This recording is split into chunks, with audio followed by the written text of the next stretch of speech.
What's going on, everybody?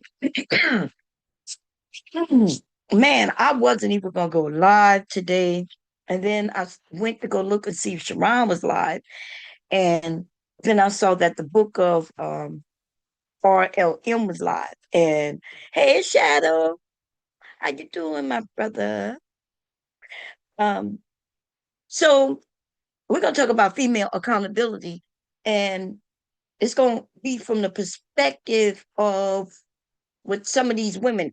Put two women name in the title because I was over there talking to them. Okay, I was over there talking to them, but I got there too late, right? I got there too late. It's my fault. It was the end of the show, and she did let me up, and I did get to say something. But I knew it was ending because she said, "Hey, Bomb, these are the last words." So I had to try to rush and get in what I want to say, right? Which could be very difficult, but I try my best. Okay. Um, Anyway, I do want to. I'm gonna allow people to come up. I'm gonna put the link in, and we're gonna talk about this woman's or female accountability. Right? I want to understand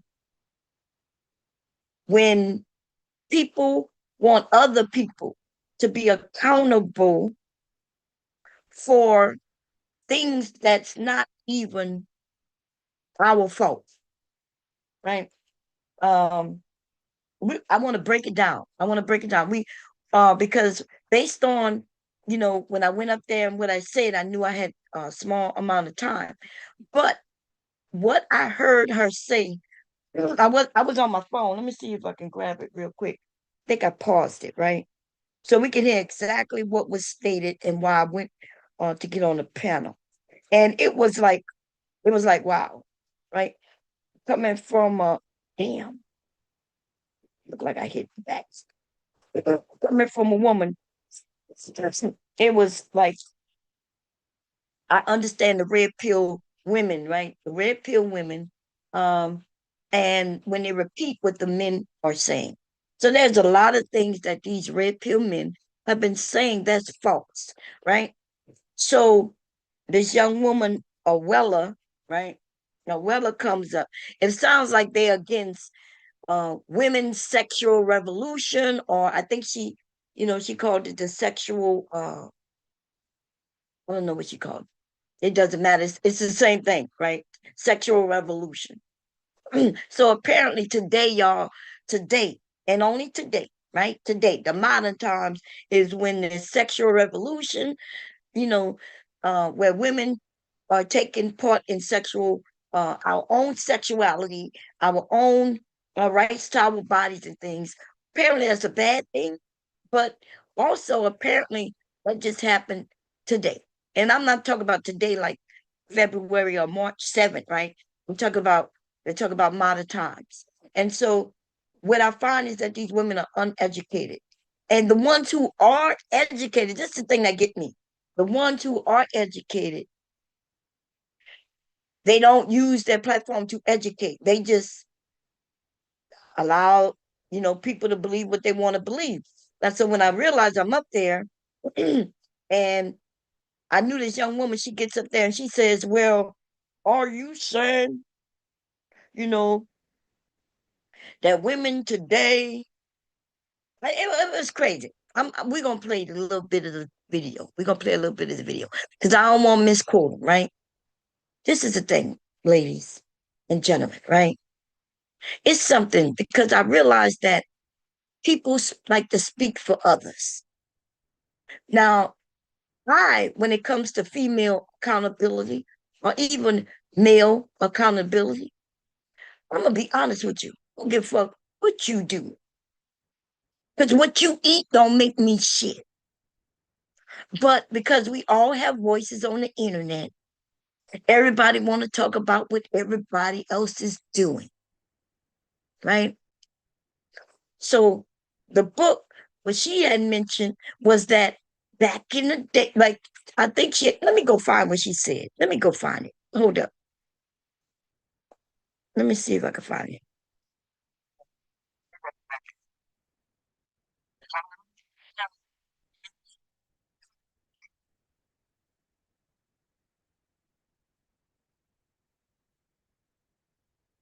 Okay, hold up. Rewind it. Uh, we're gonna play a little bit of this. So y'all can see what I'm talking about, right? I wasn't there for the whole conversation. I'm gonna just gotta say that. So I don't know what was said before. Let me share the screen. Um,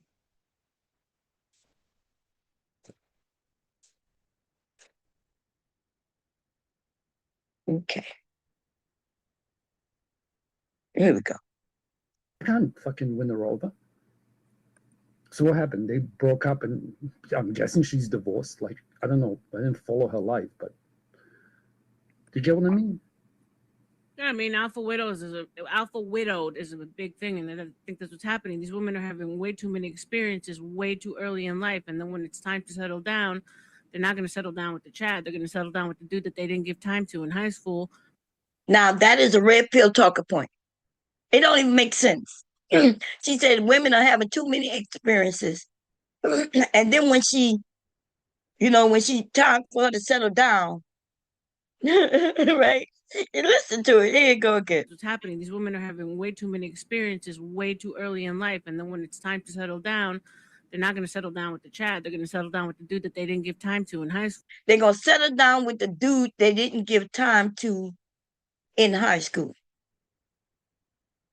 That is a red pill talking point from the dudes, right?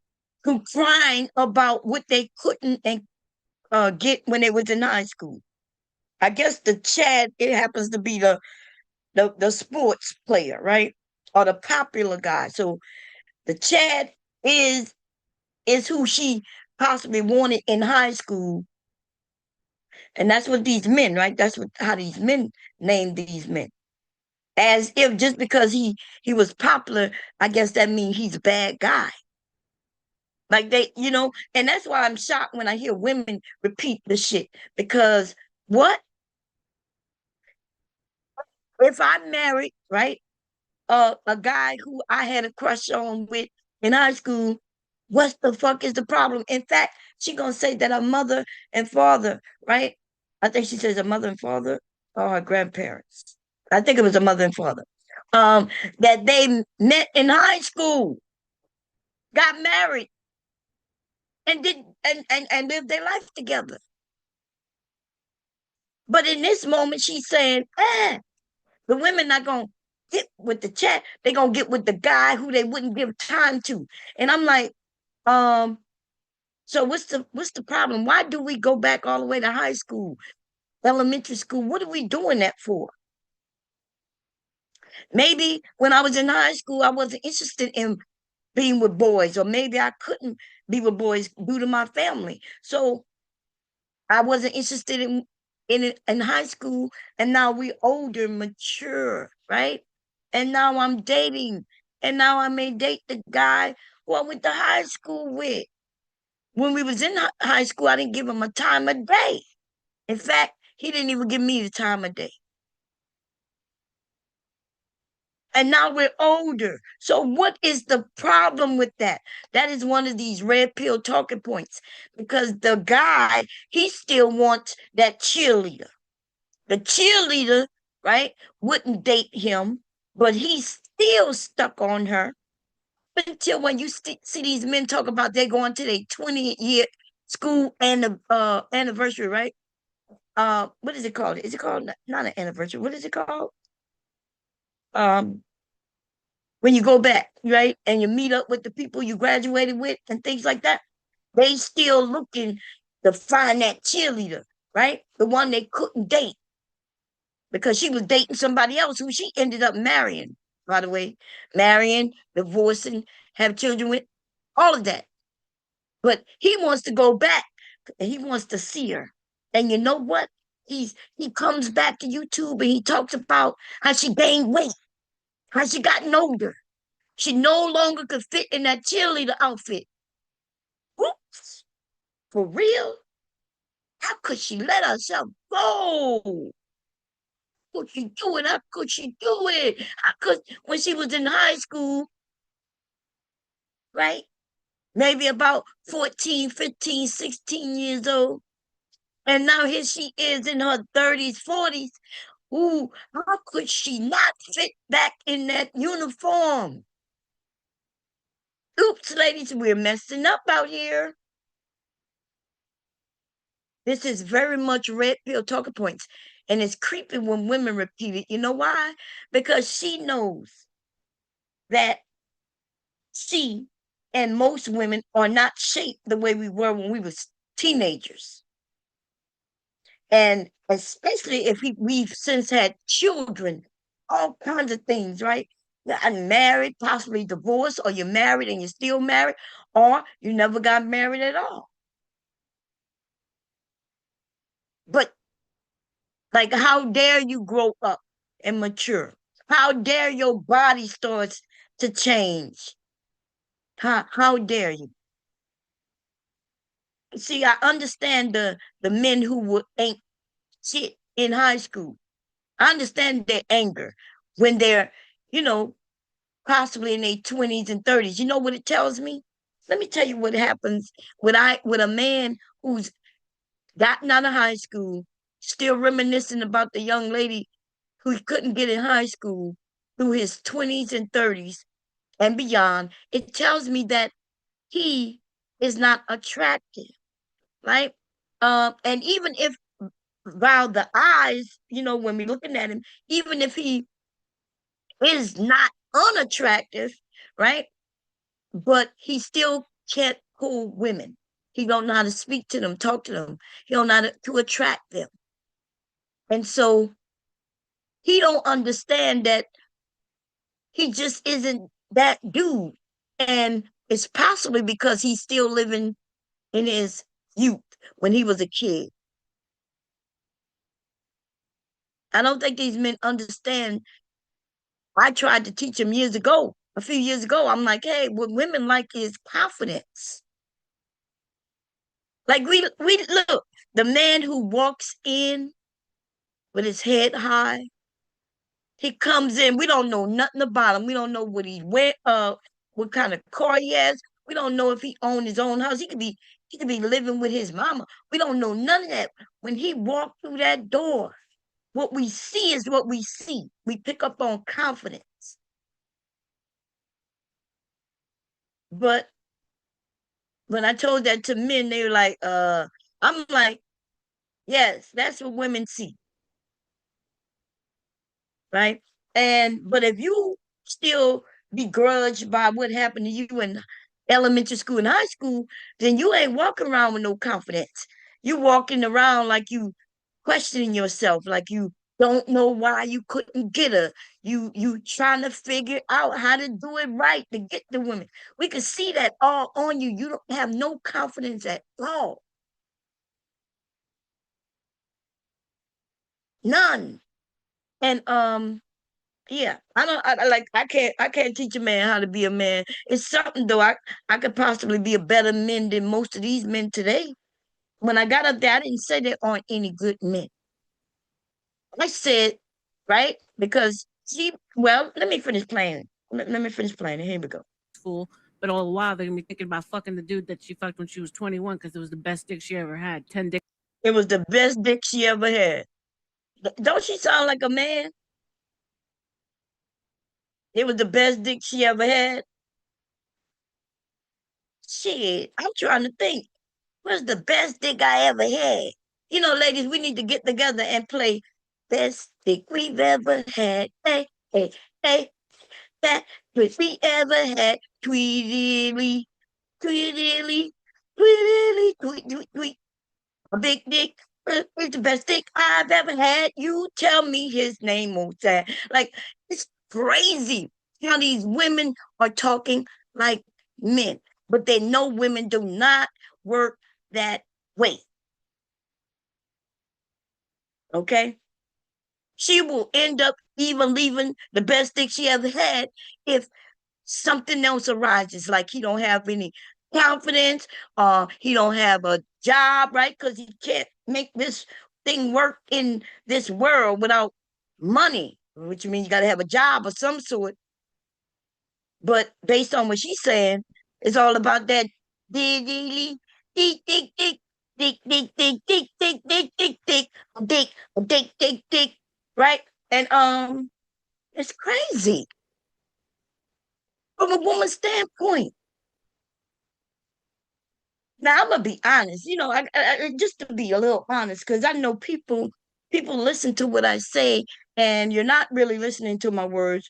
You're just listening so you can, judge it, right? So, I could count on one hand how many men I've been with, right?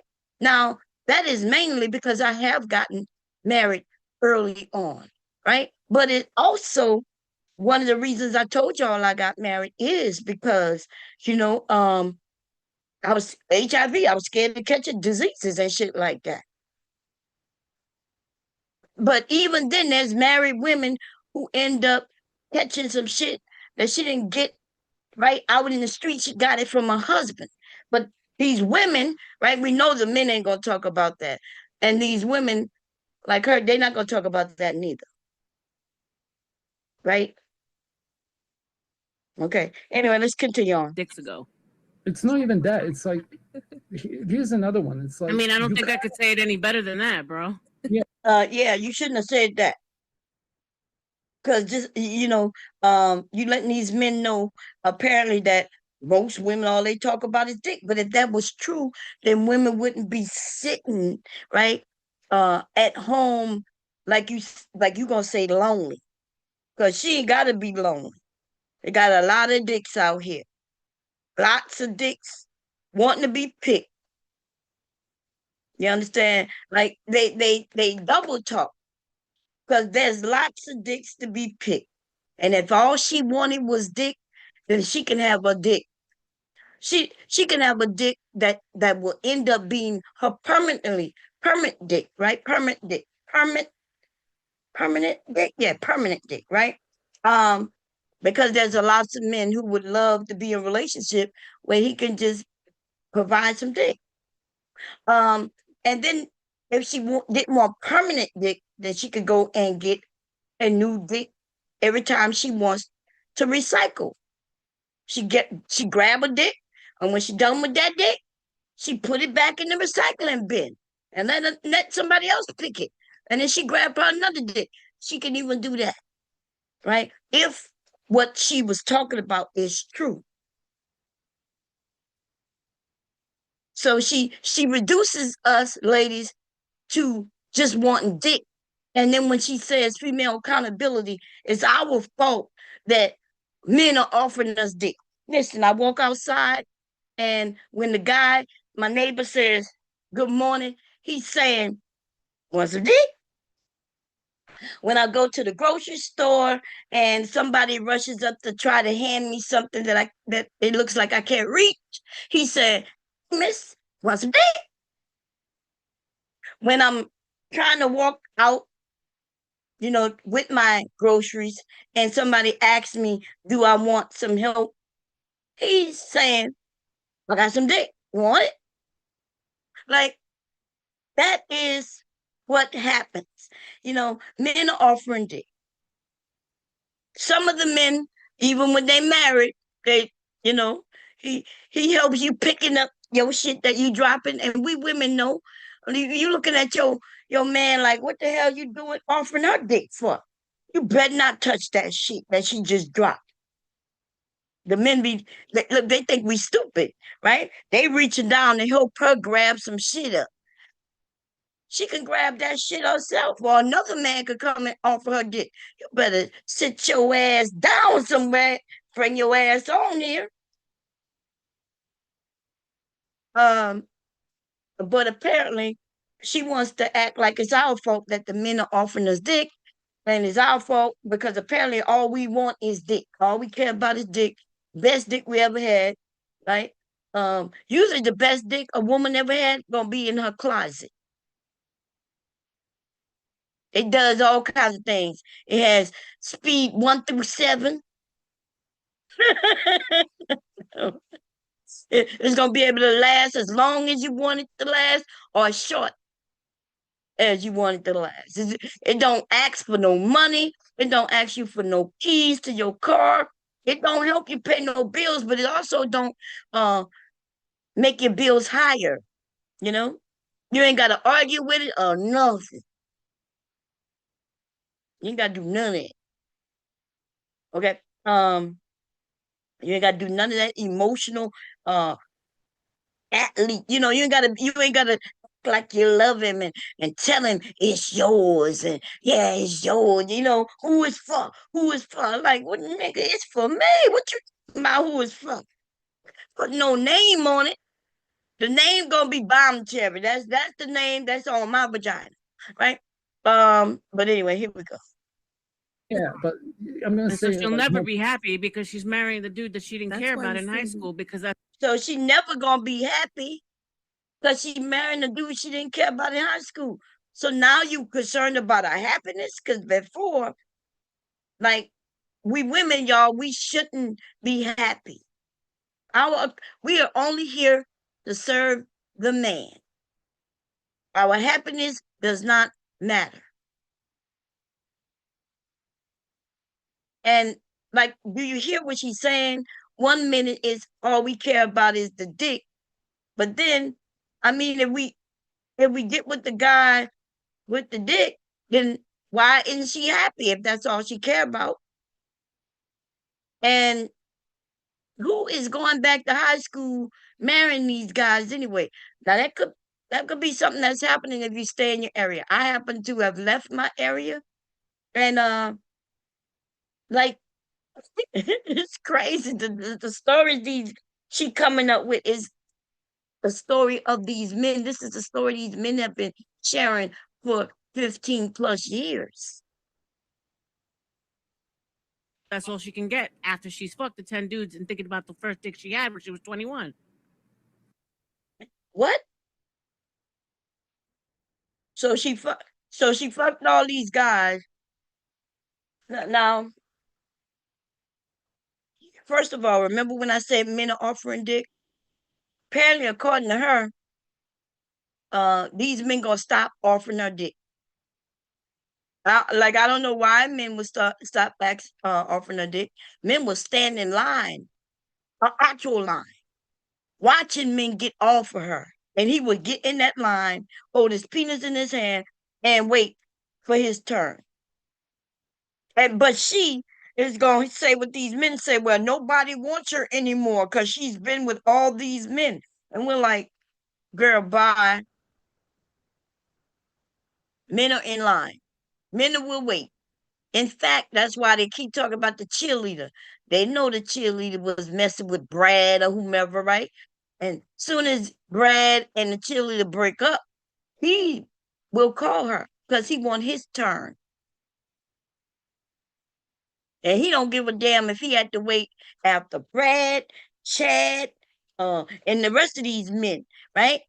When he realized she's available, he wants his turn. So this idea that women now can't get a man, the issue that the women are saying that they're having a hard time doing is finding a man that she wants, right? And whatever that is that she requires. Maybe he don't make enough money. Uh, maybe he don't even live in her area, but it could really try to have a relationship prior to marriage. Like, um, it's many things that women are saying. They're not saying there aren't men out here. They're saying there aren't men that meets their qualifications. And yeah, like, to be honest, there wouldn't have been a whole shitload of men who would have met my qualifications. I'm gonna find one who did at that time, right? And then through our marriage, hey, some of my qualifications changed. Some of the things I wanted, he wasn't doing. We had to talk about it. We had to negotiate. We had to do whatever we need to do. And I'm still right now don't get everything that I want. Okay, I still haven't got my plan. But hey, you win some, you lose some. You win some, you lose some. this idea that marriage is this perfect thing that's gonna be perfect, that's some bullshit. And it's crazy. Hold up. Oh, probably coming. It's Let's not be even for that. real. That's, I mean, It's that, like, yeah, it is that, bro. It is that. I mean, the solution to the problem is I if agree a with you. father covered daughter until daughter marries Someone in the husband, back where slid the out. covering goes to the husband young, and that will avoid all this shit, because where all this And they comes grow from is from together. the No, what she's saying, it won't avoid all this shit. In fact, it creates a whole lot of shit, right? Where the this man, grown ass man, went to the father. He didn't even go look. He wasn't really interested in her as a woman, because she wasn't a woman yet. He wasn't even interested in her at all, except for her being a virgin, being young and a virgin. What happens when she is no longer that virgin and she's no longer young anymore? Then what happens? Oh yeah, I know it's above some women's pay grade to talk about that. It's okay when the man wants to go and cheat and do this and do that. Yeah, certain cultures allow that shit. Everybody don't want to put up with that shit though. When your grandmother may not have any choice, or your mother may not have had any choice due to her having children, and now he done locked her down. And so all he had to do was make sure he bring home the money, so they could eat and survive. But other than that, he can go and do what he wants. Everybody not putting up with that shit. And the idea that you want women to put up with that shit is ridiculous. It's ridiculous. Okay? Let the men take accountability. If he chooses a wife, then that should be the only person he should be with. Okay? Because once his ass start cheating on me, he might be end up with his penis. The police might be searching for his penis out in somebody's yard. Mm-hmm. Yep. women being sent out to the world by themselves to have experiences. She and needs being to told that experience she's like a life. free person who can have sex with whoever they want, right? Like you should Exactly. be No, able no, Well, you to. need then to go and explain. I don't think nobody telling them that they should have sex with whoever they want. The hell they talking about? This is red pill talking points. Young men and women are doing what they want to do. Nobody has a sign up pointing, hey, go have sex all you want. No, what people are not doing is judging them for their experiences. The men want to judge the women. The men who want to be boys will be boys. They want to still be boys, and they want to go and play. They playing with girls, right, or young women. Um, those men don't tend to judge because they know that if women shut down, the playground gonna shut down, and everything gonna come to a halt. It's the ones who can't get the women who are complaining about what women are doing or not doing. and of course he has nothing to lose because he ain't getting nothing anyway. But now we got women who want to shame other women. The men are not complaining, okay? Not the ones who count anyway. In the Spread back. it I hear wide. you, Greg. I Don't even understand. bring I'm him in up. the middle of the conversation, so please don't interrupt me. I haven't said shit for like 2 hours. Instead, we say to them, no, she needs to experience life. No, she doesn't. She can experience life with her husband. Now that's when I heard when I first got that. That's what I heard her say. Um, and so when I went up there, I asked her what do she experience with her husband. If you get married young, and what we find is that the experiences are not being had So when I got up there, I did ask her, like, because she mentioned her mother and father, right? I don't know, when they speak like that, they act like they're the only ones with a mother and father that got together real young and stayed together. I just want her to know, if she's listening, my mother and father met when they were children. How did they meet? Through my aunt and uncle who got married. So they were the older brothers, my dad older brother, and my mom, one of her older sisters. They ended up meeting and getting married. And at the wedding, my mother and father met. And my mom had a crush on him ever since. Now, if I'm correct, she told me she was 9 and he was 12. Right? Um, so they were kids. And they would see each other every once in a while when they had a family event. And my mother had a crush on my dad. Okay. And then they got married. When my mother graduated high school, my my parents got married. I can tell you the whole story my mother told me.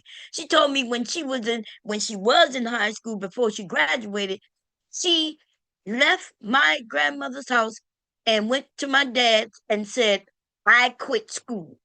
I quit. And my father told her he ain't married no dummy, that she need to go back home and graduate.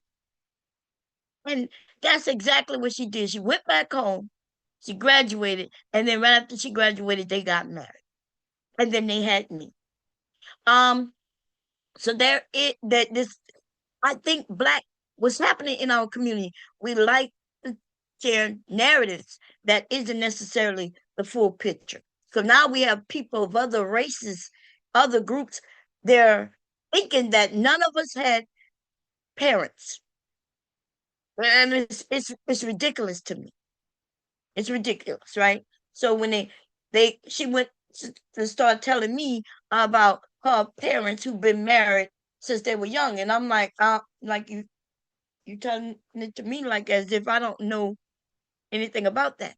My parents stayed married until my dad passed away, and my mother was so heartbroken that she passed away a year almost to the day after him, and she was depressed that whole year. She was depressed that whole year. Okay. Anyway, but so now the narrative is when they speak to us Black people, now it's like, hey, they go to tell us how their parents were married all them years, still together and all that shit. And like that's a flex. And I guess it could be a flex if they really think that our community is so fucked up. You see what I'm saying? Here we go. She doesn't need Yeah. to experience 10 Yeah. dicks in college You to, don't- to you don't understand get- life. No. You know that I see them white women who was having all them dicks in college. I don't know why. And I guess she's not speaking to any race of people. Okay, so I'll give her that. But that ain't gonna you know, I've been in the military, I've gone to college. Now I've never lived on campus because I was in the military when I was going to college for the most part. And then after that, I was married while I was still going to college. So I never lived in the, on campus or nothing like that. But I do live around large colleges. Okay. So when I go out and about, I'm around lots of college students. I wouldn't know how many dicks they getting and all that. I wouldn't know none of that. And neither would the young woman who was up here who gonna tell me since I've been married so long, I don't know what's going on. And I'm like, and you don't neither. Unless where is this large group of Black women or women, period, where we getting in these large groups because I want to go and listen. Well, we all just talking about all the dicks we had. We only do this stupid shit on panels. When women start wanting to give their body count and shit, and I'm like, shut your ass up. Because if I was there in person, I would let her know. What are you doing? You're only giving people information to use against you later. It ain't none of their fucking business. It ain't nobody business how many people you done been with or not been with. But the truth is, if the number's low, we're gonna be proud of that, right? I guess. I told you, keep your number low anyway. Tell that nigga you a virgin. He ain't gonna believe you. So tell him you've been with one other guy. Okay? Even if you're a virgin, you gotta be telling you one other guy, because he ain't gonna believe shit you say. So why in the fuck he even asked if he's not gonna believe shit you say? It's crazy. She don't need to. And that's the problem. Because it doesn't satisfy them anyway. They always end up miserable. Miserable. And they're all now they're doing. So that's what I ask. Like, how do you know they end up miserable? When I get them, I ask, like, where's these large groups of people who talking about they're miserable? They'll be able to pull a couple of women out of all the women, right? Millions of women. They might have 2 videos of a woman talking about how miserable she is. And then they'll say, see, I told you these women out here miserable. They terrible. They having bad life experiences. That's crazy. Doing is carrying trauma and baggage onto the man that finally has always loved her, probably. Oh, the man who always loved her. Why did this man love her? That's what I want to ask her. Like, this man who always loved her. What do you mean he loved her? He didn't know her. He desired her. He had lust for her. That's what these men are saying. He didn't love her. And now you're repeating what these men have been saying. How did he love her? Just because he had a crush on her? That mean he loved her? These women be worse than men. Since high school. Now he's good enough because she's ran through, let's be for real. And now she's going to. Now she ran through. So what does that mean? See, I understand when the men say that shit. I want to know what that means from a woman. Ran through. I would like to know what she mean by that. Because we know, like, what does that mean? She could have sex with one guy for most of her life, and her vagina not gonna be no different than her being with 100 men. So, not understanding when women said, we know these men are dumb, so they say things like that. Okay. Dump all that trauma on him and probably cheat on him and still think about that first dick she had. It's she can't bond either. She can't bond. She can't pair bond. Look, pair bond. Now she can't bond. So, ladies, I want y'all to know something.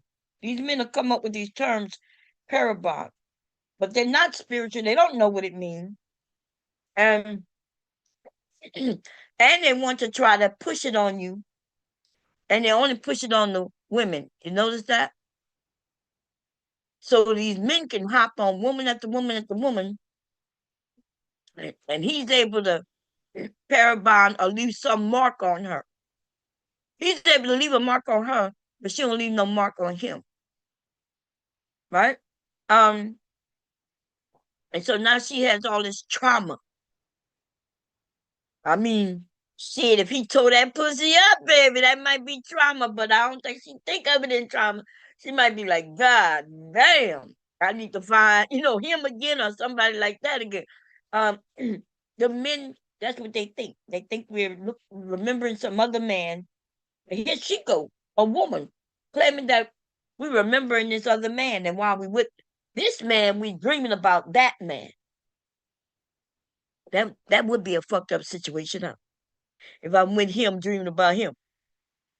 I think that would be not my issue, but this guy I'm with issue.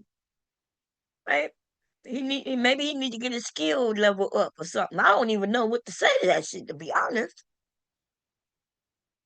But apparently, ladies, we need to take accountability for these whack ass men with who don't know how to work their penises. And I'm only saying that because that's what she referencing. Penis, penis, penis. When I heard her say experiences, I wasn't thinking about sex. Like I was thinking, so when I go up there, I'm starting to, when I mention experiences, I'm talking about experience life.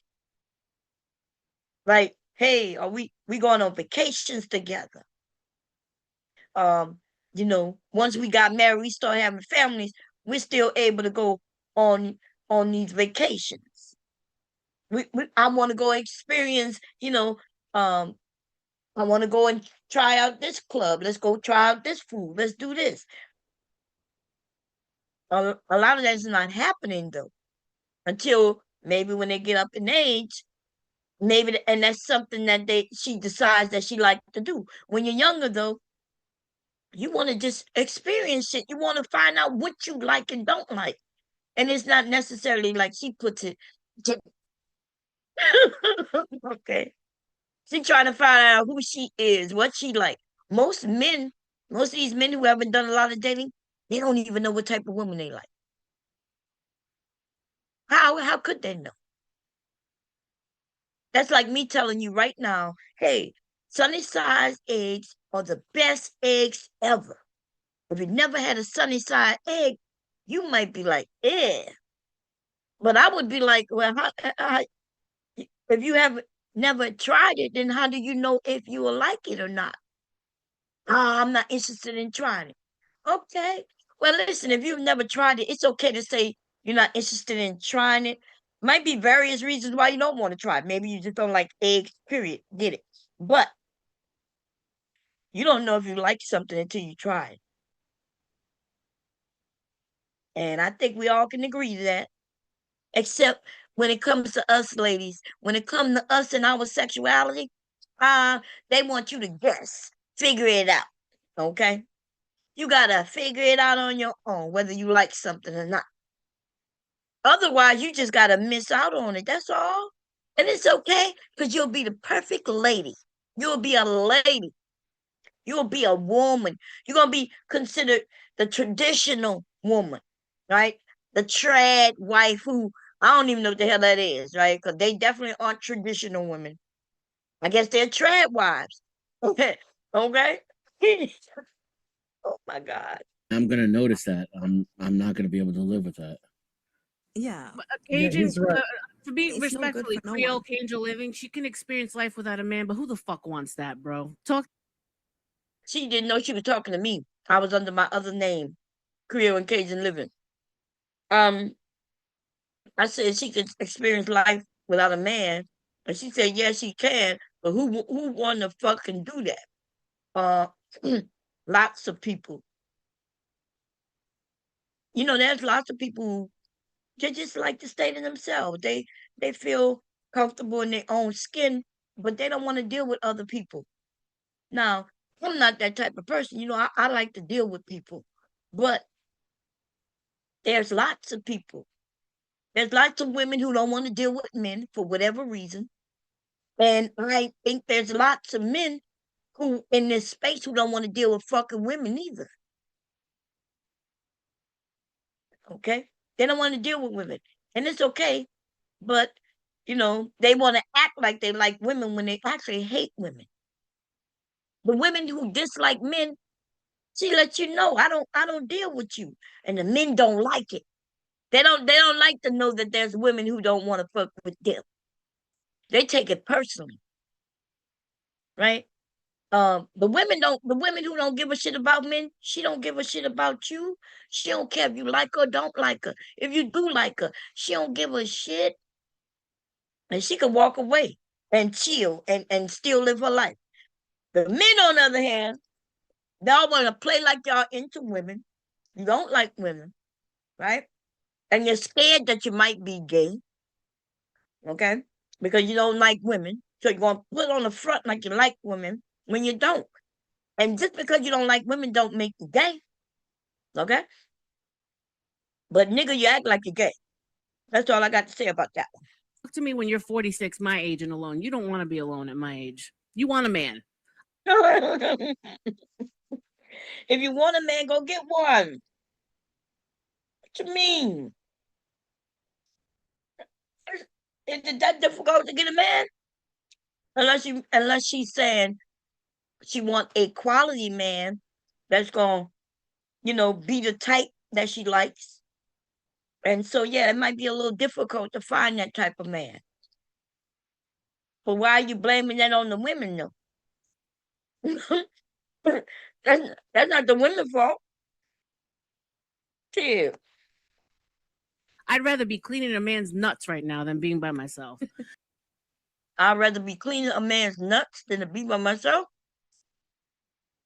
I mean, it's the nuts or the nut. Wait, you need to clean the nuts. He don't know how to clean his own nuts. Cause I might have to. I'd rather be with some clean nuts than to be by myself. Well, I ain't gotta clean them, but also am saying that because I'm okay with who I'm with. But if something happened to hubby and shit, I don't know. I don't think I'm gonna be whining and crying about I can't get a man. I'm always be able to say, damn, like I probably never find a man like hubby, right? Um, and if I want some dingling, I'll go get some dingling and toss that nigga back to the recycling bin. And listen, this shit where these women are like, oh, I'd rather be cleaning some man's dirty drawers than to be alone. See, I never heard no aunt say no shit like that. Okay. Hell no. I think I'll be alone. Okay. Yeah, I don't know what's going on with this right here. But here we go. No, sir. So stop with that. She can be by herself. No, she can't. She'll be fucking like having 10 cats and being miserable as fuck on a matinee with some. Why we always gotta have cats? But nothing wrong with cats. I don't know about 10 of them, but hey, if she like lots of cats, okay. Um, they always go to these scenarios where they're gonna be this cat lady. That's that Kevin Samuel bullshit. You gonna die alone being the cat lady. They mamas was the cat lady. Some old ass ladies. Fuck around and find out. Stop lying to yourself. Stop lying to yourself for real. Go ahead. W. I know lots of women who are married and it well to be that they're not married. Right? The husband and the wife don't even really go nowhere together. They live together. They're not even having a bad time. You know what I mean? Like you can live with somebody and it benefits you to live with them, but at the same time, it may not be that marriage that that everybody keeps lying about and making it seem like, oh, they holding hands on the couch. I ain't hold nobody fucking hand on no goddamn couch, but longer than 10 minutes. That's the truth. I'm not that type. Okay. Um, shit, and he might get that 10 minutes for me once every couple of years. Ain't happening much at all. Y'all don't not let these people lie to you and tell you what marriage is. And that is why people get divorced. Because the liars lie. And then people get married, and then your marriage is nothing like these people say. And then you thinking, oh shit, I must have chose wrong. Let me get divorced. Right? But instead of just telling the truth and saying, hey, yeah. You know what I mean? Like, God, I don't even know what to say at this point. Fuck it. And thanks for having me up. I'll try to make this a brief Last comment. thoughts, yo. Unless someone wants to pay to extend, we got last thoughts, and then I'm closing this shit Send out. some money. Those last thoughts? All right, well, my first thought would be, my last thought, it'll be brief. And when I say this is not to white knight for anyone, but what I'm seeing and what I'm hearing is a lack of evolution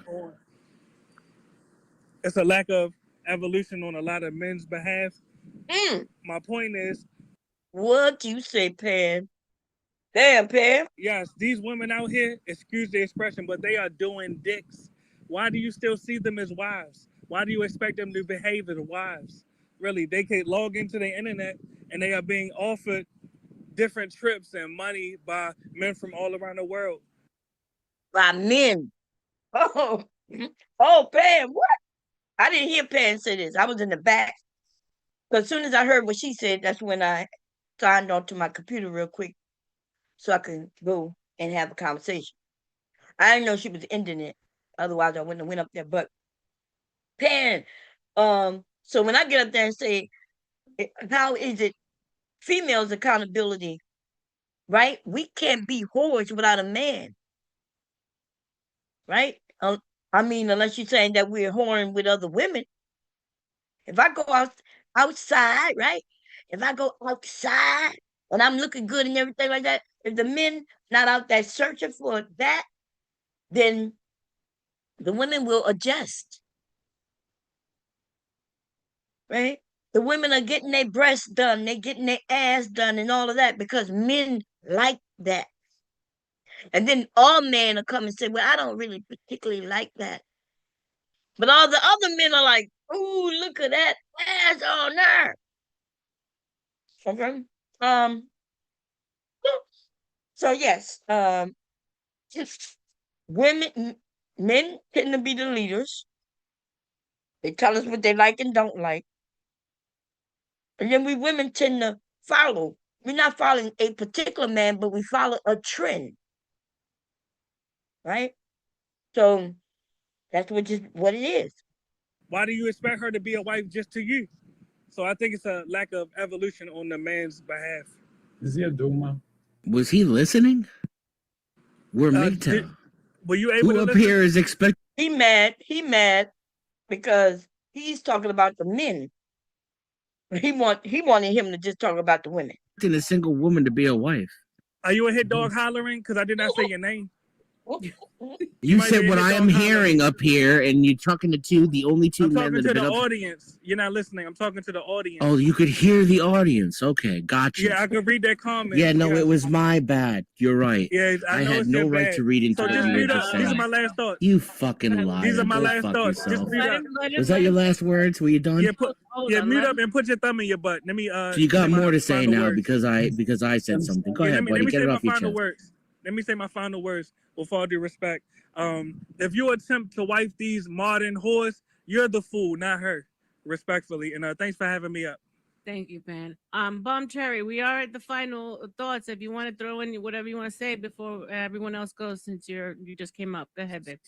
Oh, okay, I didn't know you was in there. I'm sorry. When I came into the chat, I was listening to what you were saying about a woman, right?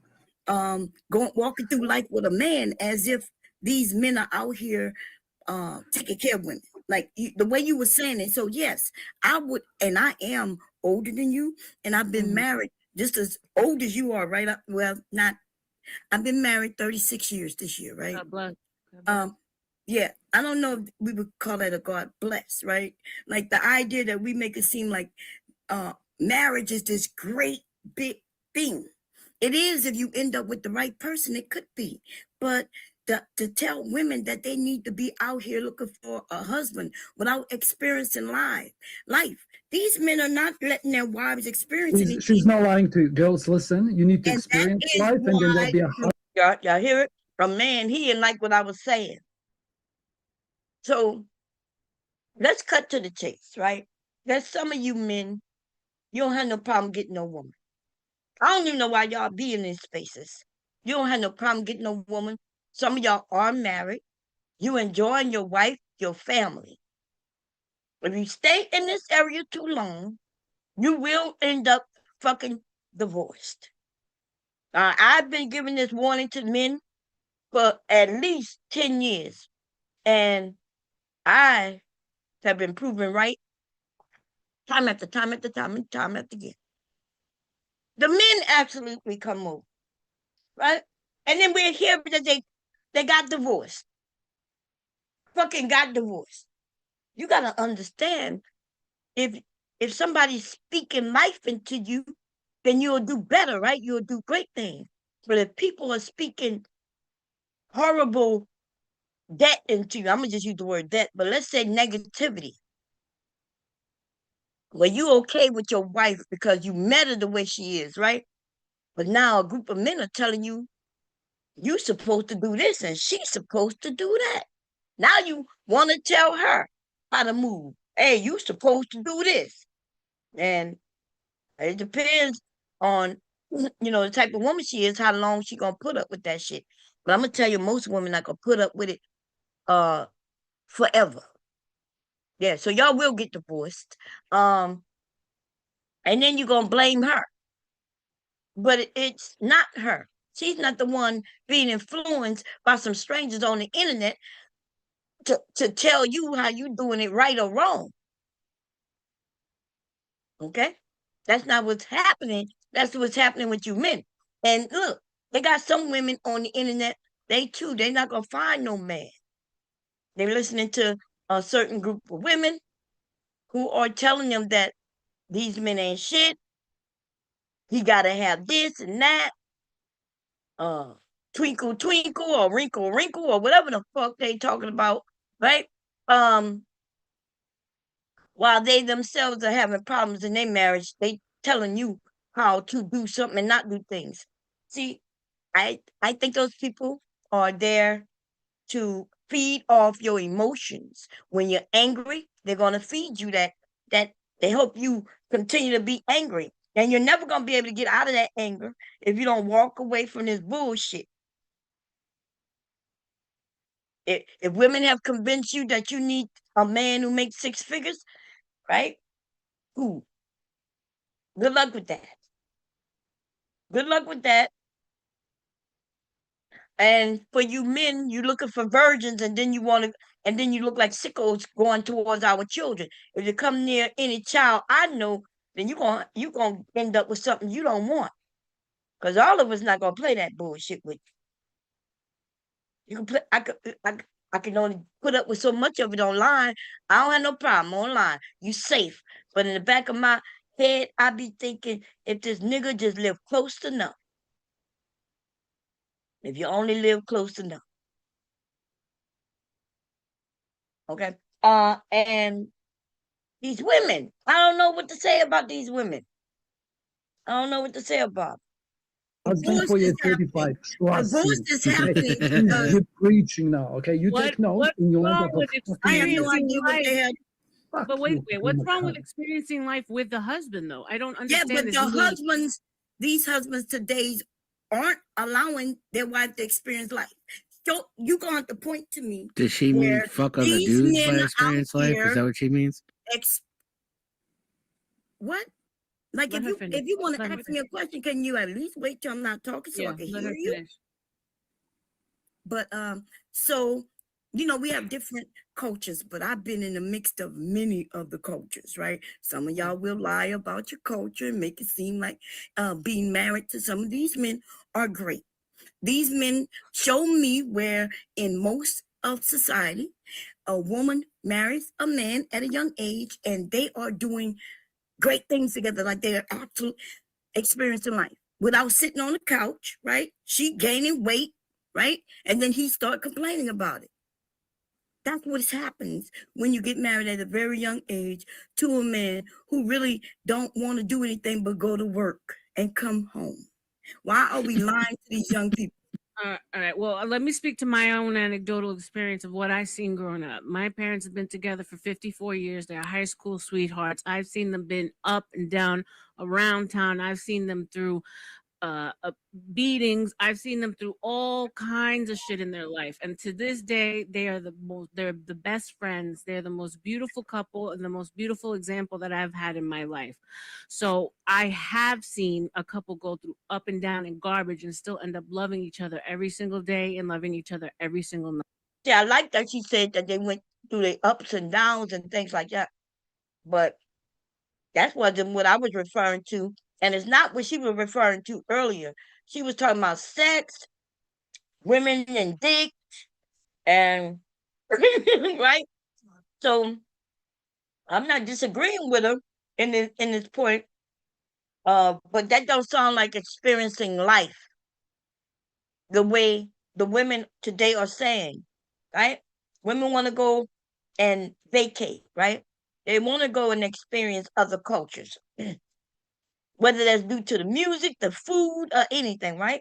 They may want to go to the Bahamas or Africa, Europe, right? They want to go and visit these places. That's what I was talking about. It seems like I heard her and these men, they talking about dicks, riding dicks still. night, and they were probably passed together. No, but So I'm not it's talking not, about that. That's yeah, not but what it's I. not. You say the men nowadays are not existent, but once upon a time, I think when we were acting like women and not like heifer whores, the men were given the opportunity to be the real men that were. So look, the men can't be real men today because we're acting like whores. We're heifers and things. So we stopping the men from being men. Of the past. Oh, so Because it's the woman's because- fault that the men not No, being women. because you know we're always trying to say that it's men. Well, when are the Yeah. women going to be held accountable for the way that they acted in these damn streets, acting a What fool? do you mean? A woman won't be in the streets if it wasn't for the men, right? The men Well- are the ones who turn having sex with the women. See what and I have said? always been Everything a doing that. man does or doesn't do is a man's fault. Everything a Yeah, woman but does yeah, or doesn't do is everything a a man's Everything a man does and don't do is his motherfucking fault. The fuck is you talking about? Man fault. does and You doesn't do see? is his fault, and everything a woman do and don't do is her fault. Is a What do you man's mean? fault. No, I just said it's a woman's fault. That's but not what you I just can said. assure You, You just the- said that Y'all heard him? Look, he didn't hear anything I said because he was talking over me. But I'll rewind it for him in case you're listening now. Here we go. the men Well- are the ones who turn having sex with the women. See what and I have said? always been Everything a doing that. man does or doesn't do is a man's fault. Everything a Yeah, woman but does yeah, or doesn't do is everything a a man's man fault. does and You doesn't do see? is his fault, and everything a woman do and don't do is her fault. Is a What do you man's mean? fault. No, I just said it's a woman's fault. That's but not what you I just can said. assure You, You just said that you're out in the streets because of men. No, what I said is Yes. Who else is she out in the street for? But she don't, her being out in the street isn't the point. You calling them whores, which means you're essentially saying she's out there having sex with men, which is, I thought that's what men and women do. They have sex with each other, right? But then when she has sex with a man, now she's a whore. So when she does what she's supposed to do, with through nature, she's supposed to do, right? That's how our bodies are built and things like that. She's considered a whore. But you know, if there were no men out there having sex with these women, then she wouldn't be a whore. She wouldn't be having sex. is It's when what you a said. woman listen. Go ahead and gaslight though. I'll mute. These motherfuckers to learn the new word gaslight.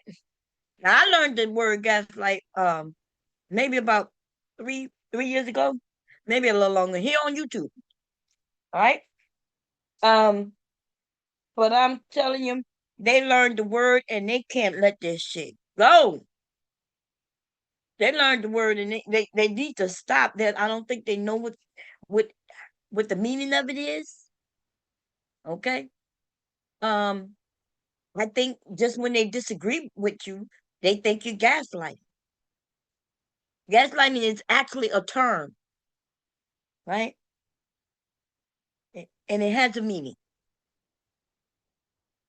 But it does not mean what most of y'all keep using it. Wow. Yeah, shut the fuck up, you raggedy ass bitch ass nigga. That's feminine. Okay. There's that female wiles right there. I just want you to know my dick bigger than I yours. can't wait to marry her up and you spend got all that my little money bitty so she can go back. around the world and Tell fuck in your some dude voice in and France in your behind my scream. back. Bro, You- I bet you your with the husband small was dick fucking committee, ended I- early, bro. Anyway, I agree with What happened? Can't wait. What happened? I to this agree with what she conversation? said about her family, right? But she said experiencing life, right?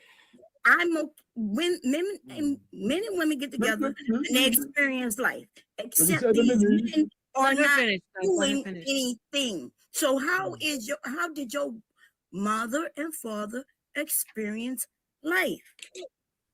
I mean, they met in high school. My mother So and father met. They literally experienced life together from high school. What you mean? Give me an example. What you mean? Because maybe I'm just hearing you. Okay. I mean, my father went to NYU pre-med, left, opened his own business, opened 2 furniture stores. They managed the furniture stores together while having 3 children. Moved us from Queens to Long Island, gave us a beautiful life. We were raised in church. We traveled together as a family. They traveled alone as a couple.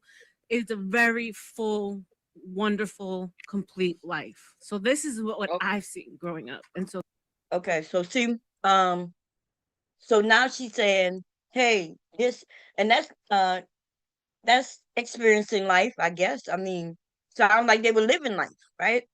But I think when we talk about experience life before you get married, will be doing those same things on your own. So why would it be bad? Right? If we going by her definition now, which I can't disagree with, I agree with what she's saying, that's experience in life, then what's the problem with women going and starting businesses, getting the education and all of that without a man? And that's why I don't believe that's just what she meant, because she said that women don't need to go and experience life. She can do it with her husband. You see? So I think she switched up the meaning, right? The one where I agree with her is, yeah, her mother and father experienced life together. They walked through the world together, through life. That's a great thing. If you could find somebody to do that with, that is an absolutely great thing. Uh, if as long as everybody's happy. I have aunts and uncles, been married all of my life, right? And longer. And that's not their experience necessarily. There's some that is their experience, and some where it's not their experience. They live together, right? But like, this is not this great thing where people are sitting around and, high-fiving every day and like, oh, life is such a great thing. So, and I think the lies that we share about these type of things is what get people divorced. I'm not trying to keep people from getting married. That's the last thing I would want to do. But at the same time, I'm letting them know the realities of, once you say I do, your world doesn't change the way some people make it seem like it will. Okay? And so we got men who, when they realize that they married and it's not exciting as other people are making it seem, and he don't get to have 2 and 3 wives and shit like that because she ain't putting up with that. These men be, wanting to go and cheat and shit. They could have what's perfectly fine in front of them. They just start to having a family and everything's going good. But they know their wife ain't gonna allow them to have a couple of wives. You know what I mean?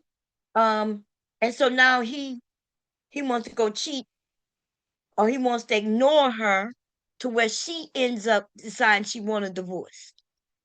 And then she get blamed. So this is what I've always aspired to. And I refuse to give up on the fact that men are just. And this is crazy because if what she's talking about, the business, the excitement and moving around, you don't need a man to do that. And you guys, right? You could go and experience life also. And you don't need a woman to do that. If that's what we're talking about, you could do that on your own. I'm quite sure it'd be better to do it with somebody you love so you can experience with them. Yes, I can see that possibly. But if you're sitting on your ass waiting for somebody to come and marry you instead of experiencing life, then you may not never experience life. Garbage, and that there's nothing good out there, because I have a father that I see every day that tells me otherwise. Right. But our fathers, right? Your father, my father, are we saying the men of today, are they anything like our fathers? A woman today, anything like my mother's and I'm grandmother's? asking her about Not to you. That's what our problem lies. You got a mouth like a sailor. You act like a man, and you name yourself after a whore. Who's gonna want to fucking treat you the way a traditional man treats a woman? Why would Well, my Bomb cherry husband, juice? my husband, Give me a being break. the traditional woman, my Ain't husband. no way. I'd rather go get dental surgery than spend 20 minutes Why with would you on a anybody want date. a wife? Well, Never you mind are waste not the rest my of my husband. fuck. Look, it's weird that these men automatically. Is this weird? This happens everywhere on the internet, right? Where these men think that they have the ability to be with you to where they think that they can decide, I wouldn't be with you. Idea that they think that they even have a chance. And the reason they think that because they are in the imaginary world. That's what this internet shit is. In real life, he knows he can't get a woman, let alone a woman like myself. Right? And that's where we are. The internet is make believe, imaginary. Most people are not being their real self. They're speaking and saying things that they would never say outside of the internet, right? And then they can imagine that they can be with any of us. And for those of you with wives, I hope you don't get caught up in thinking that this internet shit is real. Right? Where a woman might be hitting you up and telling you nice looking and this and that and that and this. And then before you know it, you thinking you got options that you may not necessarily have. And I explained that I had that the same experience years ago. It can be really confusing when you realize that there's somebody saying good morning, sweetie, to you every morning, and it's not your husband, right? And they offering to take you out on dates, and you ain't even got time to go on dates with your husband because y'all got these children, and it could be real confusing. Something you think is there for the taking is only there uh in your imagination.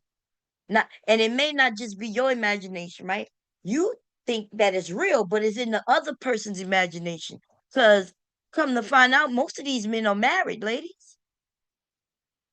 They got a lot of men. The ones who hit you up in the morning and say, good morning, beautiful, them motherfuckers is married or they live with a woman already. That's how he know how to treat you. Now, he's not doing it with her. He's doing it with a stranger on the internet because he looking for attention from somebody other than his wife or girlfriend. Because men like numbers. Remember, that's what they say. They don't care about one. They like that they have a large number of women. Right? The, they don't care about the quality. They care about the quantity. So they can have an absolute woman, the woman that he married, his type of woman. But he still want others. He still want to have other women stroking his motherfucking ego. Okay. And then when we don't do it, it's our fault. Anyway, here we go with this bush. I'm put the link out in a second. Life with you. Okay. Are you kidding me? You are not my husband, and you probably don't have a wife. So I You asked gotta her, be kidding me. are these men anything? I would die at your 50 years father old of that fucking they- stroke they- if I had to live with this Mom, woman. you're asking me, have I? I'm a 46-year-old grown-ass woman with gray hair all over my body. Have I found a man like my father? No, that's a problem. Okay, no, but not even found one. I'm just because sometimes we might not be able to find this particular man. Are the men moving in general? Are they moving the way your father, my father, our uncles? Are they doing that today? I don't know all men to be able to tell you. I don't know all men Right, to but be the able to ones you tell you. see, though, the ones we see and even talk to on these panels. It doesn't matter. It does She's matter. trying to back me into a corner with that one. No, I'm not trying to back you in the corner. Look, I'm agreeing with you if you listen to me, right? Oh, I know. I know. I see she said I'm trying to back her in the corner, but she must feel like I'm trying to back her in the corner. I'm asking her a question because I think I'm gonna end up saying it, but if the men aren't like our uncles, fathers, or whatever, then why would we think that the women supposed to be like our grandmothers and aunts and things like that? Like all of the generations experience what we're experiencing today, where we would say modern day. They used to have a modern day as well. Their modern day is now our traditional, right? Back in the day, the traditional. And so you'll find that each generation, not not even the generations that because we determine what a generation is. And when I say we, I don't know who that person is exactly, because it seemed like some generations were shorter than others, right? But this idea that we put on to humans, things change. Lots of things change, right? When the radio came about, it changed the world. When the TV came about, it changed the world yet again, right? The internet is here and it changed the world yet again. And that is not abnormal, that is actually normal. And the only people who should be complaining, the ones who will be complaining are the ones who don't know how to make do. They don't know how to adjust. They don't know how to make things work for them. And you can't go grabbing back some shit that happened 80 years ago and put people today against those people. Because I think 80 years ago, those people would prefer to be younger in today's society. Yeah, even I, born in the 60s, right? Or 69, I put myself in the 70s. When I think about all the things y'all have today that I wish I had at least minimum when I was in high school, when I was, doing talent shows and and all the things that I was doing, there was no video cameras where I can have that, where I could show my kids and my grandkids. You see what I'm saying?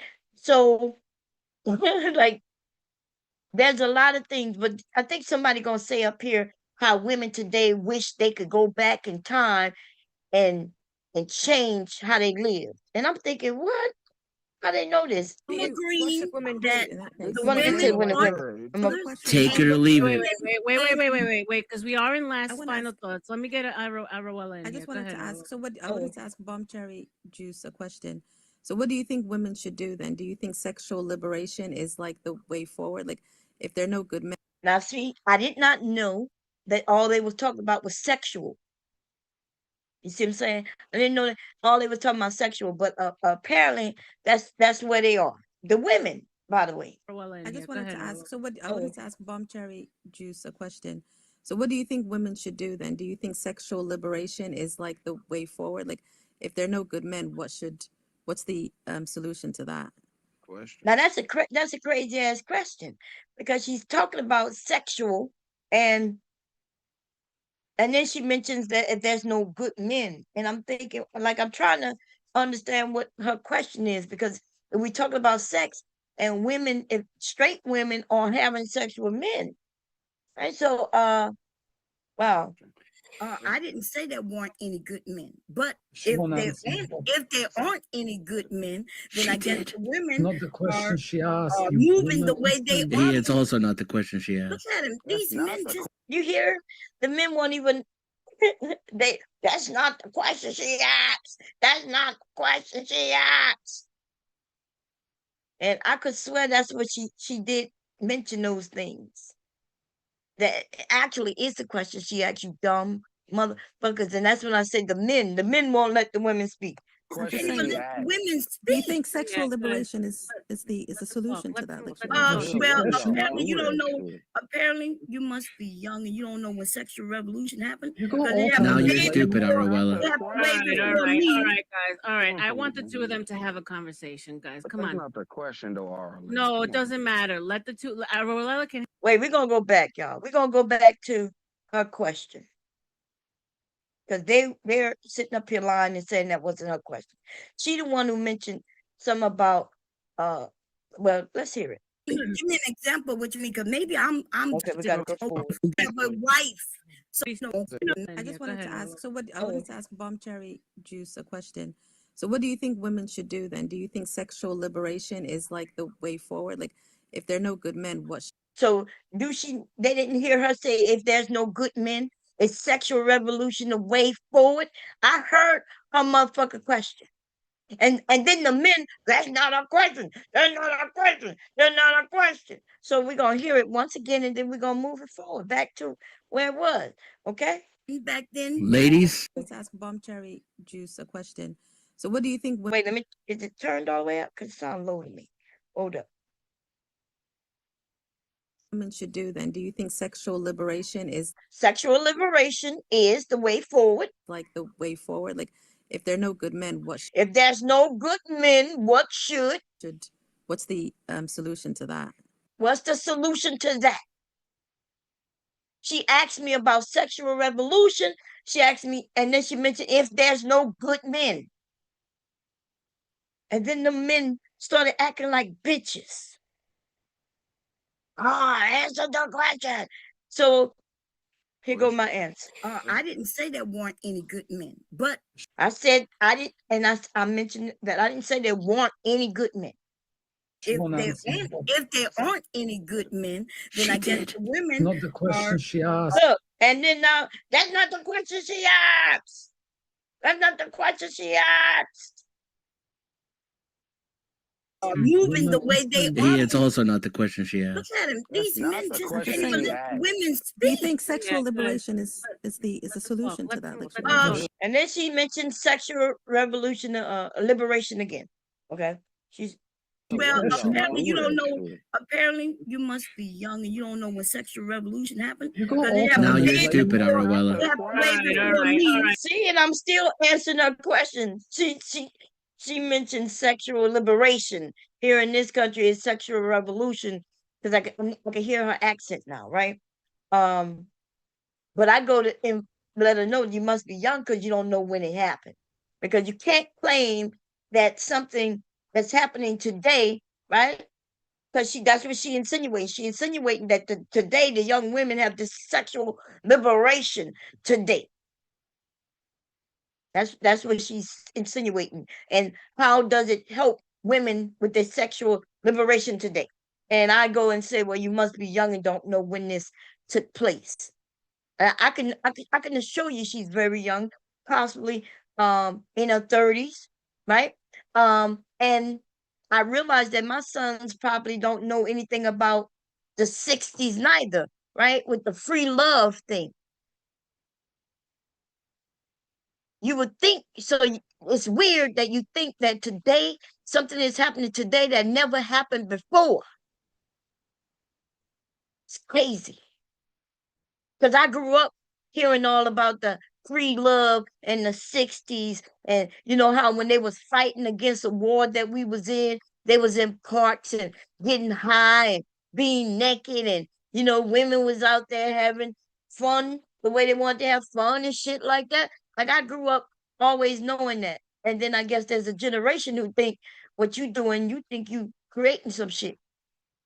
Even when you think of it negatively, you think you creating it. Right? All right. I want the two of them to have a conversation, guys. But Come that's on. not the question, though, RLM. No, Come it on. doesn't matter. And then when she said no, it doesn't matter, it's like I instead of her saying no, she is answering the question, she says no, it doesn't matter. No. Yeah. The two. Arawella can handle herself. Go ahead, ladies. Go ahead. Yes, because I wasn't attacking her. No, she but wasn't. yes, it's just us women, right? Right now, that's good. So sexual revolution. When do you think that happened? I said sexual liberation, like She said sexual liberation. Look, she's like, oh, I didn't say sexual revolution. I said sexual liberation. And then so I'm like, being free, like just having sex with Yes. people When and do not you think that taking them happened? seriously. Yeah, that was a Um, sexual revolution. In case you didn't know, Was that Yeah, what like when did that happen? feminism times? I don't know. I just know it's a thing now. okay, so she says she don't know, and she said she just knows it's a thing now. Okay, cool. Nothing wrong with it, right? Nothing wrong with her not knowing. Cool. It's been a thing. Yeah. It's been a thing. There's a reason for that, right? Because if you didn't have a man, where you wasn't promised to some man based on your family, then what were you supposed to do? Because if you wasn't married by 18, you was called an old maid back in the day.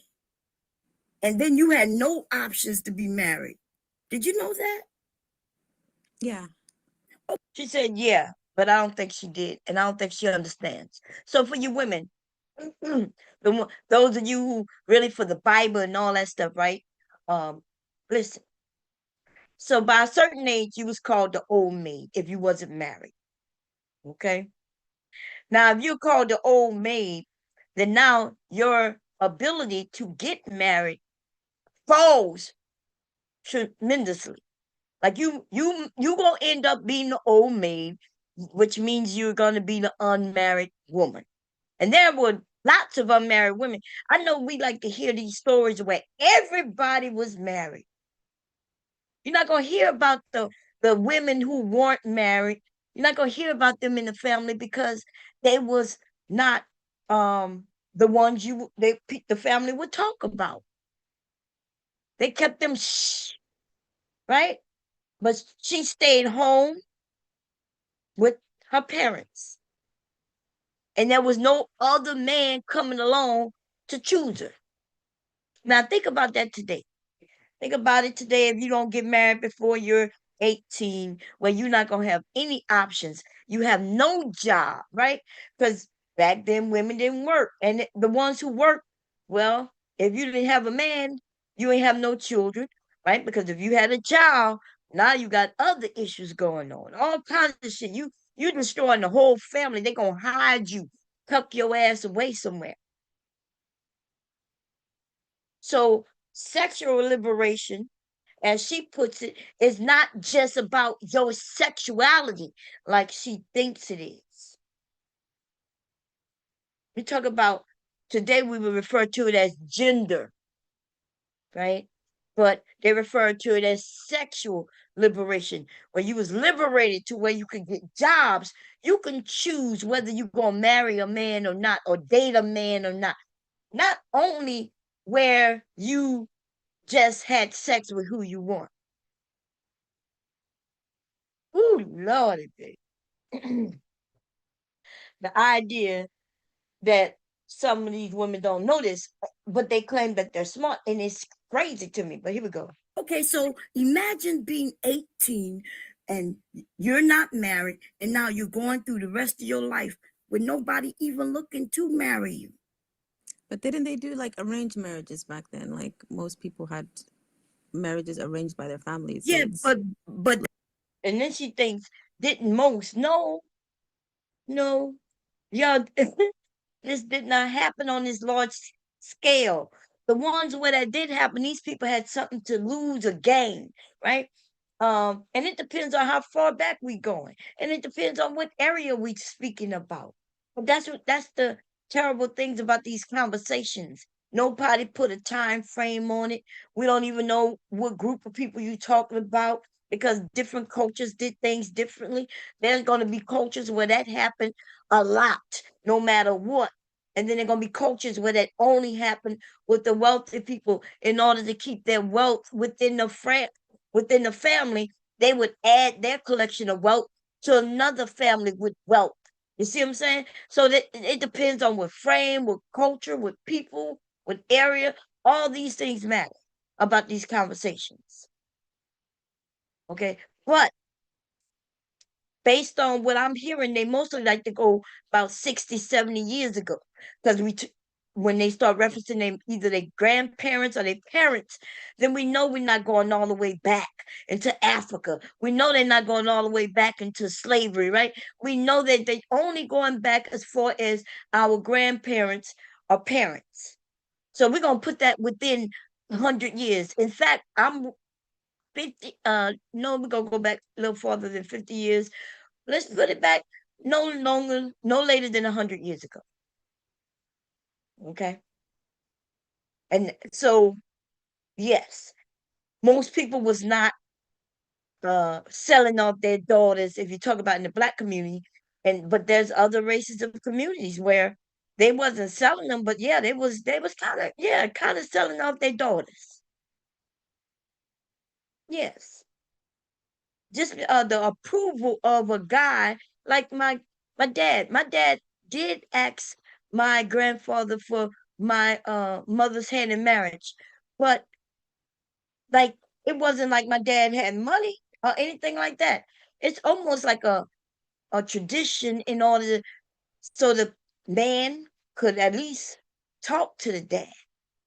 And the dad could make some decisions. But my grandfather wouldn't have been able to keep my mother from marrying my dad. It was a tradition that was just being handed down, and they followed it. And I did the same thing. I followed it, but I had already chosen to marry my husband. There wouldn't have been nothing my dad would have been able to do to stop me from marrying my husband, even if he didn't like him. Then he said, "Well, I'm not giving your hand in marriage." I would have been like, I would have wanted to know why, but I don't even think I would have asked my dad why. Because my dad didn't get to choose my husband. For me, what the hell? Anyway, and so we got to stop making it seem like the time frames that people are speaking about, we really just take it at, we just listen to strangers we don't know say shit, right? They don't, like I said, they don't break it down to a time frame or any of that, and they just say shit, and then people be like, "Oh, that's how they used to do it." And just because something used to be done don't mean it's the best way. Now, it's a good thing if you have your fathers and uncles who love you, care for you. It's a good thing for them to meet the man that you're going to marry, and so they can have a man-to-man talk. So my people in my family could warn my to-be husband that, hey, if you hurt her, you're gonna have to deal with us. But today, these men ain't doing that. These men are literally ready to prepare to give away their daughters to grown ass men, right? And I've even heard one admit that his daughter ain't nothing but a liar. They say, fuck these kids. These men don't even want to raise their daughters or their sons. And so I be goddamn. Like, I would be shocked if any of you go and ask your daddy to give you away when he wasn't there your whole motherfucking life. And you shouldn't be ashamed of that. He shouldn't have, like, I would, it was an honor to have your dad walk you down the aisle. You did that on his behalf. Motherfuckers today, though, we got people wanting their dad to walk them down the aisle because you heard of the tradition. But why would you give a man who didn't raise you, take care of you? Why would you give him the honor of him being somebody at your wedding, being a focus, right? Because when they ask who gives this woman away, and then his ass get to say, "I do," for the fuck what? If it was up to him, you wouldn't be here today. He didn't feed you or nothing. But through the tradition, people don't know what the tradition were, what they meant, and therefore you just following some shit that you saw, and you think that shit is cool. Okay, nah.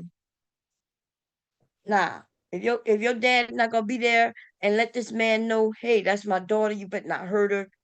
You better not do this, or you got to worry about us, right? If you're not gonna do that, then what the fuck is you letting this man meet him for? The fuck you meet your daddy for? Fuck your daddy meeting this nigga for? If your daddy look like a bitch ass nigga, then what you done just let this man know that he could beat your ass because he gonna be able to beat your daddy ass too. Now y'all know I'm joking in this moment, okay? I'm joking right now, but let me just move on. That would have happened when you were young, before you was 18. So by the time you're 18, you're old maid. None of the men are looking towards you. And so women now are still staying They're not home. happy, though, are they? Like, What? there's still an issue with women now, like when it comes to like being free sexually, and then they end up a lot older, wanting to go back to when they were younger and make different decisions. Well, So like, who is older wanting to go no, back? just in general, No, but there's that's a lot not of true women. what you're saying. You're saying that women are looking and saying, "Oh, I was sexually They're not- liberated, and ooh, I shouldn't have done that. Let me go back," which they cannot do. Yeah, exactly. And they're Yeah, mature, women aren't doing that. They're not saying that. but they're not happy though, are they? Like, it didn't give them any. So first she says that women are saying that, and I said they're not saying that, and now she just said, "Oh, but they're not happy." And I'm like, well, who's not happy? Because like, what the fuck is happy? What, like, I don't understand what people think happy is. I don't think any of us know at this point. And maybe that's the confusion. If you don't know what happy is, then how do you know if you're happy or not? Right? So she said they're not happy either. So are they sitting around crying, moping? Are they frustrated and angry? Are they like, what are they doing so we can know that they're not happy? And then I would ask you, whatever they're doing, right? Then do we see any married people doing it too? Also, or should I say? Because when people say, well, are you happily married? I am happy. Okay. I'm not sad. Could I be happier? I guess if I was a millionaire traveling the world, however I wanted to, maybe I could be happier, right? But I'm just when people use terminology and I'll be thinking, okay, when she said, but they're not happy. I have not come across a group of women who's moping around and saying, I wish I had a man. She might wish she had a man in that moment. The other morning, I'm going to tell this secret. Nobody know. I woke up horny as a motherfucker. Horny, just horny. I woke up horny. And guess what? My husband was at work. I just woke up horny. I was like, God, now, was I happy and was I sad when I was horny? Even though I'm married, was hubby here to help me with that? No, he was nowhere to be fucking found. Not in the house anyway. He was at work. And so I only say that because people play games, right, with their wording and shit. And she like, but they're not happy. And I'm like, okay, fuck that mean. And what they got to do with you? What they got to do with me? If they're not happy, so because they're not happy, I should tell them, oh, you shouldn't have did what you did when you was liberated. Because I did not know they was talking about sex. Liberation isn't just about sex.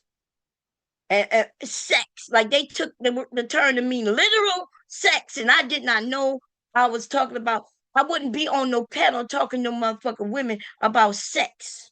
Unless I was up there giving you some sexual education. We did a dance just the other couple of days ago when I was telling you to squeeze, release, squeeze, release. You see, if we're doing some shit like that, but I ain't getting on no panel with no group of women to talk about what you doing sexually.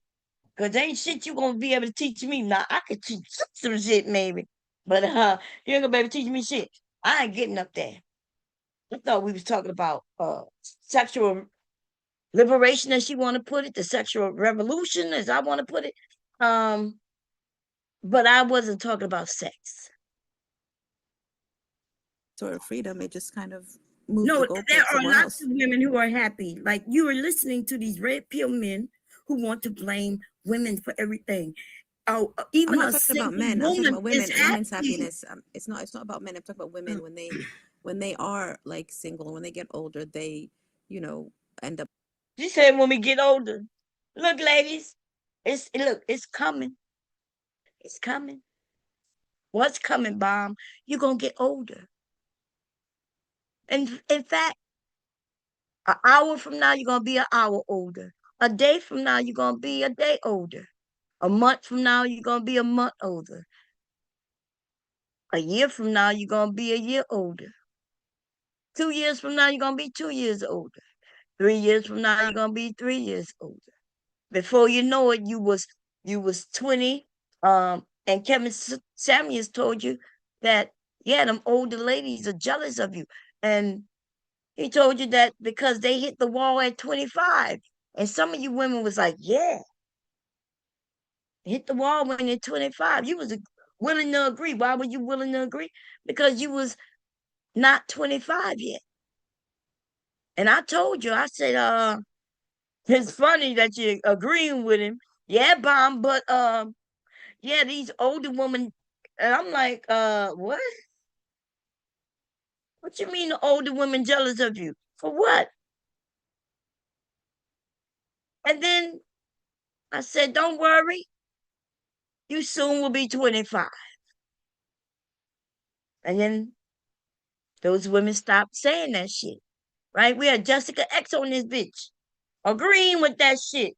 We know damn well she passed it. She done expired it almost about 5 years ago at this point.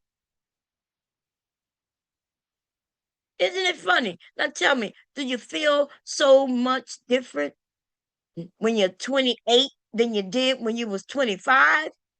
Or 25 than you felt when you was at least 21? Because at 21, you're able to do a little more, right? Legally, you could go and buy whatever the hell you want to buy, shit like that. So we're not gonna go much younger than that. But and by the way, in case you didn't know, 30-year-old young woman, that 19-year-old young woman, she think your ass is old. Old bitch. You old back in your day. Oh yeah, you don't know what's going on out here. You 30. It's funny to me. Funny to me, you know. The idea that these men have decided to tell us that we're jealous of each other. Now I'm quite sure a 30-year-old, why would you are you really looking back at a 20-year-old and being jealous of her? Like, why? You're still in the same dating pool if you're dating. You're still in the same dating pool. These men, you don't have your age stamped on your forehead, right? If anything, anybody might be a little, jealous of she might not have no kids and you got some kids, and now the man he messing with you. You're 30. He also messing with a 25-year-old. He trying to decide which one, right? And you probably thinking, oh well, I got a kid. She ain't got a kid. You might think that he made you, but nah. Listen, um, I don't know. Y'all in the same dating pool. And I guess let the best bitch win. That's all you can say. Like, I don't even know what to say. Um, and if you end up being the bitch who won because you paying this nigga's bill, then you ain't win, ho. You lost, okay? Because you ain't get you a you ain't get a man who gonna take care of you. You got a man you gotta take care of. You got you a son, ho. That's what you got. You done decided to be a mommy to a whole nigga. I don't even know what to say to that type of woman right there. And who will do anything to win. Girl, you ain't win, you lost. You lost. Okay. Shit. Up trying to like make a family at like an older age and stuff when they feel like they've missed out or they're not Yes, as you're happy. I've making seen it. I've that seen it in up. my life. This I've is seen it not in my life. true what Been you're counseling. saying. You're But just I've seen making it it up. though. I've seen it. I've seen it. This Okay, is you just my seen what? experience. She's not making it up. She's actually seen it in. Look, she not making up. She actually seen it. And watch how she gonna switch up when we talk. Because when I start giving them information, like she is making this up. So how she see that a woman wish she can go back in time and do things different. How did she see that? We don't really see it because she's making it up, right? These men say things, oh, I bet you wish this, I wish you did that. And, I always say, look, if I can go back, and the things that I say I would change if I go back, I decided that I wouldn't even change them for fear of changing, my sons and grandson, right? Um, but if we were just talking, me and my girlfriend would be like, girl, I wish I could go back and do this and do that. Um, it definitely wouldn't be who I can sleep with and all that shit. I wouldn't be taking away no motherfuckers, and I won't be adding no motherfuckers. Fuck out of here. Something wrong with some of these young ass motherfucker bitches. They dumb as hell. Okay? But them the ones who think the older woman want to be like them. And girl, why would we want to be like you? Like you a hating ass bitch. Like I wouldn't even give up my 50. Look, if I can go back to whatever her age is, which I do not know what her age is, but she sound dumb, right? Um, I wouldn't give away nothing to go back to be her age if I had to be like her, which is a dumbass hating ass bitch. Okay, like fuck out of here. I never went into a room and thought, oh, look, she's younger. I wish I could be like her. If anything, I go and be around the young women and shit. We have a good time together. Shit, look, I may even be listening to the verbiage and the words that they say, right? I might get a sense of style. What is hot now to wear? Don't mean I'm hating on them. It don't mean I want to be them. It's crazy. In I've real seen life. it, and yeah, I've seen it. Okay, what age is she speaking of? I'm Watch talking this. about when women, like, you know, when I guess their biological clocks are around like maybe late 30s, early. I knew that shit. Look, I think I said that earlier. I knew when she talking about having children. How did I know she was gonna be talking about in the 30s? And I was like, what? Man, this is red pill talking point. She sound like a dumbass bitch, like when she sound like a dumbass nigga who don't know nothing about women, right? But the problem is she is a fucking woman. Talk about biological clock. And then she put it at 30. Look, if she decided to have a baby at an old age. And I'm like, well, what age is that? When I said, watch this. And then she put that age at 30. So having babies in her 30s is a late pregnancy? That's old women having babies?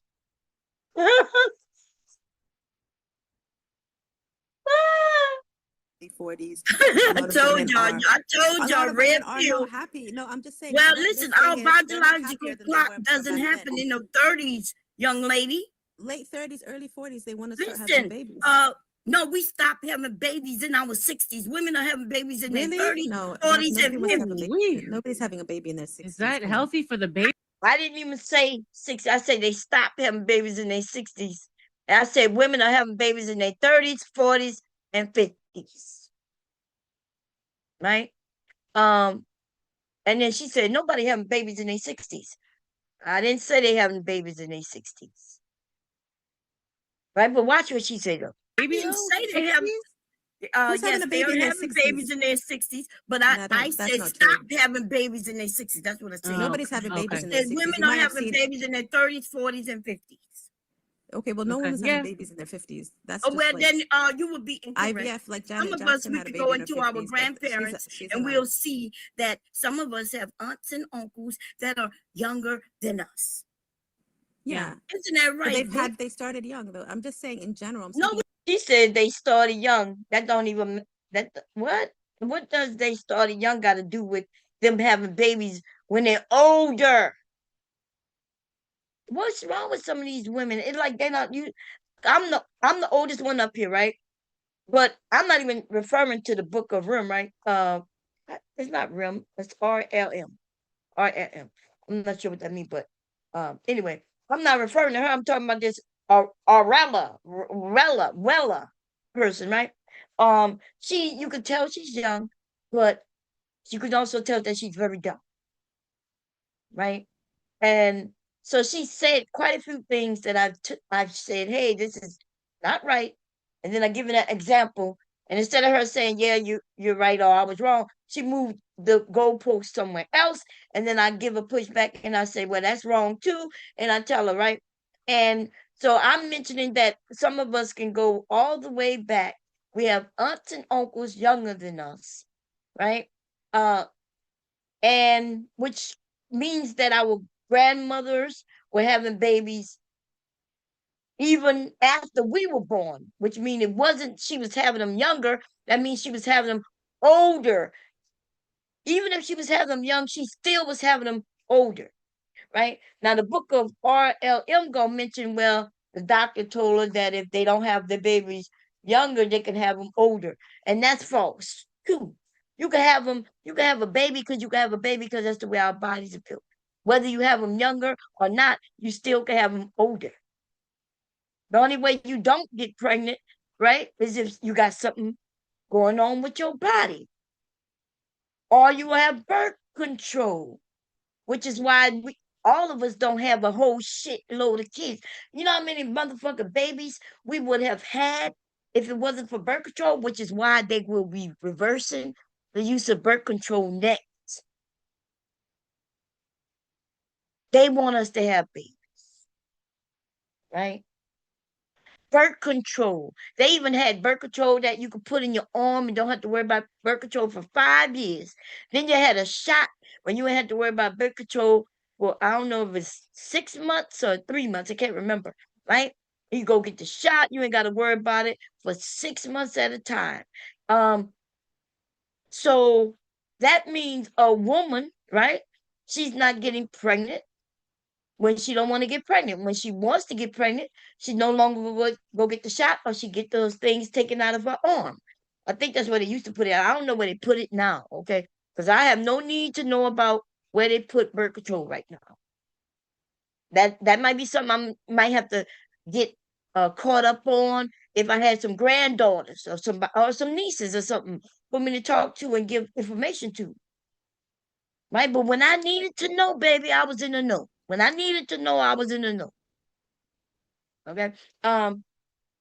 But she sounds like she's in the need to know shit and she don't know shit. And the reason it's crazy, ladies, we have the internet. Anything you want to know, you should be able to look it up. You shouldn't have to just look and listen to what people say. You could go and look up the science behind things. The biological clock information is right on the internet. And you'll find that what these men have been saying is a lie. Women have babies in their 50s. And you don't need help unless she does need help. If she needs help, then she'll go get the help. Sometimes the help that you think the woman needed, it wasn't her who needed the help, it was the him who needed the help. Our eggs are in us from birth. Do you not understand that? We release eggs every month. They're in us from birth and they are well insulated. Men, they produce theirs, and their production is based on lots of things like their health. So if they're on a diet and they're eating certain things, it can affect their sperm. But our eggs are with us from birth. I don't think you understand what I'm talking about, baby. If you believe in God, God himself, at birth, you had everything you needed already to produce children. Well insulated, which means even if you go into your 50s, guess what? Those eggs that are there, they're still healthy and well insulated. So with age, nothing happens to our eggs with age. Okay? Now, let's talk about the man, though. With age, due to his health, due to how he eats, due to his physical limitations and things like that, his sperm is based on all of that. And his sperm may not be as healthy.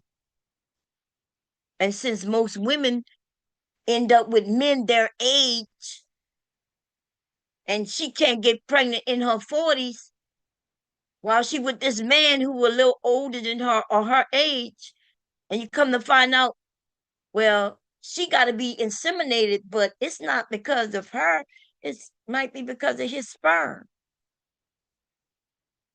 His sperm not strong enough. She got to get artificially inseminated. And then there are women, though, who had issues when they were younger, right? And they find that her eggs, the way they falling, may not be falling correctly and things like that, where she need help meeting those two together. I think, yeah. Listen, you got to do your research, man. You're on the internet, ladies. You need to know about your bodies, okay? You need to know about your bodies. What you mean they started You're young? talking about What are you isolated talking about? cases.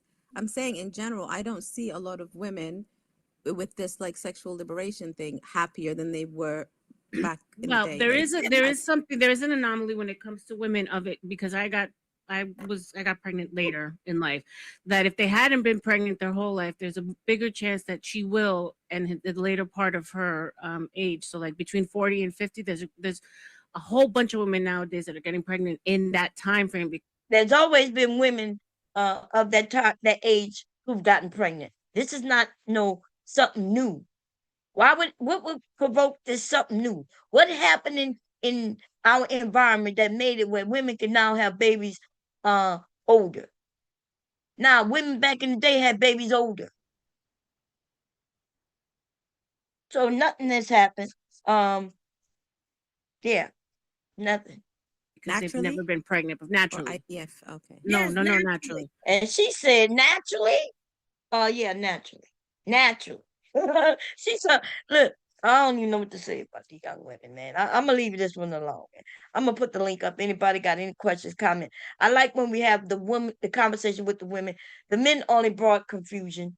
And we do have younger women who may need information because it seems like the younger women are thinking that older women are jealous of them and want to be them, which is crazy. I could see where if you mean a 50-year-old me want to be the 18-year-old you, that's fucking crazy. But I guess I can see where somebody might say, well, yeah, if I had to do it all again. But why would that bring jealousy though? Because we know we can't do it again, right? Um, I just don't. I can't imagine. I think a jealous person will be jealous no matter what. They're gonna be jealous of you if you're older than them and younger than them and wealthier than them, prettier than them, sexier than them, lighter than them, darker than them, shorter than them, and taller than them. But you know what I mean? That's gonna be that type of person because that's their personality already. But as far as you making it seem like somebody like my grandmother, all the women who I grew up around, right? I never seen any of them like my grandmother's mother be jealous of me. That I never saw that. Okay, not in nothing that they've done or said. They gave me the best advice that they could give me based on what they knew. Um, even when I went out with other women in clubs, I would not ever say that I saw women being jealous of me, right? Now, I'm not saying I've never seen some woman do some crazy shit. I know her, you know what I mean? But I won't jump to a conclusion and say she was jealous of me. She probably just thinking, who the fuck am I coming into their club without them knowing me? Because I went anywhere the fuck I wanted to go. Okay? And that's the truth. I show up at the motherfucking club and be the only one in that bitch by herself, not knowing nobody. Okay? And that's the type of bitch I was. And I walk in that bitch. Okay? Head high. Okay?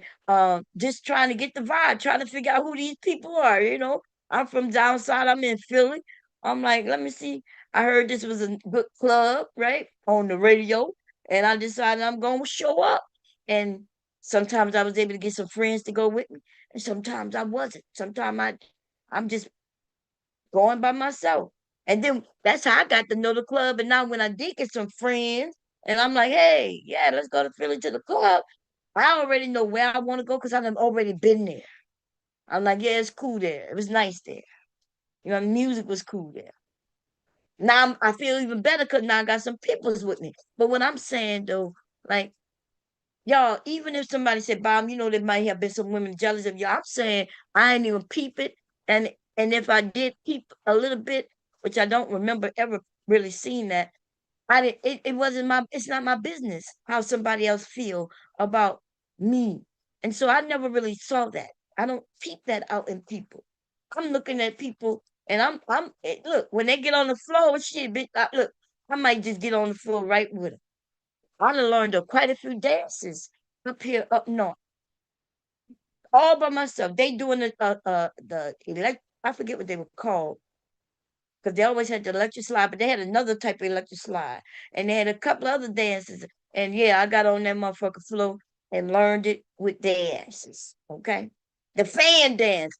Before there was the internet to learn this shit on, you had to go where the motherfuckers was doing it, and you had to learn to do it. And I was that big. And so it's okay. Some of y'all probably don't understand what I'm saying, but if you don't recognize, you don't see it, then you just don't see it. And as far as I'm concerned, if I don't see it, it ain't there. Now, if you see it, you notice it. You looking around. You peeping to see. All I cared about is, am I gonna get hurt in this bitch? Who I gotta watch out for? Who looking a little too hard and they look like they could be dangerous? If it didn't look like she could dangerous, because in Philadelphia they used to have them blades in their mouth and then they weave. They would put blades. I'm talking about razor blades. Them motherfuckers would have razor blades in their motherfucking mouths and in their hair. And I would peep them out. I'm looking, okay, she just looking me up and down. I looked her up and down. She cute too, right? She got on that nice outfit and shit. But if I looked at someone, had this one, I went and she just looked like she was looking me up and down. She was coming close. You know what I'm saying? She started across the room. Eventually she come close. And I'm like, when she got a little too close, I like, something wrong? We good? And then she go to inform me that she liked my jacket and my boots. Oh, okay. But she looked like she would have pulled out a blade on my ass. You know what I'm saying? But she would have brought a blade to a gunfight, and that's all I had to say about that. That's why I wasn't afraid to go in places. And they never patted me down, because you know what I'm saying. If they would have patted me down, they would have found something in the small of my motherfucking back. Okay, that's all. And some of them clubs, we had to put the shit in the trunk. I would be like, "Hey, bitch, we gotta get to the trunk." Now we gotta get to the trunk, bitch. We in trouble if we get caught up here. You know what I'm saying? Anyway, let me stop. Let me see. I'm gonna play a little more. I think it was it though, because it kind of got.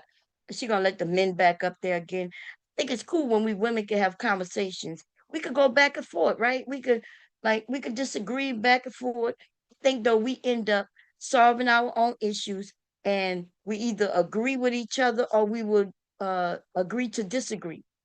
And I think that's how we as women do it. But when men get involved, see, they don't want us to be able to have a conversation. They don't want me to be like, hey, I understand this is what y'all talking about. I didn't know that. But now that I know that, we could talk about the sexuality.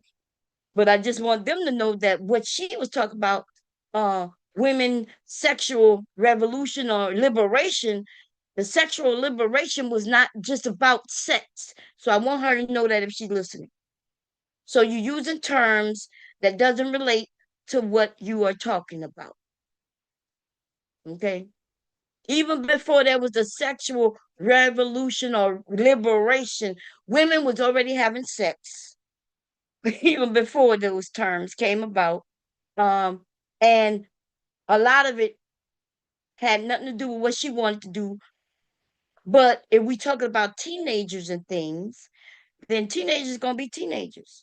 This idea that we grown people and we want to judge what teenagers do, that's crazy work. Because not everybody didn't not listen, but most of us did not listen to our parents 100%. Some of us didn't have no instructions at all. Because there was a time when they didn't want to talk about sex. Everything I learned from sex from adults was kind of like they was talking to each other, and they would tell us as kids to go outside or stay in a children's place, in a child's place. Um, and and if I overheard something, and I run to my girlfriend, and tell them what I heard, acting like I know some shit. And sometimes we didn't know what the hell we was talking about anyway. Now we have a generation where we telling kids, we telling our children, hey, this is bad touch, that's good touch, that's no touch. And the only ones who telling our kids you should be a virgin when you do this and that. I'm hoping that that's only these crazy ass men. I'm hoping that we women are pouring into our daughters and shit, but we're not giving no expectations to them as far as telling them, that they're gonna be a bad girl if they do it this way, kind of thing.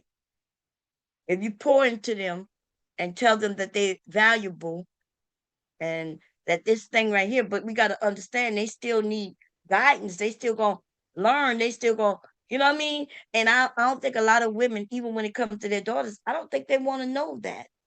And it's crazy because all they got to think about is themselves when they was kids. And then we'd be like, oh my God, I wish they don't do like what we did. But then you got to think about why you did what you did. Because it's just human nature to want to learn about your body. And we don't say anything about our boys. Motherfuckers be making sure their sons got Vaseline or oils, baby oil around the house. Now, I ain't never bought no shit like that. You understand? But not for the purpose of my fucking sons, but it would come up missing though. It would come up missing. Okay? And all I'd be like, oh my God, where is my lotion? And let me go to the downstairs bathroom and grab my lotion. I didn't want to think about shit. And I and if I had a daughter, would I be thinking, oh my God, I need to go talk to her? Because the all coming up missing. Like, I don't know. It's weird some of the things I hear parents say, women and men, right? When it comes to our daughters, it's almost like you really are I don't know, like and then the idea that we start talking about, well, we know what our daughters doing and shit like that. I'm thinking, yeah, okay. Listen, me and my mom, I consider my mom my best friend. You understand what I'm saying? And I always had the opportunity to talk to her about anything. I was just, being a young teenager, always thought that was weird. Y'all know what I'm talking about? Like I thought it was weird for me to go and talk to my mom about this and that and that. And I thought, oh, this is weird. I don't want to talk to my mom about this. And so if you would have had asked my mom before she passed away, was when she thought I lost my virginity, it was, yeah. She thought it was way after than when it was. And that's not to say that she was a bad parent. In fact, she was a great parent. Great parent. She gave me the opportunity to come to her if I thought I needed to. But I can almost assure you my mother didn't know when I lost my virginity. She don't know when I did it, with whom, or none of that. And so I think some women take it personally. They think it's an attack on them and that they need to know. And I'm thinking, my mom, it ain't none of her business when I lost my virginity. Like, was I supposed to go to her and say I lost my virginity tonight? And what kind of conversation was that gonna be? Right?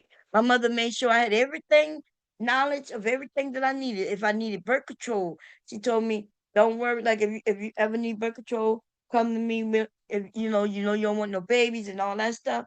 I already knew about how babies are made, knew all of this shit. So yeah, I was prepared. So she made sure I was prepared.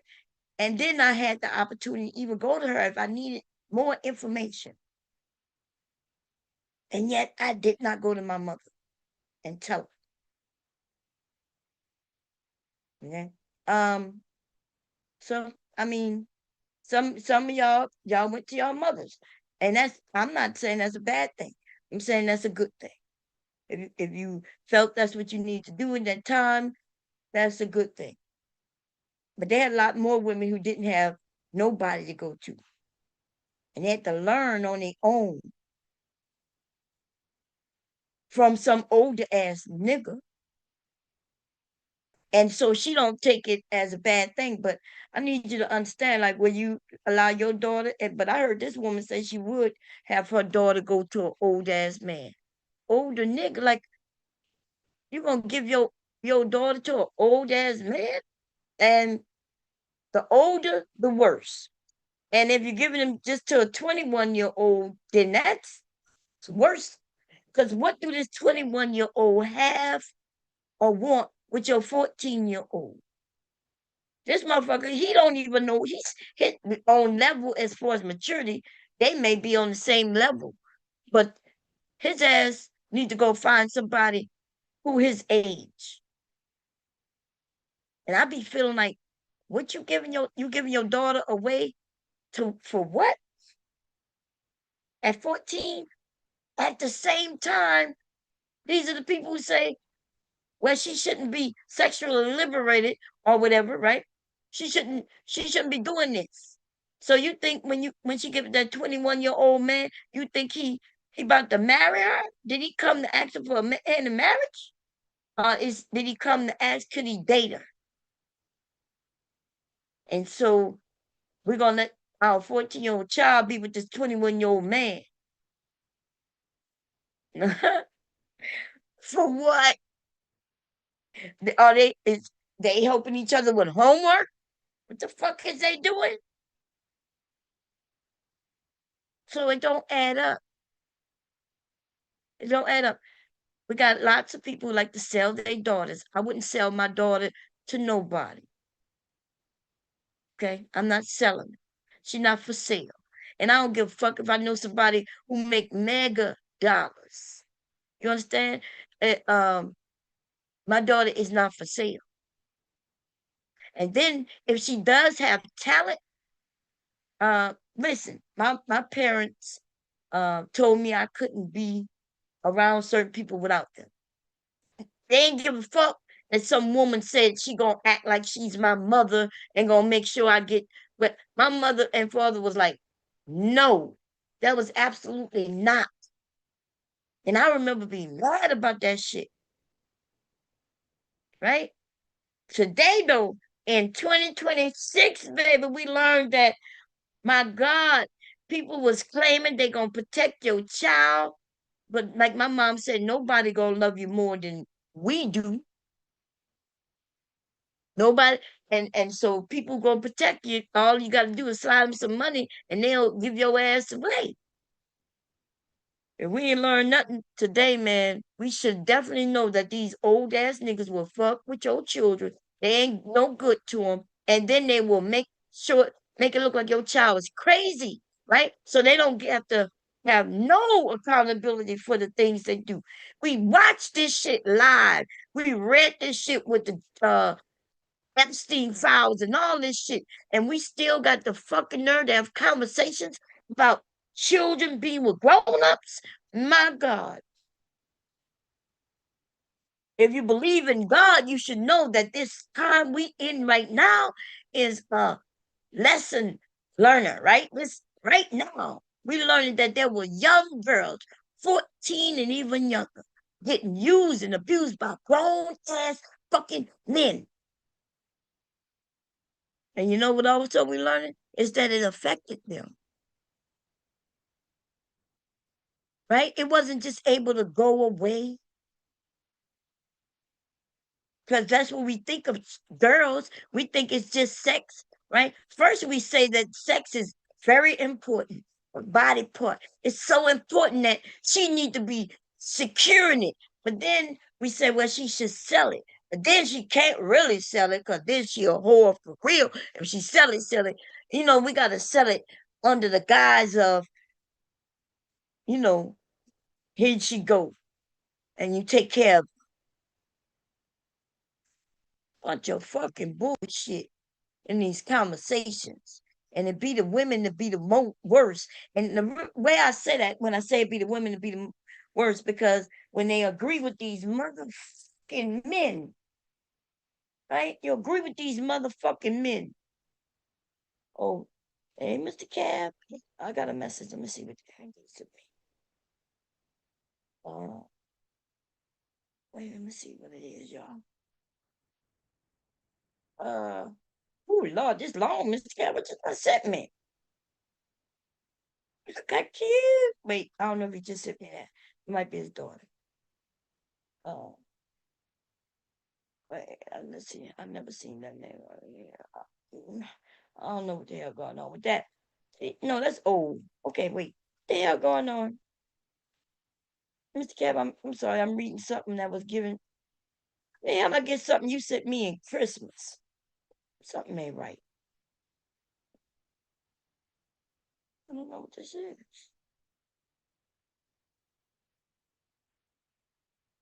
How did I get a message? I just got something from Mr. Cab, but when I read it, it went all the way back to December. Oh no, wait, this must be. Wait a minute, what is this? That look like it want me to send this. Somebody hacked my fucking phone. I don't know what's going on. Y'all got some shit that says Trump, Trump, Trump, Trump, Trump in my messaging. And it got the green thing so I could hit it, which means I would have been the one sent it. But I know damn well I didn't put this here. They hacking iPhones. I gotta erase all this shit. And it keeps saying Trump, Trump, Trump, Trump, and some other shit. And it's long as hell. Should show it to you, but I'm not. I'm deleting it. I got a notification, and if I would have hit that green button, I would have been sending a message instead of receiving a message. That's crazy. And okay. Anyway, let me put the link in, y'all. I'm coming. I'm coming. Chat was disabled for this live stream. Oh, no, that wasn't. That's her stream. Sorry, y'all. Let me get off this real quick. It went a little longer, but when we have a conversation with women, right, and women don't be knowing what they're talking about, right? But you're talking to women. Hey, Reese Cup. Yeah, they done hacked my iPhone, y'all. My iPhone got hacked. And it told me that I received the message, but what it was, it wanted me to send a message. Oh, look, she looks so cute. Well, when he sent me that though, he sent me that. Yeah, today. But okay, she's getting so grown, y'all. I remember when she was just so tiny. Mr. Cab's daughter was like a little girl, y'all. Man, kids be growing up so fast. I be considering them like my little nieces and nephews. Here, let me grab the link. Listen, ladies and gentlemen. First of all, women. Okay, listen. We all not going to agree with each other. We all come from different backgrounds and lifestyles and choices that we made in our lives. I'm gonna say this to you. You shouldn't be embarrassed about the choices you made, especially if it makes you who you are. If you learned a lesson from it, even if you learned that you don't like it, or you learned that you love it, you should not be ashamed. Okay, you are grown. You're grown. If you happen to be one of the women, these women say that you are where you feel sad about your choices that you made, then you need to get the fuck over it, right? Realize you learned the lesson from it and move forward. And it don't matter what it is, because you cannot go back in the past and change it. That's number one. So I hope there is no women on the numbers in which she was saying. Could we find one woman who gonna say, I wish I can be 12 again? Hell yeah. Okay. We're gonna come across, but for the most part, we know that that's not gonna happen. Okay. Hopefully in your next life, okay, you do what you want to do, or what you think you wanted to do, or what you want to do now, but you didn't want to do then because when you had it back then, you didn't do it that way. You know what I'm saying? Like, oh, it's confusing. But anyway, for you men as well, listen. I can't tell you how to be a man. I actually can. I can tell you how to be a better man, but you're not gonna listen. Okay? Why? Because you such a man, big man that you are. You'll understand that you can learn things. You can't learn from anybody, but you can learn from people based on, I don't believe that you can learn from anybody. When I hear people say that you can learn from anybody, I can learn from a crackhead. Can't learn not a motherfucking thing from a crackhead. Okay? Unless I want to smoke crack. If I want to smoke crack, then I can learn how to smoke crack from a crackhead. So, but we know that most people not trying to learn how to smoke crack.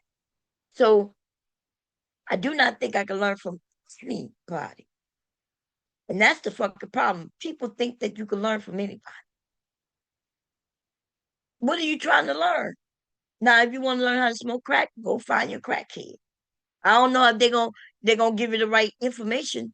They might talk you out of your crack, and they might smoke your crack in front of you under the guise of this is how you do it.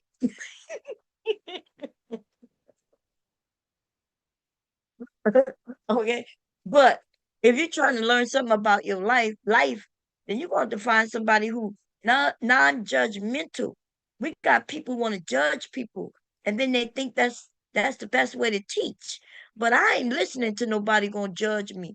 I'm gonna be honest. I'm not like, what are you judging? Some shit I've already done. Now, if you're talking about judging what I'm gonna do tomorrow, and you say, well, I don't think that's a good idea. That might not be good for you, and da da da. That might be one thing. You want to judge what the fuck I did yesterday, right? And you're not making it into, a lesson and something, and explaining to me why that was bad that I did. But ladies, these motherfuckers want to tell us that who we slept with yesterday was bad. And then you might agree because you might have learned that he with the little dick committee, right? It was too little or too big or too crooked or the motherfucker just wasn't what you thought it was gonna be. You might feel the same. You might be feel like, oh, I'm wasting my time.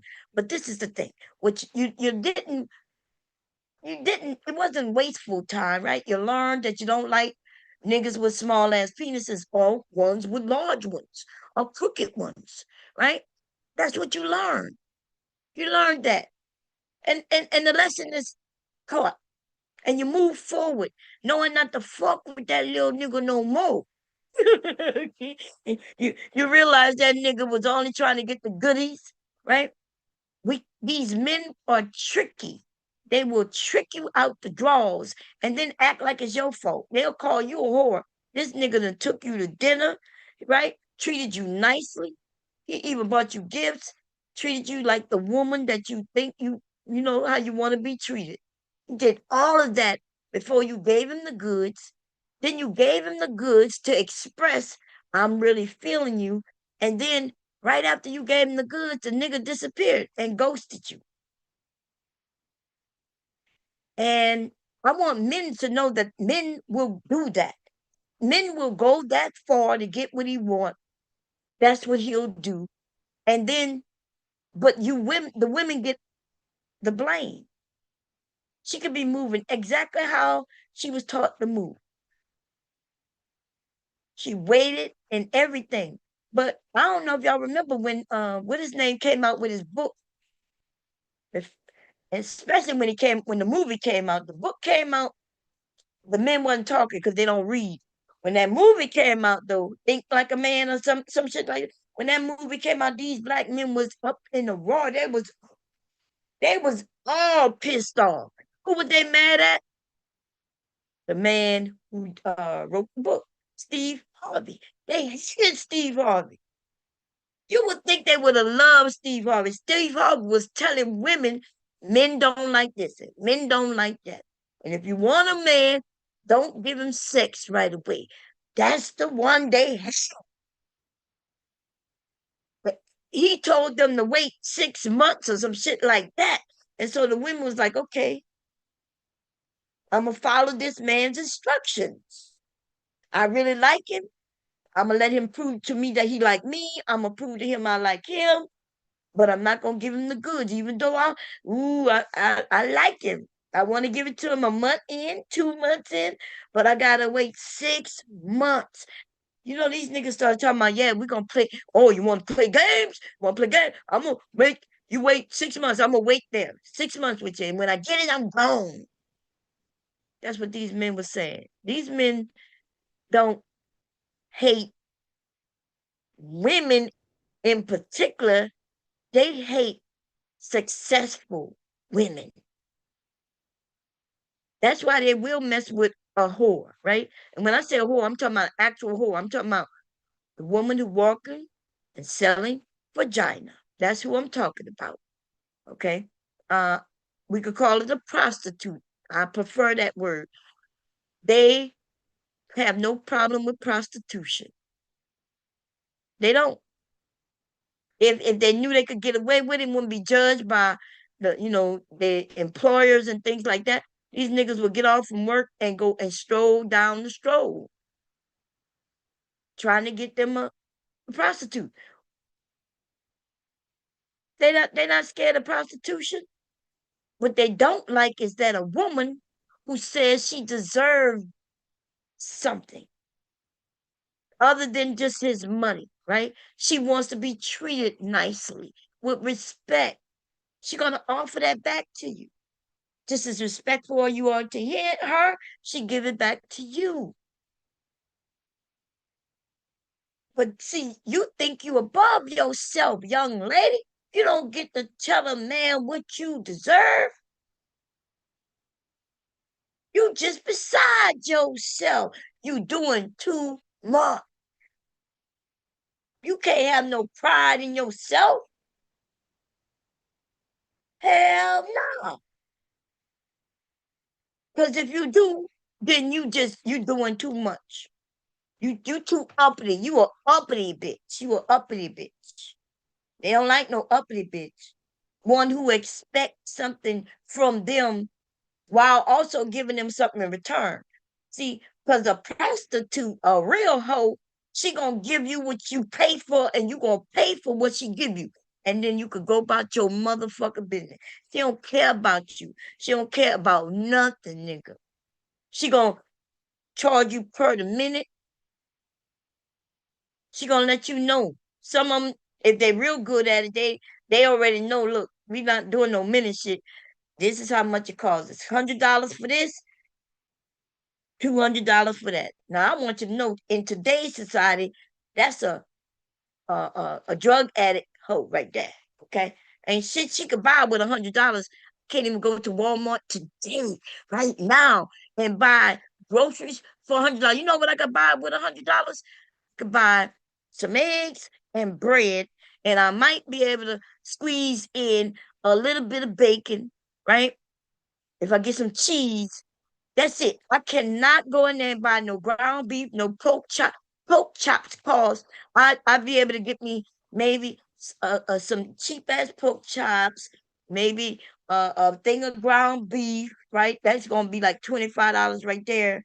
Probably a little more. Them chops actually cost about $14 to $25 just for them chops. And there's only gonna be like 6 of them in there, right? 6 to 7. So then I might be able to get a thing of ground beef. That's $35 if I get that 10-pound one, right? That's now we already at like what 50 something dollars already.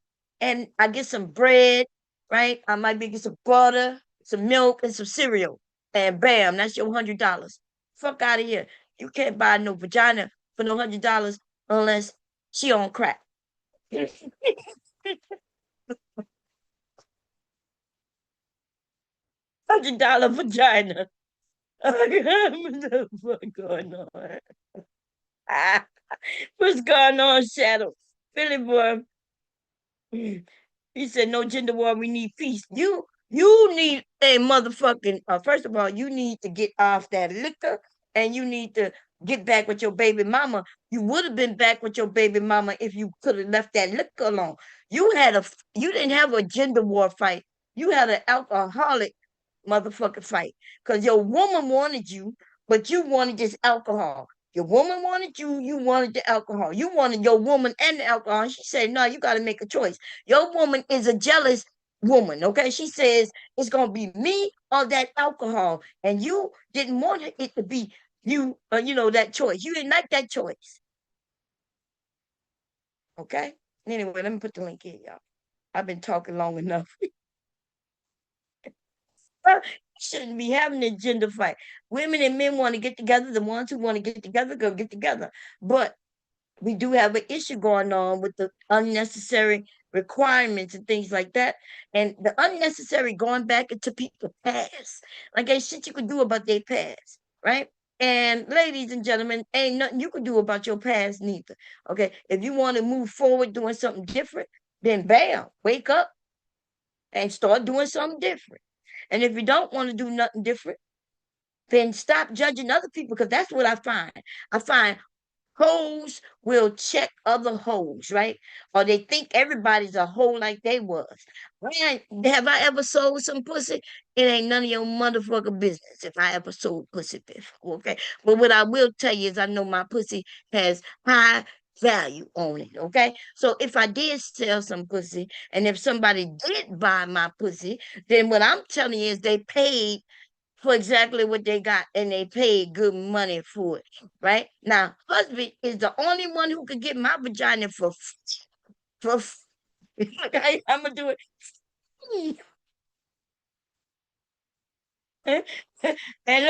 And look, and in his mind, and in my mind, and everybody's mind, he get it for free. But the truth is, we can add up all the bills, okay? We can add up all the bills and everything else, the fabric and all that shit. Yeah, they call little girl, hoes call little girl fast. Yes, they do, Reese.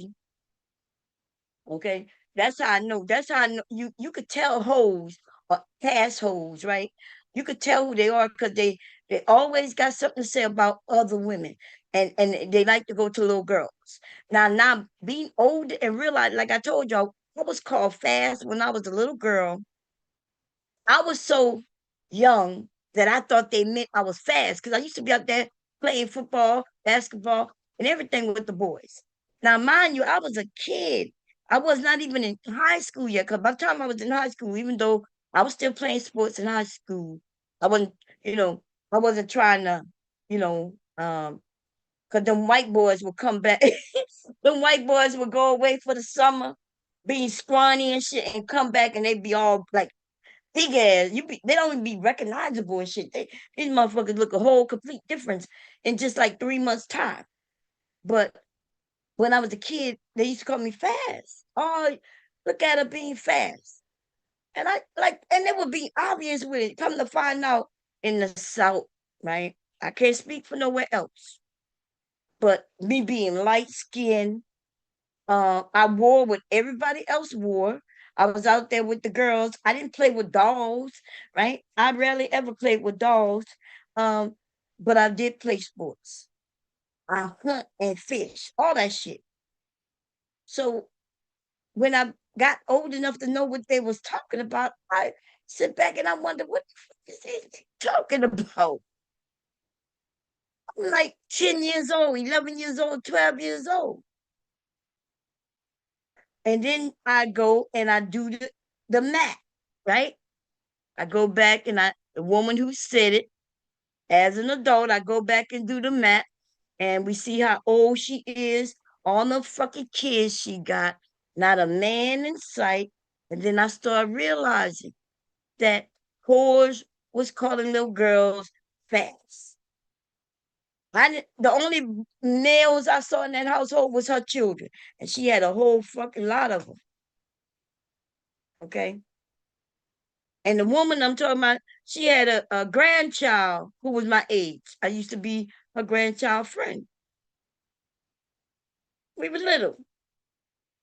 And I never hear call her grandchild fast, but I was fast, even though I was out there double dutching with them, right? I didn't even look at boys in a way that I would normally would, because I wasn't that age yet. You know what I mean? Like, little girls want to be liked, but they don't understand. I don't know about today, right? I don't know what they understand today. I still feel like I remember how I was as a kid, listening to the music I was listening to and still not knowing the meaning. And you know how I know that's true for most of us? Because we just found out some of these songs that we've been singing since we were kids, and we had no idea what they was talking about. We just knew the song. The adults may have known what the song was talking about, but as a kid, I didn't know that Prince, Little Red Corvette, I thought he was talking about a motherfucker car. I had no idea he was talking about sex, right? I know I could go on and on and on and on with these songs, but I did not know they was talking about sex. Okay, little red Corvette is all about sex. When he started talking about the Trojans he saw, some of them use, like I did, you know, he said he called them Trojans, like Trojan horses, right? He was talking about horses. Well, Trojans, right? He was talking about condoms. Now when I sing the song, it like I know exactly what he's talking about, but back then I did um and we now know that most of us didn't. And therefore today, how are we thinking that the kids today, even though they're listening to the songs that are put out today, how do we know that they know exactly what they're talking about? Even though they're being a little more overt with it, it doesn't mean that a kid though knows what sex is like that to know exactly what they're talking about. Like when Carly B said, hit that thing in the back of my throat kind of thing. And you know, as an adult, we know what she's talking about. As a kid, though, a little girl might be singing that motherfucking song, but she ain't really thinking about doing it. She don't have the experience of any of this, or even holding the penis, let alone putting it down her throat and shit like that. And so what I'm saying is, I think we adults, when we push things onto children, um, that's crazy. Brownie said these kids are online and hip and nah, I don't think so. I don't think so. I think that's what we are saying. How can they be hip to something they not experienced? Now, I listen to them use actual cuss words and talk about sucking the penises when I was a kid too, and still that doesn't mean that I understood what they was talking about. So I disagree with 100%. And then I actually use myself, and I can go to videos where they recently found out songs and other adults today didn't know what the song meant. Now, if you talk about what they know, when you talk about kids, what age are we talking about? Are you talking about some 17-year-old, 18-year-old who may have had some sexual experience and kind of understand? Because what most people are talking about when they talk about kids, like kids range all the way from after toddlers, right? We talking about we could be 10 years old and up. So now you saying they be watching stuff deletion videos. What kids be doing that? I'm not saying no kids don't be doing that. I'm saying though, what group of kids are we talking about, and what percentage are you talking about? Because that's crazy. That's crazy that you would say that. By the way, those videos are illegal. Where are they finding these videos? I'm not saying they're not out here. That's crazy that you would say that. That's crazy that you say these kids out here watching snuff videos. That's crazy. Did you know snuff videos are illegal? Did you know that? Um, that's crazy, baby. But then again, why would I be shocked by that? I'm not shocked by that. You can watch a scary movie and see, right? But snuff videos is supposed to be real, right? A snuff video is a real, actual person being murdered. That's why it's illegal. But if the kids are watching something and they're not sure if it's real because they may not know that snuff actually means real, then what's the difference between watching it and a chainsaw massacre on TV? Okay. Yeah, but you said a lot. You said bomb these. No, you didn't say a lot. You said bomb these kids. So I don't know. You must be talking about a small percentage. Um, and if the kids are online watching these things, then I guess the parents need to take control of that. Okay, that's crazy work that you mentioned that though. Um, because whoever watching it, And if we know they watching it, then the FBI know they watching it. Now, I ain't gonna lie, today with the Justice Department, we don't know what they doing. I don't even know if anybody give a damn what they doing. They, it's a bunch of criminals. But if they watching that shit, we all gonna know it because they gonna get in trouble for watching that shit. Okay? It's illegal. It's illegal to have it. It's illegal to watch it. And so, yeah, that's crazy though. Let me grab the link. Share. I think what happens is people say things online, and then there might be a few, if a few people say it, because like if I say something about someone, like let's say right now I made up a lie about, let's say Anton. I'm only using him because he's, big right now for people talking about, people making money off him. If I say something, right, and I put up some proof, whether it's fake or not, other people gonna talk about it, and then other people gonna talk about it, and then other people gonna talk about it, and then there gonna be people who just automatically believe it. And I say that's what's happened on mine, right? You hear something about somebody, they've been doing this forever, forever and a day, right? That's why there's some people who said they were doing things, and people didn't know whether to believe it or not because they had already done it with other people, like Michael Jackson, right? There's been claims on many people, or Kelly when his shit come out. Now we see, there's other people being accused of things, and then shit gets wiped away. What I'm saying though, today is no different than back then. Um, there's the children whom do know things, and then the ones that normally get caught up though, they're not going to grab a young lady who know about sex. They go and grab a little young lady, or let me correct myself, young girl who doesn't know much, right? Who doesn't know much. And then she don't know much, but her family is not really there to protect her. In fact, sometimes the family might be sold her and knew they were selling her, or sold her without knowing what they were selling exactly. It could be a little bit of both of those.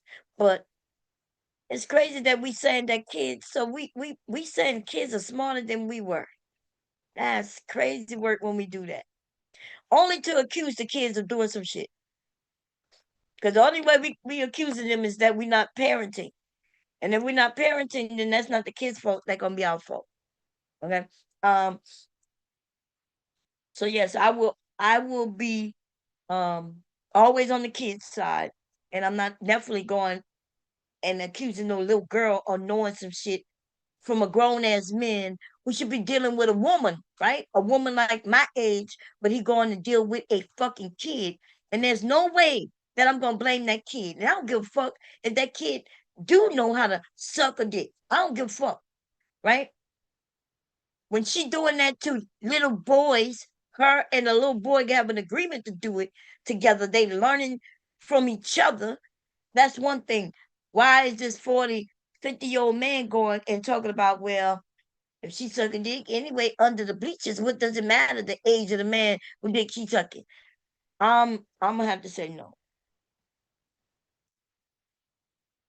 Yeah, but 25% of kids report seeing violent content does not equate snuff though. That don't equate watching snuff. Yes, they see violent content. You can look at a fight right now. We've seen people get killed on this bitch. We've seen the police kill people on this bitch, right? We see violence all the time. But seeing violent content and seeing snuff is not the same thing. And so I guess maybe that's why, like, I want to protect the kids, and I'm even gonna protect the ones who may not know that they need protecting. I'm definitely gonna protect them from adults. So once we make it seem like these kids know more, then a man is listening to that, and he's saying, "Oh yeah, she know how to suck a dick, so I'm gonna offer it to her." That's crazy. And I gave an example of that using myself and a man, grown man coming around us as children. And even then, we thought Michael was Michael, right? Michael was Michael. Mike, we thinking we didn't, we didn't, the way Michael came off, like he was there and he would offer us rides, and Michael would offer us to take us buy some ice cream. Michael was grown and we was fucking children. And some of my friends were virgins and others were not virgins. So was the ones who weren't virgins, were they the ones where the man could go and it would be okay if he grabbed her up? You see what I'm saying? Like, would it be okay for him to grab her because she wasn't a virgin? Or so people to say, oh, she fast, so that grown ass man who got round that kid, right? She fast, but he not slow, huh? That's crazy work how they used to do this shit. That's you, Josh. Yes, ma'am. Yes, ma'am. Hey, how you doing? Oh, Yeah. you driving. Look at you. You got to stop showing your. You're just so cute to me. I think I've been telling you that since I've seen you. Now listen, when I say you buckwheat, I'm not calling you buckwheat was cute though. But I be talking about the style of hair, which a lot of you men do have their style of hair. But buckwheat was cute, had to smile just like you, and so people try to claim I was being racist. That is not racist. Buckwheat was chocolate, pretty skin. In fact, I pulled up a picture. He looked like a little girl. That's how cute he was. But anyway, so I'm not insulting you when I say that. I just want you to know. Mom, I didn't take any assault to it. So okay. How you doing? I'm doing good. How you doing today? You were online, so I decided to jump in and listen. Yeah. What you want to say first about anything? Because I'm all over the place. I guess I understood what she was trying to say. She was just trying to say it poorly. She's like, oh yeah, well, women need to know. What the argument is that people are going out and getting a lot of quote unquote experience, right? But then they're taking those experiences to people that they don't necessarily relate to. So it causes a lot of conflict. But I think she's trying to specify women when it's the same issue with men. A lot of men get, like, when we're sleeping with a whole bunch, if you're the type of dude who gets to know the women that you're getting involved with, you end up in a situation where you're now trying to meld all these personalities, and then you don't know what kind of woman you want to be around you because you're too busy jumping from box to box, which to me is just as bad. Okay. So let me ask you this, because I think I see what you said. Do you think women? Because I know men, right? You're a man, so you know how men do it, and I think we all kind of hear what you men saying. Y'all like going box to box, different variety of women, right? Am I going too far with that, or? I think those are select men. I think most men just want somebody that can, like, be theirs.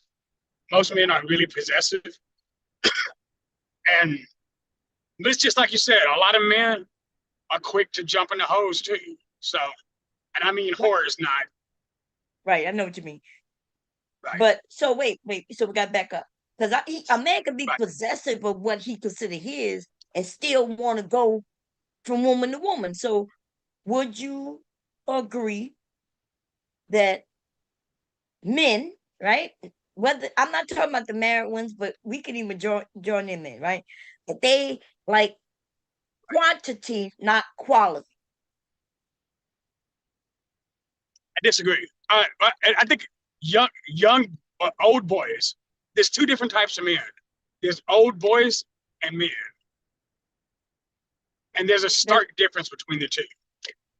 Okay. Old boys want to jump from box to box because that's what you do in high school, early college. But I think men want a quality woman. Like, I'd rather have one woman that can eat it, like, to be the best eater and sleeper, right? Than 10 women that have to, each of them are good at one thing. You know what I mean? Right, but that's I prefer the quality. Right? I would prefer quality over quantity. but that's you. But we hear these men want women who will accept them getting even other wives. So that's how we know that even what you're saying is not true in their cases. They want Kevin Samuels told these men that and women that a man, right, with money, that he gonna want different women and that the women need to accept that. And I never agreed with that sentence. I think because there's a lot of people who like got married and then came into their money that want to stay with their woman. I think I agree. it's a difference. I agree with that. But I'm saying what Yeah. these men in this red pill space have been saying for years is not what you are Right. saying right now. They are absolutely telling women that, they want multiple women. But keep in mind, they're also trying to talk to men who aren't even getting the original woman. Like they're communicating with people who don't have any form of communication with understanding how women work. A lot of people, like in high school, I was a nerd completely all the way down. So, but I always had the ability to talk to people because I spend time to get to know everybody in my circle, which is how come I associate with women very well. Nigga, get the fuck out the road. Goofy ass nigga. On your bitch ass over. Sorry. Goddamn club. I bomb you back. Yeah. Because you all over the place, and then you say you communicate and you cuss the person out in the road. No, but you taking it. I don't know, to walk like across the street. the way they was talking over there, because you done pushed this thing all over the place. These men have been saying that they say it to each other. They even say that a man whore and a woman whore is not the same. They say that it's okay for a man, boys to be boys, and to go and get quantity, not quality. They're not looking for a particular woman. They're not looking for a wife. You don't ever hear these men saying they're looking for a wife. But no, you're right. But notice the phrase that they use: boys will be boys, and men will be men. They're talking to a bunch of people who aren't even having sex with the first person. People who are having trouble even finding that one person. Like, yeah, but if they are talking to a man like that, or a boy, as you put it, they still tell them the same thing, to go get lots of women. I gotta, somebody who ain't never had a car can't go tell me how to get a car. Like somebody who's never owned a house can't tell me how to go get a house. They're telling people who aren't succeeding, like people who aren't succeeding at the game are telling people who don't even know how to get in the game how not to succeed in the game, which is why the rim bros exist. Okay. But remember, there was the women talking. You say you understood what they were saying. And I am saying that I don't understand what they are saying, because they are focused on what women are doing, and the men are the ones who want to have all these women. So if you, not you per se, but if a man wants all these women and he's moving through all these women, what is that creating? Because we women don't want the same thing you want. Men want quantity. Women want quality, right? And so when we bump heads, a woman might look at you and say, "Oh, I really like him. He meets what I think is quality." But you looking at her like she's just gonna be a notch on your belt, even though she not a hoe. After you done with her, she not a hoe. I see where you're coming from. Anecdotal experience. Last night I was Ubering, right? And these two white chicks got in the truck, and immediately they're like, "Oh yeah, you should come to the club with us." And I'm like, "Yeah, no, I'm good." And she's like, "All right." And then I'm hearing them in the back as they're talking to each other. She's like, one of these chicks literally said, "I'm gonna go somebody in the bathroom today." And I thought about it. I was like, that's not normal. Like, that's not normal behavior to like pre-plan that. No, that's exactly normal. That's normal to a young woman who's horny and she going and she wants some penis. You know me, I got a subject and opinion there, but yeah, but you said that it wasn't normal to the woman who they're not looking for husbands. See, that's the difference. A woman could be honest and say she's not looking for a husband, and she only looking for penis. The men don't like that. They consider that they're gonna call her a whore, right? Just because she know what she want, and they're gonna call her a whore because even if she's doing the same thing the men are doing, where they're not but taking. I was gonna say his bomb. They want to fuck her. Like but get this, most of the men who are calling them whores still want to have sex with that chick. Yes. Like, in fact, the reason she's got so many bodies is because the men are like, yeah, I still want that. Yes, because and that's what I said earlier. Yeah, no, I agree with that. No, that I agree with. But when the women was talking, they made it seem like nobody gonna want her. And I was like, nah, they're gonna want her. They're gonna stand in line to get their chance. And to the right one who really, really like her, he gonna marry her if she wanna get married. Oh, he's gonna come for her. Absolutely. Right. I bet those women were younger when they were going out, huh? What age you think you put them at? I'd probably say between 20, 21, and 25. Right, young women. Because I dropped them off at a 25, 21 and up club. Okay, yeah. So they in that age range, but when, let's say at 27, one of them decide they gonna settle down and get married because they meet somebody. That guy not gonna be worried about her body count. He don't even know what she did in that bathroom. He don't care. But now these men are acting like they care. But I think that's the whole Vim, like the whole Vims, that's what they do now. They want to sit here and talk. They want to sit here and talk crazy, but in reality, they're on beat. Hey, hold up, real quick. Okay. Yeah, y'all. So that's what I was saying. Like these men, right? They talking the talk, but like they keep saying we love them hoes, right? But they not calling them whores though, because they know if they call that woman a whore, she gonna walk away. No woman is letting this man call her whore all in her face, and then she's still gonna go home with him. She ain't going nowhere with his ass. I bet you that man owns all kinds of swords. Oh, you talking about? Hey, Brandon, Rooster, what's going on? How's everybody doing? That boy look like he know karate. He learned it from the movies. You're crazy. Yeah. Hey, CJ, how you doing? So you see what I'm saying? Like men, listen, the guys, the gender war is because of men. They want to blame women, though, right? The men, what happened, the men, y'all moving one way, but then saying something completely the opposite. And what I'm saying, if men said, I don't like women who do this, that, and the third, and the majority of men said that, then that women will not be doing these other things. But we got to see women are doing what we heard these rappers and R&B singers and the men follow those men and the women follow those men as well.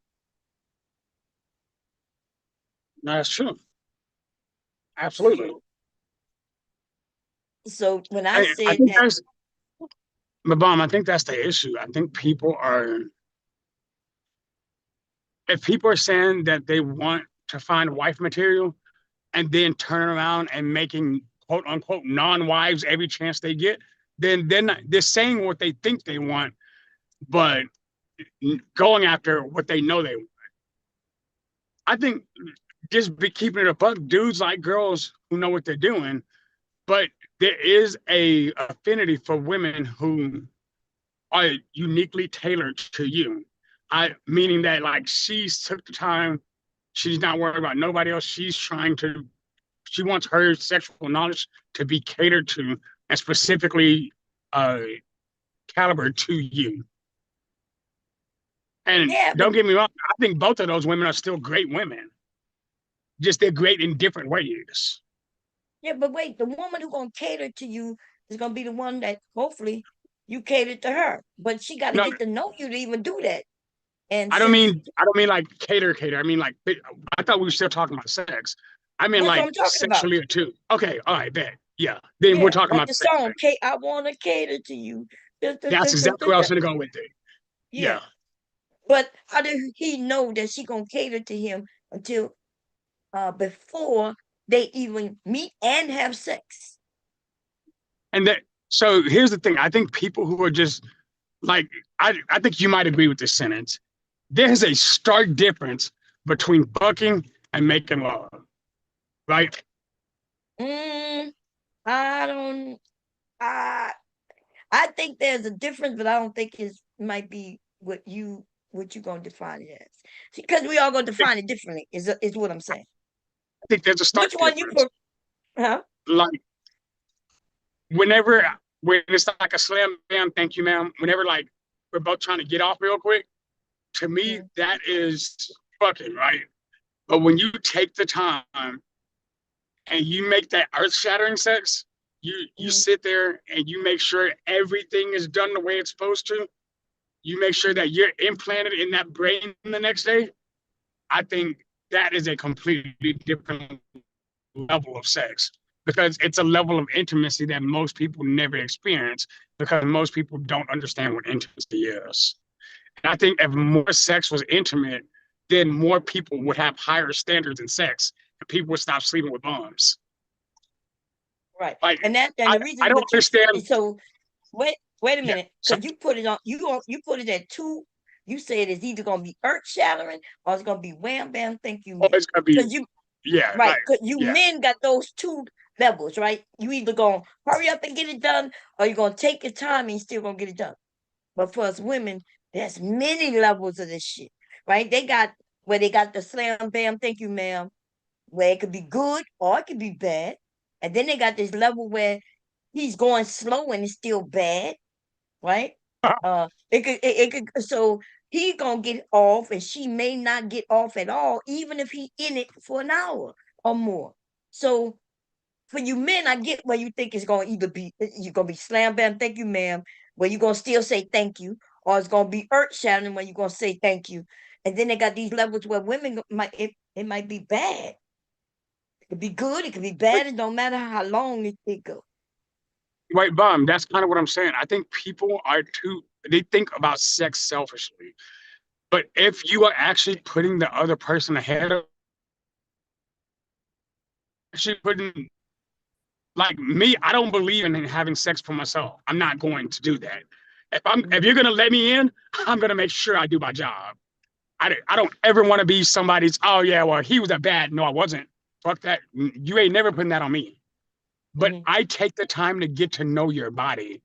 I take the time, like I'm not done until you are. That's my entire life goal. Yeah. Most men not like that though. And I think that's a problem. No, well, these men say they're not like that. In fact, you ain't hear when the Rim brothers were saying that women shouldn't even orgasm, that it don't matter. She a whore if she have an orgasm. She a whore if she wanted to orgasm. That's crazy. You hear that? Sorry. No, women thinks like that.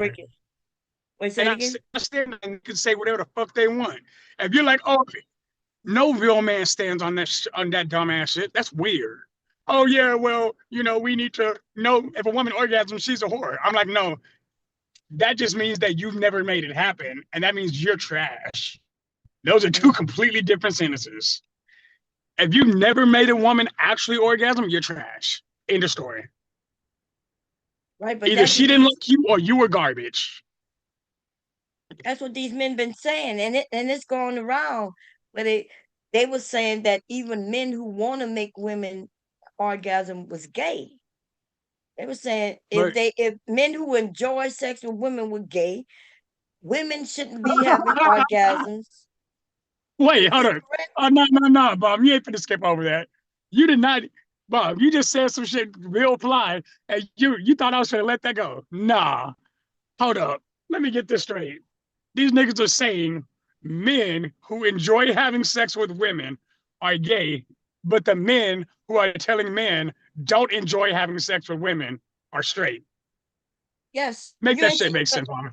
it don't make sense, but that's what these men were saying, and they got the ear of young boys. But What that dude name is? The one from another country who kidnapped some women and was selling them and shit. That Tate oh, dude, Andrew Tate. yeah, there goes. Yeah, Andrew Tate posted this just last year. I think it was earlier last year on his thing, and he was saying, and his theory is if a man is concerned about how a woman feels, right, with her orgasms and all of that, then he's gay, because real men don't do that. You say real men don't give a fuck about what women think and how they feel. So we both agree that that sounds really stupid, right? Yeah. Yeah.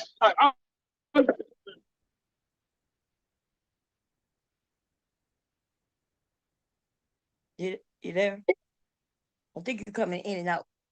Um, and then you did say something about her looks. I don't know what her looks got to do with it, but see, you men, right? Some of you men not understanding what men are doing, and that's what's hard about these conversations, because y'all think y'all speaking on behalf of men, but really you're just speaking on behalf of yourself.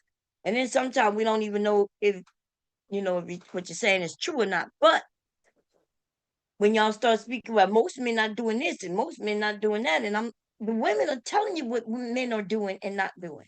We the ones who sleep with these men. We the ones who deal with these men. But yeah, they started saying these things in the open. They don't care if a woman have an orgasm or not. And I'm gonna be honest, I don't care to make a plate of food for you if you don't care if I have an orgasm or not. You know what I mean? Like, why do I give a shit what you eat or anything? If you're not even caring if I don't even, like, I don't want to have sex with you no more if I don't see no value in it. At one point, because I'm from that, older generation where I'm thinking, okay, this is my duty, let me do this. But then I get older and I'm like, nah, like, what am I getting out of this? I'm not getting shit out of it. Then, so if I ain't getting nothing out of it, then the hell I look like making sure you good. And that's, you're coming across women who are younger and they didn't get fed that old shit where you marry a man and then you gotta cook and clean and have sex with him, and all he gotta do is just pay the rent and that shit. That shit is bogus anyway. Like, why would I even teach my daughter some shit like that? I wouldn't. I wouldn't have taught my daughters. Look, I would have taught my daughters just like I taught my sons how to clean, right? My sons had chores. Just like if I had daughters, they would have had chores. I wouldn't have gave her any more chores than them, because I had an aunt do that to me. When I go to her house, she would say I'm the girl, and the boys didn't have to clean, but I had to clean. I wouldn't have done that to no fucking body. But I would have taught my daughters the same way I taught my sons. They would have had chores that they had to pick up, they clean their room and shit like that. And on Saturday, we cleaned the bathroom. We did a little more deeper cleaning, bad dishes. And then if my daughter wanted to learn how to sew, just like my sons, I asked them, did they want to sew? One of them used the sewing machine once, the other one never did. And one who did, he didn't do it again. Right? He thought he wanted to be crafty at one point, and then he gave up that shit. I wouldn't have pushed shit on to my daughters just because they're girls. You see what I'm saying? And yeah. And I think men, though y'all expect that we're gonna raise our daughters the way your grandmothers was raised, right? When if you are younger than me, our Generation X, was not raised to be no the way these men are claiming, y'all. They listen, I learned everything that I learned is because I wanted to learn. You see what I'm saying? Like, I had a teddy bear. I don't remember having a dog. I had a teddy bear when I was a baby. I remember that teddy bear because my mom told me my grandfather bought it for me, right? And the cooking that I learned is because they never put me in the kitchen and say, here, this is how you do this and this is how you do that. I watched either older cousins or I looked at my mom and or my dad cook. So even when I became an adult, I had to call and say, hey, how you do this? You see what I'm saying? Like I watched them do it, but without the instructions on how to do it or somebody act, nobody taught that to me. And so the men are lying. Even some of these women are lying. You got a generation, my generation, they're lying to you young people, trying to make it seem like our generation was so great. But if you look at them women who doing the line, like Monique, right? Monique was on here one time telling women they need to be ashamed and they bonnet. But you could go and find her with uh bonnets and in her sleeping pajamas and shit like that, right? She got older and then she wanted to mature and act like she thought she was gonna make money by being that auntie, right? But she fucked up when she became the auntie who want to judge other women. That's when she started fucking up. So you could be an auntie. I could give you the information and you may not like the way I give it to you, but at least I'm not judging you. I crack jokes and shit like that. But I don't want to lie to you. I don't want to tell you, I learned sewing through home ec. I watched my grandmother didn't let me near her sewing machine when I was a kid. You understand what I'm saying? Like, but so I saw my grandmother, I saw my aunts, I saw people sewing, but that don't mean, like they didn't let me get on their sewing machines and shit when I was little. And by the time I'm a teenager, I'm learning it in school. And now it's a little different. I can get on their machines and things. But you got to understand that for the most part, I learned that shit from school.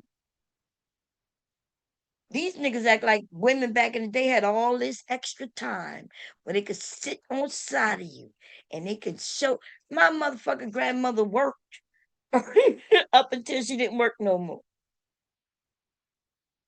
You see what I'm saying? So my grandmother, all of them were cooks. My grandmother, my one grandmother on my mom's side of the family, she worked, like I said, she worked, she was a cleaning woman or whatever I don't know what they called them, but she worked in other people's homes, in family homes. She was like their maid. And even when she moved to California, she was a maid for somebody. I told y'all, the woman who played Samantha on Bewitched, she took care of that woman's mother. My grandmother took care of that woman's mother. Okay. Oh, they didn't teach y'all sewing. Now, what I learned in sewing was hand sewing. But I'm talking about on a sewing machine. Um, I learned sewing machine at school, but I learned hand sewing. My mom taught me hand sewing. I watched my grandmother, they would give me, we could sew like that, but on that sewing machine, no. And we are different generations, I would so Reese, I would be closer, I would be like your mother's age, possibly, or one of your aunts, things like that, right? So yeah, we did things differently than our generation, our parents' generation. My mom was a silent generation. No, no, no, no. My mom, is she a boomer? I have to look and see when the boomers start. But the boomers wasn't a very long generation. Um, I I'm not sure if my mom was a boomer or the end of the silent generation, right?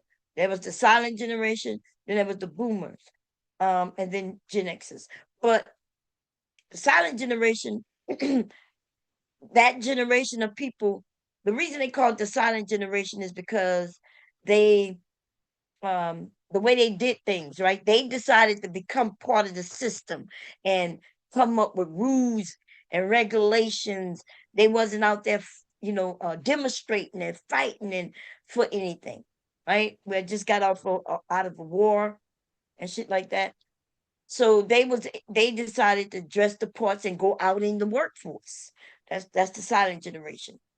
They want to become part of the system. You back? Welcome back. Yeah. Yes, ma'am. How you doing? Oh, okay. I'm back. Yeah, introvert. Yo, You so know me, your earning mother some, is some money today. huh? So I say earning some money today. So what were you saying? Oh no, I was saying to introvert. Her mother is only like 4 years older than me. So she'll X her if she. Um, my mom is Gen X, and she was taught the way and tried to teach me. And she said, "I said, hell no." I know that's right. Because I was, we want to teach our. I don't know. Like I had sons, but if I had daughters, I would have taught them the way my mom taught me, and well, my mom always encouraged um, education. But then in the 80s, when like that TV show came out, that's when I really learned about education. Further education. Um,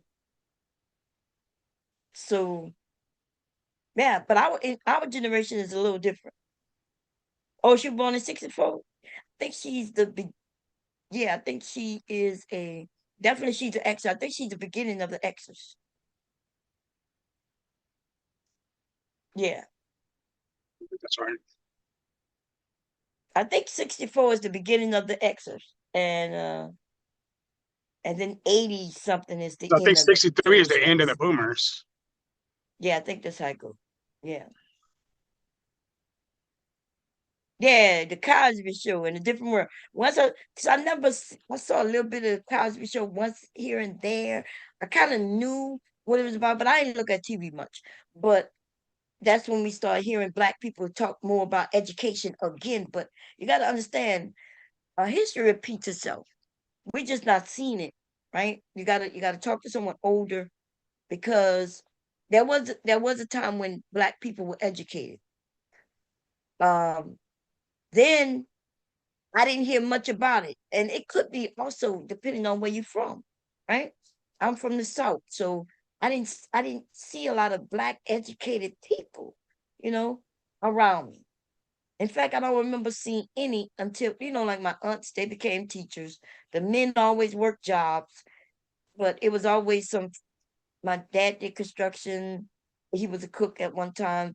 Most of my family were cooks and things like that. Some of you, though, you have family members who did way more than that. So it depends on, I guess, where we from.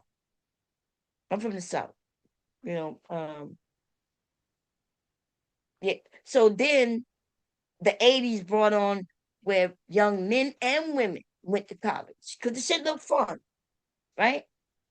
Um, so we had education about again. And now the women are still saying, okay, we're gonna go get this education. And the men are openly saying you don't need no education. What you dance? What you listening to? I'm listening to a song called Knock Knock, Who's Poisoned. It's got a catchy ass tune. Oh, okay, what And is it? Metal? it's What from a kind of? show. No, it's kind of a dance tune. Oh, okay. Yeah. Teresa said, I never learned as a kid. I was a tomboy, always playing outside with my brother. Yeah, see, and like I was allowed to do whatever I wanted to do. My dad would try to stop me from doing certain things, but he'd be like, go inside with your mom, and I'd be like, I want to cut the grass. And Yeah. when my dad wanted to go hunting, I wanted to hunt. And so I was always like the one, I was the oldest, right? And I wanted to be around my dad. And I wanted to shoot guns too. So, but they had some families who they was teaching their girls just how to cook and clean. And you got to imagine when they left home, they don't want to cook and clean no more, right? Now, when you start liking a boy, you might want to show off what you can do, right? Now, it's something because I was cooking on Sundays in the barracks anyway. So I think my husband, like when we was dating, it was me and my friend. She would take, we would take turns on Sundays who gonna cook. So I think he figured out I could cook, that way. I had no problem cooking. And but I wanted to go fishing. I was okay with going fishing with him when he wanted to go fishing, but then I knew to act like the girly girl. You know what I mean? Like, I'm not gonna go out there with him, but I would be in the car doing a puzzle. I started acting like my mother. It's crazy, y'all. It's something how we learn, right? We learn by watching. And then when it's our turn, we mimic. So when I was a kid, I went and fished. I would be out there with my dad fishing. My mom would be in the car doing crossword puzzles, right? But I was always out there sitting on a bucket and fishing and everything. Now I'm dating a man who likes to go fishing. So I go fishing with him. But instead of me being out there fishing with him, right, I did a little bit of that. And then I let him be the man, right? I would let him, I don't know, for one reason, like I catch a fish, he want to wind it in. I know I got it. Then I start realizing maybe I'm being a little too, maybe I should let him be the man. And then I start letting him whine and fucking fishing. Which, why would you go fishing if when you catch one, you don't wind it in? You know what I mean? That's crazy to me. That's the fun part of catching a fish, is catching it. But when I realized, okay, maybe I'm being too strong. I'm being too strong and powerful. So I give it to him and let him wind and fish in. But then I started saying, okay, let me play this role. Then I would go sit in the car and act like I'm doing a crossword puzzle. Like my mom did, okay? That's It's what because we you know do. the secret. Huh? It's because you know the secret. Men want to feel useful, even if it's in some of the most remedial ways. Yes. We know you can get. We know you can get the. Sorry, state trooper. What's going on? Okay. I like that you said that. Yeah, I mean it's true. Men Yeah, it want is to. true. We want to be useful. Yeah, but so I agree with that. And that's the secret. That is the secret, ladies. You don't make, don't make him feel like he's not useful. You know, I used to do that. I used to, like, when I realized I was doing it, but I just want men to know that we not, like, for those of us who know how to do shit, we want to do it too. We want to do what we like to do too. You see what I'm saying? So it got to be a balance. Right. I think so. Like last night, I went to and got this new thing for the new bathroom, right? And wife's like, I'm gonna pick it up and take it in the house. I was like, no, I got it. She's like, but it's right here. I'm like, I got it. And she's like, I'm gonna just let you do it because it's gratuitous, but so you understand, I can't do it. And I was like, I appreciate that. And I go sit down. I got this. Like, I like bringing the groceries in because I can do something. I'm doing something physical, and it helps me feel like I'm actually doing something useful, whether I am or not. Right. But I See, think that's a general rule for men as a whole. Like, as long as you let us feel useful to you, we know we are. but sometimes it can be condescending to us women, right? So I agree. I agree with you wholeheartedly that men can be like childish. Okay. And you gotta prove to them that they're useful. Because, like, I used to, you know, I'm the same way. I would go grocery shopping. I'm still young and vibrant. I could pick up a bag. At one time, he would want to do all of that. But I'm like, I can help you. Like, I always wondered if I didn't though. So there's this thing where when we ladies, when we when we let them do what they want to do, when they get angry, they point to the things that you don't do. Like he gets angry or used to not this was years ago, what I'm talking about now. Because we got past all of that. I let him open the door for me and all of that. Uh, which means I gotta wait for him to get out the car back then, right? Well, I'm still young. Wait for him to get out the car, come on my side, open the door, let me out. I used to I didn't see the reason for that. But after so many years, I decided when he would do it, because he always offered, whether I would let him open it or not, he still did it, right? Then I just let him do it. And he appreciated it, right? He appreciated it, yeah. And I started to appreciate it too. When I started looking at it, when I started noticing that where I go, nobody else is getting that done for. You know what I mean? Like I look and people are shocked when they see him get out the car and come and open the door for me. Then I realized I started appreciating it. I started realizing, wow, he is treating me special. You know what I mean? But at one time I took it as he think I'm a baby and I can't open the goddamn door. It's funny, like in that same story, like I told my wife our general rule, you don't touch doorknobs if I'm around. I don't care what you're doing when I'm not there. If I'm there, you better not touch that door. There was one time I stopped, I parked the car, she opened the door, and I just sat there and I looked at her. I was like, no, ma'am. She's like, I can open the door. I'm right here. I was like, first of all, it's raining and I got an umbrella on my side. She's like, I got one on my side too. I'm like, nah. What's the number one rule we talk about? I don't care if we're going into Walmart. I don't care if it's the automatic door. Ma'am, you do not touch doorknobs. Yeah. No, hubby don't let me. He would make my sons when they would, because I think that's why I opened the doors, because our kids were young, like 4, 5, 6, and he would say, "Open the door for your mom," and they would get out. I do the same thing with my sons. Yeah, so it's a good thing, especially when I noticed he was teaching them how to do that.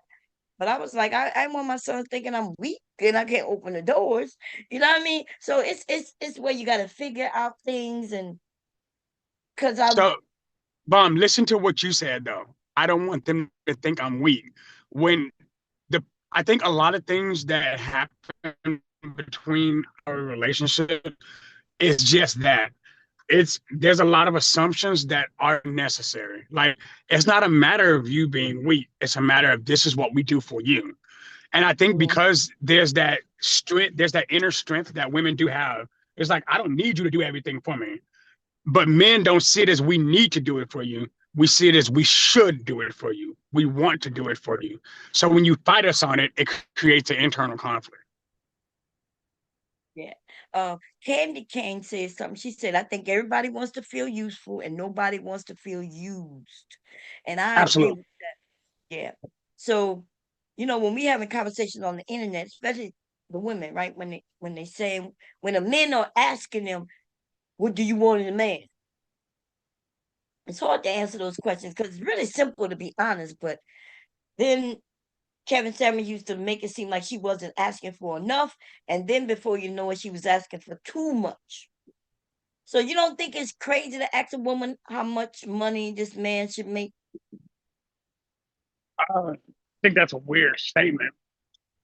Because I know, because would it's it be funny, a like right I've seen answer? women who are super happy. No, I know women who are super happy living on like 40,000 a year with just their husband.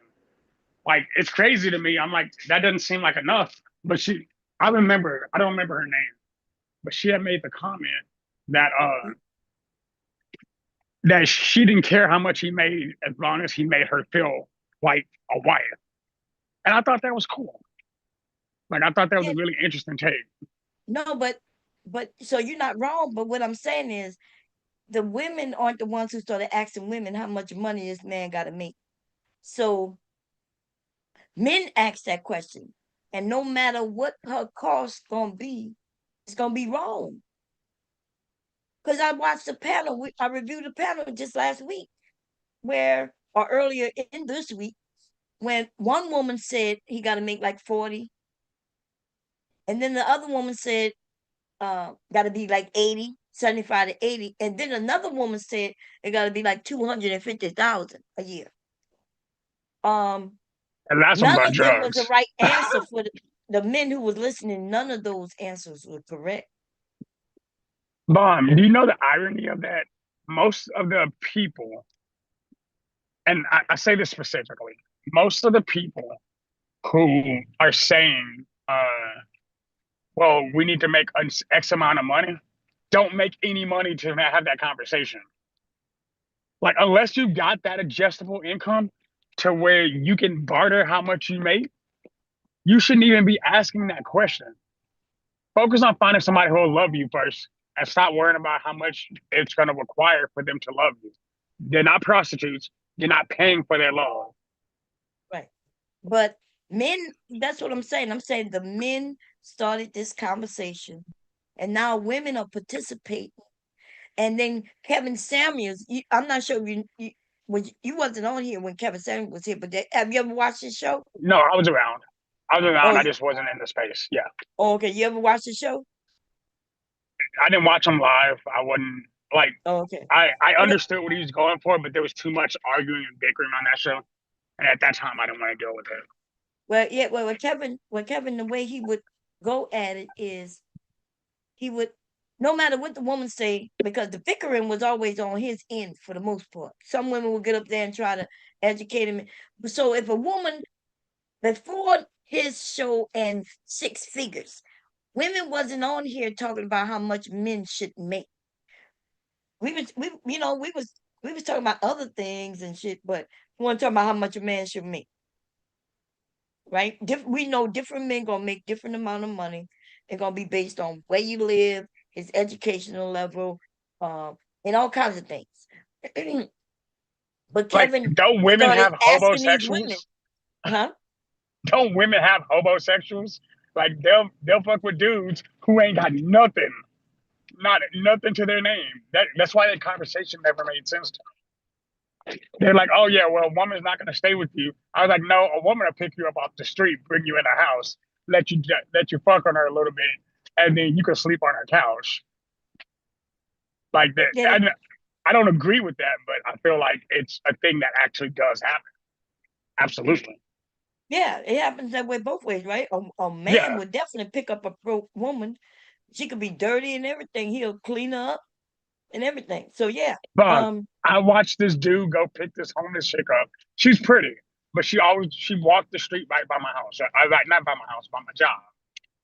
So she had a very pretty face, but you could tell she was good. Like she did heavy drugs. This dude picked her up, brought her into the house. I saw her like 2 or 3 weeks later at a racetrack, and she looked completely cleaned up. I was like, well, shit. Oh, You know, okay. like, But yeah, if I she thought on that drugs, he clean her up, but she's still hooked on drugs. right. I Yeah. think I think she's in rehab now or something like that. Or she went to rehab. But I don't know. I don't know how rehab. I don't know how none of that shit works. I don't do drugs. So, but whatever it is, she looked cleaner than before, even if it was just a spin. Look, King Rooster done went all the way to Bill Withers.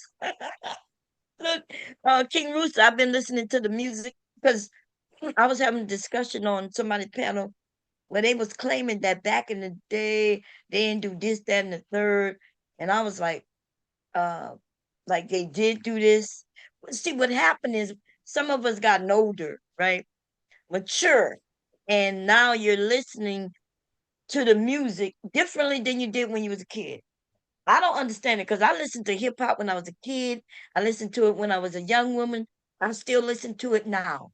And there's no judgment, right? There's no judgment on the music because the music has not changed. To be honest, the topics are still the same. It's about love, it's about having sex, making babies, and then they have some good, you know, family type of music out there as well. But we have people who used to listen to the music back then and now they got older talking about, I don't listen to that. My kids can't listen to that. And I'm like, they like it changed. And I'm like, what changed? It hasn't changed since the 80s. It hasn't changed since the 60s.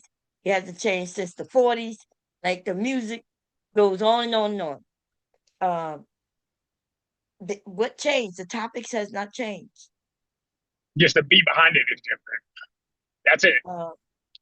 Yeah. And And even you want that, to know what's wild? The people I hear listening to like the sex rap most of all as an Uber driver are young white chicks. They are always requesting like the super sexy pop it and drop it like rap music. Like all the rap music they say white people don't listen to, that's what they primarily listen to. It's wild. No, well, that's what they've been doing. Hey, Carmel. Yeah, they've been like they've always been listening to the music, and they had that guy L Yankovic. He would kind of remix it a little bit. Oh yeah, But Weird Al. Yeah, yeah, Weird Al Weird Al. Yankovic. Yep. He would make the song and remix it, and only because it's a white face, they would listen to it. But yeah. That's true. Look, G. Reese said we listened to all the ghetto music as kids. My mom would buy the uncensored version of the CDs. Your mom sound like me a little bit, Reese, because now I have changed my mind since my grandson, y'all. Okay, and yeah, because when my sons they were young, so I was younger, right? I was younger in my 20s, so I would be playing the rap songs and the cuss words and all, but I'm thinking they young, right? Then when they got old enough to repeat, I would tell them, hey, cuss words is for adults. So they would be singing the songs, but they knew not to say the cuss word.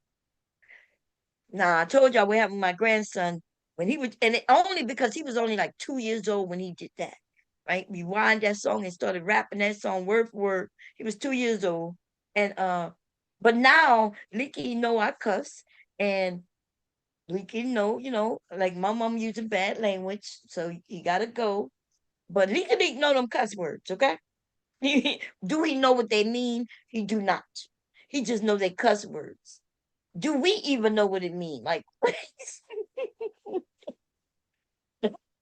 our kids, I used to hear my kids cussing with their friends, and I wasn't mad at them, right? It's just words. I would let them know that, hey, just don't use it around adults.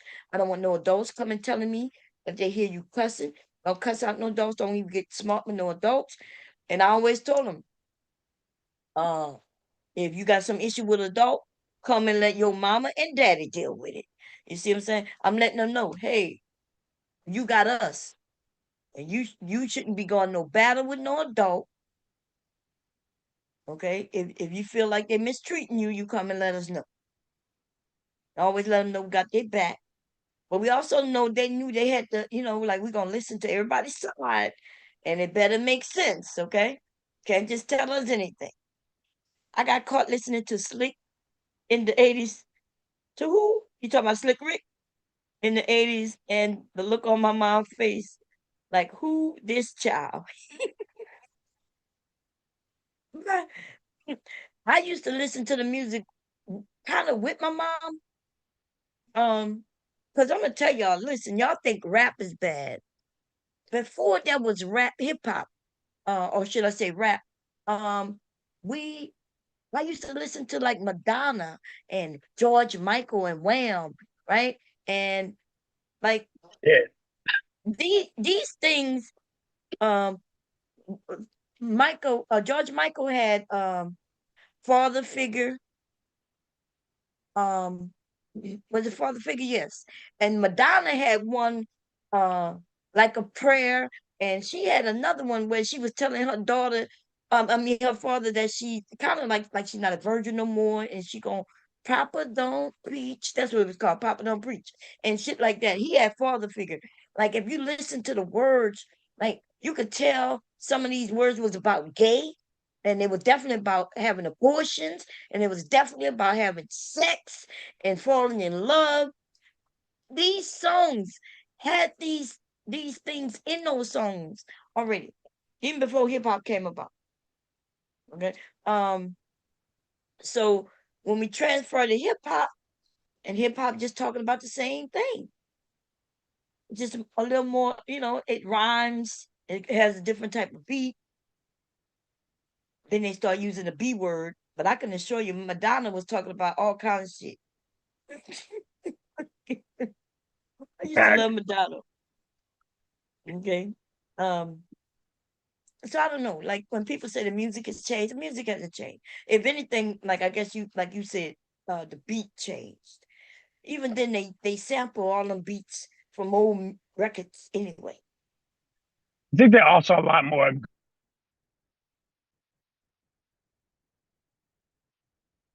Wait, say it again. Oh, I think it froze up. He driving, y'all. He might have froze up a little bit. I was listening, like I said, I was listening to some music the other day, and man, there's songs that I like, but I like you know how you like a song, you might know the chorus, and you be like, okay, I like this song. And it depends on your age when you liked it. But if you ever go back and re-listen to the song, you'll be like, oh shit, I didn't know they were saying this. Some of the hottest songs back in the day. Okay. Um, yeah, it's crazy. No, You're back? you better not leave. Hold up. I'm taking a picture for my wife. There's a Okay. D&D experience coming up, and my wife loves shit like that. So I'm gonna book Okay. that for her. Okay, I'm back. Carmel said these black dudes just want to live under a bridge. Listen, I understand when she says that. Because wow, like when it comes to my mom and dad, right? They my mom and dad. I love them forever. That's facts. And maybe because the way I was raised, maybe I'm a little more accepting to how should I say it? Not being poor and not like that, but maybe what like the women started called struggle love, I guess. I don't I don't know what they meant by that. I just thought they always meant when you had to pay bills because I think we all had to pay bills. But it's true. I never looked for no mansion to live in. You know, I wasn't looking for a man who make a certain amount of money. I didn't even know how much hubby made. Well, when we was in the military, I kind of did because I knew his rank. But all through our marriage, y'all, I ain't never looked to see how much he was making. I'm gonna be honest, it didn't matter. Like, you know, but today is a different day. Okay, it's different than in the 80s and 90s when I got with hubby. Uh, you have to have money to live somewhere, and I wouldn't have been living with nobody in no car, and definitely not in no under no bridge. I ain't gonna lie, like I would have went back to my daddy. I would have went back to my goddamn daddy than we living under bridges and shit. I wouldn't have done it, and I wouldn't suggest nobody. Now you married, and y'all come up on some hard times, and y'all got to come up with a plan, make the money so y'all can move. Like for instance, what happened right here with a couple on YouTube, right? They got evicted. She left. She comes back, and they came up with a plan, and then they got an apartment.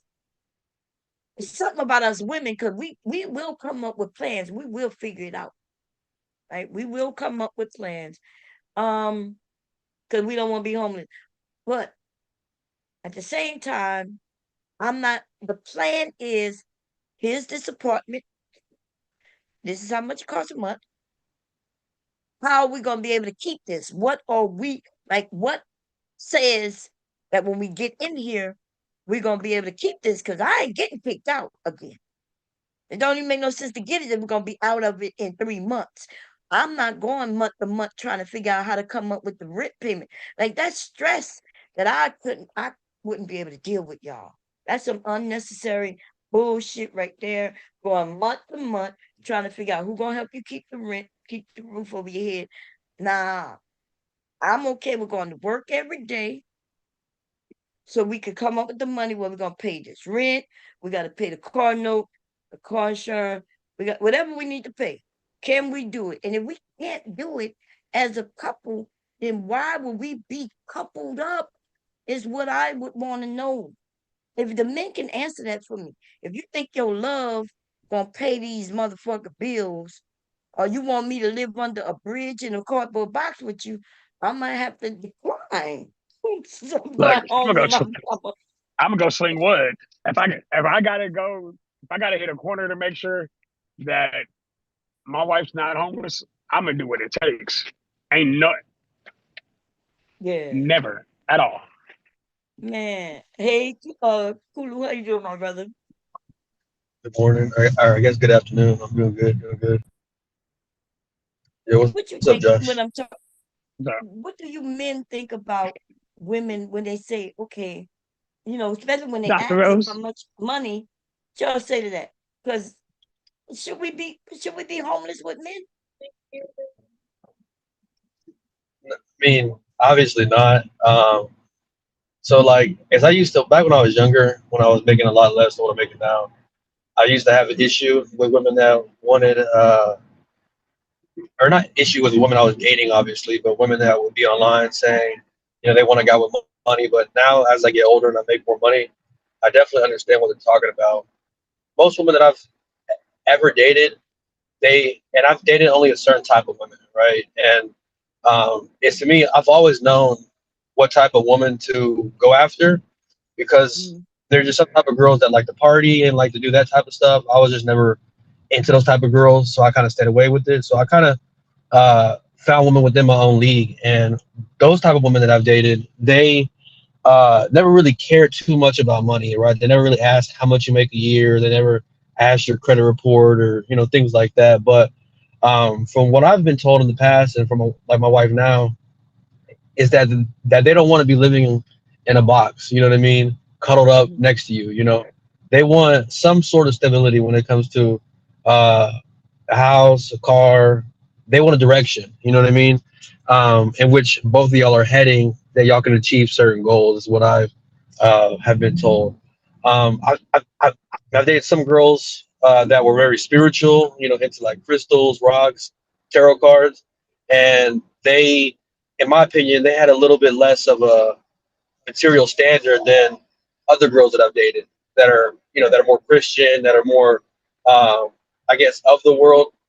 Mm. So it just depends on what type of girl you get. But most women that I've ever been with just don't want to be in a box. Like they still want to be able to do normal things, but they never really cared about being too rich. You know what I mean? Or having that type of lifestyle. Right. No, I see what you're saying. Um, yeah, they got so I don't think you men know how much it costs to be a woman, right? And a woman who like go get her nails and hair did. That alone, that could be a couple $100 just that, you know. Um, so we have these men who like to choose these certain type of women. Like you said, Kulu, you know what type, right? You there's a different type of woman who she like when she look nice, you know what I mean? Her nails is Yeah, always done, her hair is always done, you know what I mean? And then she always looking nice. Um, and it costs money to do that. And if a woman works, let's say she works so she can get all those things, and then so when a man come into her life, she want to at least make sure she can still keep herself up. What if he not making money, but now she's taking care of her and him, which means she can't really take care of herself like she used to anymore. And that yeah. would Her be a standard of living goes downgrade, down. huh? Yes. I said her standard of living goes down because she's now like taking care of somebody else, like you said. Yes, we probably understand that when it comes to our children, right? When it comes to our children, we understand you know, we gotta either go make some more money, or or we might have to take a little downgrade. But when it comes to us getting with our partners, it's supposed to be at minimum a partnership where he gonna come in and he gonna help, even if he just hold up his area and she hold up hers, and then the loving can be in the middle. That works for some women. But she don't want to be picking up a man and have to hold him down on her back. Yeah. So like for me, right? I was never the guy to care about what type of shoes I'm wearing or the clothes. Like I was never the type of guy. Like to me, I can go to Walmart or I can go to Ross or TJ Maxx, just grab any clothes and just make it look good. Um, like within my own style. So like there would be some girls that I'll be out and about and I'll be looking at and they'd be beautiful, hair done, nails done, like nice dresses, heels on, jewelry. And I always would thought to myself, like it'd be nice to try to go get her, but honestly, I probably couldn't afford her. And this is back when I was like 19, 20. So I never even attempted, because it'd be a waste of our time like me trying to lie to her, me trying to like peacock myself like into somebody that I'm not, versus me going with the girl that is like in the hoodie, you know, like yes, she looks nice and beautiful to me, but to others she may not be, like the supermodel 10, you know. So, and I've always noticed that there was a certain type of girl that liked type of guys like me that look like me, right? Um, I noticed like me being, I guess, mixed and I guess light skinned, uh, like more so dark skinned women had a thing for me more than let's say light skinned women. Like we're talking about black women, right? Um, I've noticed that like certain Latinos back when I was dating like multiple races and stuff like that, they like me versus other type of Latinos, right? So uh, is I picked up this stuff when I was a kid, so I never really dated outside of my league or outside of my pocketbook or my wallet, right? So I definitely like understand what you mean, but I don't think that most of us men that are in this community understand that. So you'll have a guy that, let's say, working at like McDonald's, or he's working at a warehouse making 35 or 32 grand a year. He tries to go get a girl that is making 80, 90K a year, or wants that type of lifestyle, and then he brings her down to her level, and now they got problems. You know what I mean? So no, you're exactly right when you say that, because she would start taking care of him. He loses his job, and then it becomes the whole sleeping on the couch, playing games all day type of situation. Yeah. No, Candy said something. She said, if you know, and she's not talking to you, she just saying out there, if you know you can't afford her, leave her alone. Nothing wrong with moving around. And I agree with that. Right. Um, Fact. and I think, you know, I think we women, we kind of learn our leads too after a while, you know. And these men want to judge the younger women, but the younger woman, she moving around, she trying to figure herself out. She got lessons to learn, right? We all have lessons to learn, and once we learn our lesson, that we might need to learn, we move accordingly for the most part. But these men in these spaces, Kulu, they think they want the sweet, what her name, sweetie pie, sweetie. They and the Megan the Stallion, they want all these women, and then when they don't can't get them, then they call them whores. They call them women whores for no reason. They don't have no reason to call them whores because they couldn't buy it. She's not selling it. Um, it's above their pay grade. Shit, and they mad about it. Yeah. So like my wife, and I don't know about you, Josh, but my wife, she's only 2 months younger than me. I think the youngest that I've ever dated was me and my wife. We dated a girl that was like 3 years younger back when we were like 25. That's like the youngest that I've ever dated, when it comes to girls. I've always never thought that age gap dating to me is a good thing. Um, because of things to talk about, the way that we're raised through a generation and stuff like that. So, and I've Mhm. always told, like whenever I had the conversation with dudes that would argue, man, it's okay for a 50-year-old guy to date a 18, 19-year-old girl. Yeah, yes, you can legally do it, but this lets you know that, and I try to tell the women that if the guy couldn't get a girl like the most beautiful girl, or the girls in his generation, is that means he was a lame. Is that means the girls that are his age thought he was a lame and didn't want him, or they would be with them. So he has to go younger and younger to try to find a girl that he can manipulate or dupe into a relationship. Because the girls his age, like if he couldn't even lead or get a girl and be stable with the girl his age, then it makes perfect sense on why he's going younger, because he has to try to make himself look cool, he try to make himself look rich, and try to dupe a young girl into a relationship. Yeah, but the young girl gonna want that money, because she's still trying to figure herself out. But somebody said, wait, so Byron said, damn, where is that, Byron? He said, I won't let my children live under a bridge, but they will have to have a plan to stay with him. And he also said something else I like. He said, as a man, I'm the safety net, not my wife, not my children. Um, I guess he's saying he's a fallback situation. Yeah, we don't want our children living, so if you had a daughter and she was dating this guy. She got her education, so she working a job, right? But he was just coming home. He was just always home playing video games. What you men say to that? Going to get him. See, I'm a different Huh? kind of dad. Like me and my wife, we've already had this discussion. If my baby girl decides she wants to date somebody, I'm gonna keep close eyes on him for a while. Because if he starts slipping up, I'm gonna come up and see him. hmm Yeah, no, I don't play games when it comes to my That daughter. gets dangerous Like, though, Josh. So like, I no but fucks. that gets dangerous though, Josh. I'm gonna fuck him up and his dad. Hey, you should have But raised a better son. Kick rocks. I don't know if you want to fight him, right? But I'm a Yeah, I'm gonna beat that that little shit nigga's crazy. ass. I'm gonna beat that little So, nigga's, cause that Josh, little I hear girl's you. mine. just because he's not making money, you gonna beat him Hold up? up, that little girl's mine. Clearly, Martin didn't understand the lessons I implied.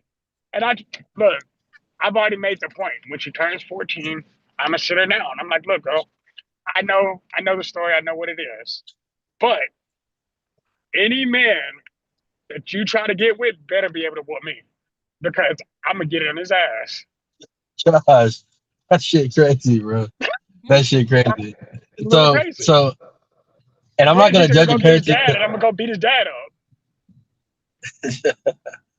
Josh, it sounds nice, but I think in actual practice, it's not gonna work out because let's say if your girl falls in love with let's just say a atypical Pookie and Ray Ray, right? The one that don't Nah, work, that we're moving. has all these dreams.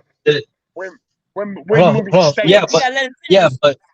Yeah, but if you try to go whoop his ass and remove her from the situation, and let's say she's 18, 19, or even 17, right?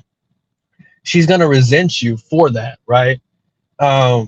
So it's it's a very delicate situation because you could damage your relationship with your own daughter by doing something like that. You know, if she's like head over heels in love with this guy, he's got her manipulated and stuff like that. So, uh, like, yeah, man, like in practice, it sounds nice, but in actual like application, bro, it's a lot more damaging than what you're like claiming to be. So I think that like even before 14, Josh, like we should be raising our daughters to kind of understand it's a game that guys are going to play, you know, showing her, you know, how men are supposed to be by your own actions. And maybe like if you see a guy out opening his door for his lady, right?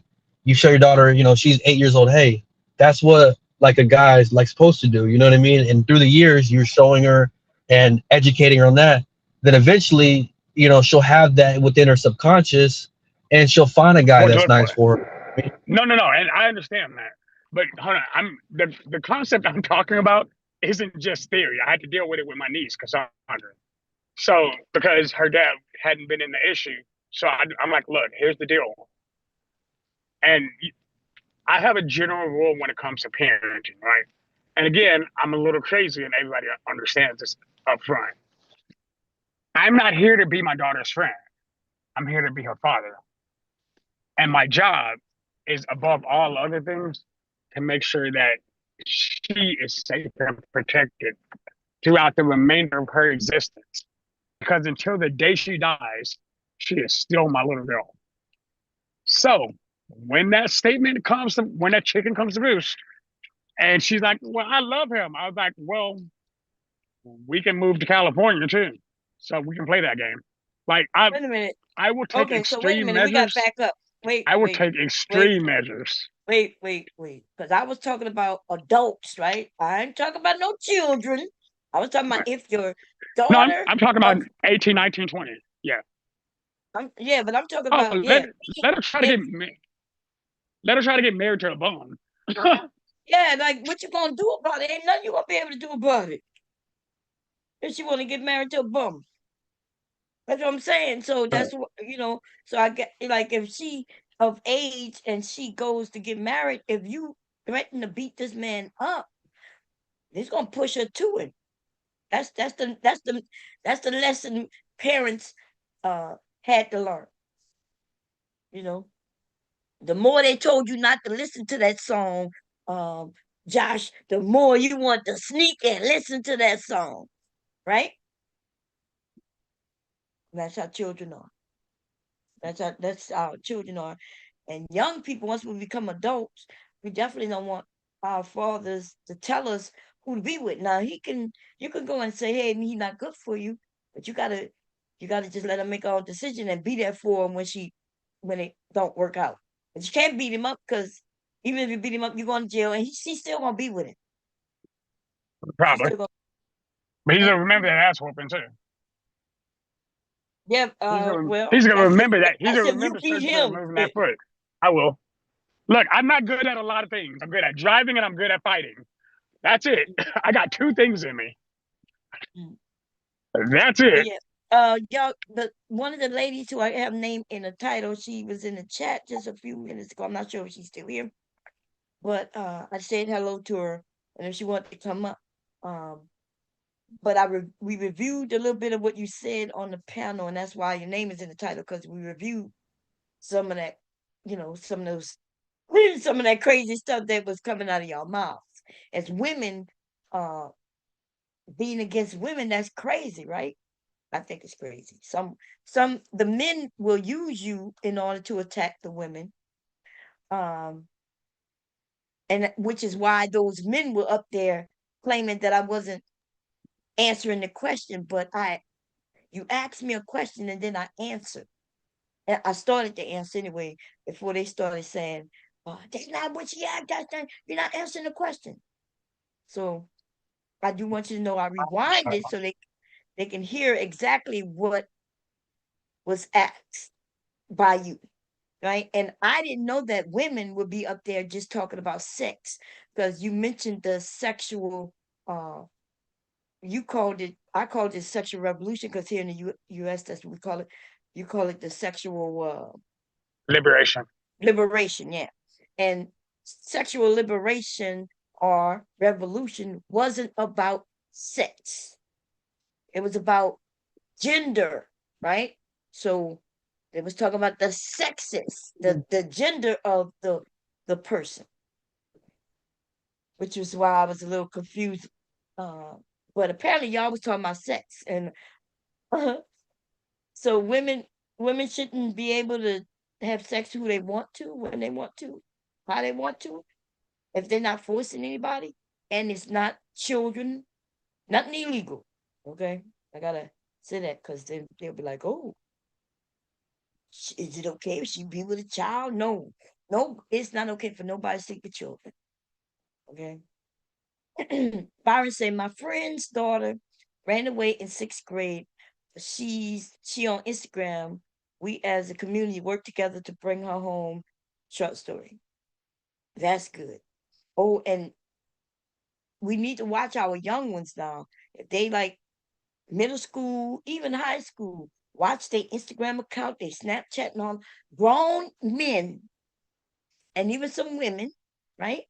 They are luring younger kids to them, and then those kids are disappearing. That's what they see, because and then the men will blame the men will blame the girl. They'll say, oh, she should have listened to her parent, right? But you got to understand, when you're being lured. They know what kind of kids to lure. The kid who may not have both the parents, the kid who may be in the home alone a lot of the time. They might be latchkey kids, right? And so they don't have a lot of supervision, parental supervision. And those people lure those children to them. They'll send them money for the plane ticket, a bus ticket, and get them to come to them, and then they just disappear. Bam. Hey, Brownsville, how you doing? Peace and love, Queen. How you doing? I'm doing good. How you? I'm doing good. Hold on 1 second. Okay. So I'm glad that y'all found Byron, because 6th grade too. That's that age, right? Because 6th grade, still elementary or middle school, depends on how it's set up. But that they grown men be luring these girls and boys, by the way. Okay, they lure the boys too, and then these kids come up missing, and you might find them kids on some street, you know, because they'd have been pimped out. And let me tell you, the way they pimp kids out, y'all, they convince the kid that they love them. And I'm gonna do whatever to protect you. I got you. They take them shopping and spoil the shit out of them, right? And they do it quickly. They do it. They spend money. And then when it comes down, they say, oh, I don't know what we're gonna do. We gotta pay for the room or the apartment. And I need you, I need you to go make this money for us. They convince her that, yeah, it's best that she go and make that money. And she will go make that money. And then even if the police find her and pick her up and bring her home, she will run away and go back. Because to her, that lifestyle, remember she's a kid, but he done showed her a little bit of something that looked like it's wealthy to her, looked good to her. And she'll run away from the parents and go right back into that situation, not knowing. Byron said he was rebellious since birth, but wisdom will teach you. I know that's right. And we do have the kids who are rebellious, and then we do have the kids who, due to their situation, might be why they're rebellious. So I don't understand when adults want to judge children, instead of us just saying, hey, trying to help them, assist them, without judgment. Yeah, hey Queen, I'm back. Okay, welcome back. Yeah, I was waiting for you to come back. Go ahead. Yeah, peace and love to the kings and queens and on the panel and in the chat. Hopefully y'all are having a good Saturday. So I want to say this, right? As a father, it is my opinion that you set the standard of expectations on how your daughter is going to expect a man to treat her based upon how you treat her mother, right? Based upon how your daughter sees you treat your mother, that is what she's going to come to expect when she's dealing with other guys. For example, the way you communicate with her mother. If you yelling, you calling out a name, you not communicating effectively with affection, then she's going to, assume that that's how guys communicate, and she's not going to see that as abnormal, right? If you come home and you're lifting her mother up, you're telling her she's beautiful, you're telling her she's special. You come home and you're smiling at her when you look at her, like my wife, she when I see her, she just makes me want to look at her. I look at her a certain way, and my daughter noticed that, right? For example, my daughter's about to be 16 years old. And her and my mother, her and her mother, her and my wife, they have conversations about dating and things of that nature, right? They have a relationship where my daughter isn't afraid to tell her experiences in school and things of that nature, right? So there was a particular boy that it's a friend of the family, good kid, comes from a good family, real nice, humble, and all that stuff, right? So my wife was asking my daughter, she was like, well, Zoe, what you think of him? And Zoe was like, oh, well, he's nice, this and this, he's handsome. But she said, but mommy, he don't look at me the way dad looks at you. And then my wife was like, all she could do was like smile, you know what I'm saying? Because she's like, okay, she's seeing certain things, and then now she's coming to expect that same treatment, right? She has a certain idea of what she's looking for from a guy based upon the interactions that she see every day that transpire between me and my wife, right? So a lot of times men don't understand that they are causing issues and they're a part of the problem as to why your daughter would choose the wrong guy or get into a situation to where she's being abused and misused and things of that nature, because maybe she's seen you do it. And you don't even have to be in a marriage, right? It could have been a single mother that you created. The relationship didn't work out, but it produced a daughter. And then now you got some type of cantankerous relationship with her mother, and she's watching how you talk to her. She's watching how you treat her. And she's watching how you look at her, right? And she's you know, like holding on to that as an expectation of what guys are and what guys do, right? So I think it's beholden upon men. If you want your daughters to have standards and have expectations and to know how to decipher from a bad guy or a good guy, then you as a father need to be that example, right? You as an uncle, you as a brother need to be that example based upon how you treat the woman that's close to you. And that's all I really got to say on that topic, Queen. Peace and love.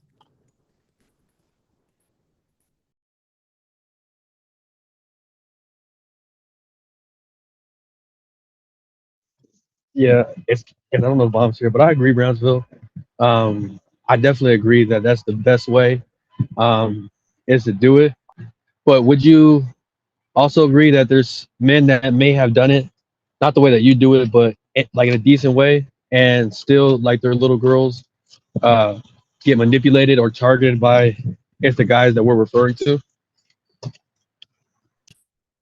I've never came across that, right?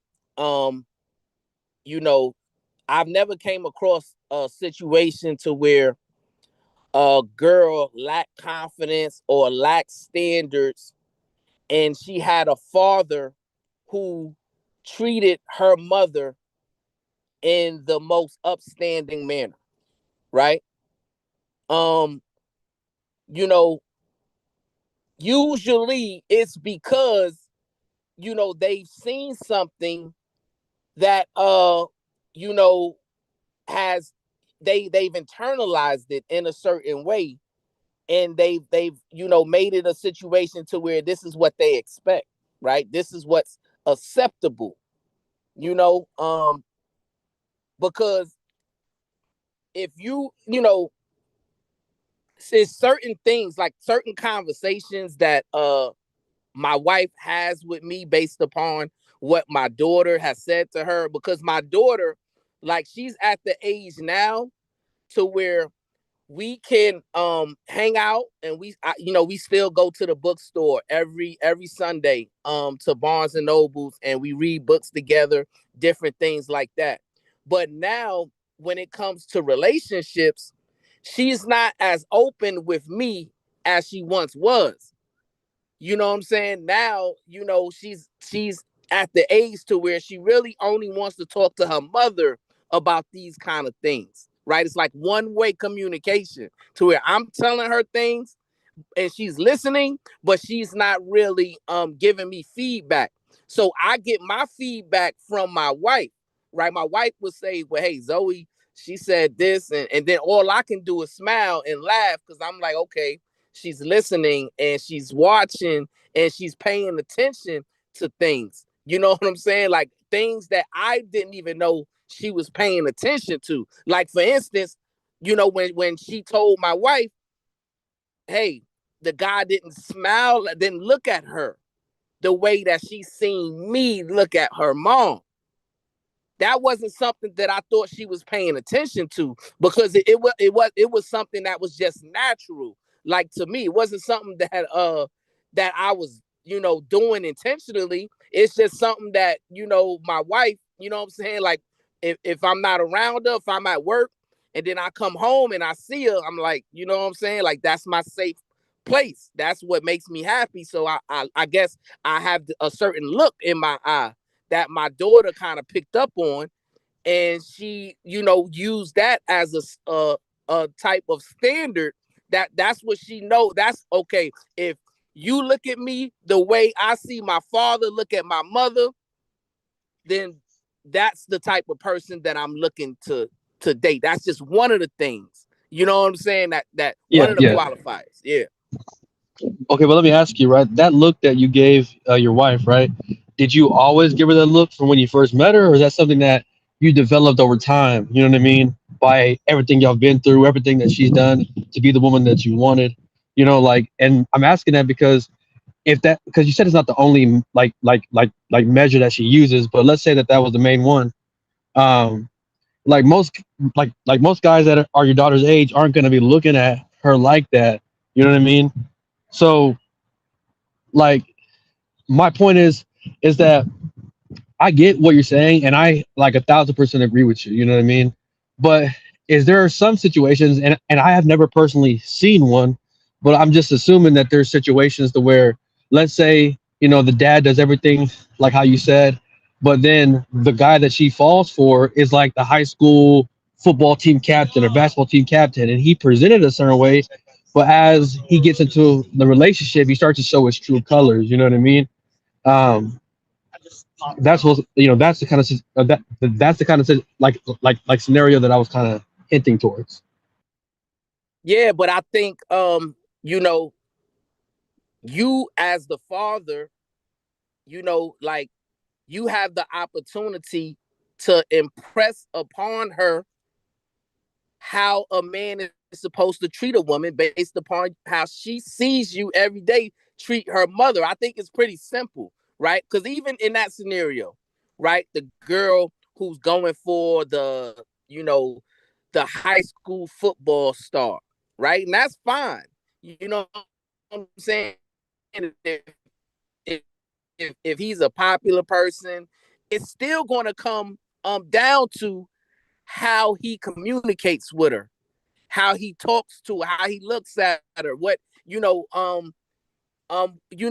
how he values her, right? Because you know, she's developing her expectations and her standards based upon the relationship that she sees every day. She's not getting it from a movie, right? She's not getting it from a sitcom, right? She's getting it from home, from real life, right? Back in the day, growing up the way I grew up, you know, we had to look at sitcoms and we had to look at movies and we had to look at things that wasn't real in order to determine how we should communicate, how we should you know, go through life. And you know, I just think that fathers got to understand that you are the person who can you know, set the standards and set the expectations for your daughter based upon how she sees you treat and interact with her mother.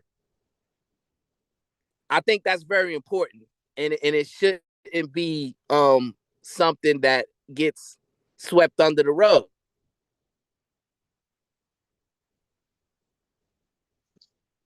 I 1,000% agree. But my bad, Mark. Sandra, wait, Kula, can I?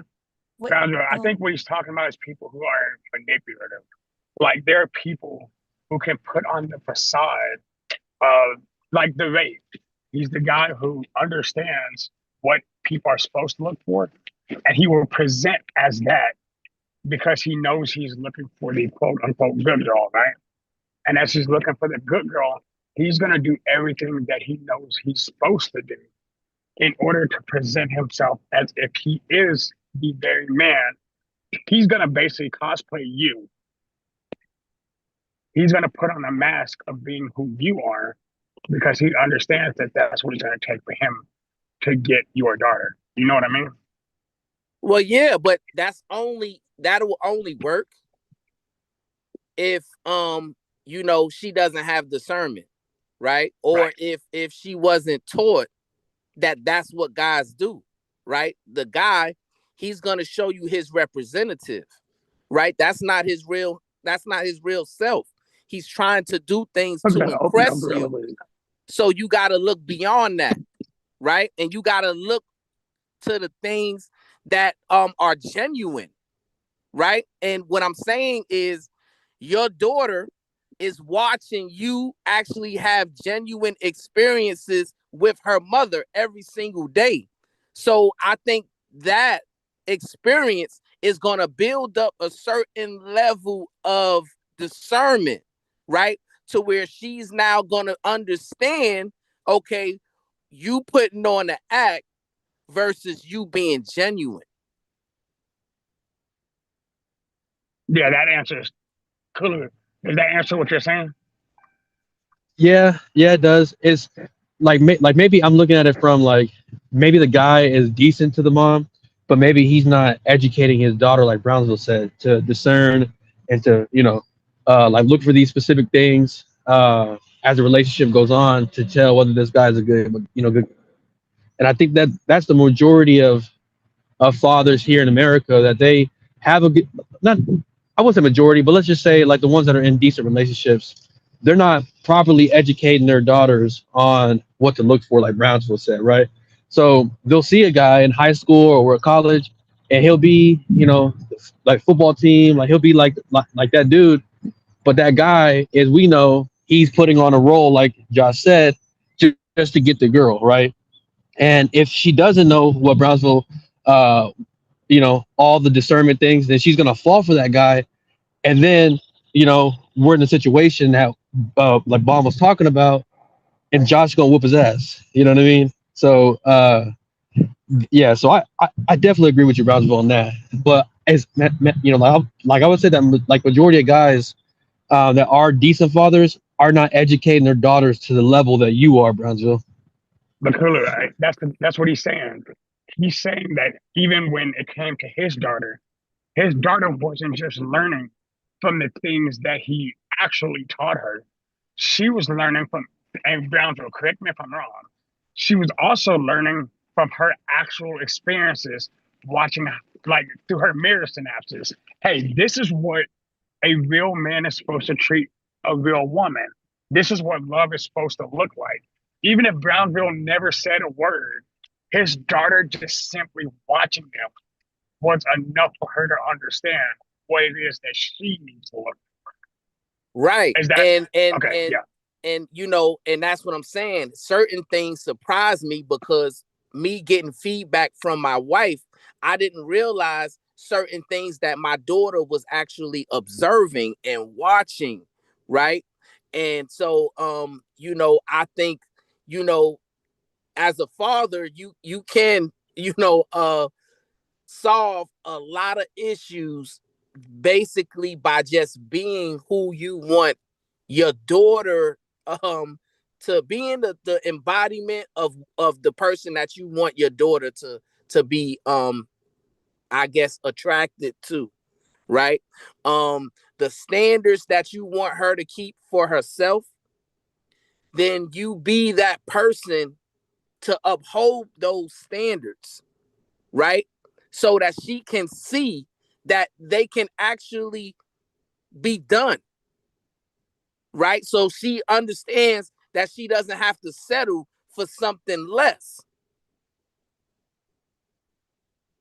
And I think so let me a ask lot you, of fathers are missing the mark with that, right?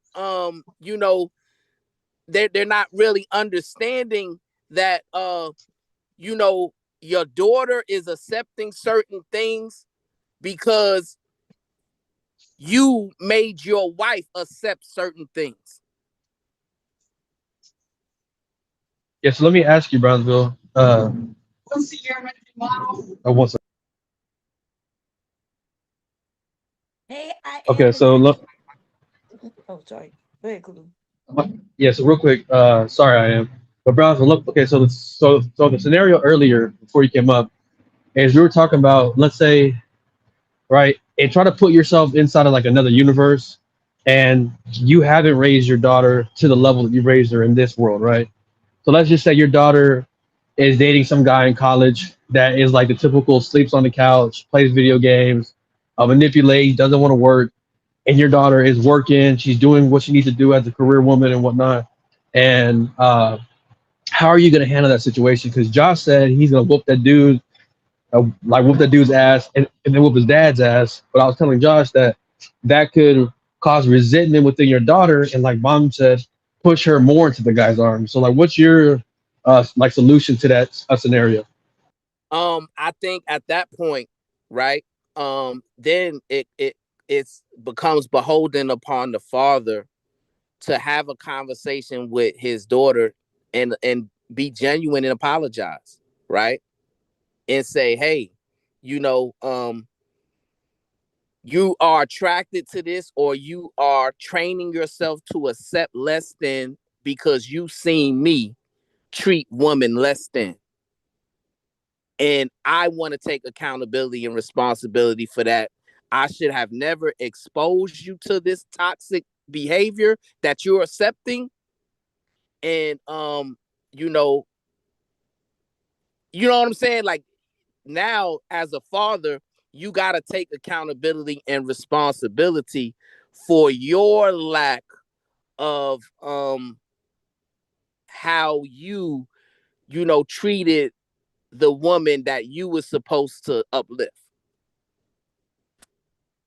So what happens? And I agree with you completely. I rather that solution than Josh's solution. But what happens after you have that Choose conversation? violence. He's like, but she's still like, Dad, I love him. I still want to be with him. So then now, what's the next step? Well, I mean, you be vulnerable and say, hey, listen, this guy is dangerous for you. He's just like me. I was dangerous for your mother. I was dangerous for these other women, right? I used and abused these other women the same way he's gonna use and abuse you. Like, you have to be honest and vulnerable and take accountability and let her know that you're just as much of a POS as the guy that she's dating. And it's your fault that she thinks that that's an acceptable level of treatment. I'm sorry to say it this way, bro, but just hear me out. Sometimes you just have to be a parent. Like, even if you weren't a parent for 20 years, pull your pants up, tighten your bootstraps, and go be a parent. You got to admit what you did wrong. You got to explain why you're a piece of shit. And then you also have to ultimately be like, look, I'm not going to let you be in the same situation I put your mother in. You're too. Just to me, it sounds like you're too worried about hurting her feelings or being her friend. And at the end of the day, I'm not your friend. I'm your father, and I'm going to be that father whether you want me to or not.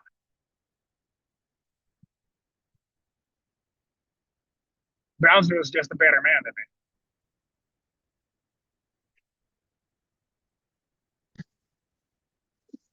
Yeah, I can like maybe agree to that. But Josh, like, and I think that you put your hands and foots on the guy and then the guy's dad, what does that accomplish? Because you never explained why you would do it and how that would actually fix the scenario. So you have to understand a few things So even right now, I have all three of my children in martial arts. So they understand I've never fought in front of my kids, ever, not once. But they know of when I have, because I'll be honest about why I did what I did. And even my youngest, she understands. She's like, but Dad, you're not supposed to put your hands on somebody without reason. I was like, yes. But I talk to my kids. I talk to kids like kids, but in times of serious manners, I talk to my kids like they're younger, like they're grown into young adults. They need to understand reasoning and deductive reasoning for why I do what I do. And I've explained to my kids, I don't care what it is. If any adult ever thinks it's okay to put their hands on you, I don't care how old you are. Call your daddy. I'm coming. And I know that sounds very boisterous, you have to understand my personality type. Everybody in my family understands who I am. I'm not going to sit there and talk and have an argument and go back and forth. That may not be the world's greatest scenario, but my people are safe. And that's my only duty. To make Yeah, sure what at the happens end if of you the whoop day, your ass? huh? What happens if you start the fight and then he whoops your ass? Because we're on the internet and this conversation is being recorded, I'm not going to have that conversation. But understand, I'm not going to take So you that gonna one. pull out the pew pew, man? Look, I'm going to erase a bloodline for mine. I will trim your family tree over mine. As fucked up as that sentence is, as messed up as that sentence is, I will erase your family tree to protect my kids But and lose but no Josh, sleep over it. I Zero understand sleep. that, right? Hold on. Man, I understand that, but so you roll up to the apartment, dude sleeping on the couch, is your girl like your Okay. daughter's outside crying, right? So you walk in the house, you start whooping his ass, he Oh, whoops your and my ass. daughter's crying? Oh, Yeah, she's crying outside the apartment. Hold you on, got me fucked up. but so you pull him off the couch, right? Y'all start tussling and going at it. He end up whoops your ass. So you telling me that you gonna go back to the car, grab the gun, and then I'm gonna erase him, get his ID, and go to his parents' house. Yeah, that's crazy. Okay, then you get locked up, and then who's gonna protect your daughter then? my wife. Because me Then and my wife wife are both monsters. No, me and my wife are both monsters. Like you think what I'm saying is crazy. My wife was like, "Let me ever find out something on our daughter." It's like,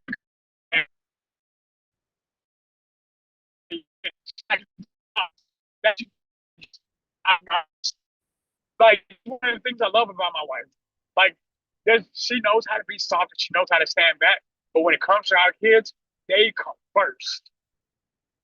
I don't care who you are or how you eat that story. Mess with mine if you want to. yeah, I like Sometimes you Brownsville gotta method, choose bro. violence. Hey, you know, Nah, yo, what's I up, like I am? Brownsville's method too. Brownsville's just a Uh, better man than me. Juice, I am. You there? Yeah, I'm here. I'm having a little connection issues, but I'm here. I'm just listening. You guys can go ahead. I'll Okay. jump in when so. But what's going on, y'all? Bet. Yo, what's up, Josh? I think it sounds tough, and it like make you feel good as as a dad to do that. But I think in actual reality, bro, like that's gonna destroy your family worse than if you would just let her, deal with him and realize on her own that she needs to leave the guy, right? I'm a You parent. I'm unalive not him, a right? parent. You hold on. You erase him and hold on, let's go with your scenario. You erase him, you check his ID, you go to his parents' house, erase the parents. Now you're looking at life in prison for that.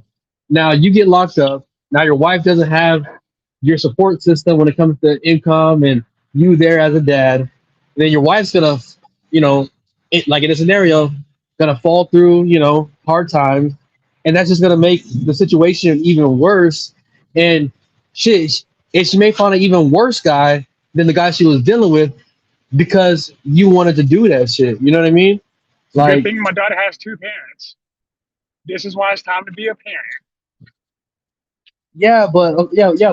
but let's say that she needs both y'all's incomes, right, to make it. And now you lose your income, and she now has to work all these hours to make up just some of the income that you provide, and it just all collapses. Like you're making the situation You, worse for your you're making a lot daughter. of Than assumptions. I, this is the scenario. No, that's just logic. If no, you get it's arrested for fair. life murder, if you're not going to be making as much money, and that you don't have to work twice as many hours, is to just make up half or a fraction of what you brought in, right? Like that's just Mhm. logical. No, So that's fair.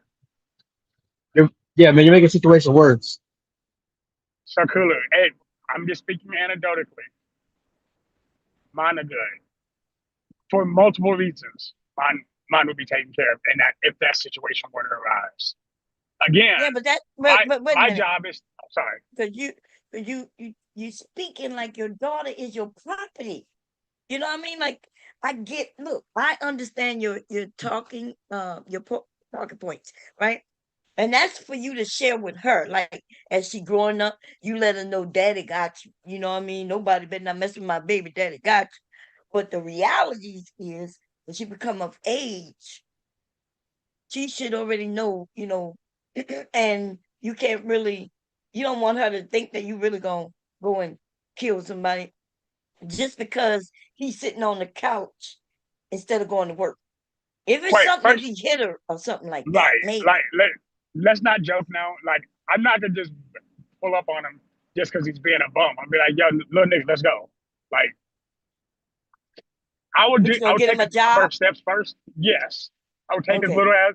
I would go put him in job code. Like I would do what I need to do. But again, like if we're being realistic, if this is the person that my daughter has chosen to be and stay with, then if I have to become his father, I'm gonna become his dad. Oh, okay, that's cool. Hey, Angelica. Yeah. And if that doesn't work, she's Can you hear me violence. okay? Yes, ma'am. Okay, sorry. Go ahead. I'm good. I'm done. So if it's all right, I just wanted to ask you brothers a quick question about, because I've listened for a little bit. In everything that I am hearing, are you guys also like bringing in the variable of outside influence outside of the home as far as decision making for your children's potential partners? Yes, that's what I was bringing up when it comes to Brownsville. You know, I in his scenario. But yeah. Can you explain that? Can you give me a specific detail or a pseudo specific detail? So like in a hypothetical, like let's just imagine that all of our, because I think me and Bob are probably the only two that have adult children on the panel, and say you do everything right, right? You demonstrate through your relationship, that you're a quality parent, that this is how relationships are going to function. But the dating climate outside of your home, like let's say socially with your child's peer group, is reflecting something else.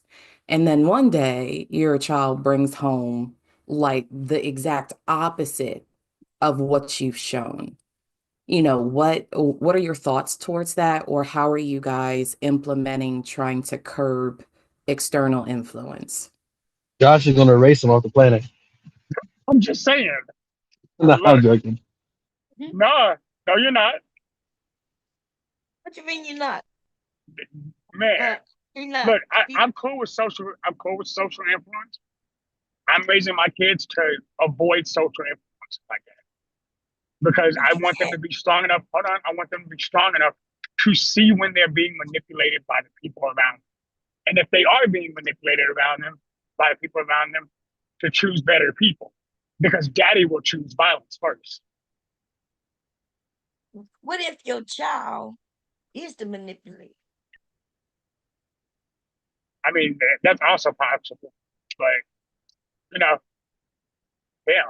That's the scary one for me, Angelica. If my Oh kids, shit! 'cause I've always had the If my child is understanding. that one, I I always mean, had the understanding that my children could be the ones, the bad ones, right? They could be the ones. that's a potential, yeah. I mean, Yeah. you could do everything right and center your child so much that they go out into the world a complete fucking raging narcissist. to be fair, that's what's happened to me. So, I mean, I understand this situation. I am it. So, I mean, damn. Well, I guess I can't be violent to myself. I mean, I could, but So there's a few things that I would do, right? But each choice that I would make has a different outcome, right? So let's say you do everything right, like Brownsville was talking about, and just based off who her friends are and just like you said, like social media climate, the social climate, if she brings home the complete opposite of who I am and what we're expecting as a parent, right? Um, you could either accept it and try to, as time goes on, guide the kid into, a better lifestyle or a better person by, here and there talking to him, guiding him, maybe influencing him in certain ways, right? by being with your daughter, or you could just right from the jump cause an issue to where he don't want to be around you or your daughter, just based off how you act, which could also push away your daughter, Or or body embarrass her. slamming them into a hood. That, but that that's gonna cause a lot of issues, right? Um, or you could do nothing and just allow her to figure it out on her own, right? And there's probably other scenarios that I'm not thinking of right now, but um, I would probably stick to those three. First option, probably the best one. Just try to see if it, see if she'll change, right? You give it a chance, but then as time goes on, slowly just like plant seeds in his mind and your daughter's mind. And if the seeds don't start growing, change his behavior, then you're gonna have to start it's talking with your daughter behind closed doors. Maybe it's potentially moving if she's, let's say, underage, but if she's an adult, then I don't know. I have a 3-year old, so I still got time to think Figure it about it. out. Yeah. Yeah. Kulu, my problem is sometimes it sounds like you're trying to avoid direct confrontation when it comes to your daughter. And I feel like when it comes, if the fire hits the fan, I don't think you would avoid the confrontation as much as you say you are. Because, like, you got to understand, my daughter is a little me. So I understand what that little monster is about. Like, I love my baby. That butterfly will throw a bomb and not be fucked up about it. But I also understand some of her qualities that were in me that I didn't realize were in me. So now, as a parent, I'm trying to curb that because I know where it's going to go. I'm not going to let my daughter take. And you can't control. Yes, I can, because I realized what it took to control me at that time. And I'm willing to undertake that control if it's to keep my butterfly safe.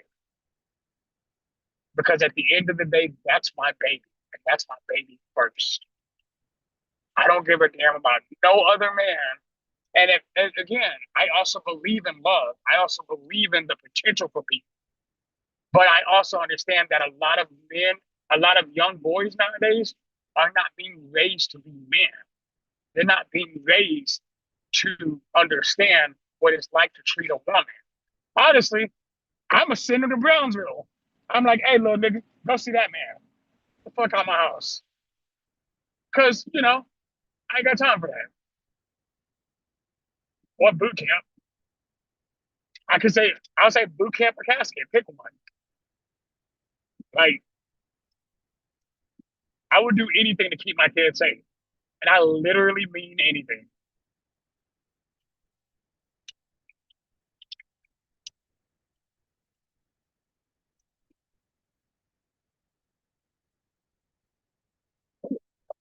Well, so I guess I'll just add my little bit of thoughts to that.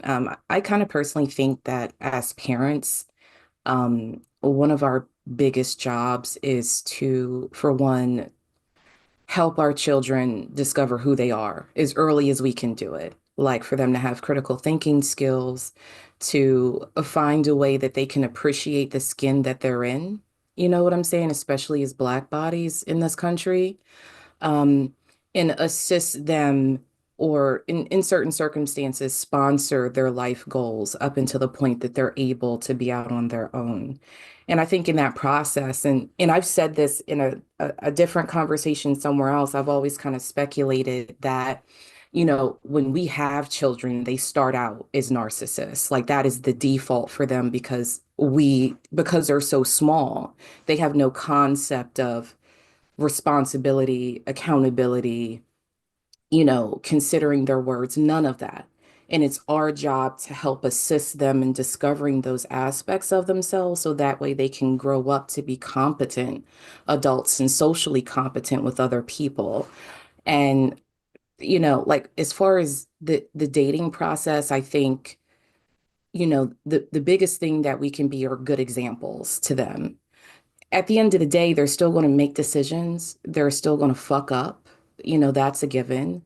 But I think I think the quality parent wants to make sure that they have that open line of communication to when they do make mistakes, that we're one of the first people that they reach out to and tap in and say, hey, well, this is a situation. I'm not sure where to go with this.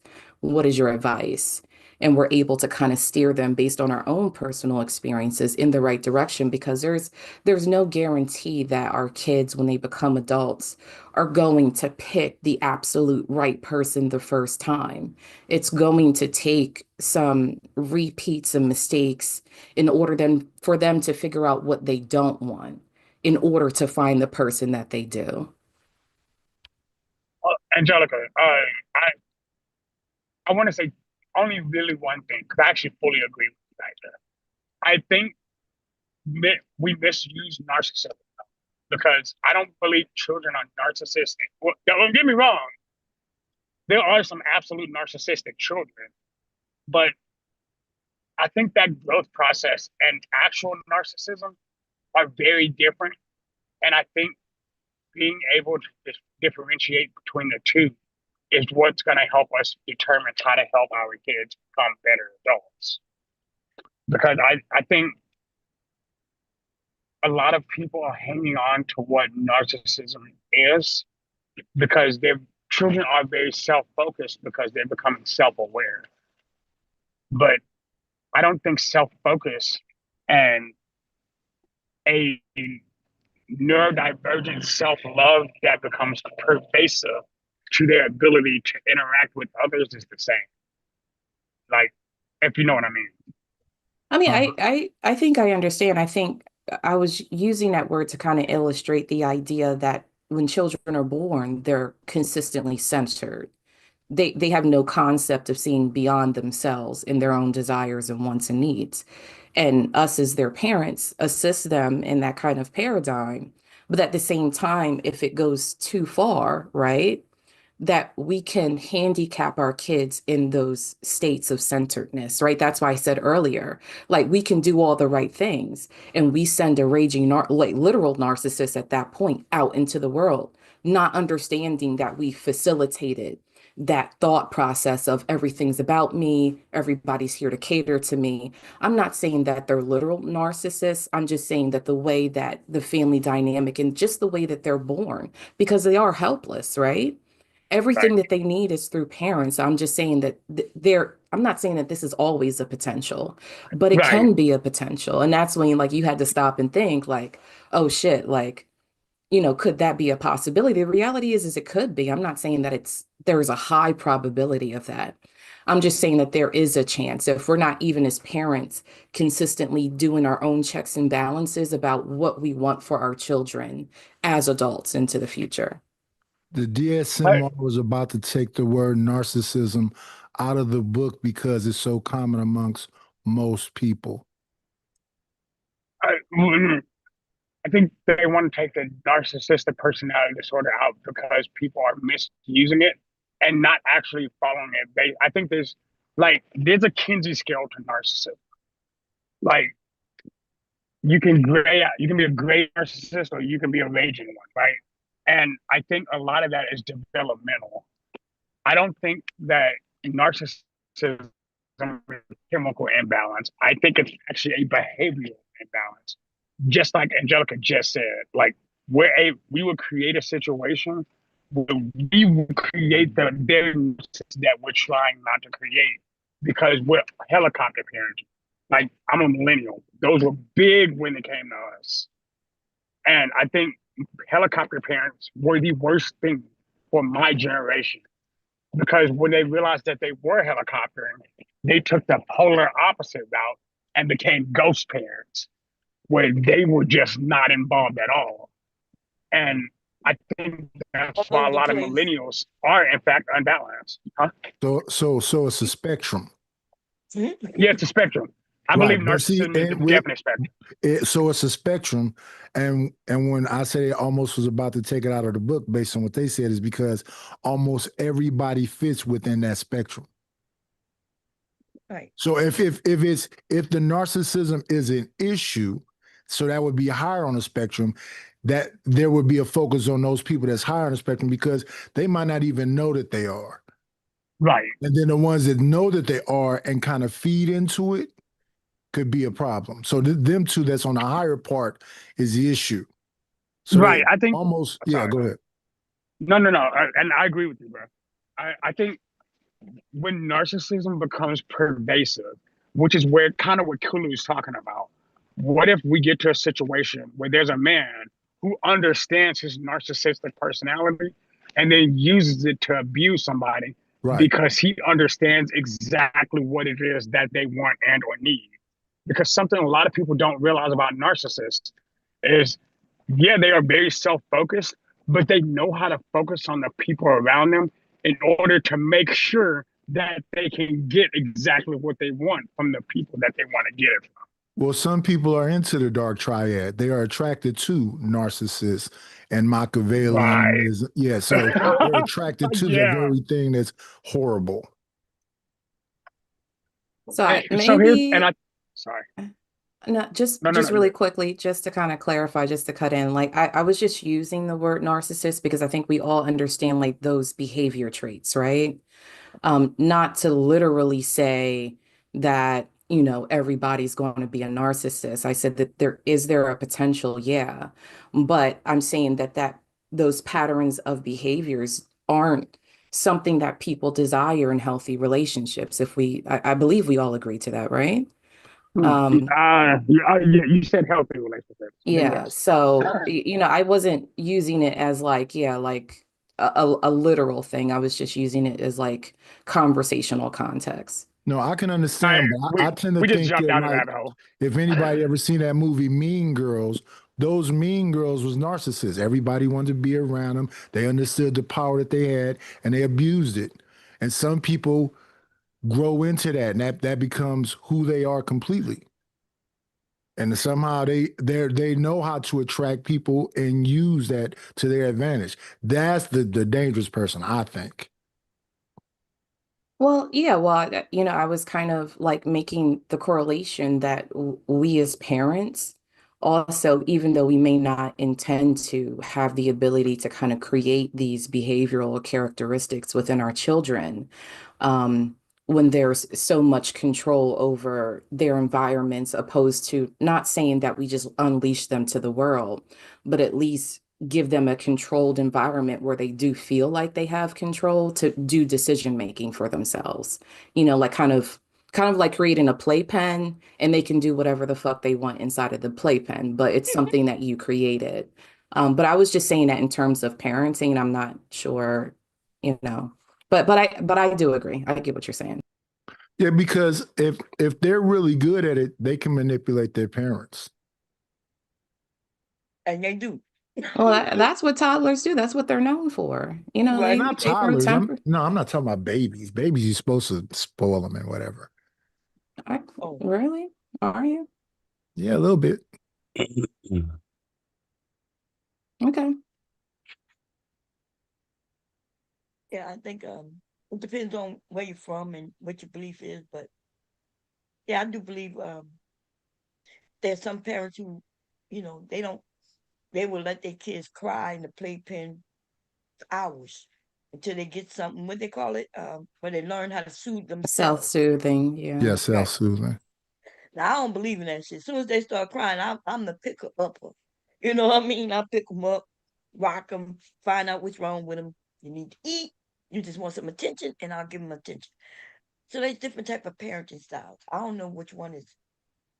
I don't know if they determine which one is better or not. Like somebody mentioned helicopter parenting. Some kids need a helicopter over their ass, okay? Because they wilding out. Teenagers out there wilding out. So yeah. It may not even be watching a kid. It might be just watching the environment. If they live in a certain type of neighborhood, you might want to. Yeah, you have to be conscious of the friends and the environment and exactly what's going on. That's right. You're supposed to be having a close enough relationship with your kids where you do, because some people, they don't have no clue where their kids are at, what they're doing, who their friends are. but at some point they get burnt out with that too.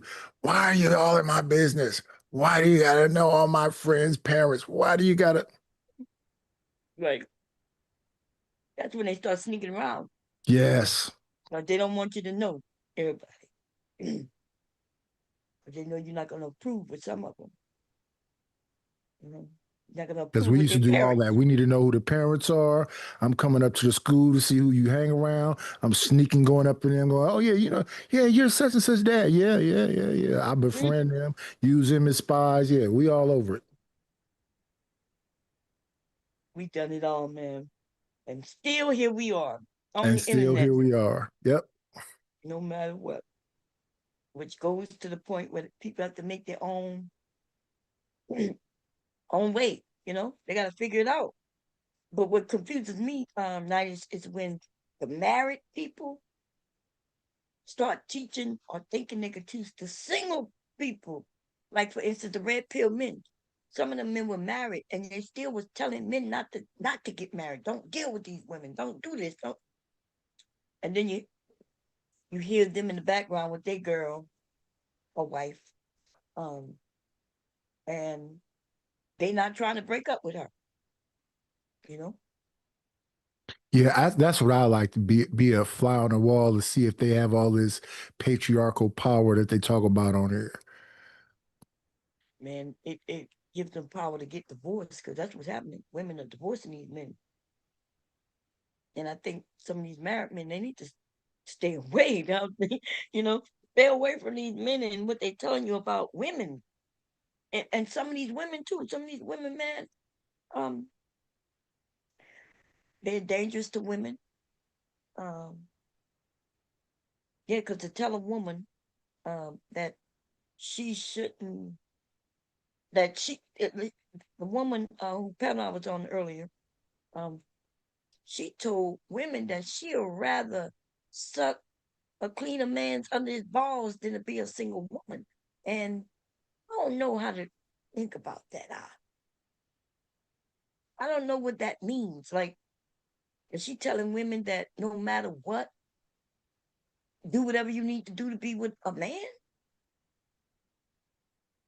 Well, maybe her identity is tied to the fact, or to the idea, I should say, of whether or not she's in a relationship or married.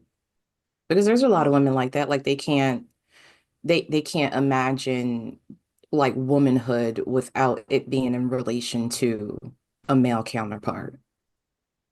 And I remember saying something not that extreme a while back. I said that if I wasn't married, like if something happened to hubby, I'd probably be married tomorrow. But I wasn't saying that I need to be with a man. I was saying that I like men. You know what I mean? And I would start dating. Now I'm not saying that today, okay? Because I know that don't sound right, especially to hubby ears. You know what I mean? But yeah, but the way I wouldn't have said I'd rather be sucking on some under some man's balls than to be single. I think that's extreme. I like men. I like company. I think I would even be good with maybe a roommate like the Golden Girls. They was all friends and they lived together, right? Took care of each other as far as helping with each other with the bills. There was no, I didn't have to sleep with her and all. Like, you know what I mean? I think, I don't know what to think at this point. Shit is all crazy. Because I love my husband because I love my husband. I don't love him because he make millions of dollars, because he don't make millions of dollars. And I didn't choose him based on how much money he made. But to be honest, I did choose him based on knowing that he was a man who had no problem working and making sure that his family gonna be good. Even if I had to partake in getting a job to help us take care of our family. Does that make sense what I'm saying? Yeah, it sound healthy. People be enraged with me. They call me super simple. I was looking at Yamanika Saunders talking about a statement that Patrice O'Neal made her years ago because they're attacking her because she's single.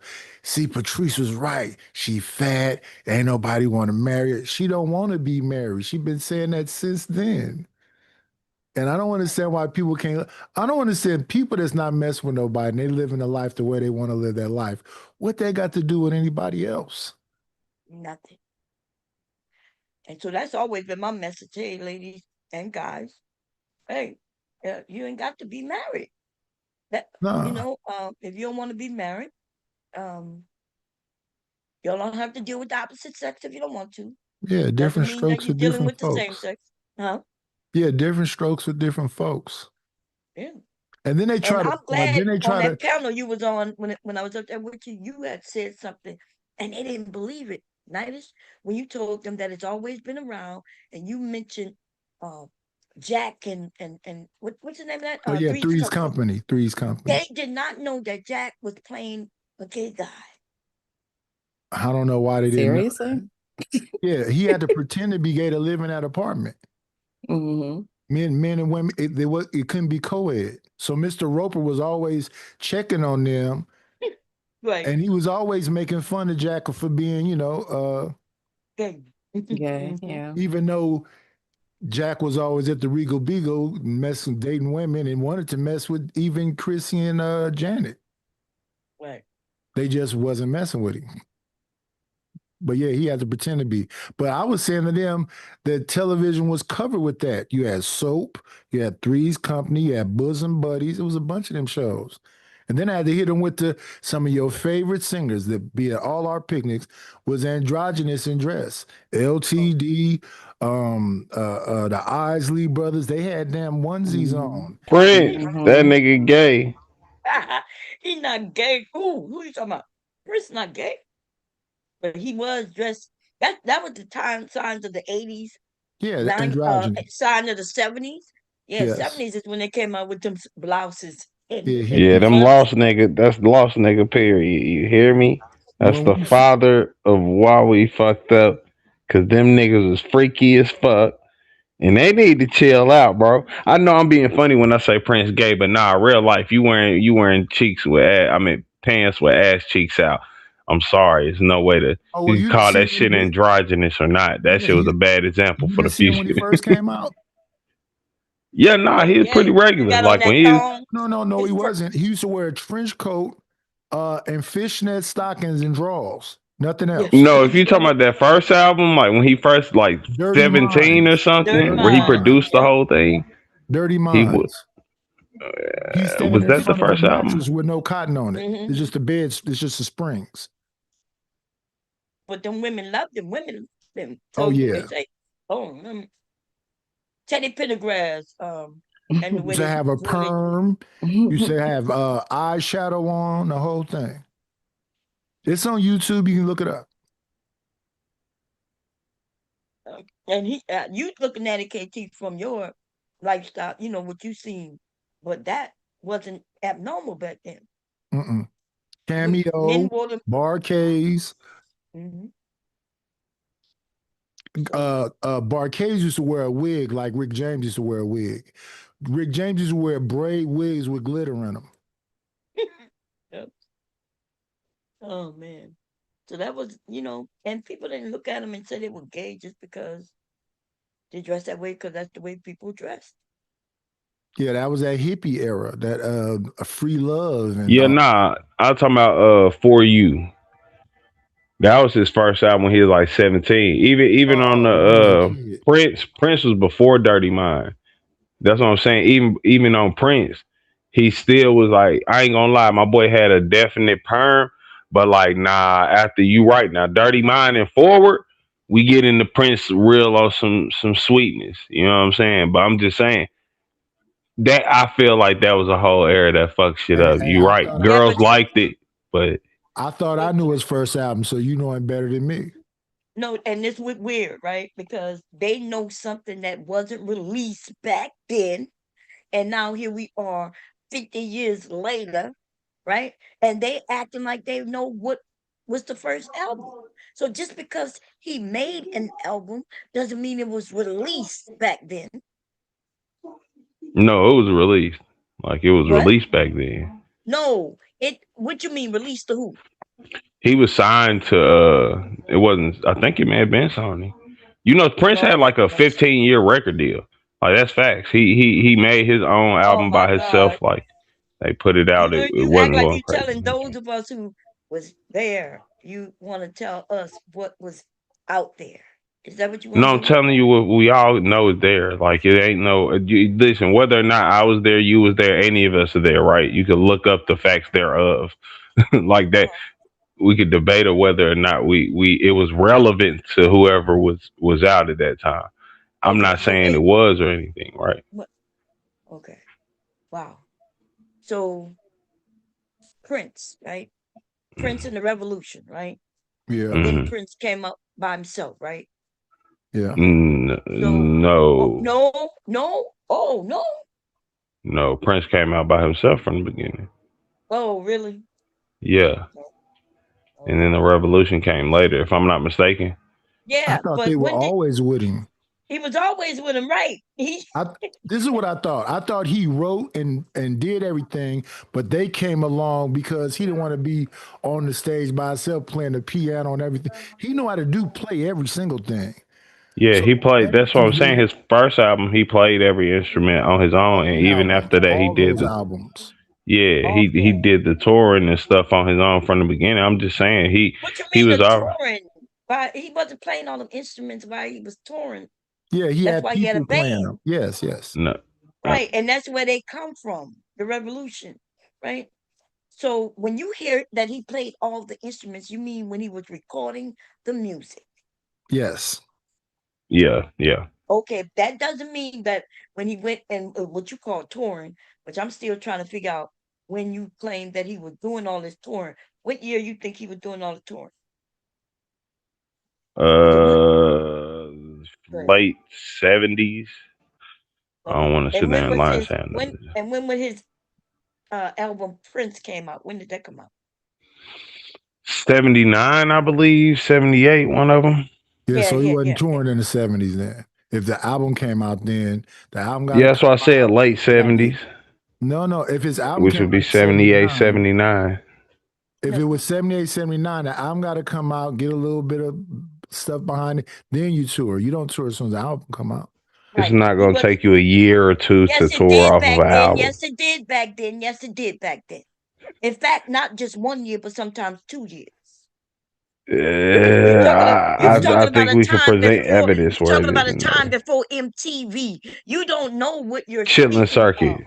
Yeah, well, we talking about Chitlin Circuit, right? Oh, that mean That they could got be on buses, but he wasn't a part of that generation of the Chitlin Circuit, the way no. the Even before we get into like after, we're not talking oh about my God, 40s, never mind. 50s Chitlin It Circuit. doesn't It's make still sense for us to argue with you because you act like you read something was put up. Could he have put out an album, right, that wasn't really released worldwide or even nationwide, but was in his local area? Could that have happened? But what album are you talking about anyway? for you. The album for you? Yeah. Okay. Mm, that's I cool. thought you said the first one was called Prince. Yeah, it was Prince and or for you. Some people call it for you, either or. It was I mean, called that would Prince. be the So when only I thing I said could it was think before Prince, that was before Prince. so it was No, y'all. self-entitled. It was self. That's what I said. His first album was self-entitled. That means it's by his name, Prince. Mhm. Okay. Um. Mhm.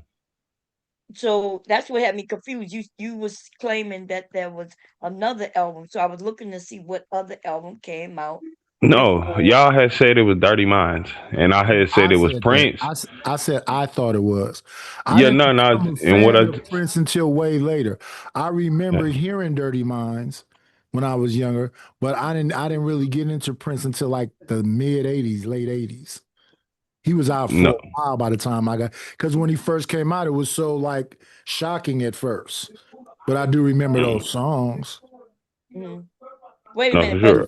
wait, but see, this is the thing, right? That For You album, what she called the For You album, was that an album? Because what is a album back No, then. Like, that's why I said I didn't bomb. You tripping. When he said Dirty Minds was the first album, I said Prince was his first album. He had an album before that where he did all the production. And then I said the only thing I guess you could say would be like his underground work, I guess before studio. I'm saying that would be the For You.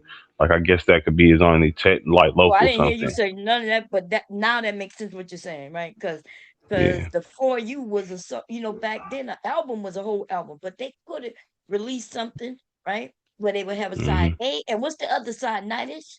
The B side. B Yeah, the side. B Yeah. side. And it could have been just one song, which would have been Mm-hmm. two songs in that. Yeah. Sometimes Demo. one side would be a remix, a mix, Yeah, a it'd be the, longer the version of original it. song, the remix, and then the Mm-hmm. The backside of B side. extended version. Yeah. Yeah. Right. Like September, where the B side they play like the beat for 14 minutes. You get, I know that's what I'm saying. I agree with that. I'm just pointing out he had an album before Dirty Minds, and on that album he was like, I'm not gonna say the nigga was he like I said he had a perm, but I'm saying Dirty Minds is where you start seeing like he looking a little bit different here, Why you and say he got a then perm? Why you claim he got a perm? I thought it was a blowout. what yeah, I mean whatever, they cousins, my bad, you're right. Hot Coleman, he got some type of hair treatment, I guess you could say, right? That's what I'm saying. He got some type, and that's the closest thing you could say look crazy. He ain't really dressed crazy or nothing. Dirty His Minds, hair you not kind of crazy. start. That's how they used to wear their hair back then. No, Yeah, a that's lot what of I people. said. That's what I said. That's So the only thing I guess you could. When I was younger, cats had barrettes in their hair. They had O Mhm. curls. They had finger waves. Mhm. So this was normal back then. So it wasn't, when we looked at him, we like, okay. It wasn't his looks. It was his singing. I was just listening to him. It's crazy that y'all bringing it up because I was going through his albums and the ones I didn't like happened when in the 90s when he came out with his jazz. He I was don't listen to independent. jazz. Oh, I like that sexy part, but I think he got married and then some he said that he changed, so his music changed. yeah. As we go older, So now he no longer in them thongs and stuff with his booty out. Yeah. Yeah. I was talking to a person about this whole instant gratification and how songs now be a minute and a half, 2 minutes. And they're like, here, your songs be way too long. I say, do you know we used to listen to Parliament Funkadelic? Them songs be like 7 minutes. 7 Mhm. minutes 14 of funk, minutes. baby. I miss that. I miss long form music. It's not because you can't really enjoy the music now, like when it's 2.5 minutes. It barely touches 3. Like you can't get immersed in a song, nor is it enough time to really say or sing what you really mean, in that short of a time. So I agree. Yeah.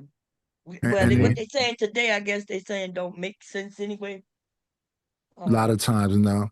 But Yeah, it's like so that across the board. So that's why you have shorts, these little 1 minute thing that you can barely get, but it's something salacious or graphic or whatever else, just to like hit your synopsis for a second. And people look at just shorts. They don't even look at nothing over 12 minutes. right. That's crazy to Shit, me 60 seconds. but I get stuck in that. I'll be in there for hours and realize, oh my God, 4 hours to pass, and all I kept going was short. So I don't like when I get caught up like that because I call it mindless. I'm Yeah. laughing and things like that, but I'm not really getting anything done. Not really learning anything. You gotta Yeah. get somebody Oh, to make clips of your shows, the highlights. yeah. And that's what Prince I'm about is to sensual. say. So the Prince was what we call sensual, right? And he Yeah, was Man, nigga was gay. sultry, very sexy and seductive. sensual, seduction. So what he would wear would it kind of geared towards that. So if he had his booty cheeks out, he'd let you know. Yeah. That's He that geared area to of some deviant shit. what you I mean ain't gonna lie. deviant shit? What? Word, nah, man. I'm tired of both. What are you talking about Listen, the deviant stuff? 70s, 80s is freaky on some weird, nasty shit. Like this is when we What? still, yeah, man. Like I'm sorry, Okay, like wait a it's minute. alright to Okay, wait a say. minute. First of all, Are you you a stop me. boomer hater? A No, what who? he A is he not boomer making hater. sense? Because today Nah. they talk about really sucking dick, right? Back then, For at least when sure. they talked about it, it was smooth and sexy. Where Yeah, a woman yeah, yeah. might They want to, indirectly talked about it. right. No, see, thank you. Nah, because that's all I'm about to say. What are we saying? Just because these motherfuckers are sneakier being gay, because like Oh, you know. talking about Said gay? anything about Oh, I being didn't know you gay. were talking about gay. I Yeah, thought I'm you were not talking talking about. about gay. I thought you Nah, were I'm talking talking about men about and women. freaky and gay. I'm talking about gay and freaky, both of it. Like, because I think it's You said No, Prince sir, getting you're gay, talking dude. about What are something you else. talking We're not about? talking when about you that. got your butt cheeks out in Talking front of about men. you What are we still talking on about? Prince. It's What We're do you pretty not mean talking gay. in about front of Prince no men? He more. had more women. He had just as many women watching him. What are you talking about? What you mean in Somebody You front said know, of Prince he him? know gay. who's his concert goers. It's not 100% women. It's not even like I mean, You because keep it's talking just like about Michael Jackson. concerts back then. What It's are just you like Michael talking Jackson. about? Okay, if What, you're Wait, wearing if what? you're wearing Are booty cheeks Michael out at a Jenkins concert, listen listen. Ooh, if you're who wearing was the booty booty cheeks Prince, out at the concert? What concert? What year the are we talking? chaps. That was the I'm asking 90s. you. No, this is Yeah, in when it like 80 was. something. Which album? Oh, so in the 80s. So you saying that he Yeah, was doing I want to say this around concerts. the time of Wait a minute, seven dude. seven Listen, seven. you got instead of talking over me. So you're saying in the 80s, Prince was out there doing concerts, and his concerts was in chapel. For what album was that you're speaking of? I can't Because I remember. remember when he I ain't even got gonna big say it enough was that. to do concerts. Which album was that? I'm not gonna. I just said I don't know. Somewhere in the 80s, Okay. if I'm not mistaken. So Had to when be he the was late big enough, 80s. yeah, the late 80s, when he was I big was gonna enough say to mid to even eight, when he late. was big enough to even do concerts, MTV is there, and now he's doing When Doves Cry kind of thing. What album is that? What's the name of Purple that album? Rain. No, Purple Rain was after that Does one. Cry's not on Purple Rain album? Oh, it might be. Let me no, see. I I don't don't think think so though. so. Yeah, I think it's on I think When Doves Cry is on the album before that. Oh, okay. I don't know, but the man produced all kind of music. Them songs was coming out albums was coming out back to back to back to back. Nah, for Right, because sure. when he got popular, that's what happened, right? When he got popular, the Purple Rain thing came right after, but he had the album out for a while. So when you talk about him doing concerts in chaps, like I don't remember no Prince concerts in that time. And I was a I teenager who mean, would have went. well, Michael even Jackson wasn't even doing concerts. Like, do you know that these people were big, but they were huh? either on TV? What you mean, huh? Huh? What you mean, huh?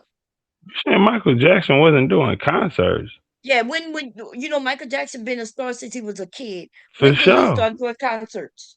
We talking about concerts. We're not talking Yeah, about TV most shows and of his things. life. Remember, he was doing his thing on TV. Michael Jackson and the Jacksons had Yeah, shows on forever. TV. Merv Griffin, Flip. So what do y'all? Hold on. Are you trying to say that they were on TV but wasn't doing concerts? Oh, I don't know Yes, that. So why do yes. you think they were somebody to put on TV? Because That's the how they did it back Jacksons. then. No, it You wasn't. The Chitlin you Circuit think is this. listen, Like that's no, what I'm saying. Oh, listen, I you don't think don't the know what Jacksons was you on the are Chitlin Circuit. talking about. The They chitlin definitely were. They're circuit, from Motown. That's a When part they of were Motown children, you talking distribution. about? You talking Yeah, about the children?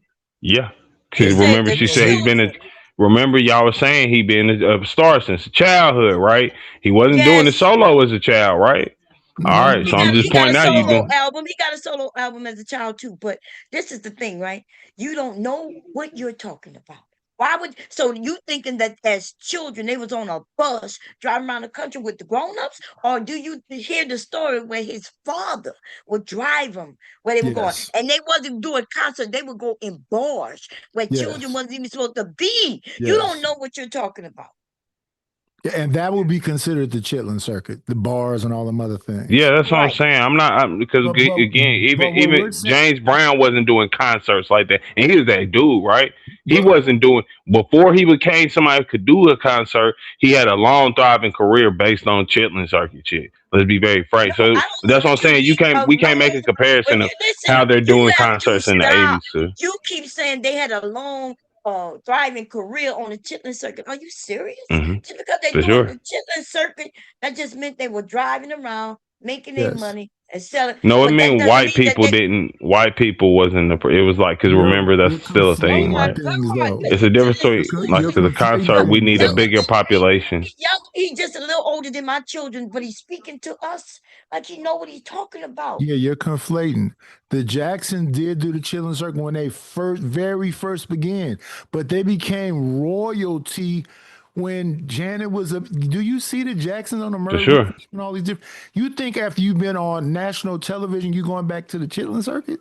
No, No, y'all just proved my point though. This all I'm Dinah Ross saying. grabbed them He up, he and he literally was he literally started from the chilling circle. So if we're going back to when Michael Jackson was a kid, Prince wasn't even in existence. Let's just be real. Like in terms of who he is as an artist, they you know what I'm saying. So we're now going back to before 70 something.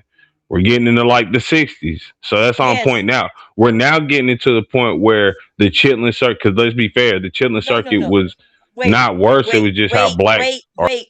Okay, I'm muting because he just want to run. Remember why I am arguing with you. You mentioned concerts. I know the Chitlin circuit exists, but guess what did not exist? Concerts on the level in which you think they did. And that is what I was saying to you, that you don't know what you're talking about. Because Michael Jackson, by the time he got to where you're talking about, he like off the Chitlin circuit, right? They was on TV All the time. all the time. They had their own TV show. Remember, the Jacksons Yes. had their own little TV show, Cartoons and everything. so they had no time to be doing no concerts. They ain't have to do no concerts. They was making their money, and then by the time they got a certain age where now concerts are in existence like that, Yeah, they was doing that's arenas when they by were that splitting up, time. and he went to remember they were supposed to do something in Vegas.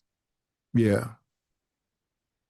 But Michael Jackson, look, that one song, now I didn't know it was about a rat.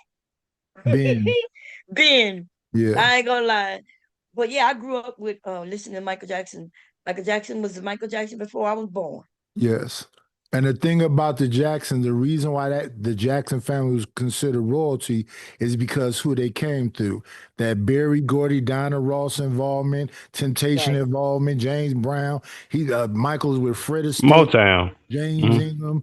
Like I said, Man, sometimes though, Bomb, I think you just be disagreeing with me at that because all I pointed out was that, like I said, and I said that before you said this, right? I said we're saying like concerts in totality didn't exist when the Jackson Five like were coming up and becoming the entity that we knew.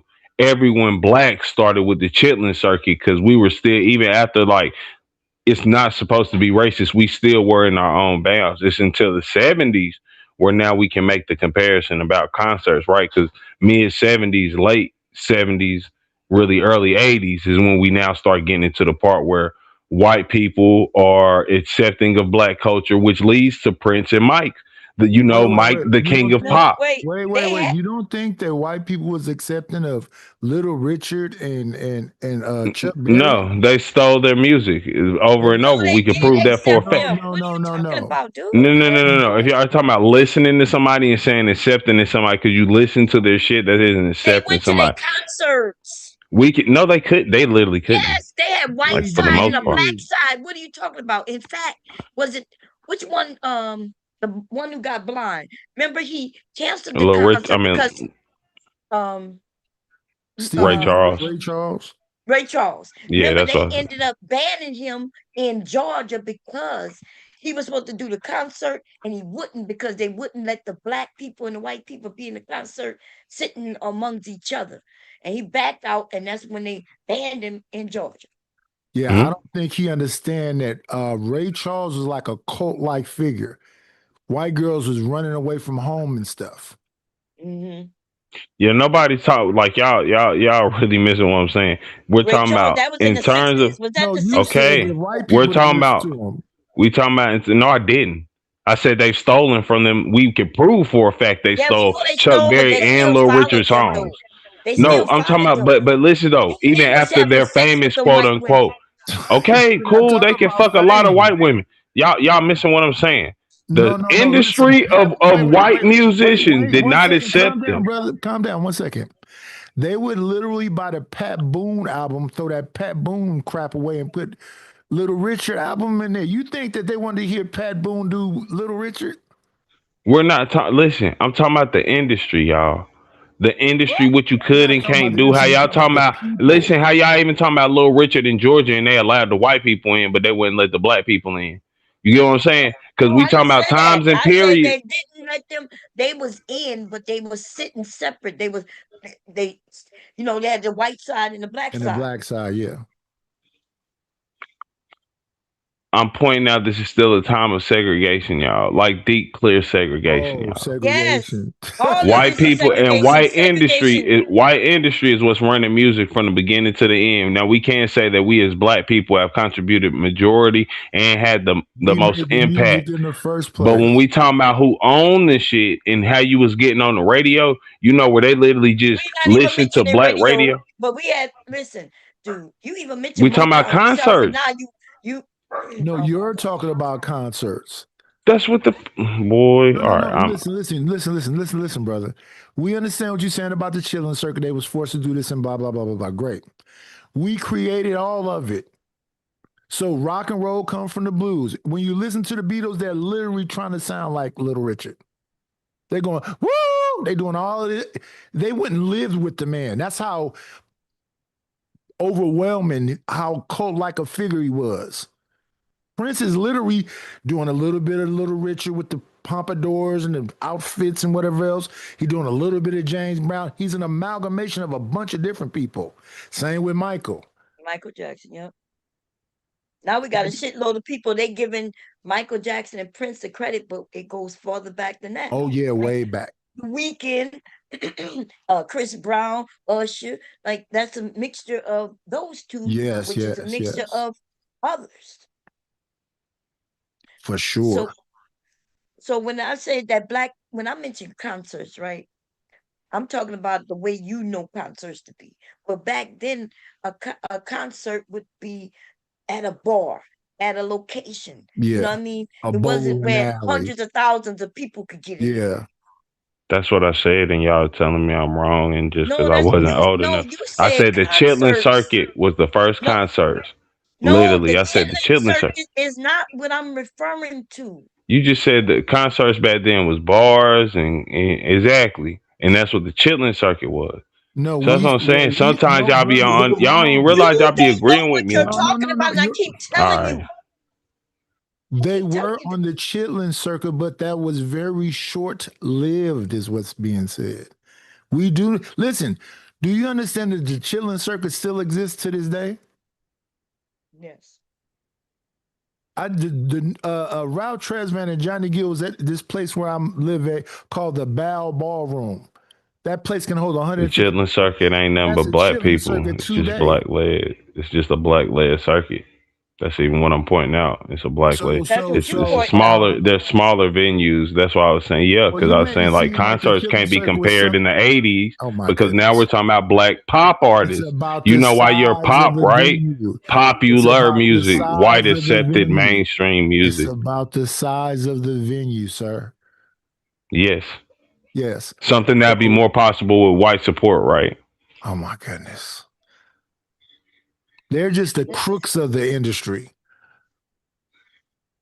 No, they're like the pivotal point. If we talking about making pop music, so if black people the highest appealing music. If black people wasn't making music, they're pivotal how? You said I never said they weren't making music. What are you talking about? No, I'm saying that all music, for the most part in America, comes from black folks. Mm-hmm. Rock and roll comes from the blues. Everything, yes, I know everything. Elvis Presley and all other stuff. Chuck Berry was already there. Richard was there too. We know. And then, what's the black woman who sung Blue Suede Shoes is a black woman's song. Mama something, I think. Mama Thornton, Big Mama Thornton. Mm-hmm. So they stole everything. So they just the money people and the damn the people that keep you away, the industry. No. They're the gatekeepers. No, they're the industry. No, We're the they're the gatekeepers and gatekeepers. controllers. They're just the industry, because let's talk about like even rap, right?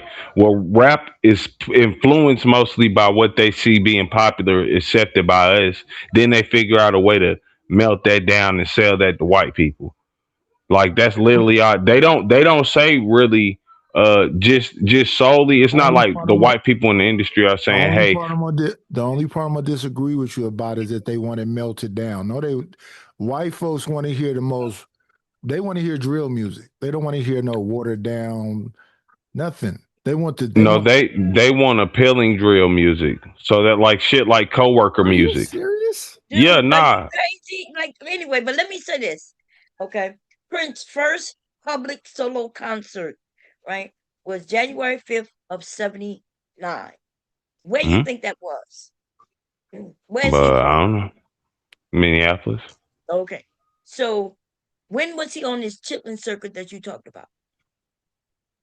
No, I say Michael Jackson. Like you brought up Jackson 5 kids, and I'm No, we saying like Wait a started the with minute. Chitlin We Prince. was circuit. Don't do talking that. about We Prince. started with Yes, and then Prince. we started talking about concerts, No, but and then yes, we started talking about so when we concert talking because about Prince in the like I you said from the referenced beginning. Prince concerts, and that's what I was saying, right? We already know Michael Jackson been on So air for first thing I years. Wait, said no, was he but did his listen, you first gotta tour stop. in the '70s. Listen, the double talking don't work. You gotta, because we was talking about Prince. You mentioned him in concert. I was old enough to know Prince, but I wasn't born when Michael Jackson became big, right? I became when Michael Jackson came big by himself, Jackson, the Michael Jackson, that name, then I remember even his first concert, right? But you mentioned Prince concert, and that's when we went down this. I'm like, Prince wasn't doing no concerts like that. I don't Okay. remember him. Yes, he didn't start doing them until later. Even this was at a this says it was at a it was showcase. He was doing some album that he did himself. That was that For You, right? And he got the theater in his local area. Yeah. That's it. So when KT, when I was like, KT, you don't know what you're talking about, right? Did he put out this album for you? Yes, locally in his area.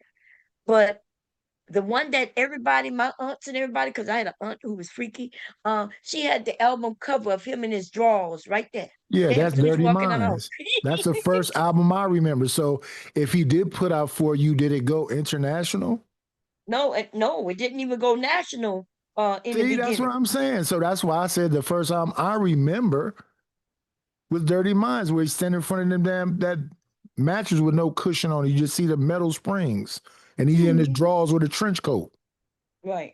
But the And I reason and KT when I saw is that speaking album, the I way didn't even he try is to because listen he to it. read some shit, right? And now we know he had an album before that was only locally at the time, right? And yeah, that's But the what thing people about this popcorn type of, you can nowadays look at a 15-minute video and they say, this is what Gen X is. 15-minute video, this is what the boomers are. 15-minute video, this is what the silent generation was. I know this is why I don't mess with the silent generation, because I watched a 15-minute video. I know all about you. How could they encompass everything that the silent generation did in a 15-minute video? right. Look, I even found Prince's first tour. He toured with I think you mentioned earlier, Rick James. So he was a part of that's what I'm saying.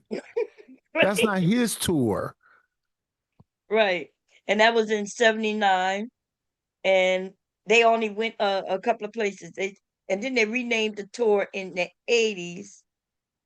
But it was in Minneapolis. It even shows where all he went.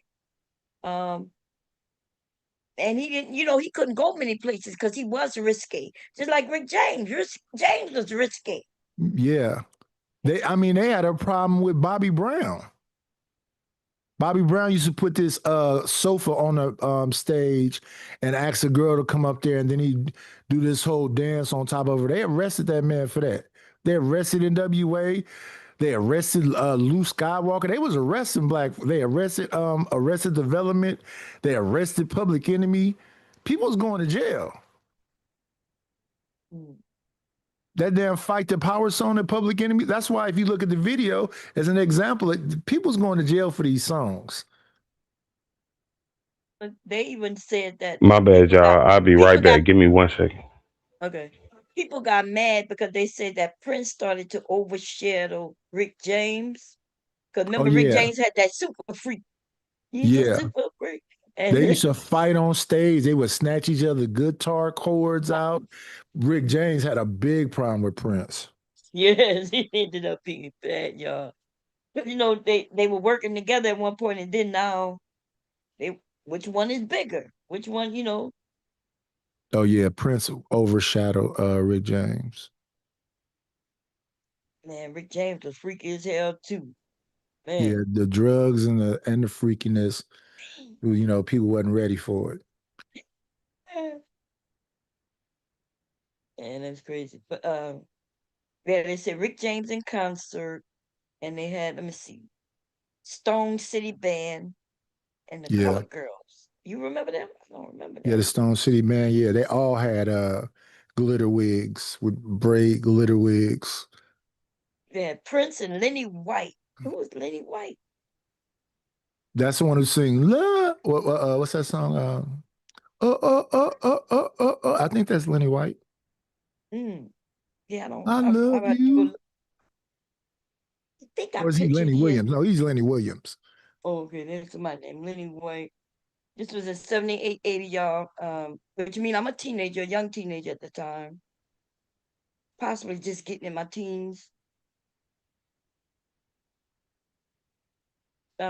Hubby said Prince was Rick James' opening act, and their rival. Wait, let me see. And their rivalry was born. Yeah, I don't know why he told me that. I already said that because I looked it up. That's the only reason I remember that. But now, and that's the thing about TK, right? 90s, we lived it, right? And Yeah, he comes up and he starts telling us. And the reason he think he knows what he's saying is because he may have seen a documentary or a little video, right? But I was old enough to be going to concerts if there was concerts the way he speak. And so I was trying to explain to him that concerts today is not what concerts were back then. yeah. You You know, see, they say, "Nice, you lying. You be lying." I don't know how many oh, times they said it in my chat. I'll be like, oh, "Okay." I they mean, call me liars all the time. And then they never correct me, never correct me or tell me what I'm lying about. It just be the most ridiculous thing. Like it wasn't like I was a baby, y'all. If I'm born in 69, well by 80, you could add that up and see that I wasn't a baby. But TKT wasn't even born until the 90s, right? He wasn't born until the 90s. But he want to tell those of us who was born and was raised through the 70s and the 80s what we saw with our own two eyes. MTV came about in the goddamn 80s, if I'm yeah, correct. I was Um, almost grown when that came out. and that's right. And now that this is out, in fact, they didn't even have black people on that shit until Michael Jackson. Yeah, Michael Jackson came out with Thriller and shit. That tells you when they start putting black people on MTV. you had to be on BET, and BET back then was in Washington, I believe, or in the DMV area, because all they played was a lot of locals. You had Soul Beat and you had BET. That's right. I don't even Robert remember Johnson BT. and what was it? A BET was I forget his name. Oh, it was Chuck Johnson and Robert Johnson. And see, I don't remember BET until like later. Um, Yeah, it was in the 80s too. oh, okay. Yeah, I remember it later, and I don't know, but I remember MTV, right? Because everybody, first of all, to even see these things, you had to have cable. And Yep. that's why I didn't have cable. We never had cable. So the Michael Jackson thing, when it came out, black people was going to their friends' house, family members' house who had cable so we could see Thriller. Is that the name of the song? Yeah, Thriller. Yep. And so, from my understanding, Michael Jackson was the first black they put on MTV. First one. and they made it like a movie. They had it set up, y'all. They had it set that it was gonna play on this day at this time, and shit. That's how big Mike was. Most of his stuff was like movie production level stuff. Yeah. Oh, But hubby yeah, was Thriller was a big. I remember when his hair got burnt in that commercial, they almost shut the school down. Oh yeah. Teachers Damn. was crying. Yeah, when Michael Jackson got caught on fire. That shit Yeah, was great. It was a Pepsi commercial, right? Pepsi That we commercial. making? Yeah. Hubby say Donnie Simpson was on BET. So look, back then I was still able to catch just Soul Train on Saturday mornings. Soul Train was still on TV. Yeah, it was Soul Train and American Bandstand. Yeah. And then Donnie Simpson was on Midnight Love. It was Sherry Carter and Donnie Simpson. Oh, okay. See, yeah, Light I skinned didn't have. girl. Donnie Simpson had green eyes, curly hair, changed his voice to sound like a radio host. I don't even hear people talk like that no more. Yeah. Hi, I'm Donnie Simpson. Welcome to Midnight Love. Yeah, man. And they be playing like the Temptations and the Controllers, and So I yeah. think New Edition was little kids at first. They had Candy Girl and Cool and Now and all that stuff on there. Oh yeah, I used to love them. That was in the early '80s too, maybe mid Yes. '80s. Yeah, Yeah. I remember that. And yeah. So well, Mike, yep, that surely is around the same time Michael Jackson came, because Michael Jackson had an album before the Thriller that I like. If I'm correct, Off the it's the one when wall. he off Off the the wall. wall. Yeah, and I had that album. I had that. You remember that little? It looked like a suitcase, but it was a record player. I Oh had yeah, one of those. yeah. I Yeah, remember those. and we were opening up, and my dad bought me the Off the Wall album, and I was playing it. Do do do do do do do. Oh yeah. That shit. We loved Off the Wall. Oh yeah. And then out of nowhere, boom, Thriller came about, and everybody went crazy. Michael Jackson became famous again, like overnight, like mega star. When he had them gloves. Remember his dad was, man, I think they was going on tour and was gonna do something in Vegas, but Michael didn't want to do it. Yeah. And then I think they had an award show where he ended up Motown 25. oh yeah, Motel 25. Motel 25, and then they gave him a little spot. And he came out with them socks and the glove The glitter socks, the glitter glove, and the moonwalk. and the moonwalk. That was all she wrote. Did you hear what they saying about him now? Nightish? About Michael? Yeah. Mm-mm. Check this shit out, right? With the Epstein files. It's been switched. So these people who was doing the Epstein files, who was rocking with him, they wanted somebody to blame it on. Michael, though, he knew the industry, because apparently, now we find out that these kids in the industry get harmed. So he would have a safe place for the children, especially if they was in the industry. Yeah. So he would allow them to come to his, whatever he called his place. The something land or something. I don't know. But anyway, Neverland. Neverland. And he would give them a safe space, tell them they ain't have to do nothing, just have fun and be a kid. And them people pointed him out and said that he was the one messing with kids. Come to find out, he was the protector of the kids. In fact, some of the people who, remember, there was some little boys, they was claiming Michael Jackson was touching, but when they became grown men, they were saying, no, Michael Jackson never did that. We were just friends. Well, that's why I always wanted them industry people to come out because you never heard that from Macaulay Culkin. You never heard that from the Corey Feldman and Corey Haim that used to literally be over there. You never heard that from Emmanuel Lewis, who used to be over there.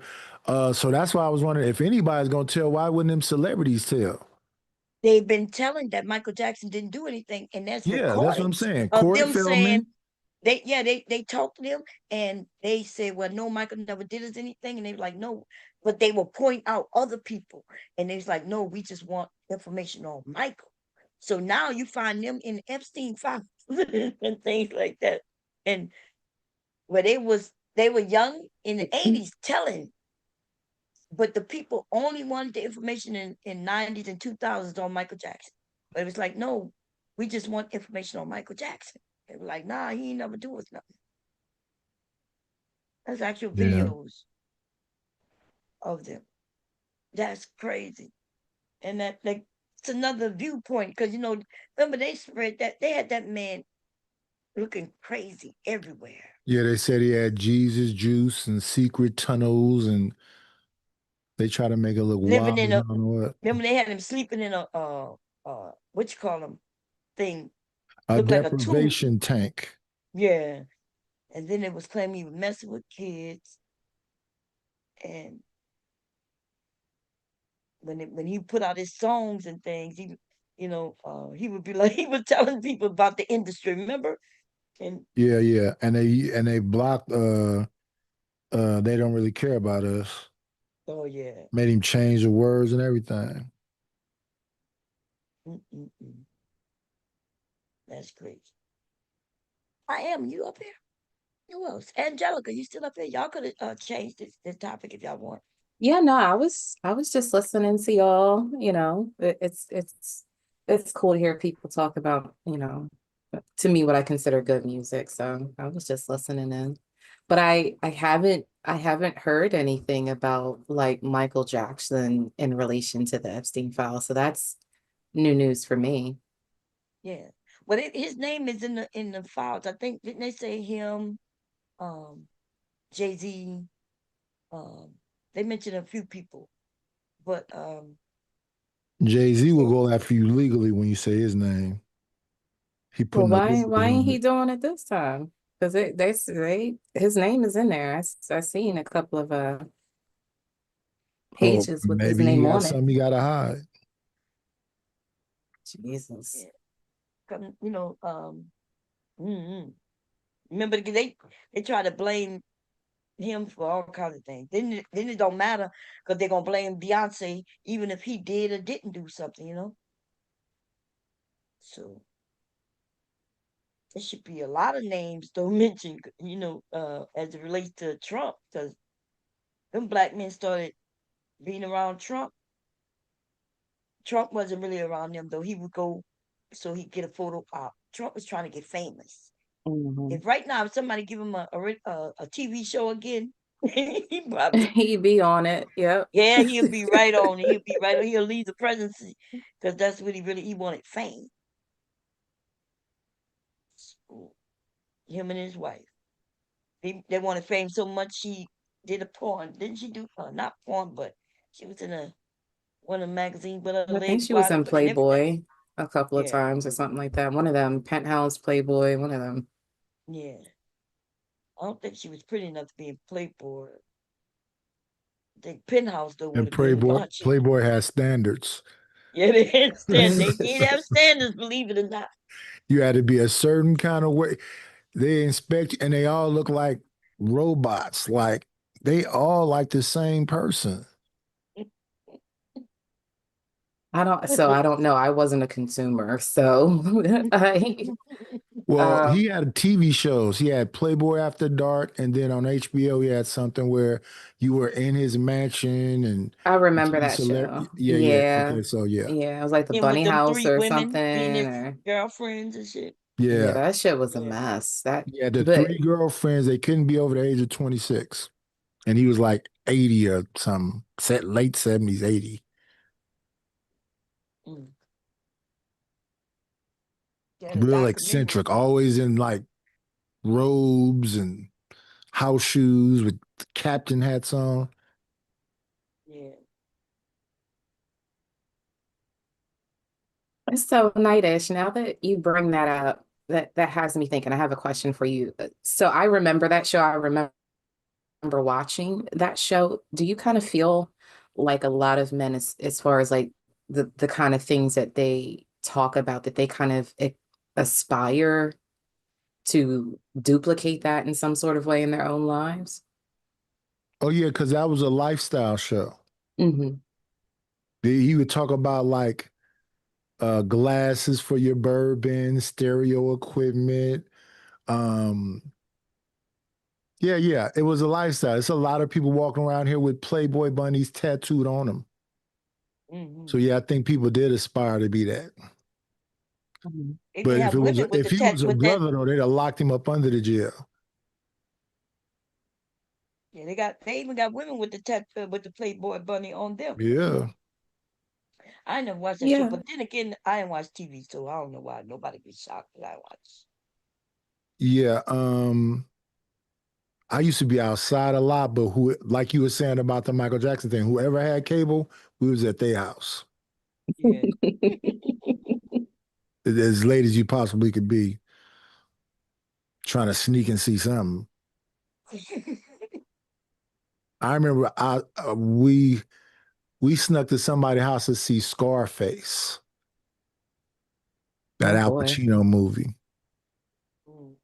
There was a couple of movies back then that was just over the top violent. I think The Godfather also. Tyson fights. When people would rent Tyson fights, we would go to people's house to see the Tyson fights. Because the pay-per-view back then was like $80 for a fight. Oh yeah, I remember that.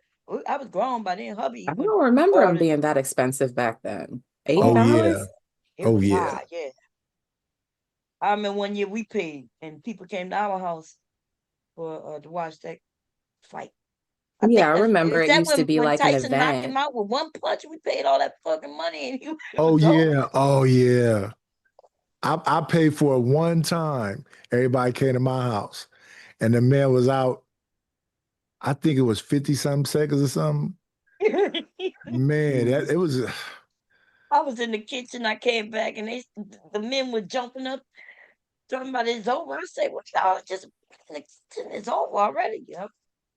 The build-up was longer than the fight. The ring walk was longer than the fight.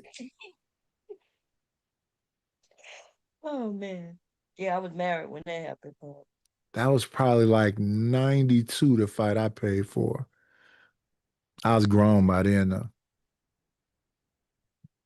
Yeah, we was in But our when I was early younger, 20s. no, Huh? we went to 21? people's houses. I was 22. 22? Okay. Man, it's crazy, man. But the things that we watch, like we literally watch from cassette tapes, not cassette tapes, 8-track tapes. You remember 8-track tapes? Yep. My dad You had an couldn't rewind it. 8-track You couldn't tape. rewind it. Couldn't rewind it. It was in the car. But You had to actually, listen it to the end. I had to listen through the whole thing. Then cassette. That's how we knew whole whatever, because you couldn't rewind it. You had to listen to the whole thing. The whole thing, y'all. It was this big chunky block of a thing. And it looked like the cassette tape, that brown part was inside of it. And then if it didn't work right, you Yeah. just click it and blow in it. Oh, don't let it overheat, because that's it. It's over with. And then we went from 8-track to cassette tape, Yeah. which we could record our own stuff now. That's Even another though one you don't want to let get sit in the sun. Yeah, because it will melt. And then it went from cassette tapes to CDs. CDs. Yeah. Now CDs come out. So when I married hubby, he already had a CD collection, but I had just bought a radio system, and I got a dual cassette tape because I didn't know nothing about CD players. I Yeah. didn't know nothing about CDs back then. So that's how early it was. And then now we're streaming. But I also remember Beta and VS, what is VHS. So there was two types of movies you could see, y'all. And the Beta was smaller, wondering why they lost, because they were smaller. and the VHS was this big thing. Yeah. I guess they I had said a that. lot of VHSs that I had to transfer to DVD. So a lot of my movies, you can hear that hiss sound. So, same with my tapes, you hear that hiss sound. Apple pissed me off. Let me tell you what they did. Hubby might be listening, so he gonna be mad, but I think he already know. So about 10, 15 years ago, I had said, well, I'm gonna transfer all the CDs to iTunes, right? Because before the iPhone, you had these iPods, right? Which I had iPods. iPods. Yeah, which I'm looking at one of mine over there, girl. I done had several of them. So to put music on it though, you go into the iTunes. So you had to put the music on your computer. So I took all his CDs. Remember I said he had a collection even before we got married. Put them all, I transferred them into my computer. Then I put them on my iPods.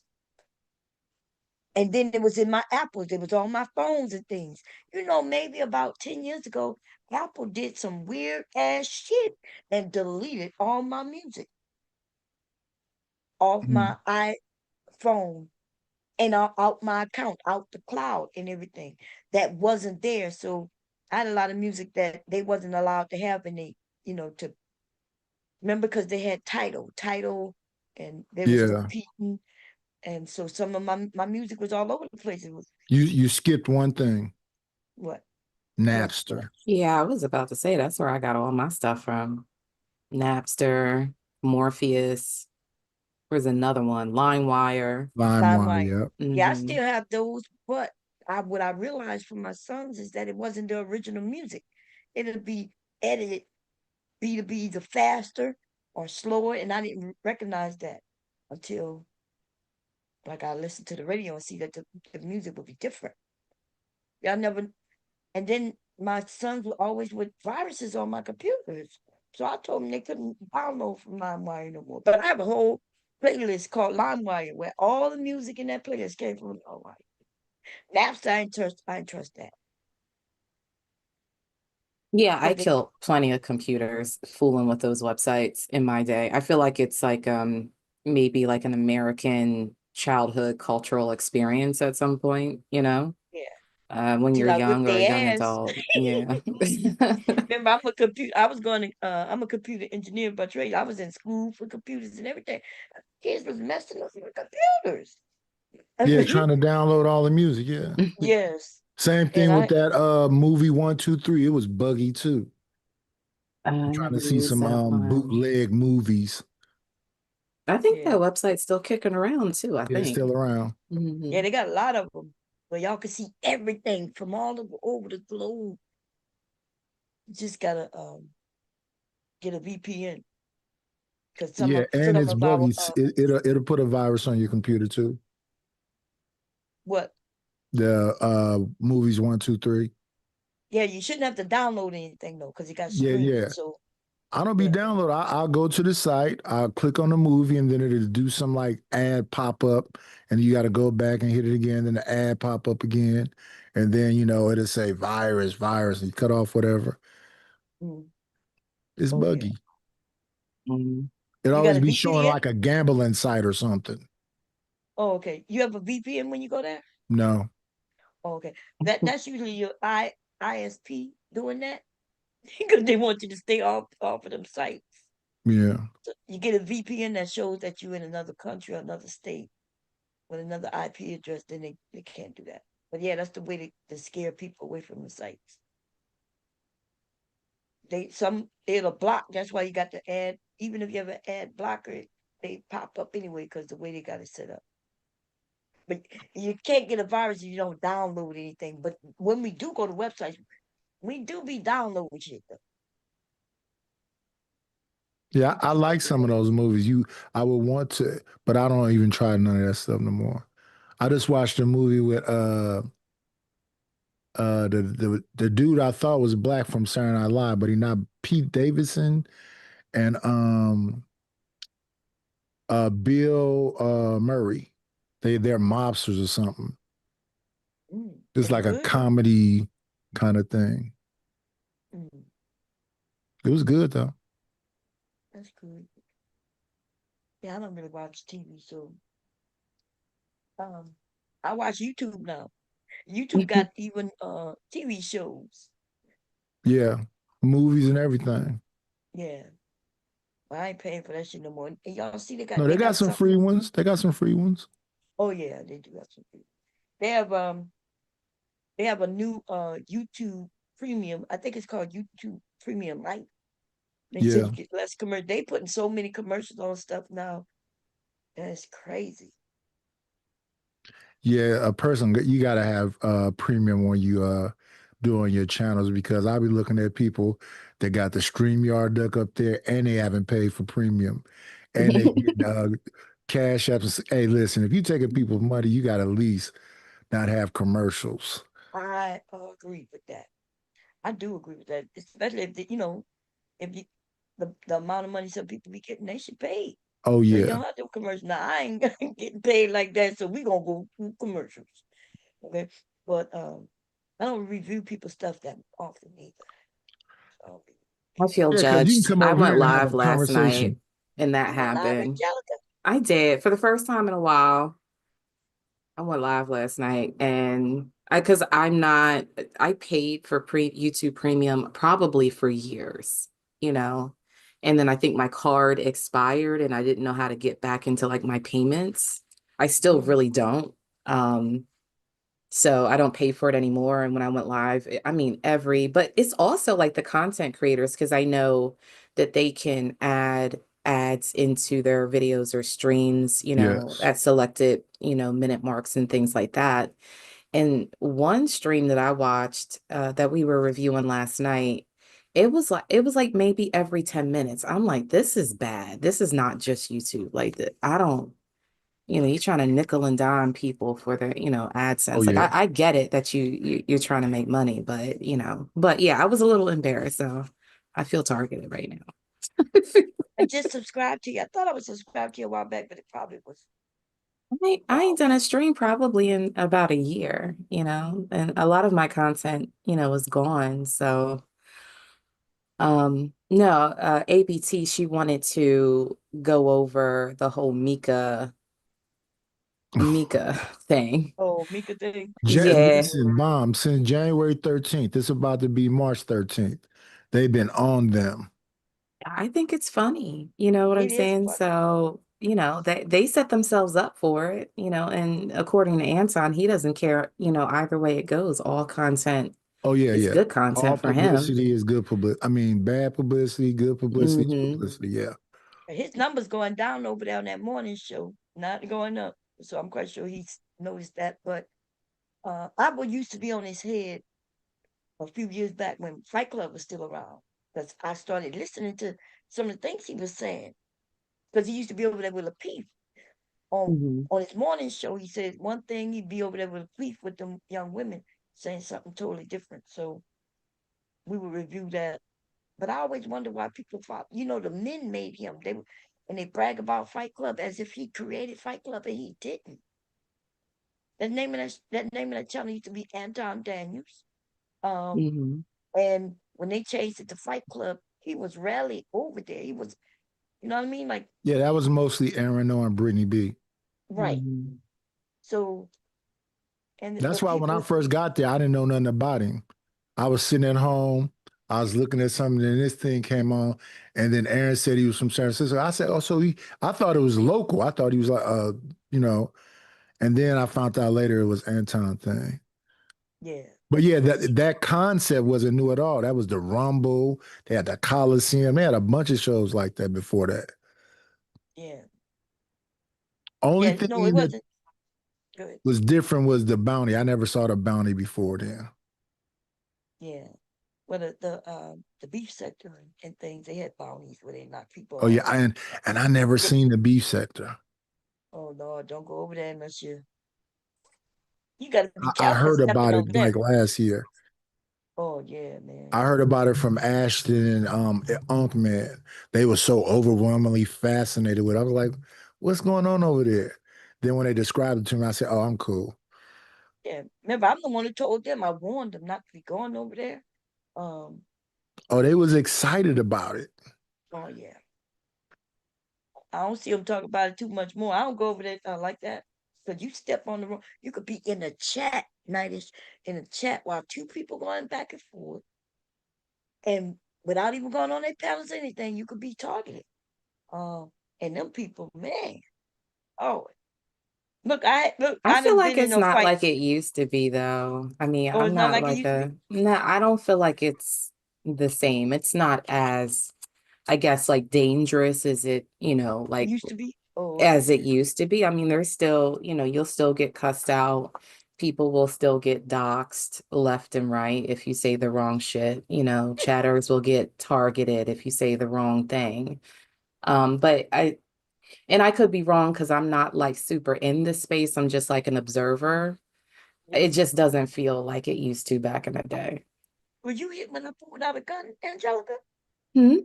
You wasn't here when I pulled out a gun, huh? I think I remember hearing about it. I didn't see it. Oh, okay. Man. And that was in this sector. And see, the B sector and the black sector, they used to so nice. If someone passed away, like let's say somebody in my family passed away, and I'm beefing with somebody in those areas, somebody will show up at the funeral and videotape my loved one and bring that shit right to YouTube. They done that. They done Yeah, I heard about their infamy. Oh man. Which gun just I passed heard about away? them showing up to each other's houses, fighting, shooting. Oh yeah. One guy, Tommy used to have these white people who used to follow him, right? And white people usually have money or might have things we don't have or time we don't have like that. And this one guy, Tommy was going back and forth with, what is his name? One who ended up shooting a hole in his floor by accident, messed around with his gun, being so angry. Uh, Damn, what is his name? But anyway, white men would they had those drones when drones first came out where people could bomb, and they had a drone going The around guy that name man's was house. True Freeman. True Freeman, yeah. You remember that? I am. Yeah. Oh, I ain't That seen I was a am in a long time either. What's going on, Playboy? What's up, man? I was on your stream like 3 weeks ago, me and Kevin, or 4 weeks ago. Was I drunk? Because I don't be remembering things sometimes. Nah, it was like early in the morning, unless you was drunk early in the morning. Yeah, I drink early in the morning. Oh, well, Yeah, you see, you got to understand. I'm on the West Coast, so I'll start my stream at probably about midnight and go to 6 in the morning. No, yeah, we was talking about the Anton Daniels and Corey thing when it first happened. Okay. Yeah, yeah.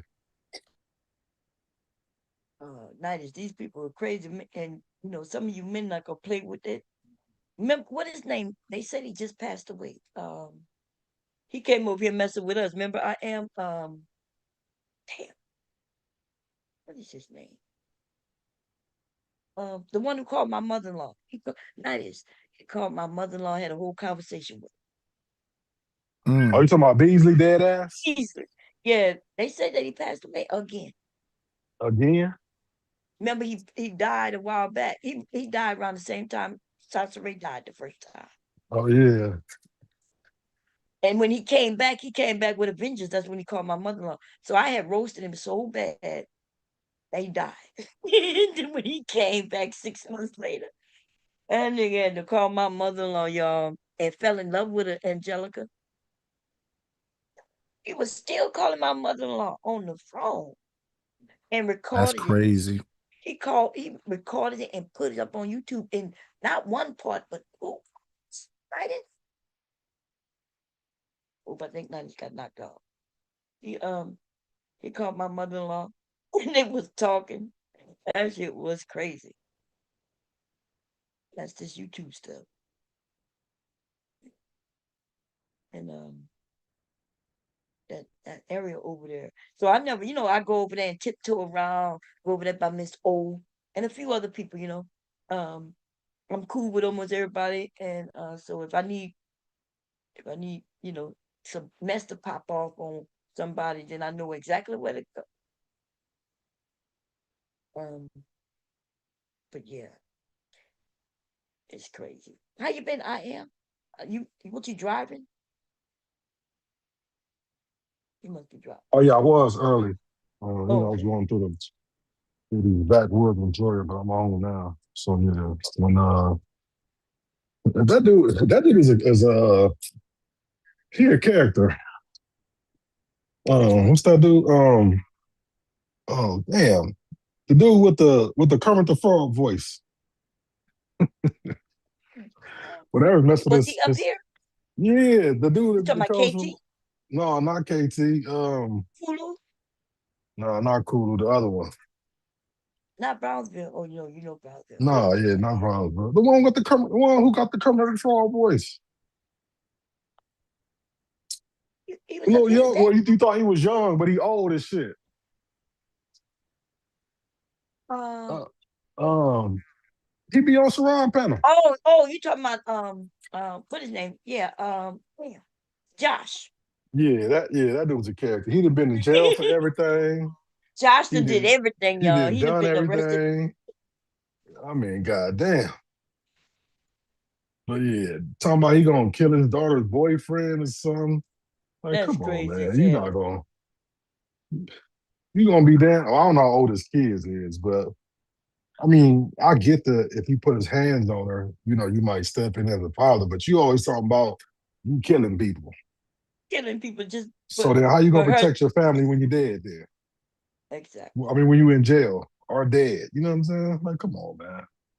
And he was speaking as if his daughter is his property. It'll always be his baby, but she's not gonna always be a baby. And look, our Because I children wanted don't to ask always. him, do he want his daughter to marry a man like him?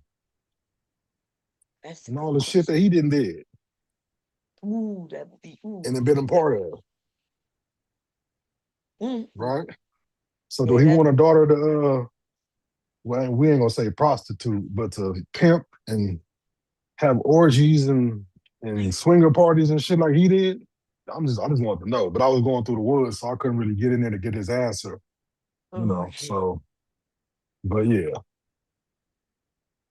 Yeah, that would have been a great question.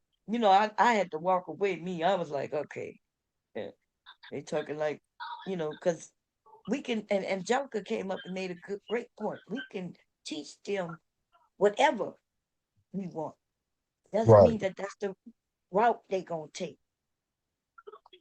You know.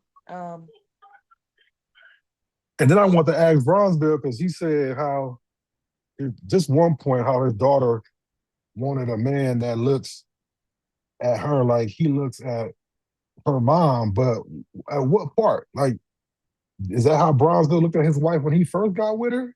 Or is that him how he look at her now that they've been together years? So my thing is, shouldn't they tell her that like it's gonna be different stages of looks instead of just you know what I'm saying? Like you can't expect no young. I'm thinking these are teenagers, right? So ain't no Yeah. teenager gonna look at another teenager like a married man to his wife. Now I can understand the respect and at least have some type of likeness in her. But I mean, if the boys are at that age are approaching her, then that must mean he like her. You know what I'm saying?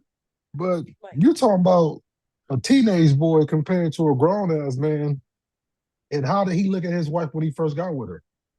Was it on some she's smart and educated, or was it on some sexual stuff? So do you want a teenage boy looking at your daughter in a sexual way?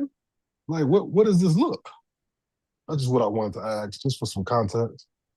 Yeah, I wanted to ask too, but it was so many people up and they were talking back and forth. I won't interfere, and I also don't want to, if they teaching their children a certain way, I don't want to make it look like it's bad. But this Well, no, not idea, bad, but I mean, it's expound kind of more gonna on be it. bad though, because I wanted to Yeah, know, like when they say you giving her standards, and I don't know what that look like when they say, I'm teaching her a certain thing. So, right, because what she learns from her parents is love, right? You learn that, okay. Oh, you're back, Angelica. Okay. Um, you look you looking at your parents. You might learn what love is. You may even learn how to argue if you know disagreements. Um, but it doesn't what is the standard if she end up wanting somebody opposite of her dad? You know what I mean? What happens when she want the bad boy? What are you gonna do about that? Is there anything you can do about that? You know what I mean? Like there are women who like the reverse, right? In fact, they say opposites attract. I think opposites do attract. Not always, but I thought I was going for the opposite of my dad. Um, but I don't know. I think I ended up with my dad. Kind of like somebody like my dad. I didn't recognize that until much later. My husband is the smart, the educated man of my dad, if that makes sense. Like less some of the, my dad he worked with his hands more, but he didn't go no farther than the third grade, so he really had no choice in his options of employment. My husband, you know, our generation, we went at least to high school and farther. Um, yeah, I ended up with a man very similar to my.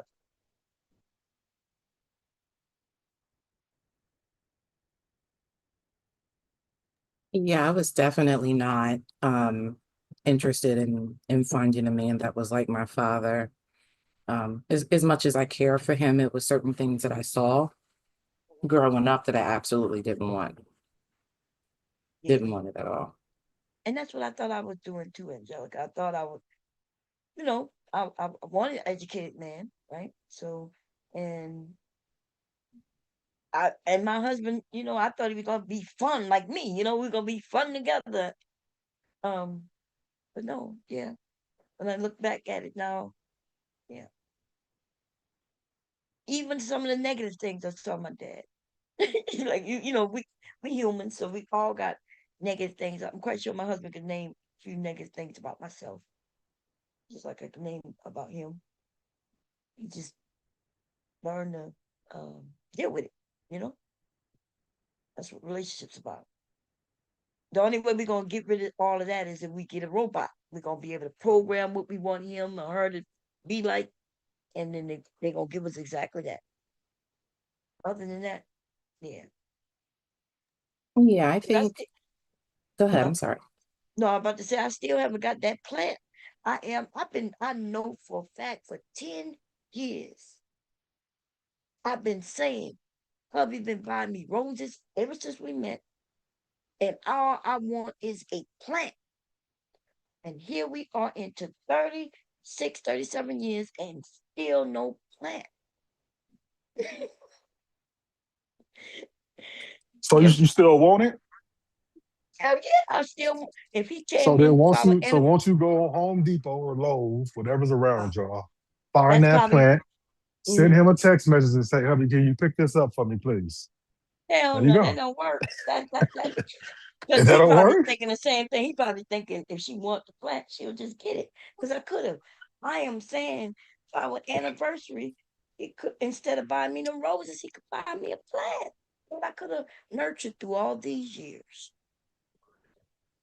um, How, didn't you hear me say that many years ago? yeah, I mean, but did you tell him that? He'd have been on the panel when I said it. He'd have been in the chat when I said it. And Oh, okay. still, Well, Mr. no. Obama, if you in the chat, can you go get this plant? I don't know what plant it is, but brother man, you might want to go just go pick this plant up one day. Yeah, I'm curious. What kind of plant is it that you're trying to get him to buy? Just any plant that will grow, and I will, and then I'll be able to point and say, look, he bought me this plant so many years ago. And look how long it is. Like Do y'all have an like IKEA out there? who? IKEA? IKEA. Yeah. No. Mm-mm. Oh, It's only okay. in Philly.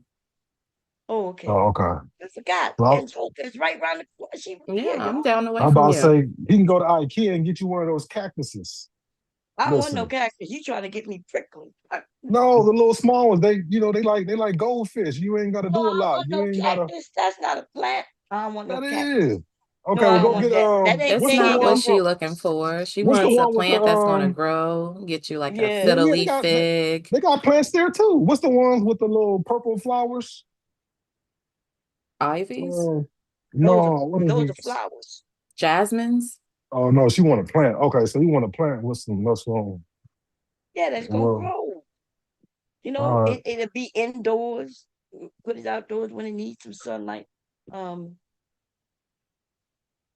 yeah. No, I what's don't them want no plants they flowers. normally sell at grocery stores? They got the Yeah, they little sell them at purple. grocery Oh, stores. you Yeah, mean they sell. orchids. Yeah, That's there what you're you go. talking about. Yeah, Okay. yeah. Mhm. Oh, you talking orchids? Oh, okay. That's Yeah, the flower. I have I have two orchids that I've had probably for about 7 years. Are they Still pretty? sitting in my hmm Yep, Oh, they still bloom. I might have to cut them I back like every something like year or that so. that'll bloom every year. Well, it'll bloom like when the seasons change. So there's like a first bloom that's about to come up now, and then it'll Oh, change again once it gets cold outside again. okay. Well, yeah, I could Mm. do something like that. But okay. Because I'm about to start my garden. I'm about to start looking up for some seeds. Because last year was not a good year. It was bad. But it is my fault because I went and bought them Dollar Tree seeds. Now, one year them Dollar Tree seeds did well. But last year them Dollar Tree seeds let me down. Oh, man, bad. Mm. Have you ever been to Willie's Farm? Two. Willie's Farm. It's in Oh, well, Townsend. Townsend, no. They got all Mm. kinds of, what they have there? They have seeds, they have plants, they have stuff for like, if you're trying to buy like decorative like floral plants and things like that, trees, everything. It's like a floral spot, but Oh, it's really okay. cute though. It's like pretty. It burned down a few years ago and they built it back up and it's really cute. Like you can go walk around, get a bite to eat, look at the candy that they make while you're shopping for, whatever fucking plant that you're looking for. But Oh, they that do sounds have good starter plants. Like they have there's an Amish paste tomato that I get from there. mm-hmm. Instead of like the regular Roma tomatoes, those are like really good. And they're good for this climate too, because they're like straight out of PA. Oh, okay. Yeah, I need to go check them out. They used to have on 13, no, on 40, right across from where they built that Safeway. Um, they used to sell plants and things right there. That's why I used to go get, and they had trees and all kinds of things. But now they put a new grocery store there that they just opened after like 5 years. Did they? Mm. Yeah, I Yeah, don't really drive up 40 all that often to like see, but I know that they've done like a lot of development recent, like the last like 3, 4 years, but I didn't know. yeah. Mm. So yeah, they 40, man, I remember when I first moved to Delaware, 40 was empty. They only had that Kmart, um, and then they had neighborhood that I ended up moving into. You heard of Brookmont Farms, right? Yeah, I know where that's at. Yeah, I used to live there. Um, and I moved there because I used to work off of 896 at a bank, and it was on the way to work, and I was like, but I didn't know much about, I'm not from here, so I didn't know much about that neighborhood. But when I moved there, apparently that was a bad neighborhood at one time. But I actually like that neighborhood. I miss that neighborhood, to be honest. Miss the people and everything. But Are you like still in that area or you like moved to a different city? I live right behind the Walmart on 40 right here. Oh yeah, you real close. You like 15 minutes away from me. Yeah, right at the in the community, right behind the neighborhood. I could walk right there.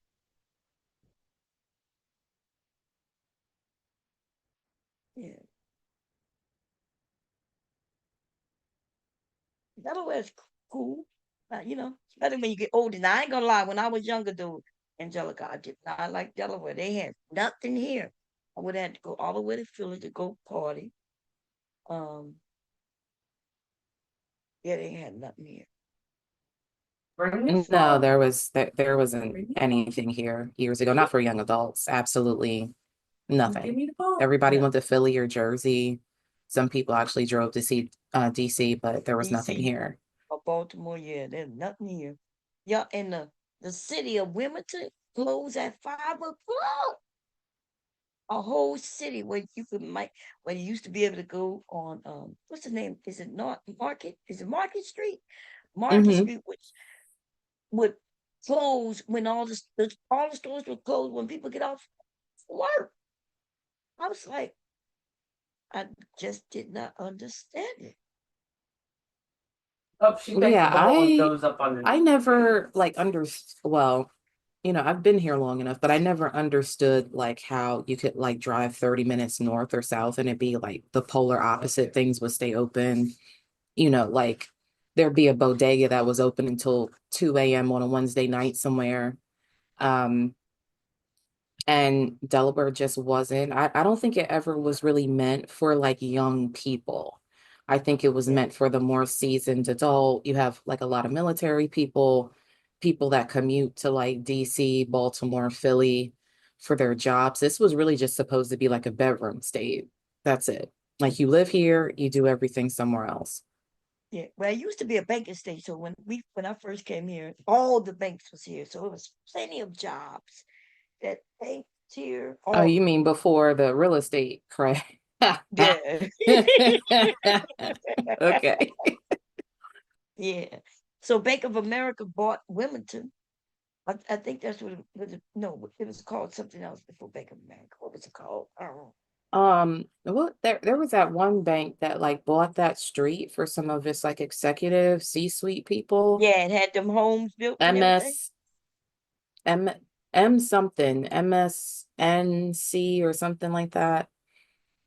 And I mean, they were an employer, but so was Capital One, so was Chase, so was Wachovia, Yeah, all of Wells us. Fargo back in the day. Yeah, every bank was here, and you could come here and make good money working at the banks, customer service or whatever. Then they had Zeneca.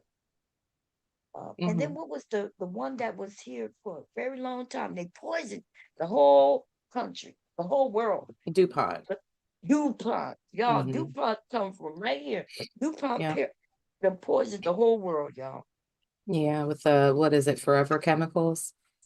Yeah. What they call it? That stuff that on the pans that make them non-stick. Yeah, the Teflon and it was DuPont and 3M, but they were both at one point headquartered here.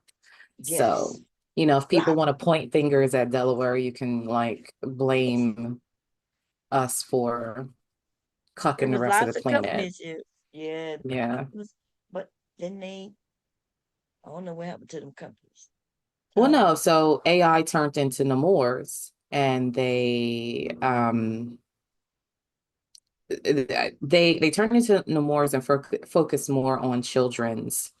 Wait, I'm sorry. Excuse me real quick. health. Bob, you want a Perius up here?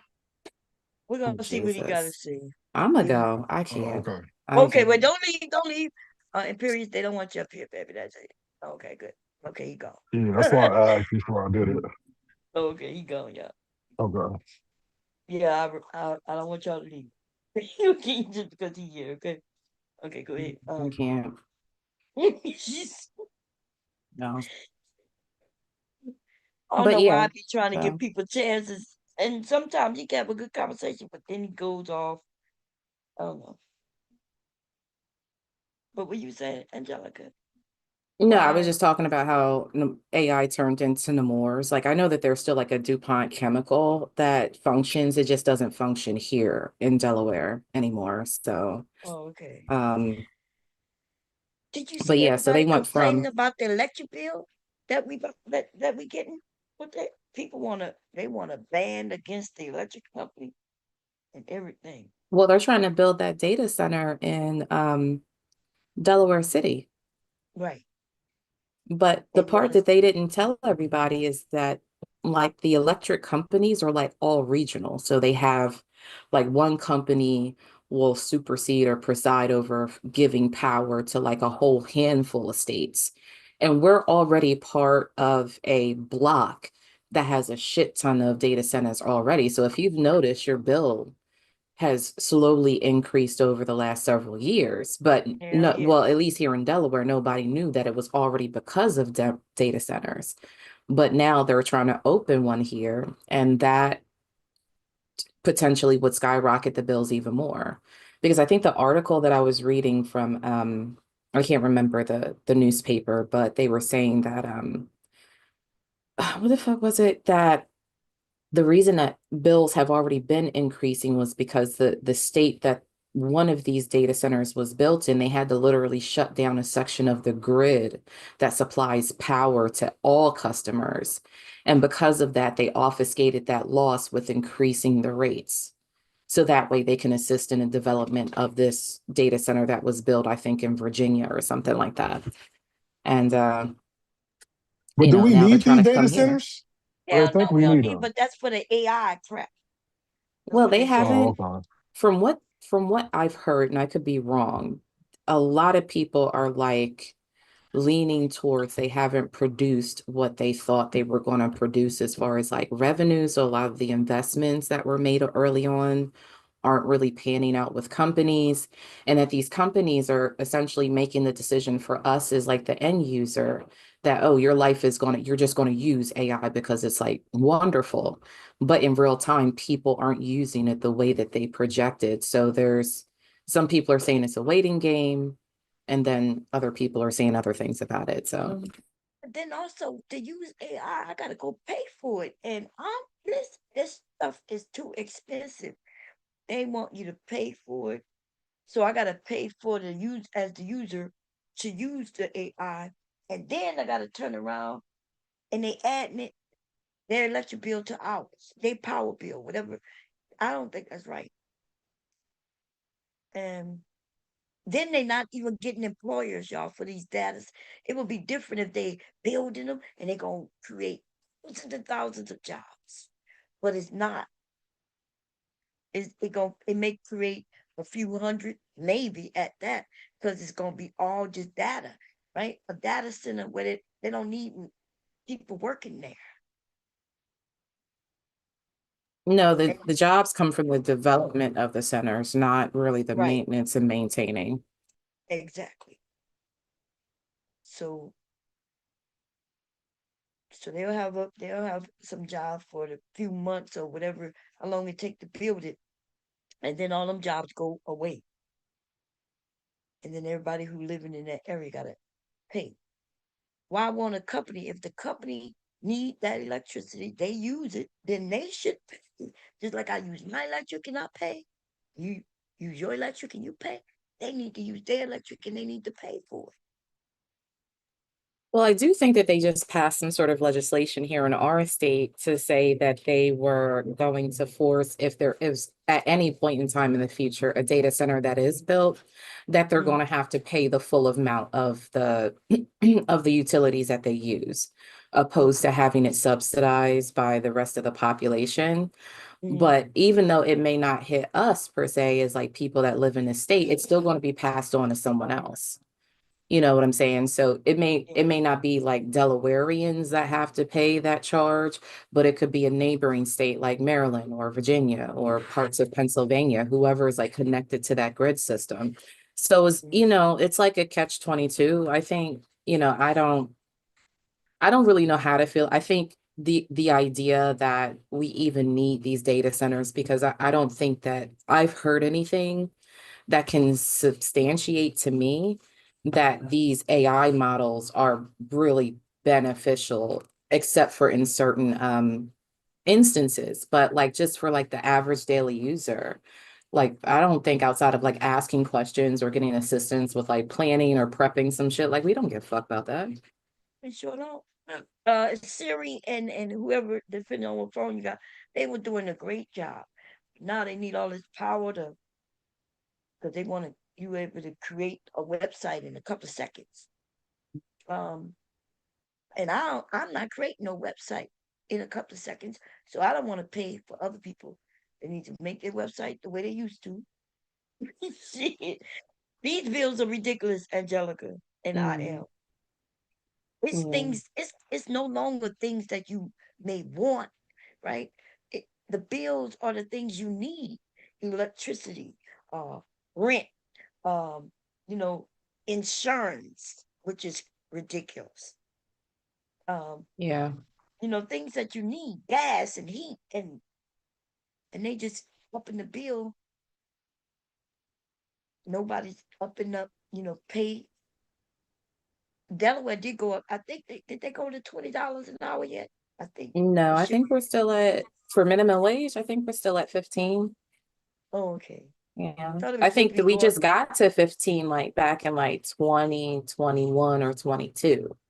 Like, so Okay, even that increase is pretty recent for us here. But Delaware happens to be one of those, like, it's a corporate tax haven while also paying the average employee, with certain industry exceptions, like probably the lowest outside of the South as a northern state. yeah.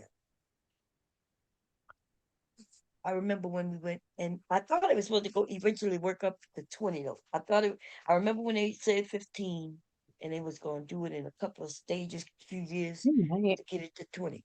Yeah, I don't know. I'll look real quick. It might be something that I'm missing. Oh, I could be wrong. I could be wrong. I wasn't sure, but I do know that we are one of the states that did push our minimum wage up. They got it, like you said. There's a lot of states that they still sitting at 7.25 an hour. Yeah, federally. Hmm. Yeah, if the federal government switch it up, then everybody will get some money. People was frightened not to have their minimum wage go up. I do not understand that. They can't explain it. They'll say, well, the company, they shouldn't have to pay. They're going to have to fire people. And I'm like, nah, they're not going to fire people. These people just greedy. Yeah, I don't really see anything that says that there's supposed to be like a scheduled increase. Maybe let me go look it up. Yeah. I know that I would remember they were talking about it like in 2019 or 20 maybe. Let me see. Yeah, I kind of feel like that was Maybe the moving. 15 was where we were supposed to Yeah, land it. that's the most recent, because that was supposed to be like, it was supposed to lapse over a 5-year period. Oh, okay. Maybe the 15 is what we was working our way to. Mm-hmm. Okay. Yeah, John Carney back in 2021 raised the minimum wage. Yeah. And Yeah, it would that's what it go up says. $1.75 an hour up until $15 in 2025. Yeah, Yeah. that's what So yeah, okay. Okay, yeah. it'd be nice if they increased it. I mean, because Delaware, not for nothing, is becoming just as unaffordable as a lot of other northern states, right? Yeah, it's high. It's high. The New Yorkers came here and ruined our economy. That's what Mm-hmm. Hubbard says. He Mm-hmm. said And the because people from New they live Jersey. here but work there. Mm-hmm. And in DC. Yeah. Yeah. Even Philly. I don't know what the minimum wage in Philly is, but this is the cheapest place to live in this tri-state area. If we're talking New York, New Jersey, Delaware, even PA.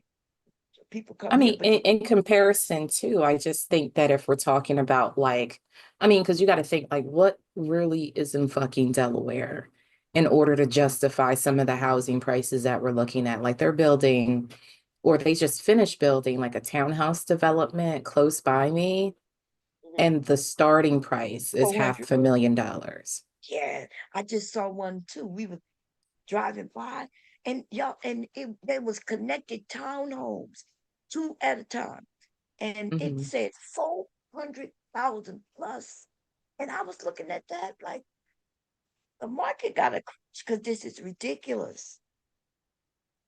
That's that same back maybe 5, 6, 7 years ago would have been like 250, and they had four, Shit's five. still probably only worth 250. It's just that people that come from states where, for one, they're allotted more money on their mortgages, and the average wage is a lot higher, can take those big balloon mortgages and take it to a state here like Delaware, and then just cause like a whole spiral.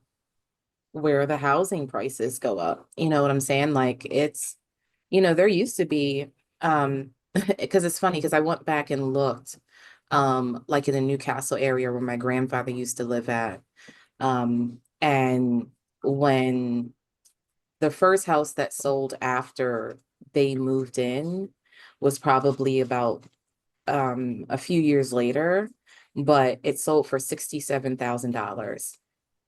10 years after that, now we're talking about in the 80s, it sold for 90,000. And then it got sold again right after the housing, and it was like at 270.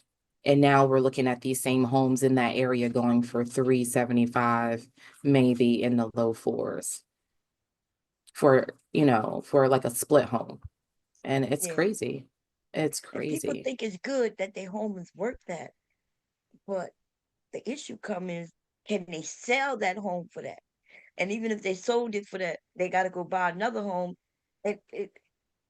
It's crazy. When the market crashed, though, that's when I told my sons to go out and buy them a home.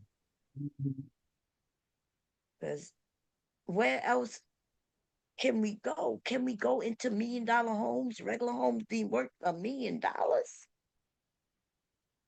That's not really worth it. It just cost $1 million. Welcome back, KG. Hey, Bob. But the rent people are paying is, let me see. I'm gonna go see what $2,000 to get you. Because I don't, when we first came, like that neighborhood that I told y'all I used to live in, I was only paying $500 in rent. And she would only go $25 up every year, y'all. Which is why it took us so long to move. It was just too great, too good to be true. Until we kind of outgrew the home, And, um, and I ain't then gonna lie, they go in the big reason why I be talking about. Like, I know people talk shit, and I'm not gonna lie and say it's really valuable, but that's why I do persuade people to do something like West Virginia. Like, it's cheap property, but that's the thing. Like, I don't know exactly per se the whole conversation. I heard y'all saying the end part about what is it really worth it? No, you know what I'm saying. Like, most property isn't worth it, but somebody was saying about like people moving in there. That's what gives it, because now when people start moving in, we have to change what the actual price is worth to what it's worth to the newer person's eye, right? So if you're moving to Delaware from, let's say, New York, well, if they're rented maybe 2,200 for the projects. So Delaware, let's say rent on average is 12. Well, since there's so many New Yorkers, we're not going to really kill our Delaware way, but it is going to have to increase to 1,800 because that's really attractive to the New Yorkers coming. So shit, Well, they've been Ye- trying to get New Yorkers here for probably the past 15 years. Like some of the people that I've met, like in the process of like owning a business that were also mm, business owners out of state, would tell me, like especially retirees and pensioners, that they in New York or in New Jersey would see commercials about how cheap Delaware was, and that was part of the reason that they moved. So like exactly. Delaware was actively advertising to certain states to bring that money in for tax. I mean, I get it for taxation purposes, but what it does, and I mean, we've all heard about it, is essentially gentrifies the people that live there or have Hmm. lived there all their lives from actually even becoming a homeowner. I mean, I remember, like, girls that were like getting into their first corporate job, they were definitely stable, could find a place for $100,000. You know what I'm saying? They can't even in the city now, you can't do that. Like in Wilmington, it's damn near impossible to find, not unless you're living like right In the next to hood. every dope boy that ever existed. You Hmm. know what I'm saying? And even still with that, it's still no longer like 100,000. We're talking about closer to the twos, like 180, Yeah, 195. 150 on the good Mm-hmm. end. And Nah, for so, sure. but yeah, I was actually kind of, because I listened to you the other night talk about West Virginia, and I had seen some stuff about it some years back about people that were purchasing land Yeah, there. yeah. Like, This got one of the cheapest land values in America. Now, as I tell people often, like if we talk about business, you're not really trying to make money instantly. It's an investment. I say the same thing for West Virginia just because of proximity. Like it's surrounded by Pittsburgh, Kentucky, Tennessee, North Carolina, Virginia, places with good populations. That also with those populations being big, rent is increasing also in those areas. So you know what happened? The outlet becomes the people who are native to there who can't afford it now. They got to go to a closer place that's cheap. West Virginia is already in that position. Like I've seen, it's just me. I've been here about 5 years now. I've seen the population and prices of rent increase. When I first came here, now don't get me wrong, I own land. Okay, I rent a house that's in the city because the land I own is just not in city limits. It's still off from stuff, basically society, right? But the house I have in city limits is a 5 bedroom. My rent is $1,000 a month. Uh, and that sounds crazy, right? Like, damn, that's really good and cheap, and it is. But when I first came here, I had a 4 bedroom for 700 a month 5 years ago. So you know what I'm saying? It's slowly increasing, but it is increasing. You can see the increase pretty clearly too. Yeah. So I don't know if you mind sharing, but what is like your long-term strategy with that land? So what I'm currently doing is like for the last 2 years, I've been buying trailers. Like pretty much in the 2000. I'll be honest, the cheapest one was like $1,700. 1,700. The most expensive one I done bought is like about 4,000, 38. 4,000, whatever. So you're But trying to make a trailer park. Is that? yeah, because it's 67 acres. I own 67 acres. So Mhm. the closest part, one part we have is near the highway, and that closest corner over there, yeah, I'm planning to try to make that a mobile division in that corner. Now the back farthest, I guess you could say the upper left side of the property, which is like near a hillside, a mountainside, and it's pretty good area. That's where I'm doing more of my family work, like Mhm. our property, building our houses. I'm really going to basically build a small town to basically finance our lives for for generations. And so like what I mean, is your soil good for that sort of infrastructure? Because I know that West Virginia is like really rock heavy. Yeah, yeah. No, it is. It's really in a valley, to be honest, like where my property is. So it's like I said, my back property is on a mountainside, and it encompasses the valley for most of the 67 acres. That valley part is where I'm doing most of that. Now, where I want to build for our land, I will admit I'll have to do a little bit more work because, like I'm saying, it's essentially at the base of a mountain, literally. So, yeah, we'll have to put in more work there. But in terms of just building infrastructure and stuff right there in the valley part, now we're good. Okay. Yeah. So you And so you bought some property that you can or can't build on. No, I can build on it. I have all rights. I have mineral rights, and we also got like I was telling you, we got Oh, like a that's portion that runs off, basically a stream, river, whatever you want to oh call yeah. it, but it comes from the main river source. Oh, that's good. Yeah. Okay. Hmm. And it Yeah. is cheap, but this is the thing. When you say that people need to come there, are there jobs there? Can work, or do you have to be retired in order to make it work? Well, nah, it's jobs that what I will say, and just acknowledging it from like a person born and raised somewhere else, like living here now, right? So if you getting a job here that's paying $20 an hour, like in North Carolina, that's not shit. Like I'm gonna just keep it real with you. Oh, really? Yeah, hell nah, like 20 What to is y'all nah, minimum hell. wage? I thought y'all minimum. Nah, we got the same minimum wage as anybody else, but I guess a good maybe example, like my sister lives in Charlotte. Her rent is 1,300 a month, and she lives in student housing. Wait, wait, wait, wait, wait, wait, wait, wait. Everybody don't have the same minimum wage. No, yeah, for sure. Okay, because you said we have the same minimum wage to everybody else. That's what you just said. Well, I mean, around the same typical, because I think the same typical is like $10 now. Like average, most No, places are giving around $10. no. The minimum wage is $7.25. Yeah, like the federal I minimum thought wage. the Carolinas is the ones holding us up. I thought they're the ones holding us up. Nah. No, that is to me, nah. Yes. No, I'm saying. Huh? I'm saying I ain't saying in a manner like, nah, we ain't holding the new federal wage up or anything. I'm just saying like, uh, for what we have to pay for what we're getting paid, $20 an hour isn't much. Cause like I was saying, my sister lives in like student housing. She's paying $1,300 a month, and I don't know if you know what student house it is, but let's say it's basically a boarding house, like a night in an apartment. You know what I'm saying? You're paying for a room, Wait, and she it's go a to living school? room. Or that's No, just she's out of school now. But even after she got out of school, she had to stay there because she really just couldn't afford. Because if you want to get an actual house in Charlotte, you paying at least $2,000 a month.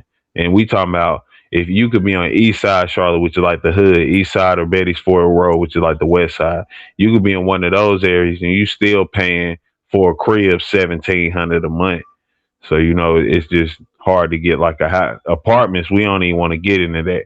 Like you gonna pay 1,300 maybe, but we're definitely in the hood. You feel me? So that's why I'm saying $20 an hour pay out there is like so why that people ain't don't shit. move? Wait, Like, I'm confused. Because he just told us we need to move there, and now yeah, he's why telling people us don't that. move if their city and town is, I mean, especially if, I don't know if you got kids, even if you got kids, move where you can live. Like, people get caught up because, I know North Carolina, they got a lot of stuff out there, Hmm. football teams, the basketball teams, a lot of attractions Which and one all that. holding But if you the can't, country up? Is it the Carolinas or Virginias? One of them is holding the country up when it comes to the federal minimum wage. I'd be lying to you if I said I knew. Okay. Yeah. But So but I'm just what is put your minimum wage? Where you at again? Virginia? yeah. And I'm Oh, not saying like I said, I'm not Virginia is arguing. Yeah, I, West Virginia, not Virginia, West Virginia. And nah, okay. that's why I'm just pointing out like the what they pay for the cost of living. Because like I said, $20 an hour, in Charlotte, North Carolina, you still struggling. twenty Our dollars an minimum hour wage here. is $8.75. Okay, yeah, Well, West Virginia is $8.75. Yeah, as of 2023, yeah. So I'm which saying, is a little bit higher than the minimum wage, the federal minimum wage. yep.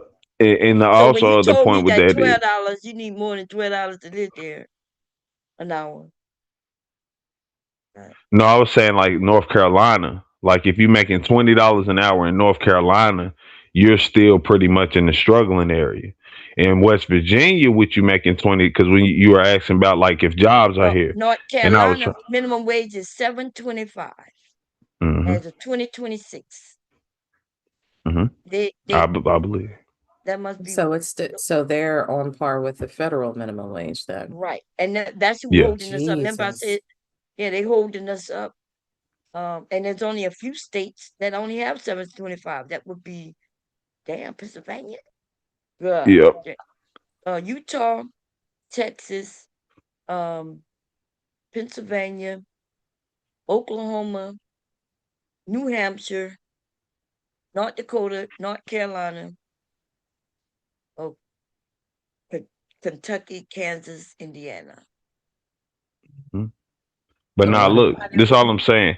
Those places So, that you just named are all bigger than West Virginia, and they cost more to live in those states. And like you said, they don't follow the federal minimum wage. So when we talk no, about jobs this here, is it's their not. minimum wage. Listen, that's their minimum wage. Everywhere else Mhm. have increased theirs.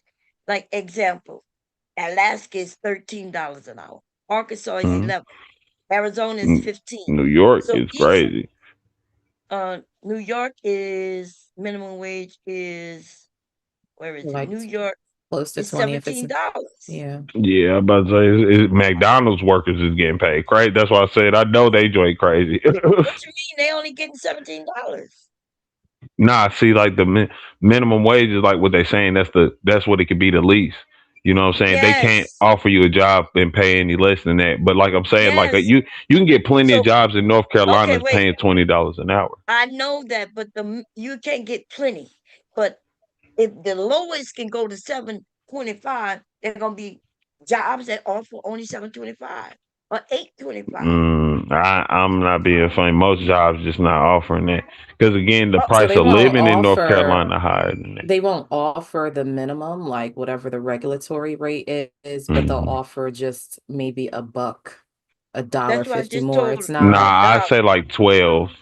Like even if you go for a McDonald's job right now in Winston-Salem, North Carolina, that's where I'm from, born and raised, you're going to get paid $14 an hour there. So you know what I'm saying? Like $12 is probably like the lowest I've seen on some just regular job working. But again, I'm just pointing out that the what they're trying to pay you there is probably somewhere around 20ish, maybe 14 to Y'all, we about to 18. go This to is typical Indeed jobs, right? in North Carolina to prove him wrong, right? Because Yeah, the go minimum ahead. wage tells a company that, hey, this is the lowest you could go. And there gonna be Mhm. some companies that are gonna go that low and they're gonna offer a few dollars more, No, right? for sure. I'm just saying Okay. most jobs aren't offering anywhere near the minimum wage. Like they're probably offering at least $12, I would say Then for why sure. don't they just make the law and push it up? That way everybody Uh, will be guaranteed at least, like if you say they pay we getting in a 16, whole different 17. argument there, then you know, because I don't really want to get into. I'm just pointing out why moving to a place like West Virginia, even though it may not have the most jobs, it does have jobs where they're paying you like $20 an hour, which I would just point out the North What you Carolina thing. said, 'Cause I'm North saying Carolina? Okay, here we go. We yeah, got I'm saying like in North Carolina, your $20 an hour, it may not really go that far. In a place like West Virginia, yeah, it's not as many jobs as it would be in a North Carolina, Tennessee, any other place, to be honest. But it does go farther, and with more people coming, well, that just builds more business itself. Like people will choose it because I've always said that West Virginia is what I call like the Wild West. You can still come out here and damn near just it's cities here that don't have any police. And I'm not exaggerating about that. You can look that shit up. McDonald's in Kinston, North Carolina, $10 an hour. hmm Um, And Kinston is a place with a population of like 6,000. That's on point. It's not a very big place. Like, so even in those not big places, they're still how about Durham? even Is they're Durham going. large enough? Not Durham? hell yeah, during a bit for sure. Okay, $13 an hour. hmm like I Um, said, $12. Like I said, they most typical jobs are going to pay you 12 and above in North Carolina, even without them following the minimum wage, just because we know the price of living. Like the next thing you can look up if you want to is like Zillow and rent. Like rent is high out there, so jobs just not going. They're going to offer you at least like $12 and up, probably if somewhere around 20 oh Yeah, Lord, I and mean, so you don't it's see still a scary idea for me because if we're talking about what if the average cost of rent is uh, uh around 13 to $1,500 a month, and a person is barely, and we're talking about after taxes, barely making 2,000 on hypothetically a $12 an hour wage. I mean, because they're only after tax, we're only making like 18, like anywhere from 18 to $20,000 a year. for sure. That I mean, they're living on fumes, but I mean, it's not unique to North Carolina. It's a lot of states that do that, like where it's just enough to get by. That's why productivity is so high, but quality of life is year over Very year low. going down, Yeah. so And I don't know who said that earlier, but somebody was pointing out, like, well, why don't they just move? Well, first of all, this is why I was recommending a place like West Virginia, a place that where the average monthly rent is far lower, and you can still get paid those positions where you're making $20 an hour, which goes further. But people can't afford to move. Like nothing and okay, especially we're talking about America, like even moving isn't free. You got to get the U-Haul, you got to get the shit out your crib, which even okay, if that y'all. Okay. So I'm looking at rent. Wait.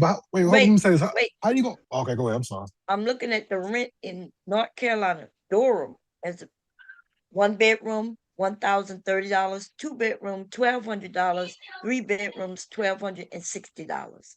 Oops. That's Mhm. Decent. And I Let want me you to put that amount of understand money. though, Durham, North Carolina, Winston Salem, North Carolina, like we nationally rank for like murders and crime index. Fayetteville, North Carolina, Charlotte also. But the places where you paying those rent, you are going to be in a like the MacDougal. Like part of my childhood, I was raised in this place called the Mac. It's MacDougal Projects in Durham, North Carolina. That shit's like that, and that's what you're going to be in the neighborhood of. Of what? But some some So some what you for real think the hood decent? shit. Because that's not what I'm looking at, right? I want to Well, be look in the up Cary, North cheapest. Carolina. It's right next Right to now, I'm Durham, looking at but it's something one of the called safest places in Sawyer. America. Let's go look at the place. Let's go see if they got any pictures. Here's the place right here. The amount of money that I just shared look like a decent place. Let's see if they got a pool. And they got up to 3 bedrooms. 3 bedrooms running about 12. I think it was 1260. Mhm. Um, Yeah, and I can guarantee and I'm not saying this isn't a nice looking place or maybe a nice neighborhood. I'm saying down the street where your kids probably gonna want to play basketball is a really hood area. Now, if you like I well, said, for this comparison, has its own basketball court. It has its own tennis court, pool, mm, pet play area, and everything. Walk-in mm, closets. That's what this place has itself. not for sure. And most That's kids decent. still gonna want to play at the gym. I'm just At saying the they gonna gym. want to play where the other friends is playing at, not just where their neighborhood is. And where the Right. neighborhood, most of the neighborhood of Durham, North Carolina, is just again we can You just be statistically making look up it shit. up. Look, I know they got bad places everywhere, but just not what you're just saying. Now you're saying they gonna want to go play with their friends. Well, suppose their friends would rather come play with them, right? In a decent, Joe. I'm not understanding what you're saying, but okay, you make Uh, shit up. I think for Go ahead. me, just the scary idea that people are living so close to being essentially house poor. Well, I mean, they would be in this case, being house poor if they just took on, any average job that was paying them $12 an hour. Because if the average rent starts at about around $1,300 a month, that only leaves them a few $1,000s a year for everything else. Right. No, Yep. I agree. I think most people are, they did something a few years back in 2020. I'm not sure if y'all know, but the government, um, so Trump had did something and stopped where although they can't tell companies what to do and what to pay, landlords ended up on a website like this one, apartments.com, and they tell every landlord what they gotta charge. You mean that company, the yellow, I know what you're talking about. Yeah, there was a class action lawsuit. Essentially, they were kind of like price gouging, creating like a price marketplace for rent. Yes, And the and algorithm was dictating what they gotta a charge. property owner was renting to be competitive with everybody else. But what they didn't understand is that every time somebody new came onto the market, everybody else's rent went up, and it made it Went up. nearly unaffordable for everyone. So Yes. So that means if you got a place 2 bedroom and I got a place 2 bedroom, but I want to charge cheaper because of where is that? They made me charge what you charging. And yours might be worth it, but mine may not. Which means if a person who can't afford yours, they would come rent mine, right? But they can't even afford mine. So they can't afford mine because mine is the same price. So it's like yeah, it's crazy. And we watch them do that. We watch them do that. Now this place is awesome. But it costs way more. Um Real Page, you, that's what it was called. I had to look it up real quick. what it was called again? Real Page. Oh, okay. And them landlords, they were like, yeah, we gotta charge more. They was ending contracts with their people who was already in their apartments just so they can start a new lease with the higher price. They were doing all kinds of things.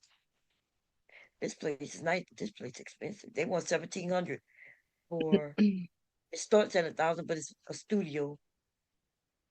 Nah, And then like it I was starts trying to at say 1,200 earlier. for a studio, but Yeah, yeah, and then it and goes all and the way up to 2,500 a month. And if you look at somewhere like Cary, North Carolina, which is literally like 20 minutes away from Durham, it's like one of the safest places in America, like crime index wise. Their rent is ridiculous. Like no matter where you staying, like you get a studio, that joint probably 15 off the rip, and that's what I'm saying. Like North Carolina is a place that works off of like I could tell you damn near where area is based off that pricing. Like, cause I've stayed a lot of places in North But you keep Carolina saying before I North had to move Carolina, to but what West state Virginia. isn't like that? West Delaware's like Virginia. that. Um, Philly's like that. New York's like that. New Jersey's like that. Yeah, I I think would the say only time that you don't get numbers that are in line with like barely allowing people the income to live a real quality of life is places with like damn near no population. I'm talking about like numbers under I 5,000. agree. I agree. Outside of that, anywhere where there's amenities, the government pays for a lot of stuff. You have a lot of, extra services and stuff like that. You're going to run across this. The only time that you don't see it is if it's a place with like barely anyone. They got one school or maybe two, no public buses, no, like they don't have any real amenities. Like there was because not for nothing, like when I go to the Outer Banks, when we drive down there, I drive past a lot of those towns, especially in North Carolina, on the way there. And these are Yeah. places where like you can see like schools that's like they look open, but they don't look like they should be open. They look No, really yeah, the coastal region dilapidated. is really small It's population wise for yeah, sure. it definitely gives third world when you drive through it. Um, but there's, I don't want to say that there's a lot of places like that, but you do see it in America. No, it And is. Yeah, And it's a and lot. that's why I said I'm gonna be honest. Like West Virginia is that place. The state population is like above 1.1 million. I think like right around either right around under or right above 1.1 million for the whole state. Like the fifth most populated city in West Virginia population is like 5,000, 6,000 people. That's no exaggeration. So like I'm not gonna lie and say it's amenity field or anything of that nature. I'm just saying, and even going back to the what the dude was saying earlier about like why don't they move? Like it do cost to move, and like if we're going to make a choice that you can actually have a lifestyle, you gonna have to sacrifice some of them amenities. I guess you could say the ease of access, because that's Well, it's really why we crazy. paying Like so you're much. thinking wrong though. You really move so you can increase your income and you increase different things for your family. And right, you want your Mm. kids to be able to go to a school, but also be able to go to gyms. You might want to go to gyms like to stay in one area because it's cheaper, but barely able to afford it, even though it's cheaper. It's crazy. Like you got to weigh your options. You go, how about work near a place, but far enough where the pricing is lower, but close enough where you could get there to work and back and forth. But there's people who drive 2 hours to work every day from Delaware Not to for go to sure. New York or to go all the way to DC. Hmm. I know people who drive from Virginia about 3 hours every day to get to my job. So I mean, I get it. I really do. Like I know the I wouldn't commuting, want to but do that, but that's what I'm my saying. That's hard to but do. That's sacrificing the amenities in a certain extent, even with us saying that. And that's all I'm saying. Like you gonna have but to make that sacrifice of And to I hope save the the ones money that and be able to driving get more. 3 hours get to your job actually own a house compared to renting it because that's Oh no, stupid. they don't. You looking They at do the not. you looking at the gas you spending, the wear and tear on your car, tires, um, fucking. You driving 3 hours? That's more than what? That's almost 180 miles one way. Not yeah, now. you Like I mentioned said, in the driving, place like but West I didn't Virginia. say they driving. I said they live. But No, here I'm we talking got about he. No, he trains. said they driving 3 hours to get to their Yeah, that's job crazy. Yeah, that's crazy. Now, Hmm. if one you way. yeah, like two Hmm. hours from here to New York is one way, 2 hours to DC. But they was catching a train. My sister-in-law, She Yeah, worked in that's DC. different because The money you was catching a good though. train. Yeah, she got Yeah, on the train. but to drive, so you spend is and don't let it be traffic. I don't know if they got traffic, but you're talking about 6 hours. Nah, it ain't really no traffic. You good on that, my G. So But you work an 8 hour shift and then got to drive another 3 hours home. yep, two Yeah, hours and 30 minutes. That's why I said about. I ain't gonna lie and say it 6 hour is. driving and 8 hour at work. That's a That shit's holy Lord. crazy. 5 hours to get there in total, and like, I'm talking about, I know multiple people who is doing that seriously. So like, but again, going back to where you live and the cost of living. See, the people who do make that drive, it's like the border of Virginia, right? So it's right under West Virginia, but in Virginia, those places are really cheap because it's really nothing there. So like, what they making here to drive and even paying with the gas, like taking that back to where they live, they making bank. Like these niggas pulling up in 2024 Benzes and shit. So you driving a 20. So you driving a They putting all the 2024 miles on. Benz, 6 hours. Yeah, no, that ain't worth it. That's You crazy. talking about putting 93 gas in your car. You talking about 200 and some dollars of oil changes. You talking about hmm another $1,500 for brakes. Insurance. Another And your $1,500 rent on and tires. but this is the thing, they like you said, I Come will on, admit man. they not owning the crib, but they got 4 bedroom And homes you for renting. $700. Oh, and So they they rent. paying, yeah, they And Oh, they renting. hell renting. no. That's hmm when So you they add all paying that shit up, you might they well go paying live where seven you hundred working dollars at. for their rent. Yeah, but they That's what I'm won't. saying. So when we add in how cheap they rent is, it do give them room to save. They No, Nah, making they they ain't not. twenty saving or Nah, twenty they ain't nothing. plus an saving hour. They shit. ain't saving nothing. Nothing. You not. You're Trust me, tripping. you not. What you mean you tripping? You got maintenance of your car, all that gas, the mileage, the car insurance. The farther away you drive every day, Oh no, the I more mean that. they didn't start at work with a Benz, right? They've been working there long enough to where they worked up to a Benz after being able to It don't save money matter in the if it's a Accord they were Benz car, driving for Right. And seven, then eight. you got anybody car. time. So you spending 6 hours in your car to commute to a job that you only working 8 hours too, hmm if not more. Yeah, I'm about to say you can definitely get more hours. We typically work Yeah. like 12s, but Yeah, but I'm just saying. So half of your work shift you spend it in your car.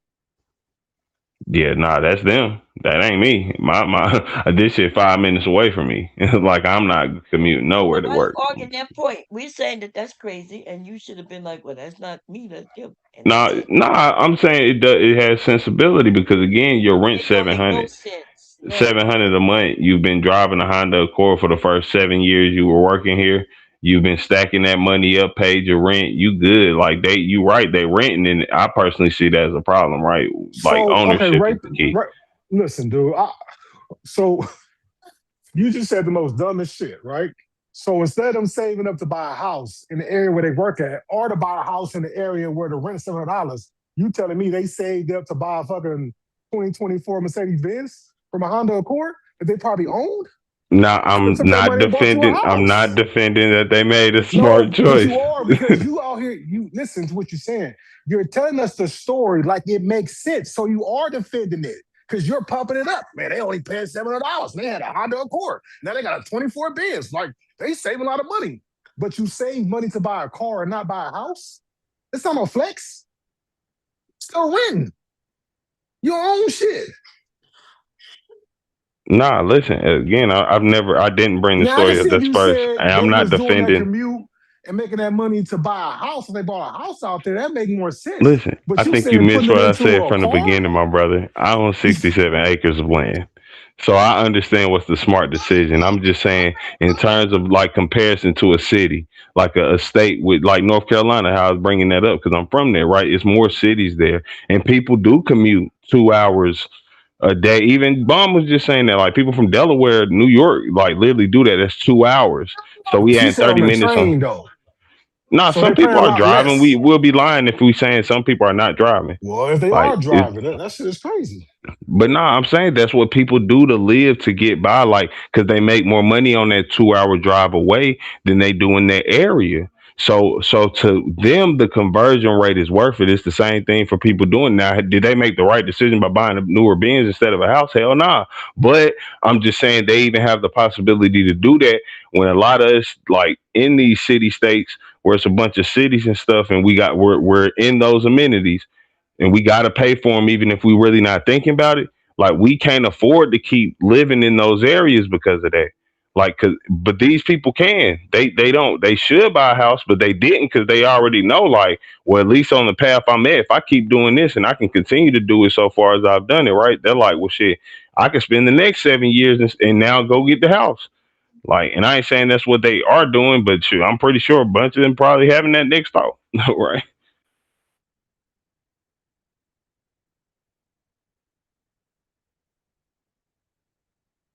Yeah. I see a whole sewing machine I want to buy, but I'd be so scared. And then the where's this place? Angelica, where is wait, let me tell you where it's at. Cause I've been in Delaware a long time, y'all. That's crazy. I don't be knowing where these cities are. But hey, what's the name of this? I gotta go. Where do I go find what I'm looking for? I don't understand Facebook that much. Let me see where Facebook. And this Messenger. thing that people talk about you can't move, talking about because you don't got no money, then you were saying which makes sense because you said move to West Virginia. That's how we got there, right? So how are they supposed to move to West Virginia then? Yeah. Where is So you the oxygen? Hots? How you say it? HOCKESSIN. You know what it is? I know it's here in Delaware, but is that close to me or far? and how you move, you save your money up. You plan you a goal or when you want to move, 6 months or a year, and you save your money up to move. That's how the fuck you move. Like I everything agree, else. You but save that's a money up hard for thing other to shit. do in a place where you like the point that what was I apologize. Man, listen, Angelica brought up earlier. people go She get she was money for talking about things how they like want to. people are already living in situations where they're barely living above their rent. They have literally thousands per year, not tens of thousands either. I'm talking about literally $5,000-6,000 extra per month to live. Nigga, your car break down, that damn near done took a fourth of what you had saving, or you know what I'm saying? It's really Well, hard to yeah, if do. you going to go get a 2024 Mercedes Benz paying twelve No, you hundred don't dollars need to in get a no, 2024 Mercedes Benz, what bro. I'm saying is, man, is that people put their money into what they want to, right? And if it's that case, then they go get you a second job or a part-time job. Or Nah, look for you and find you a better job. Go to that school that sound part-time. So you can that get sound you a good if we like single, right? Most people got families of some sort. They have children or somebody that they're taking care of, and that alone makes it harder. Like if we in a single position I'm gonna be real frank with you. That's the only reason I even could get in the position I did because I did it while I was single, and then afterwards I started a family, and it really kind of happened accidentally. I ain't gonna sit there and lie and say so I you can't planned work a that and that was part-time what. job with a family. You can't go to school No, part-time with I a work a family. job with a family. No, but I'm saying you saying people can't. Nah, yeah, they most people can't because in my position is different. I got a wife, so my wife watches the kids while I work jobs. Even before me, like when I was doing more work on just my land, building up So the if you didn't come into your joints wife and didn't shit. have no family that can watch the kids that y'all didn't have or that she had. We not no. No, I'm saying without you. I'm saying so your wife don't have no family that could have watched her, whatever how many kids No, she yeah, had before like you. she got family members. We're more we trust ourselves a No, little like bit more than you just keep talking leaving about them with somebody. y'all. You said people who are single couldn't hmm do it. hmm Couldn't work a part-time job, couldn't go to school part-time to get a degree or get a certification in a certain area so they can make more money. Nah, I don't think so. Okay. Like if you're single, like I said, if you are single, yeah, yeah, for sure. But outside of being single, which is majority of people, you got either kids outright or some relative, like a grandmother or grandparent, maybe your mother, that you take care of in some format. Anybody in that boat, which is most of us, it's hard for you to do that. So Cause most people who you gonna leave taking the care. kids with? So most people are taking care of their parents or their grandparents. somebody, children of their own, maybe even a brother or sister. Like they most people have somebody that they're taking care of in some sense. Most people are Okay, not well, just out even here that though, because solely most states you can get paid for taking care of somebody, so that's extra income. get paid for taking care of somebody. What you mean? Yes, in most states you can get some. Well, I don't know what state, but it's called home. Is it home service or something like that? Oh, you Where talking about they'll if pay like you. somebody's like ill and I'm talking about like financially. Like somebody who like your grandmother, your mother, right? She may have raised you and she's just not in the best position either financially. And not saying that you paying for her to live, but you contributing to what she's doing. And that in turn, like you know what I'm saying, that take away from what you can do for yourself. And So so that's what is I'm she saying. If we is she talk when I'm saying incapacitated? Is she incapacitated or is she just poor? uh poor, I would say poor. Okay, so there she poor, then she can Relative. babysit and watch the kids while she at home. If you taking care of her financially. No, we just went through the. You could be poor and have a job, my nigga. No, Like people are getting paid $12 an hour for what real. I'm saying is people are making excuses about going out there to make money. I can agree with that, but I'm not that person. I just need you to understand. Yeah, I but you don't sitting got there no making excuse excuses for it. for a whole bunch of people who are accepted making $11 and $12. Those people who make $11 and $12 accept that. No, we have to have understanding. It's bigger What's the than what we understanding? personally understand, right? I mean, like what we, because like I said, I own my own thing, right? So I I'm not understand talking even the about you. We actions talking to do about that. in general. We talking All about right. So people so who are other people making. don't have they're not even going, not saying that like I'm in some higher plane, but I've been blessed enough to be placed in situations with people who had some type of positioning and understanding the things and they put me on game. Most people don't get that option or ability. So how can I look at you and say, Okay, because you okay. ain't So getting at the your same job, so circles I did? your job is paying enough for people to travel 3 hours Mhm. and to get a 2024 whatever. So when your job is hiring, are you telling other people who not making less that your job is hiring so they can go make more? Yeah, for sure, for sure. No, And I then do you give always, them a reference so they can yeah, get nah, on? because they pay you for references in my joint. But neither, because my thing is, even with me doing that, I didn't get in my position because that job.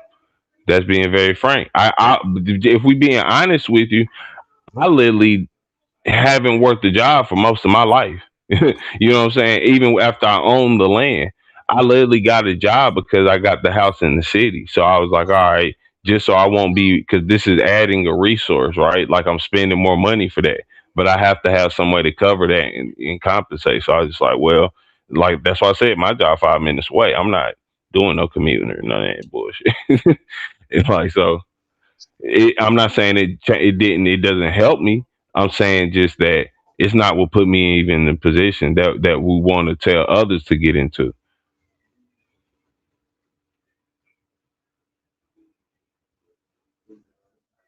Wait. What's the last part that you said? Like my job isn't what put me in the position to be able to own something. No, but that's not what I said. I never said anything about your job put you there. What I'm saying is that you have a job that you Mm, said that's paying good money. So when mm. when your job is hiring, when you're out in the public, when you out at these places that doesn't pay well, and you see a young black woman or a young black man or whatever, are you telling them that hey that your job is hiring? Yeah, I've already told you that. Yeah, Okay, I've that's all gotten a I couple asked. I didn't people and ask they got about is your referral programs. yeah, but I didn't ask that your job put you in a position to get your land and all that. I didn't ask you that. That's not what Nah, I but you asked. said that as if that was going to be the thing that's going to get people. And again, that was me saying people who worked there years, damn near a decade. You know what I'm saying? So it took quite a long time, and that's Yeah, I'm but not that's not making what I no said. excuse. All I I'm said just was saying that your that job is. is paying. All I said was your job is paying well. So if you got a job that's Mhm. paying well, if they hire 'em, are you putting other people on to the good paying job? That's all I was talking Yeah, about. Now, whether they yeah, do with their money once they get it, whether they save or don't save or how they spend it, that's on them. But now you took them from making $10, $11 to maybe now making 15 to 20 something dollars an hour, right? That's I'm more, that's about an to say we increase. making 20 plus over here, baby. Well, there you But go. now, So they made an extra $9. I made yeah, for y'all sure. coach. Okay, because I gotta run downstairs. Talk That's All all I'm later. right. saying. But what I'm saying is, it's money out there. It's jobs that's paying more, but some people get complacent Some people don't want to go and seek the skills to get another job, and they content. Well, working a Nah, job that's look, only I'm paying gonna say this now $11 since Bomb deal because she probably won't kill me for it. But listen though, this dude go into like some shit that I be again. It's a system at play, right? The system that's at play is for everyone not to eat. That's just very simple. So like that's why I said I don't blame them because if we're talking about you saying like they just don't want to get it, that's not true. Like everybody wants to live comfortably, but it's certain things that maybe mentally for other people they don't get through it as easily. Like I've been through a lot of life opposition. Mentally, could have said, you know what, I give in, I give up. I didn't. But I understand not everybody has that same mentality as maybe me or you, right? So if anything, what we have to do is those people who did figure out how to break through the wall, how to go back to those people and not just say, "Oh, you a piece of shit because you don't want better," because that don't help them. That ain't even how they understand and get it, right? We gotta kind of talk to them in their language in order to even get them to understand how to do better for real. That's all. Like that's why No, I but that's get not them. what I I'm was not saying though. defending them. What I'm saying is I wasn't talking to those. I'm talking to the ones who want to make more money. I'm talking to ones who don't like this job is just a pit stop. Now the ones who want to be there, then you want to be there. You ain't complaining. You ain't saying that $11 or $12 isn't enough for me. You know what I'm saying? So that's what we talking about. We're not talking about talking down about nobody. Look, we need cashiers at Walmart. We need cashiers at Target. We need the 7-Eleven people. You know what I'm saying? There's a job for everybody. But if you're a person that's saying, well, I don't want to live here, I want to go live there, or I want to raise my kids in this neighborhood, I want to raise my kids in a different neighborhood, then there are things for you to go and do to make sure that happens. Now, is it going to happen right away? No, it might take some time. But you put yourself on a trajectory to go and do it, right? Or do Nah, you for just sure. say, or do you just sit around and just say, "Whoa, me"? Nah, for sure. But is they this is a long standing saying, right? If you want to make God laugh, tell him what you got planned. And if you don't get that, it just means simply like, yeah, you could plan things to a T. It's most likely not gonna go as you plan. Like me personally, my hobby is making games, right? So one thing I learned about life from video game development is literally that you are gonna make a game a specific way. Players are probably not are gonna ever play it that way. They break the game if they can. Yeah, And but see, I like don't that's like that's that because life. your planning is what put you on track to get to where you gotta go. Now, yeah, you No, can for make a sure. right, so you can make a plan, right? But you might have to alter it. You might got to go a different direction. But you got the plan, which is the baseline to do whatever it is. You just said gaming. If you didn't have a plan to go into gaming, then where you gonna start?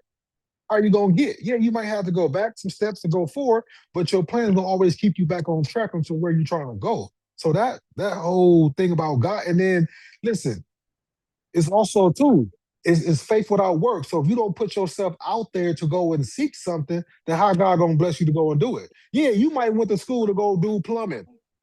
But then somebody might have told you about another way to go around, and you might went there. But your first mindset was, let me go to school and get something. But then God said, nah, I need you to come to the school. But here, this person, I sent this person to tell you about this information for you to go this route or go here. Or you might go there and see a counselor. They might say, yeah, but you got a better skill in this area, and this area is actually paying more money to go this way. So you can't just sit at home and think that God is gonna have somebody come to your door and say, hey, God told me to stop by, even though you ain't doing shit, but sitting here playing video games or whatever, he go a job for you. Nah, for sure, and I can agree with that. Again, this ain't defense; it's just me having understanding. Because I'll be very honest with you too. I can admit I have um, I guess you could say a slight defense for it because I'm from the hood, right? So I can even say and admit myself I've been there. To where like a lot of people life is fucked up sometimes, especially for people from the more poor areas, right? So sometimes you get to a point in life where you say like, well shit, I done been through so much. I deserve some type of something? Especially if we talking about in the biblical term, how you say like some faith, because a lot of people they ain't got a single dollar, but they got faith. You know what I'm saying? They Man, got don't faith that shit nobody gonna change. listen. Don't nobody deserve nothing. You gotta go get it to whatever it is, and you got to keep Nah, going. I'm agreeing with that. You gotta Listen, keep. I'm just If you pointing hear out for about, them listen, if others you hear though. about a lot of our, if you hear about a lot of our, we just gonna use celebrities because they're well-known people, right? If you hear about a lot of Mm. our black celebrities, a lot of them didn't start off rich and wealthy. They didn't make their millionaires till they was in their 30s, 40s, and 50s. Shit didn't pop off until then. So what if they would have gave up when they was 20 and 30? I think You know what the I'm saying? problem with So that go back to the same thing with white people and like even look at the NBA now, right? Most of them is NBA players' kids. Like we don't even really get to see like the actual not family related talent. Now they say these kids is they emotionally not they not good role model. This that and the feel some weird shit, right? And that's America in a sense. Like shit ain't about really your position. It's never been about your like what you actually could yeah, contribute but or what you if do. you gonna use that, then I gotta use that. A lot of that reason is because a lot of those other kids who ain't NBA kids, fathers in their life pushing them, paying for them to go to Nah, these. that be I'm gonna be Huh? honest. That's got to be a fallacy because them the most 99.9% of the niggas we talking about who made the NBA, they was fatherless niggas. They was hood miscreants Right. running You talking around about beating you? niggas ass type shit. But I'm talking about when you talking about now. You're saying now that a lot of the kids we're seeing now are kids of what? Those Of niggas, them fatherless niggas, right, literally. but they're now in their kids' lives. So the NBA is Hmm. taking what? Taking kids who don't have what? A lot of suspect backgrounds. Because of what? Because it's putting a black eye on a fucking league of all the shit Nah, that's they going never on. put a black eye on the league. It's What what you literally got the mean? league in position. The Dr. J's and Will But the league Chamberlains is made this shit changing go up Wait a now. before MJ minute. did. Wait a minute. How we get to sports now? Because he took it there saying that Nah, he brought up how entertainers. I'm just saying, like even music. We can talk about but music. Future. but you took it as that they couldn't get in the league. I brought up entertainers to your comment about that don't give up. And what I'm saying is, what I said is, I use entertainers to somebody we know is that a lot of entertainers didn't make it big until later on in age. So if they would have Nah. gave up because of the hard times when they was younger, like you were saying, you go through so much shit that I should get something or Hmm. why keep going, right? Did you Hmm. not say that? Yeah, nah, and I brought this up because I'm talking about entertainment. That's just one field, so I'm gonna go to music now. Like I said, Future. Like little do people know, Future's uncle is his name Rico. He's with the Dungeon Family. You know what I'm saying? Like a lot of artists is like that, and people just don't know. Entertainers too. The actors. These Denzel Washington's son is going up right now. You feel me? Like a bunch of people like that were But we're already in not talking about the somewhat position. offspring. We talking about the fact of you keep going, Nah, right? but we talking about who we really eating out here versus just saying like because keep going can happen. And like I said, I'm with it. I'm just pointing out for those who because most people not in that mindset. You can agree with that, right? So in order for us to be able to even talk to them, we really got to be able to kind of step in their shoes and have some understanding of where they coming from. And that's what I'm saying. I'm not gonna say because I don't agree with the logic that I'm gonna just break down on your logic and say, oh no, you don't want this shit. I get it. Like I said, it's a system at hand, and some people fall into the system and become So a are you gonna let the statistic so what you said is the system is keeping every person down and they picking and choosing who's gonna get up? to a certain extent. So I did the think it system keeps stop you from getting most that people 20 some down. dollar? Wait, so did the system stop you who ain't had a job as you say in years or never had a job? Did the system stop you from getting a job that's 5 minutes from your house making 20 some dollars an hour compared to you walking to your job and somebody driving 6 hours? So did the system stop you from doing that? No. So then how you gonna blame the system then? Yeah, because Because I was like I said, you'll I be was the born in easy the pick hood, for the right? system to say, you'll So be the here easy pick for here the a system quick to say you thing. don't belong here. Right? All right, so here a quick thing. Boom. I'm born in the hood, like I said. Like I'm really born in the projects type shit, right? So we know that those communities get less funds for like programs, for like after school, just things to keep kids out of trouble. That's something simple. We ain't even gotta get real deep with it. The other white parts of town get more money for it. That's where the YMCA is in our city, on the white part of town, right? It's not in the hood though. And that's underfunding our kids and that's putting us in worse positions.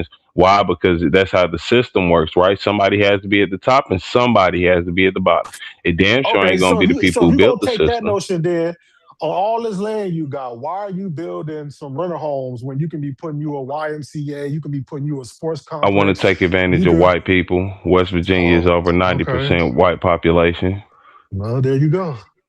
So, I I mean, not mean, because somebody that's again going to the system. Somebody has to be at the top. Somebody has to be at the bottom. I would rather take advantage of white people rather than my own people. no, I'm not saying take advantage. I said build stuff for your young black people to go to. You can build a school So on that land. could I just cut in for a second, if that's For sure. okay? So, do you actually believe that the majority of your potential tenants are going to be solely white? Yeah, for sure. I know it will. So, but are you the only black person in town? No, So you I'm don't just saying, think, like the odds. If there's 90% white population, the city I'm in currently is about, I think they said like 2% black. And now Mhm. where my land is, it's literally in between. This is in a place called Midway, which is midway between the two cities, quote unquote cities. Populations both less than 6,000, but that area is in between both of those cities. But you're only taking So advantage of poor white people because that's who's gonna go mhm, live on a trailer home. for sure. Right. But instead of renting to the black people who who can't afford, to go live in an area like that guy who's driving 7 hours or whatever, you can be renting to him. Well, no, that goes back to going back to just helping their areas and towns. That'd be smarter and more effective. Because now, like I said, even down to money, just telling people to relocate, that costs money, regardless of how much we want to say it is. But you need to plan right. So the thing would be better to take the money, my land, to build up the access of money I could utilize to then go to your area and improve that personally. You get what I'm saying? That's a Nah, I whole really different don't. thing. Because if it's about making money and helping, like I said, you can do what some of these people doing, how they be taking a house and then renting it to these foreigners so they can come work at these construction sites. Like I said, you could be helping people work at your job. Instead of them commuting 7 hours, they can be commuting 5. And then that way you can Oh raise no, them with now an now when extra. those things come in play, that's definitely what we're doing. Like, but that would be but you would be that's more opening for that. yourself up to a lawsuit, though. You know that, right? How? Like if you're prioritizing one group over another to rent to, like it's one thing to say that I just want to participate in No, I'm capitalism, not right? prioritizing. I'm just saying what the odds will be. I'm gonna say it again, like it's plus 90% population for the Mhm. state.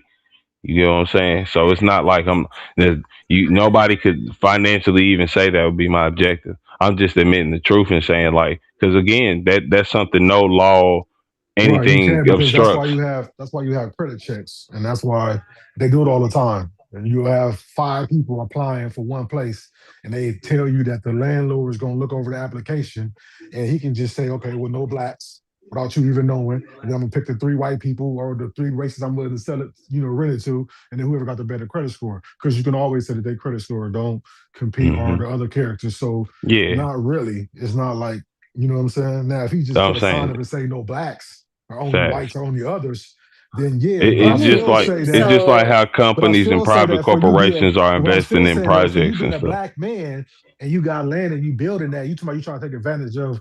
You're not taking advantage of the white people that can really block you out. You're taking advantage of poor white people who really don't matter anyway. They No, really just don't they say do no those black matter. people. So instead of helping where you can help a single black mother who probably can't afford. Matter of fact, like you said, your sister or your cousin, whoever living with somebody else. Hell, she can Hmm. come and live on your, what I'm saying, live in those trailers or whatever for $500-$600 a month and whatever, and be able to save and do No, whatever. 20 So acres of this is already divvied up for our personal. That's like I was saying earlier, like to build the house that we want, not to be on level land. We're gonna have to literally smash out the base of a mountain somewhere. So like I already got my plans. This is 67 acres. Like this is literally probably about an acre and a half that I plan to make like the mobile division. It's closest to the highway. It's just like the ease of access in that area. But this right. ain't So you yourself can bring more black people to West Virginia by offering yeah. them affordable home where your place is, where that can just No be a word. starter place, where they can come there and rent that for a few years, save up No, because it's yeah, and low or we whatever, and well then go and that's the money that I need first. Like that's what I'm saying. It's a business, it's a plan, just like you said, it's planning it out. So in order for so me to have you have you afford have that, you thought about doing a co-op? and get No, that what up we gonna faster? do is something called like Earthship homes. We gonna sell them for No, cheaper no, no, than no, what no. they typically What I sell them said as a for. co-op is that you're having business investors come and everybody invest into that where you can get that property up a lot faster than you No, trying to we go on not. your own. No, we not doing that yet. That's Uh, it. so what's your I so look what's at your this plan? somewhat like, So what's your plan on getting everything up and running? so we take the money from the trailer No, no, homes. no. What's how long? How long are you talking about? Well, I've only been working on the trailer homes for about 2 years. Like we What? already got like 7 of them, so I want 14 in all. So you got seven up already running. People already in hmm there living and stuff. No, we ain't got people in there. We just got them running.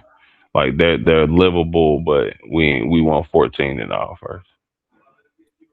But that don't make sense because if you got seven of them, if you already get people in there renting, then that can go and pay for the other seven right away.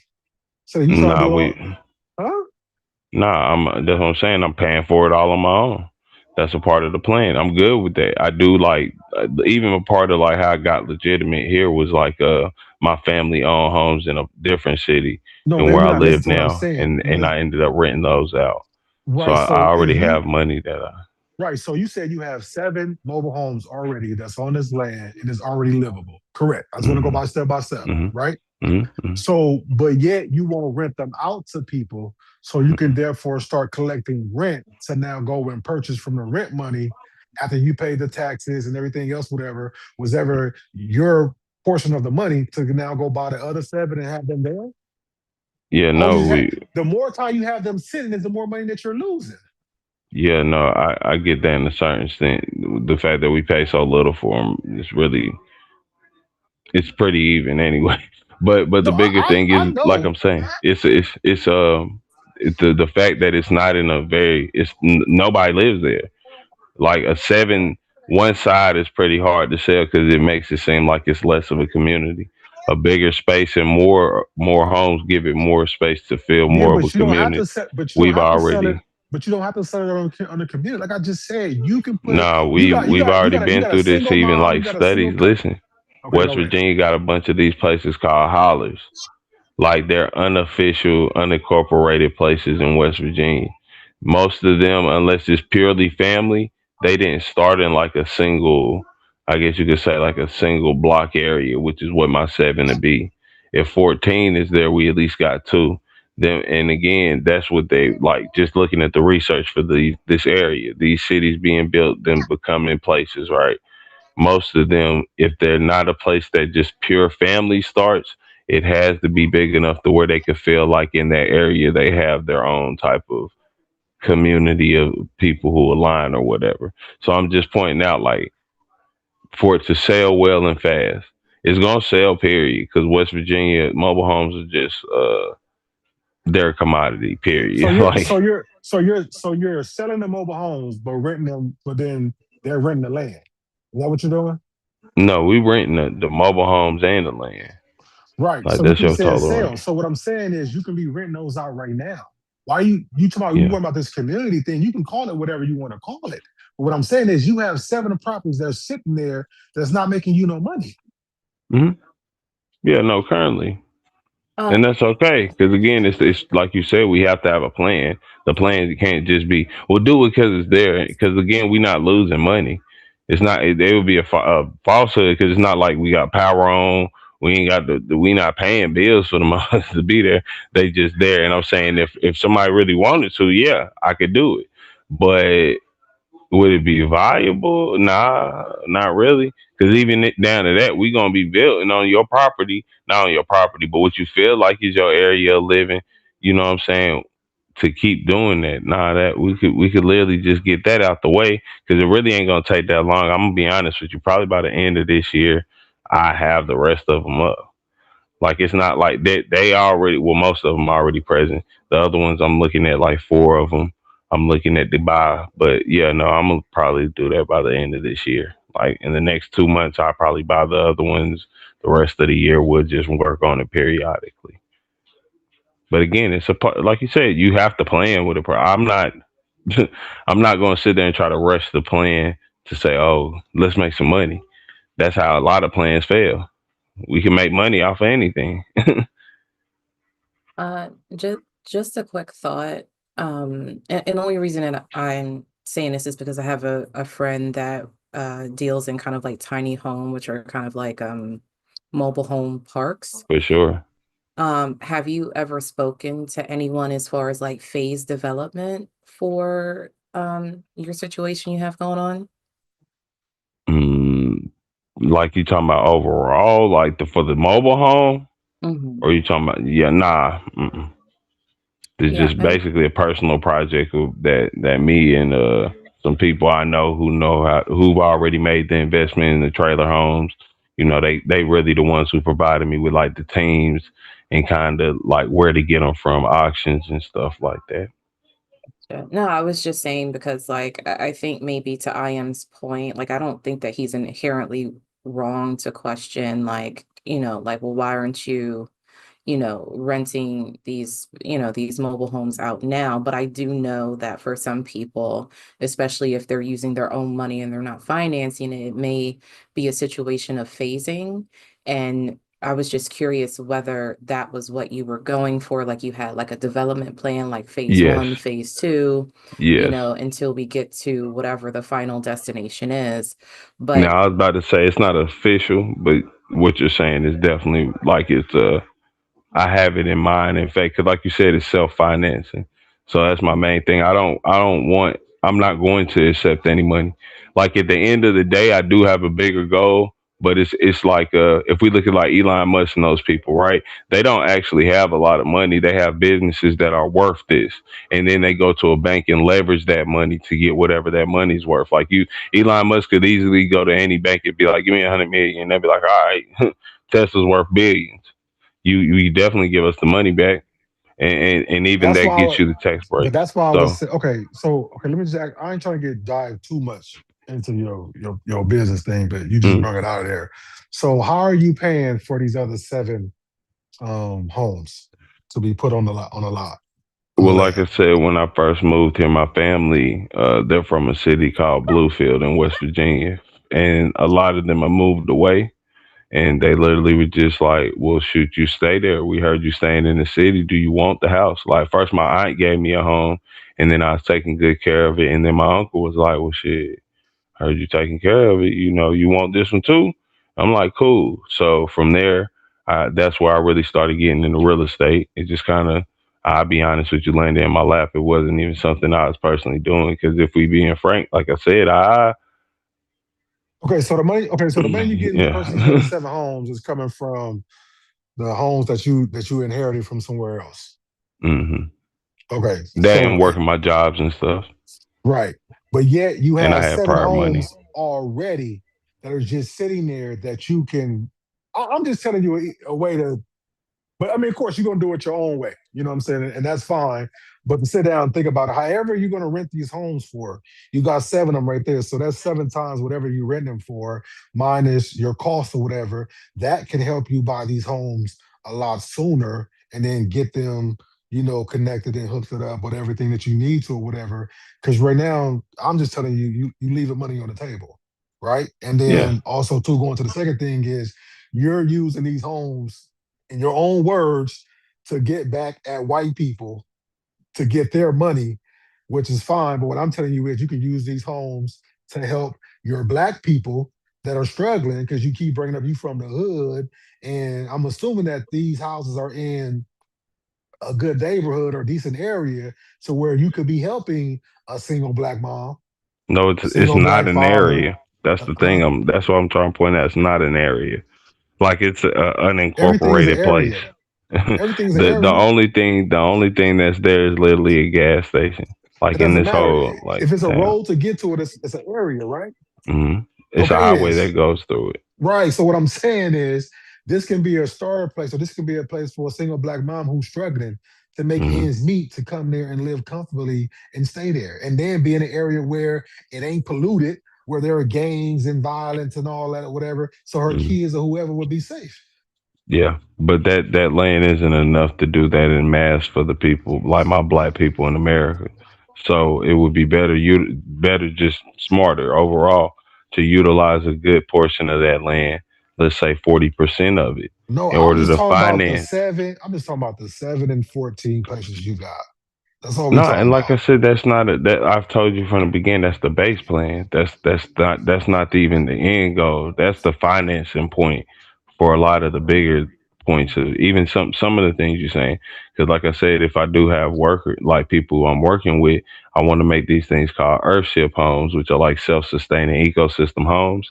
And I do want to like get a bunch of them built so that way, if we do have to have workers, that's our community, like where they live. And I do want those workers to be more black than anything.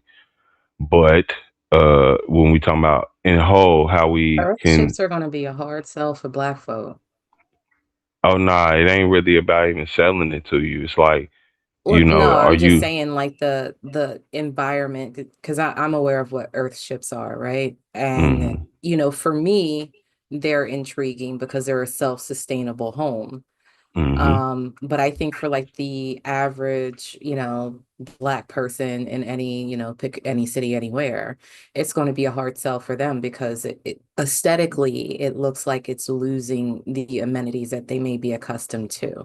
Not to say that they actually do lose amenities, but it is a completely different living environment where you're constantly opening and closing windows for ventilation. There's no AC. You might be left into one side of the house because it's warmer in another. You got your solar system, your water filtration. So all of those things, I think that not to say that it can't be done, but that's why I was asking if you were speaking to someone about your development plan. Even if it's like a score mentor that kind mm-hmm. of can verse you Oh in. yeah, no, I got like mentors. I even got like, I guess you could say, a small think tank of friends. We work together on Well, I these know. because we're doing them. I mean people that actually have done something similar to what you're trying to do. Like they're in, so like with, and I Mm-hmm, mentioned SCORE for a reason. So SCORE is an organization of business owners that have a track record of being successful, and they take time out of their schedules to mentor people free of charge to help them achieve whatever their business goals are. And in your particular case, it's like a real estate development with a mix of like earthships. It sounds like you're doing some contracting as well. But they would help you make sense of how to attack like going through phases so that way you are more efficient at getting to your end goal, if that makes oh, for sense. sure, for sure. Yeah, and it's a free service. A lot of them, if you want to have them sign NDAs so that way the conversations never go outside of you and that individual, they're more than willing to Mm, do it. I like that. You know, but I think to IM's point, like the idea that but there could be reasons that we're not aware of or other people involved as far as your stakeholders and decision makers in Mm-hmm, your case, that it may be a waiting process. But I mm-hmm. would also say to that, talk to someone who is in the business actively and say, Oh, for hey, this sure, is what I'm doing, and see for if they sure. can help you create a game plan that makes it more efficient. You know what I'm No, saying? So that way you can get people in and then for you can sure. start generating money for any of these other projects, which I guess No, includes so I earth wanna I ships. wanna say, first of all, I will look into that score group. I do like that. That seems really helpful. The second thing I was saying is like I called it like a little think tank. My uncle owns basically, let's say, half a side of town in one of these cities in West Virginia, okay? Where the one who gave me the home, where he was doing it kind of in an attempt to see how things go on my end in terms of fishing it up, getting it out.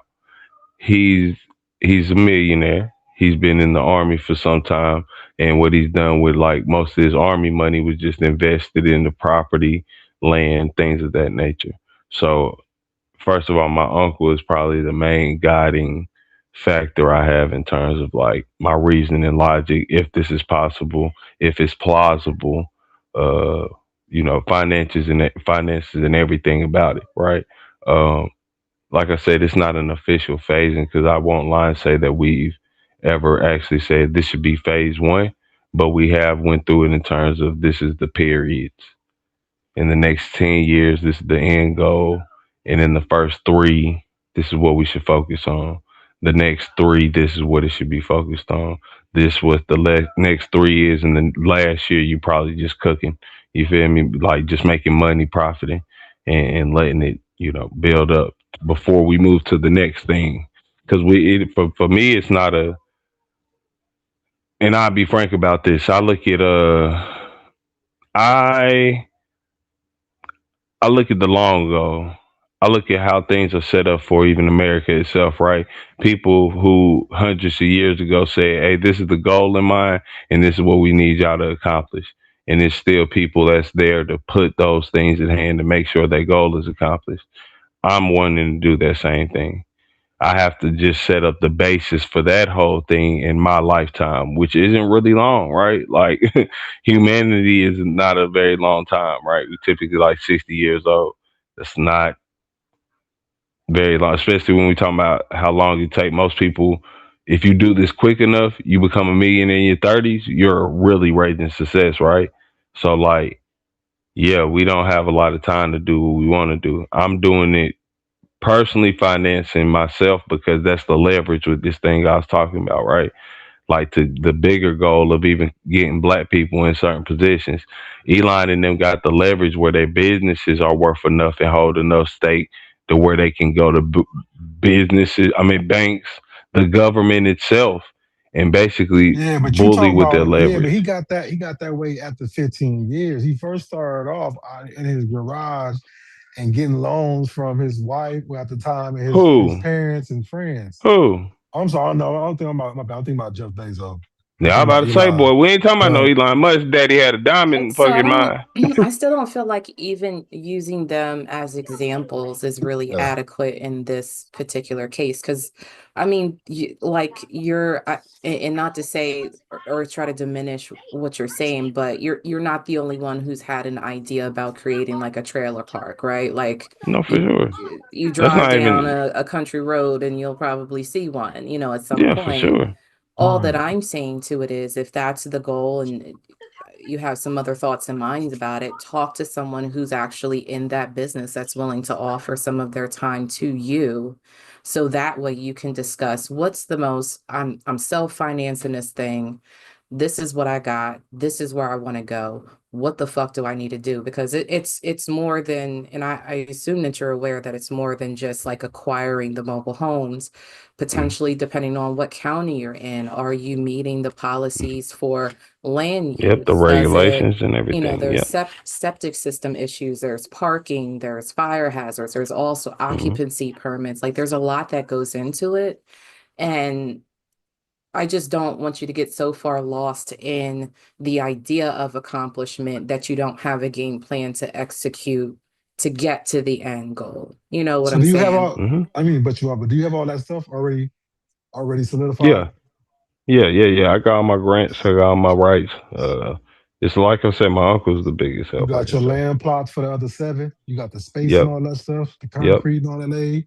You got the Well, sewage and yeah. electricity and all that stuff already I set about to out. say I got the basis. I ain't gonna sit there and say I got all the concrete for the last ones that I don't. I don't own. Like I said, 4 of them I haven't bought yet.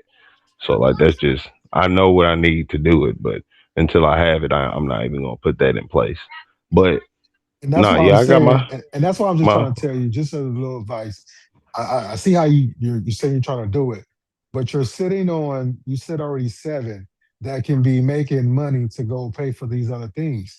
That's your bank loan right there. So you sit on a gold mine. If you already have them that you say you're not using because you don't want to use, that doesn't make sense. No, it's That's what you. all It passive go back to income. what you said. You said bank loan, and for me, it ain't just a bank loan. I No, no, don't no, care no. about What I'm bank saying loan. is those houses will be your bank loan No, because listen. you're putting They're occupants they're in there. already the bank loan. Even if I ain't put a single person in there, that's literally leverage just because I own the land and the houses. That's literally leverage. That's what I'm saying. You like Leverage on you. what? But what I'm saying, you said, listen, all I'm saying is you saying you don't want to go get a loan. Cool. That's a good way to do it if you can do it. And from what you're saying, you're able to do it by having 7 places already set up to go. You just need occupants in there. So why are you not pitching these 7 places to go and get income coming in. So now this can further along whatever you're trying to do. As Angelica said, this just isn't part of the phase, I guess you could say. That's not the plan. That's not the plan. The people that I do speak with, the people that are very successful in this, that are giving me insight, even leveraging with me some, like I ain't have made never some seen type of, I guess nobody you could say, purchase. Listen, investment. I have never seen nobody purchase property and then just gonna have them sitting there when they're ready to go and be occupied by somebody. Well, nah, yeah, that isn't the plan. The plan isn't the same as everybody's. The Like, plan's not to make money. because even the plan isn't. I don't. First of all, I guess the difference we could say is I don't really need it that bad. Oh, It's come on not. now. It's not All that right. I need it to rush for me. Like we have a set time frame, and as long as it's accomplished in that time frame, plan is moving according to plan. All The right. Well, bigger hey, goal, you like right. You right. It's your because again, property, like I said, your it's what stuff. I'm You right. using. What I said from the beginning was that's what I'm using to finance the bigger goal. Then, like that's what I'm saying. You stuck on just the main thing. I mean the basis, like it's the main thing. It ain't even close to the main objective. No, I'm not. I'm not stuck on nothing. Your math just ain't mathing. Because if you're using those to finance the bigger goal, you already wasted months of money times 7 to finance the bigger goal. What I mean, money was let's wasted? just put it like this. What Let's just put money it was like this. wasted? How I'm gonna tell you. How long have you had these 7? Because you said they was. Then you said they was move-in ready. Yeah. Okay, so how long have that 7 properties been move-in ready? The older to go back to probably about 7 months. Okay, so how much you gonna charge per place to move in? 12, What's the average? 12, Right. 24. Okay, so you talking about 1,200 times 7 is what? Uh,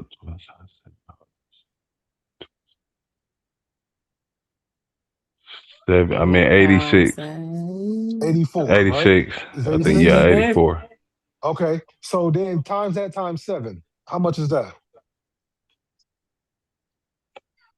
That's what it is. 84, ain't it? Okay, so you're right. So 84 times 7 is what? 8,400. No, Oh no, you said 8,400 84 times He's 7. talking times No, about seven. the 7 months that they've been idle. That's what So he's you saying. so you Oh no, that'd be basically 1,200. That'd be 1,200 then. no, Because okay. you were talking about moving. Like moving would be 24. So You I feel know. like this. So I'll give it to you. You so roughly in 7 months, you done lost out on $60,000. Probably Yeah, it's somewhere like 50 around there. something thousand Yeah, I'm dollars. So about it's to say. been, yeah. Give a cost, whatever fees or whatever. So let's say roughly about $45,000 you done lost out on that you could have put towards the bigger stuff. Or you could have put towards already getting the other 7, and now that So 60 in 7 months turns into 120 in 7 months. That can go to the big cost. So what you're saying is it ain't making sense. well, Damn sure how? ain't Because making dollars. what doesn't make But sense is if it's you your hold up. sense, What doesn't make sense is you saying that for facts. Like because you got to count 7 months. Like you said, if the oldest house, like the last one was probably 2, and the oldest one finished up with like 7, right? So I'm now going you're off of saying your as soon as numbers. hold up, stop. You saying that as soon as I get finished, they'll rent themselves out in the area where nothing is around it. And Listen, not because even you a big listen. area. It's just the individual road with one side right now. Yes, because I'm gonna use what you said. If you got a man or a person who's gonna drive 3 hours hmm That to don't mean get a they're gonna job, move. That don't no, mean they're no. gonna move to What I'm this saying area. is you will find It's somebody else who wouldn't mind living there for the cost of the living to then drive somewhere else to go work or do whatever. And a lot of people now don't want to live around nobody. hmm So that might be good for them to be out in the middle of nowhere. no, They can like do I what the said, fuck they want to do. we've already done the research though. We see what it So, takes so, for so even a then if the private research say, community. It takes a wait. community, So then you don't make. like So now you're not typically a making no private more. community. So now you're not making no more sense there. Because if you're building properties in an area where ain't shit out there, who else building shit out there? So you saying you gonna build some Nobody. extra shit out there? No, the other side of the mobile homes. And the end goal is to build a small town. Like I've said Right, that from the but you gotta beginning have also. money to build this town, and you ain't building no town on your $20-some an hour job when you got 7 properties that's sitting there not making you no No, money. we Your got more 7 money properties than is that. making We your got 7 more money than properties. that. That's what I'm Well, saying. Like you speak, you sound like, and I'm gonna just be honest, you sound like a person who, like I understand it. Like you, no, not saying it like I that. sound Like I like a said, it's not person. that I I need sound it. like a person that invests in real estate himself and is trying to. And if Mhm. you're trying to do that, just trying to give you some information without really giving you some information over the air on that you're wasting money by having property just sit there. Now, like I said, it's your money. You invest in property, right? Yeah, a That's what little you bit, say, right? All a right. little bit. So do you ever invest in property? Do you ever invest in property that isn't in a already populated area? Yeah, Such as like, could you tell me one of those places? I got a property in South Carolina that's in the middle of nowhere. What? Ooh, I know. What city is it in? I ain't gonna tell you all that, but it's in the middle of nowhere where they don't even have a Dollar General that's close. What? So Could when you you ain't name got a no city Damn, they that's Walmart, ain't got Dollar no near it? Dollar General, General out not there. even no Dollar That's General close. For Jesus. sure. So Can the Dollar you name a General is city about that is near? it's about 40. The biggest city is near, I would Not even say, biggest city like Logan, South Carolina. Like a place that's um just close to it. They got more of the accessibility. Anderson, South Carolina. Okay, Anderson. It's All about an right. hour away So from there. you about low country, right? Yeah. So low country's already populated. Anybody that's literally moving from there, even let's make a quick comparison of South Carolina the state versus West Virginia the But state. that doesn't matter. Listen, that doesn't matter because you chose to put this property there. And if you're Hmm. saying that, then you should have built the amenities first before you put the houses first there because the houses aren't going to be there. So you're going to have houses sitting and you're going to wait until you build everything else around it before you bring population into it. That don't make No, the sense. population literally isn't the wouldn't the literal housing development be the population? Why would you Right. have So, but you're amenities with not. no population? But okay, so you have the property, but you just said you brung up there's nothing around. Yeah, and I said what my end goal was, right? I said my end goal is to make a small town, right? All right, so Before to we get get into listen, to any of get this. to the end goal, you Hold have on, to but I have am. money. You're Huh? not asking the right question, brother. How would that town maintain a black majority when you're being flooded by immigrants as you speak? Yo, this nigga is he about to say so. His next thing is booty clapping for the Let me say white this. folks. He already said he wasn't renting to black people. He want to rent to white people because he want to get them back for all the years or some shit. He said like that. What did you say? Nah, We you might not even be. wildin'. I ain't say No, none of you that. did say you No, said I But you did don't rent to not. speed white people past to that. get their money. No, You I said did some shit not. like that. You No, said I did verbatim. not. Hey, I it's got a No, crazy that's verbatim. not. motherfuckers can't That's remember what you what be said. said. You That's wildin' what you I am. said. Hey, You by Do the we way, I have like your Angelica, name. I understand the relevance of do it. we have Angelica, do we have Didn't he say? ADHD? Because that was my whole spiel But on why brother, you do you don't rent have to black ADHD, people. brother? And I'm just Angelica said you asking. could get sued because you want to How go rent will I'm to asking a question, black brother? people. What's the How question? will how will black majority towns be maintained when you're flooded by immigrants? You see what just happened to Jasmine Crockett. I'm just asking a simple question, family. Hey, Pan, salute to you. Shut the fuck up. We don't. All right, so you don't have the answer. Listen, Does anyone on the immigrants is panel not have the flooding answer? everywhere, bro. It's okay. We Where can they not hug flooding? about Where they not everywhere. flooding? Nowhere is flooded with fucking No, I'm asking immigrants, where they bro. not flooding. Any place you name, North Dakota, Wyoming, They're fucking there, brother. They're there, brother. no, because you there don't mean you flooding. Let's Yeah, stop their this population is madness. growing faster than yours. You're Nah, delusional. for shit show.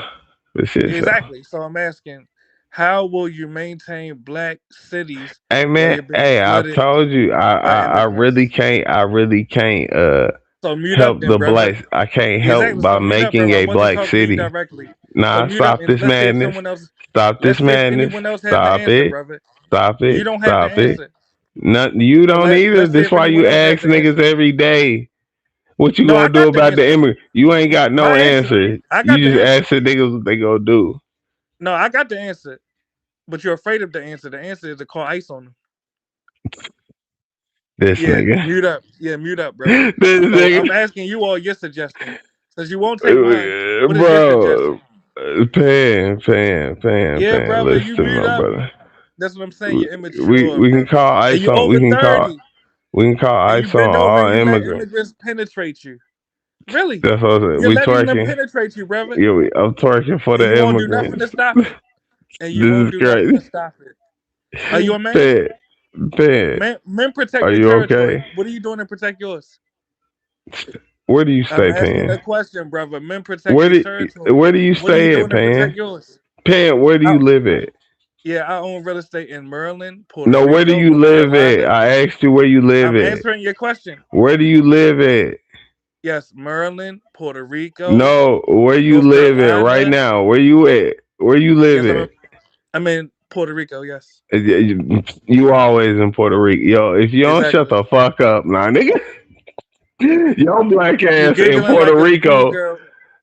All right, talking go about ahead, cause some you giggling like a fucking schoolgirl. bro. Your black ass is in Puerto Rico talking What about country is Puerto defending your Rico in? land. Yo, shut the fuck up, bro. You sound You're like a not even sassy in these teenager. main place I'm areas that you asking, talking about because what the country is problem ain't Puerto happening Rico in in? Puerto Rican. I'm in What Puerto country is Puerto Rico. Rico in? It's in What country is Puerto? America. So shut Hawaii's your dumb also in ass up. America. You just killed Hawaii's yourself. also Now in mute up, brother. America. Do we think that Checkmate. this is the same That's thing? checkmate, brother. Yes, it's a part of the country.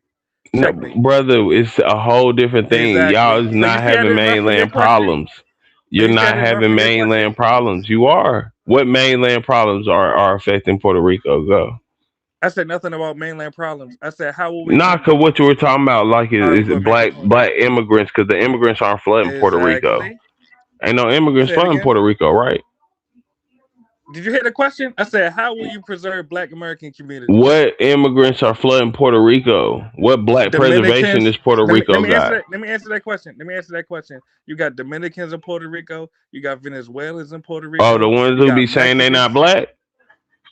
And ICE is getting their asses out of Puerto Rico. Checkmate. No, okay, the ones who be saying they not Checkmate, black, brother. right? Exactly. Puerto Rico, Puerto Exactly. Ricans be saying they not And they're black. getting deported. No. Native Yes, Puerto they're getting Ricans be saying deported they're out of not Puerto black. Rico, brother. No, native Puerto Ricans be saying they're not Uh-huh. black. You have Black You Puerto not even in Ricans. the country that preserve blackness at Yeah, all, get your and you lie talking together, about how brother. we Yeah, ain't. you What stumbling lie? and fumbling. What So I'm lie? asking for your suggestion, What brother. black preservation is going on in Puerto Rico? Stop. Ain't no movements of Actually, blackness I'm trying popping to answer your in Puerto question. Rico, my G. You make your point, I'll make mine. You take 20 seconds, I'll go next. Go ahead. Go ahead, make your What point, black brother, because I'm not even a preservation bully is? clap. What black preservation or American problems, mainland problems, are happening in Puerto Rico? What I'm immigrants not flooding the uh-huh. area or black preservation is happening in Puerto Rico? Did you miss the answer? I already answered your question. You might have missed the answer. All right, I answered your question, now answer mine. What is your You suggestion didn't on how answer it. I'm trying to hear. I'll repeat what I said verbatim. You said, what immigrants are flooding Puerto Rico? My response was Dominicans, Venezuelans, Mexicans, Cubans, etc. I answered your question. I bet you'll run for mine. What is your suggestion on And what preserving black Black? preservation going on in Puerto Rico? Don't skip Well, you that say one I either. answered your question. Are you trying to run for mine? Because I just answered your question. No, I asked you I bet you'll too. run for mine. I asked you too. Exactly. So let's go bar Ask for both bar. of yours. Ask Exactly. So both of let's yours, go. like I just asked both of mine. Now Exactly. answer the second one before I answer So this, let's because let's not void off from that afterwards, because you so, will reply. so let's go bar for bar. I just answered one of your questions. Now answer one of mine. No, My answer both. question to I'll you. answer both of yours. You were gonna Exactly. So present let's two. go bar for bar, brother. No, Let's go we bar for don't bar. need to. I've Oh, already so you're presented afraid of it my with two question? back to back. Exactly. So I've let's go already bar for bar. presented you with the two back to back. So, and I've already answered what you I about to asked the ask, but second you never question again. answered Watch the me. questions though. I So asked that's your what I'm second saying. Can question you again. answer the second question Exactly. though? Ask your What black second question. preservation is happening Go in ahead. Puerto Rico? All right. Are you referring to Black Puerto Ricans or Black Americans? Just for clarity. Black American. Are you understanding that Black Americans are not indigenous to Puerto Rico? Do you understand we're not indigenous to Okay, so America, brother, you period? cannot preserve. So just so I'm clear, you cannot preserve Black American communities in Puerto Rico because Black Americans are not from Puerto Rico. Now you said I did not run from your question. I'll bet you'll run Where from mine. So I'm asking a I'm gonna simple let you question, ask the brother. question, but that's Yes. a lie The because we're question not is, so indigenous to America. Black Period. Americans But Puerto Rico, you talking about black preservation, and you in a city that don't even care exactly. about black So I'm Americans. talking You about trying black. to sit here and say how All they right, go don't ahead. exist? All right. So once again, you asked me about Black Americans. I'm asking you a simple question. What is your suggestion on preserving Black American communities in the U.S. that are actively being flooded by immigrants that are voting against Black Americans and ethnically displacing Black Americans out of Black American communities in the United States?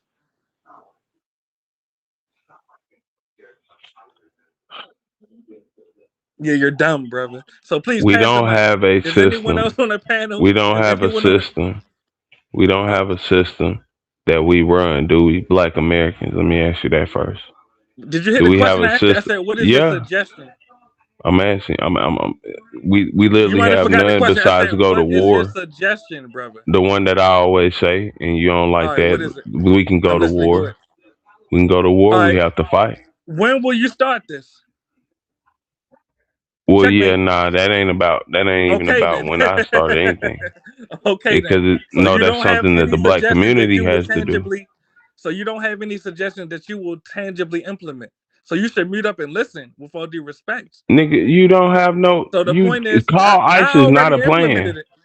Call ICE is Say not it a again. plan, my nigga. Call ICE is not a plan, my nigga. I got over. Well, just so I'm clear, I got over 500 immigrants deported myself. And anyone listening, you could go to my page. The name of my page is Pamela Wisdom. You will literally see the phone calls of my communication with ICE. So I've done my part. Imagine if 40 million Black Americans got 500 each What would that do for your black deported. Americans? That would get a lot of these Black immigrants Americans out of. that ain't indigenous to Puerto Yeah, let me Rico let where me you answer that live. question. Well, I live in Maryland too, but let me answer your question. I don't Actually, never it hear would you get. in Maryland. Yeah, but brother, you're being sassy now. Let's have a dialogue. You asked the question, can I answer it? You said, what Mm. would that do? That would free up a lot of the real estate. That will free up a lot of the housing. That will free up a lot of the job opportunities that are going to immigrants so that these Black Americans in these cities that are unemployed and homeless can take these opportunities for themselves.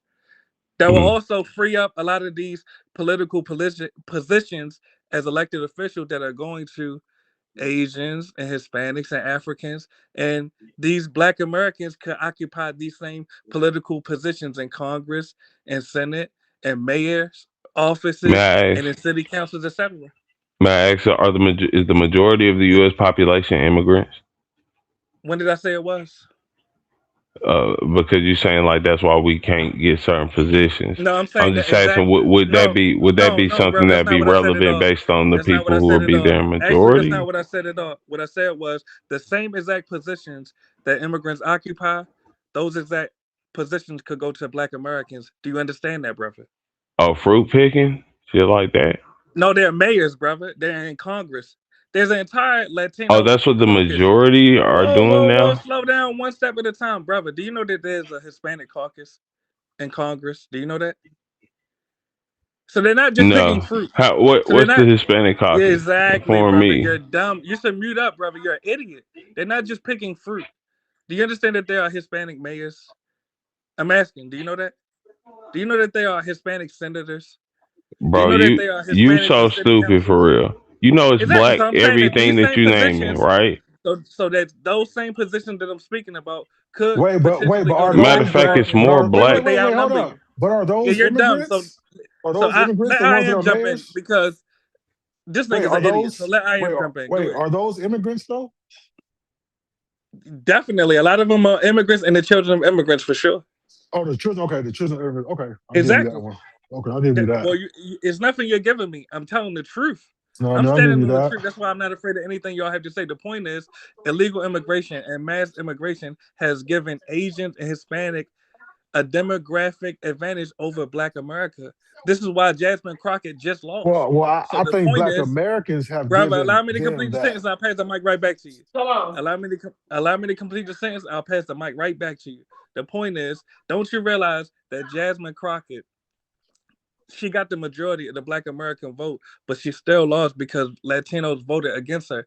Don't you understand that this will happen to more Black Americans that are running for office? Don't you understand this? No, not of black people, not of black people. No, I'm Vote. saying mathematically. Do you understand this? No, I don't think so either. I think You're it's because delusional. when you have blacks Let's that have a say they don't dialogue, vote. brother. Wait, okay, you talk. Let's So let name me finish. areas, You talk. So let me finish. Right. All right. but you're So delusional and you're misleading the okay, people. okay. I'm Well, that's saying fine. That's in fine. So states like let me California, mislead them. let's have a dialogue though. In states like California, where Well, then you the gotta stop Hispanic talking community, then Okay, for somebody else can Mulatto, let talk. We him got a finish his dialogue. point, and then you can finish after he's done because you did well, cut him off Diallo, a we little didn't. bit. With all due respect, says we don't need you to moderate because he's an idiot. Really, the point is this: in states like California, states But like he's Texas, still states cutting like him off, Nevada. though. He's still cutting him off, Well, man. there you Come go. on. That's the Like if you want to. power. Yeah. Oh, See, damn. Never that's the mind. power of having control. You know what I'm saying? I'm all open for talking and conversating, but come on, my nigga. Like, you act like Imperious around this camp. You know what I'm saying? Just the black version or the mulatto version. I don't know But how Imperious got over here. He's the worst. yeah, I don't know why he gonna be around this time Um, and this mulatto dude. Um, but yeah, but I think that goes back to if blacks will vote and stop saying that their vote don't matter. Um, then some of these things won't happen. She will be able to, whoever will be able to get in. A lot of stuff, we gave that to them as a people, honestly, by not coming together on one accord to do stuff. Always being against each other, you know what I'm saying? An eye for an eye instead of having togetherness where we lost it. If we look at it, a lot of these races has came together and we had separated. He talking about the housing market and talking about California. Yeah, you will have like 4 or 5 families in a goddamn 3 bedroom of Hispanics in California. All splitting that high ass rent. But you can't get 2 people of the black race to come together and live in one household and split the rent without somebody complaining about who drunk their juice or some shit, or who ate the last pack of noodles. Not You know what the I'm saying? who drunk my juice. Yeah, you know what I'm saying? Like this shit is. Yeah, I Yeah. don't think I think it's also to like KT's thing about the Earth ships. I think that there are certain things that we are too Americanized to really To palette do. on mass, Right. right? And so not to discredit it, because again, I'm one of those people that I've been following Earth ships since the early 2000s, right? Hmm. Um, but I think that it takes a certain type of Black person and a certain community of Black folk to tap into. And I think that we should focus on finding those people. You know what I'm saying? Because not everybody is going to go or want to go. All right, so Um, just a quick thing. Can you give us mhm. an overview of what is Earthship is for people who don't know, if you don't mind? So a Earthship is a residence first, so it's a home, but the way that it's constructed is different. So it uses recyclable materials. So Okay. like the foundation and the walls are made of like compacted tires that are cladded in like a cement or a clay. It has a very interesting air filtration system or like self-sustaining cooling and heating system that's kind of plugged into it. But essentially, it's like a mound house. So the back of the home is kind of like encased in earth and covered up. And that's what keeps the constant temperature. So you can plug in a solar system into it. Most of these homes are built with like water filtration systems internally. So it's kind of like a self-sustaining house. So the investment is the build, and then everything else is periodic maintenance. So you're not plugging into electricity, water, anything like that. And I've seen a lot of builds that are like really nice, like they're up there, and I've seen a lot of like rugged builds too, especially for like some of the the organizations that advocate for more sustainable housing Uh-huh. in like other countries. So they'll go out and like build like small little hubs of earth ships for people to live in. Um, and then there's Now, do they people have here in these the already States. in the States Yeah, they somewhere? have them here in the States. I think it Okay. started, I want to say, Nevada or New Mexico. Some Okay. guy, hippie guy decided that he wanted to buy a piece of land and build a community of structures that, people could choose to live in. So that's kind of where I can't remember the white guy's name, but a lot of people have learned, engineered them to be more kind of modernized to, Oh, okay. but again, it's not like a stick-built home. It's like you don't have a plumbing system per se. Like you still have plumbing, but it's not like the plumbing that you and I are used to. You have heating and cooling, but it's not like how you and I are used to. It's more So is it a like septic tank that they're going off of? so there in certain builds there can be a septic system that's used, Okay. or it's like a diverted septic system. So there's kind of like your waste, what they call black water, and then your gray water, which is filtered through. There's like a walk through kind of like greenhouse open area that's on the front of the house. Okay. And the water, the gray water goes through there and feeds the plants, and the plants clean the water, and then that's the water that you would use for like your toilets again, or to, I don't know, water some plant, or like, so it's like you can use this water again secondarily. Gotcha. But it does have a leach system, for people who have the money, because septic systems are not cheap. Right. But yeah, so you can divert both of those types of waste off to be repurposed. Um, and yeah, and then you can still do water collection, right? So, um, yeah, but I mean, it's kind of, your big expense is building it. That's where most of the money comes in at. And then everything else is kind of like maintaining your batteries, making sure like your filters are replaced. If anything starts to have any wear and tear, like, but there's no like bills. There's no, I got to pay my electric bill. I got to pay my water. Okay. But It's you gotta over. pay somebody that's gonna come in and clean your or empty your septic tank though, right? I mean, And yeah, but I so mean, that's every several 6 years, depending months. on what kind of Oh, okay. system you have. You know what I'm Okay. saying? If you have like a leaching system, you won't ever need to look at that until it goes bad. You know what I'm Gotcha. saying? Okay. Um, but again, the biggest expense is building it, because you have to source, tires, like they have like kind of like this ambient, like the old school back in the day, they used to have like those glass bricks that they would use like in showers and stuff like that, or in bathrooms. Yeah. So it's kind of like that, but they use like wine bottles to kind of give accents to the home and let natural light in. And then again, like the Oh, okay. front of the house is, it's like a greenhouse. So it's like your main entry to the rest of the home, but you can have a full blown garden. I've seen people put like fish ponds in there. I've seen people that, like if it's one or two people, they can grow enough at least to mostly feed them on like within the house.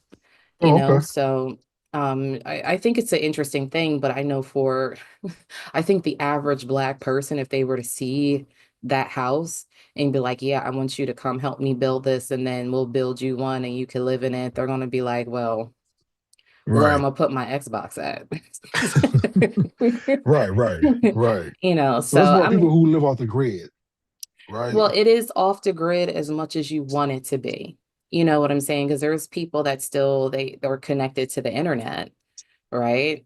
Gotcha. But they have certain, like in order to connect to the internet, you really have only two options. Either you're plugging into the grid, or you're using Starlink, which depending on where you are could be a hit or miss. Gotcha. Um, but but I think it's a new idea of how to make homes. Well, it's not new, but I think as far as an alternative, because again, like imagine if the average person said, yeah, I'm going to save up $100,000 to build an earthship and have all the bells and whistles in it. And then they Right. never have to spend a dollar on a mortgage. You know what I'm Yeah. saying? They never have to spend a dollar on, at least on average, on paying an electricity bill. But they Right. definitely look different because it's a mound house, with like a glass greenhouse front to it. So it's kind of like a hobbit house, I guess. I don't know. You have to Google it and look at it Yeah, yourself. They I will. definitely look Yeah. different. They're not like the average place. Now, where the hell KT talking about building these houses at in goddamn West Virginia? In West Virginia? Where you going? Well, I guess all those mountains, huh? He'll be able to put them up, I guess, I mean, somewhere. I think they would be kind of stealthy and attractive. Like if you're, especially if you're in somewhere that's like in between, like you're on like a cliff facing or something like that, that has like a gradual incline and you have one of them joints up there, you could barely tell it's there. I mean, if you're big on privacy anyway. Right, Um, right. oh my God, what here? Let me open this for you. Jesus, you don't have to act like that over no snacks. Here. I'm gonna rip the bag out of the thing. Said, feed me, feed me. Um, but yeah, so I mean, I've looked at the progress of Earthships over the years, and it's been really nice to watch. Like for people who can afford, I remember years ago I was watching a interview of like a older like retiree couple that had one built, like they paid other people to build it for them. And during the interview, the interviewer was like, so yeah, like what's been the biggest challenge of like living in an Earthship since you guys have been here for like the couple of years you've been? So the wife is like, well, sometimes I have to be considerate of like the sun, considerate of the sun because like we might not have in the colder months, we might not have enough battery reserves to like run the dryer as much as I want to. We might have to hang our clothes up, by the, wood fireplace, sometimes or whatever. And then he asked the same question to the husband. And he was just like, I'm just trying to figure out who I am because I have just too much idle time. And he kind of also went into like he spent most of his adult life for working to pay for things that he's living in now, and he never has to pay for it again.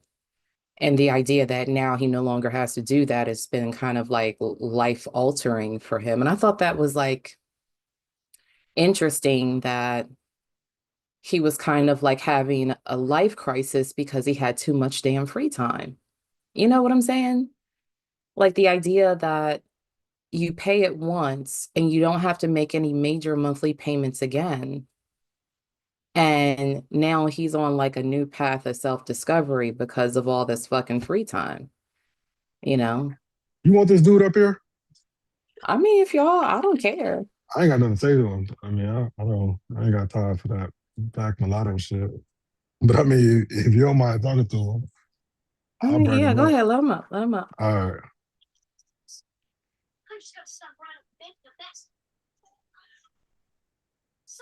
Okay, mulatto, we're ready for you. I guess.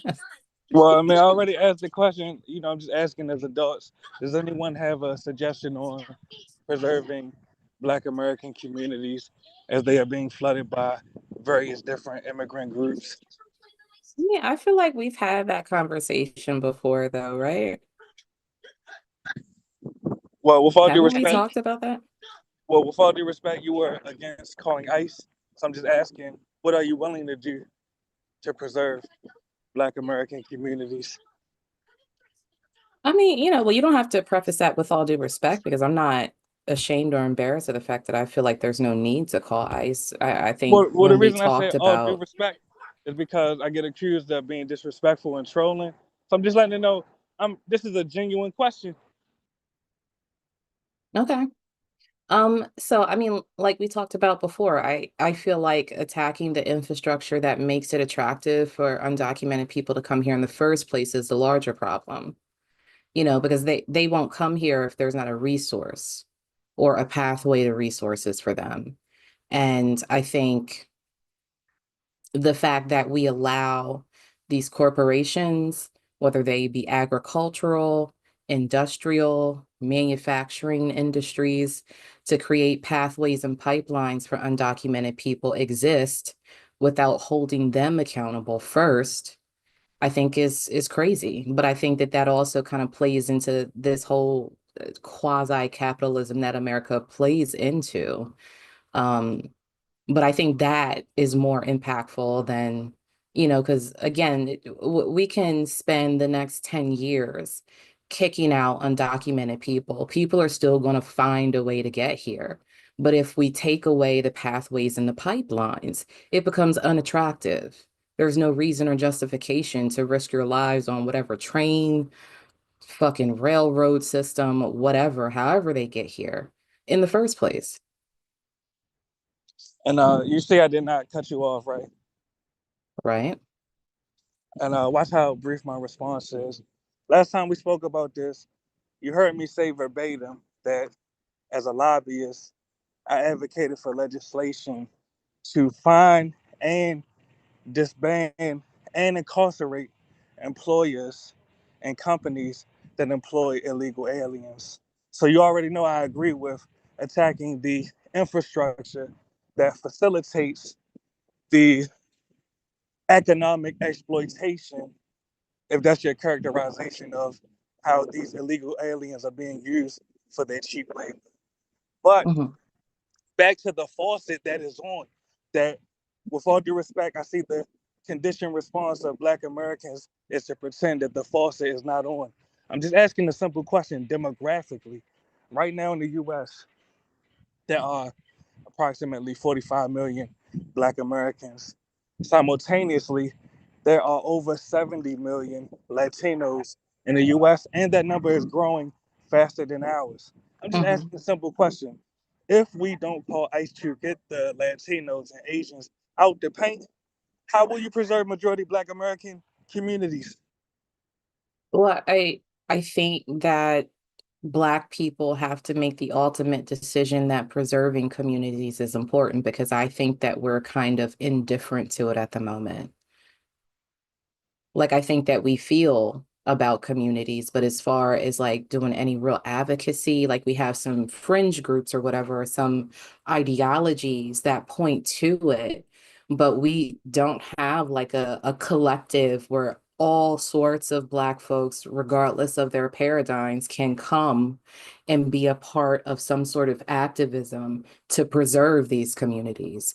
So I think creating that and creating safe spaces for these people to come, creating a set of rules that ensure that all people are heard and respected, and that ideology doesn't get in the way of the overall goals, is a priority. And then once we get that, which, you know, may be too little too late, then we can get boots on the ground and get fucking active. But until we have like those prerequisites done, all of this is just, it's talk and it's pondering on the issue. Well, with all due respect, picking up the phone and talking to ICE, that's very powerful because, in my estimation, it actually got immigrants removed from our communities tangibly.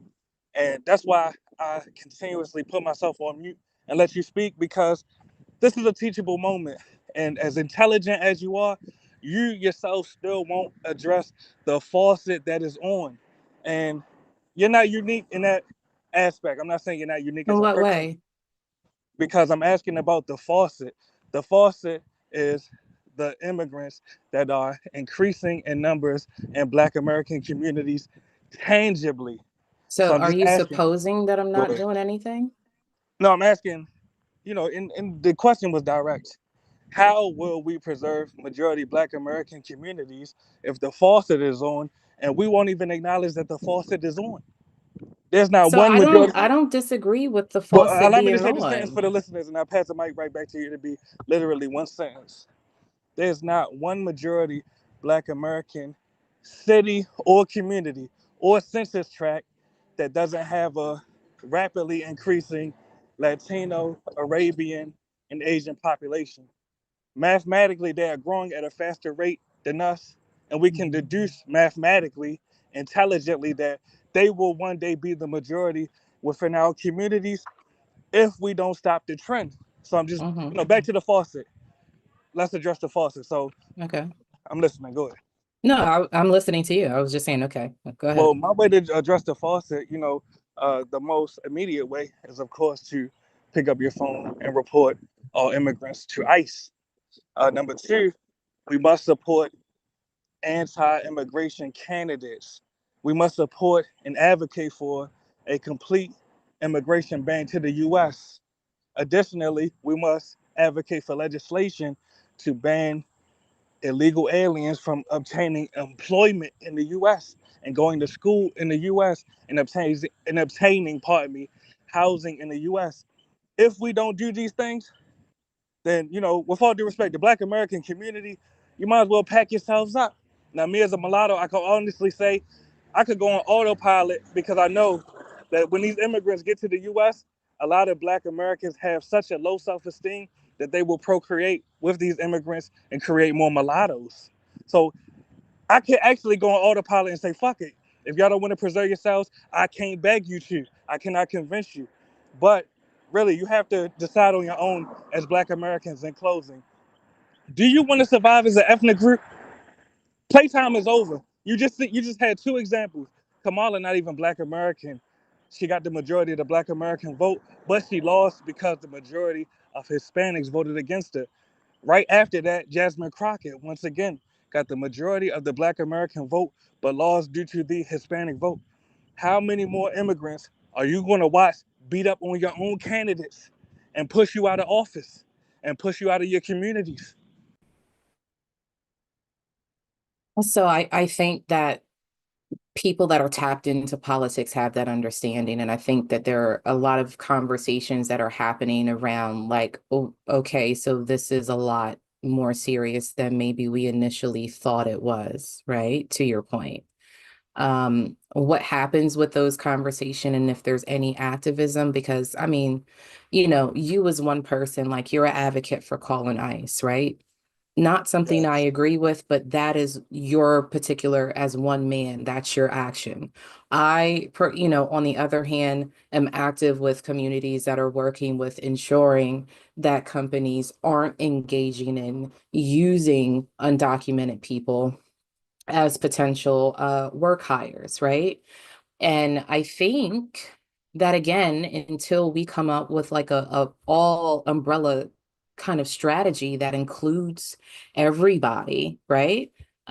We're just going to be at a stalemate because there's a lot of Black identity politics that comes from a lot of different spaces that alienates a lot of folks from wanting to join. And we haven't been able to articulate amongst ourselves what the fuck exactly we're going to do as a collective. So it's, each person does what they can to try to implement change. And until we as a collective decide that we're done arguing about bullshit topics, we might be fucking cooked. That is a reality. And I Right apologize for now, cutting you off right there, but that's really what I see. And I was trying to avoid saying That's that because facts.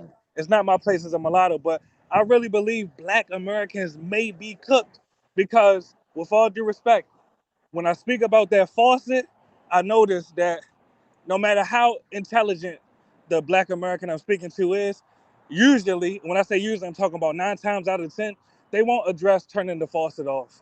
They will make every excuse on earth not to turn the faucet off. Because even what you just said, Sister Diallo, don't you realize that even if a lot of these different corporations are banned from employing illegal aliens, it's so many illegal aliens in the US, they will just start their own businesses as they are already doing. They can create their own economy within the immigrant communities throughout the US. So no, that is not the solution. The solution is pick the phone up and call ICE on them every day. If not, well, I mean, I hate to just keep saying it, but you ain't gonna have shit. Really. I can name communities that used to be majority Black American that's now majority immigrant. Matter of fact, don't That's even not take a my word for solution it. at work because the white All people right, at the go ahead. government don't care about whether or not. Listen, we were the first immigrants. If we just being like in a plain basis, right? Who was They the first brought us here to immigrants? do cheap labor Hold on, and human shit that they trafficking don't want to victims. do. KT, just so I'm clear, human hmm trafficking victims are not immigrants, with all due respect. No, I just say like if we're getting at a Yeah, little so basic we're not level. immigrants, I'm brother. saying I'm saying that they brought us here in the same mindset. The only difference is you right. They gave them immigrants legalities and things, right? The immigrants willingly came to the U.S. That's a very big difference.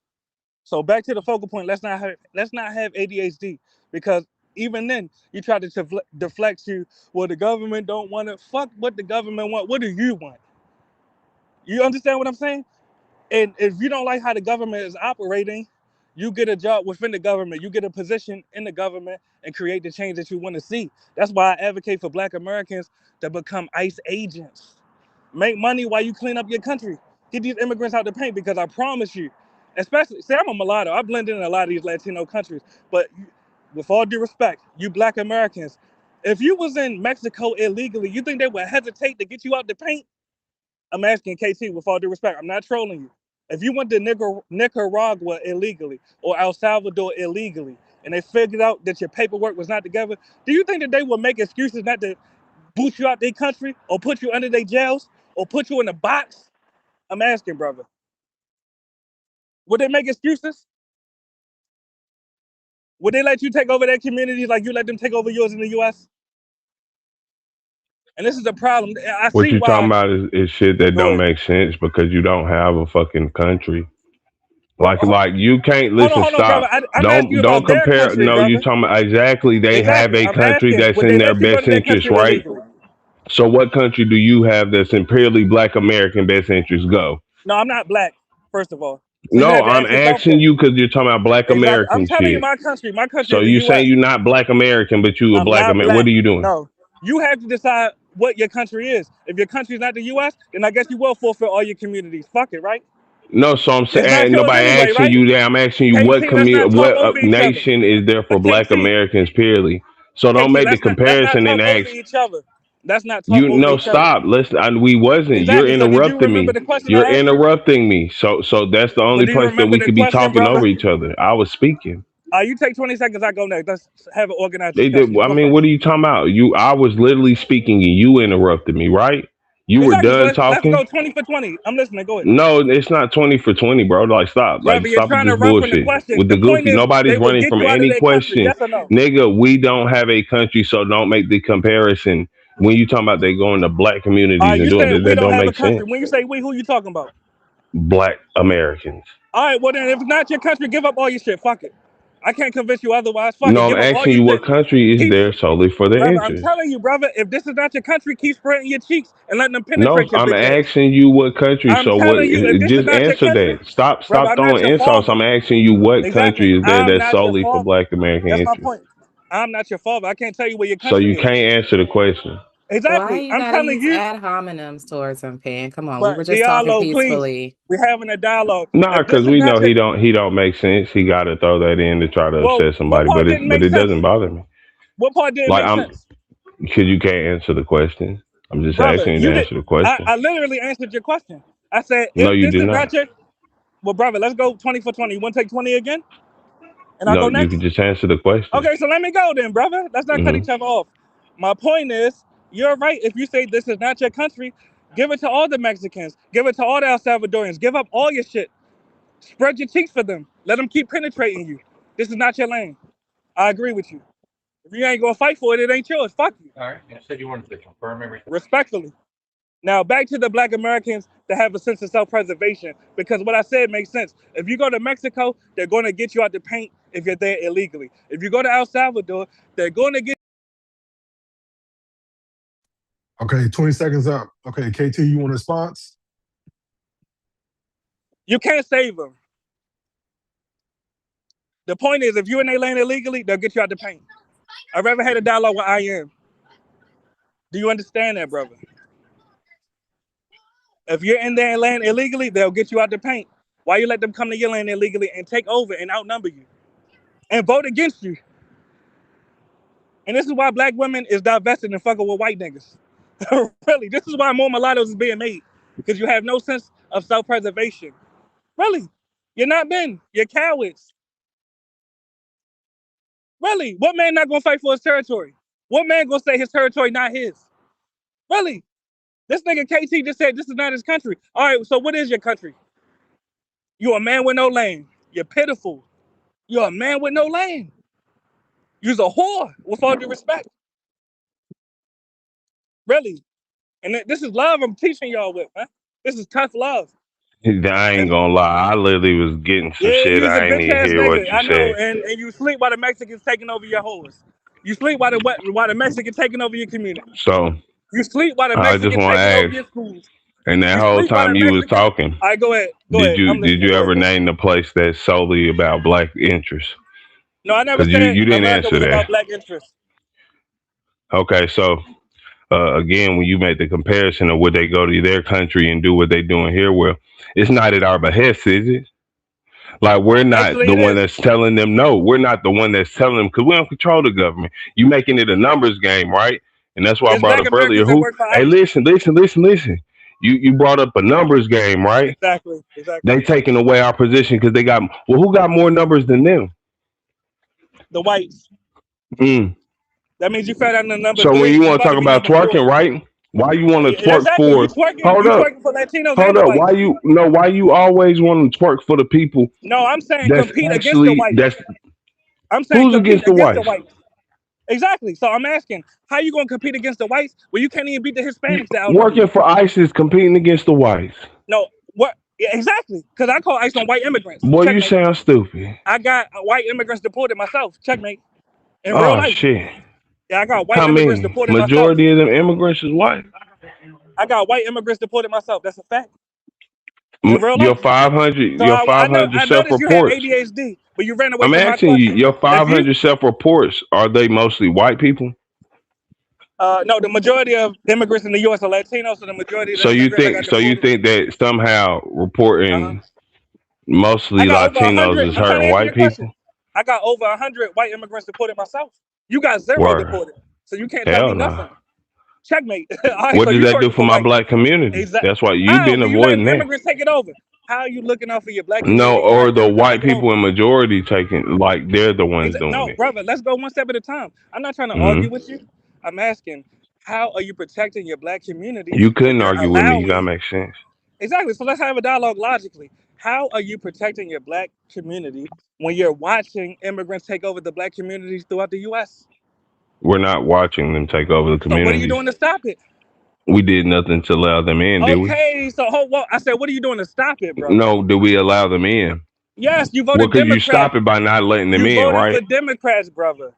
What does that Checkmate. have to do with it? That means you What you voted for hold pro-immigrant. up, I'm trying to Obama, answer. I'm trying to answer your Obama question. Democratic I'm ass trying to got answer rid of your more question. immigrants than I'm Trump. trying to answer your. He also created DACA. Checkmate. What is Checkmate. that check? What checkmate? Okay, so What? that shows You you. just talking? That That's how you shows. know you I'm don't trying have to a answer your point. question, brother. I'm trying to answer your Y'all question. gotta go one at a time because we can't hear y'all. It sounds Exactly. like That's why I mumbo said 20 jumbo. for 20. And he could go first. Ladies first. You want to take your 20 first, and I go next? KT. Oh, that's adorable. Like all I go these ahead, take your 20, insults and I'll mute up. Go ahead. because you don't make sense. Like you could just make sense. You don't have to throw insults, pan. It's okay. But since I'm not a child, yeah, I'll go first. Ladies first, as you said. Anyway, immigrants getting out of America doesn't benefit black communities because black people are in the position where, first of all, the job market that they are affecting, they're not black job markets. It's nothing that we're doing that actually they came in and affected us much at all. The second thing, good job, my boy. The second thing would be literally that helps white people. So what you're saying in totality is just helping the people who are still against black people. You're just diverting yourself to argue with some other motherfuckers. Go ahead. Yes, and watch how brief my response is. With all due respect, uh, these same immigrants are ethnically displacing Black Americans out of their communities. I asked this nigga, hey, what are you doing to stop the immigrants that are ethnically displacing Black Americans and taking over Black American communities?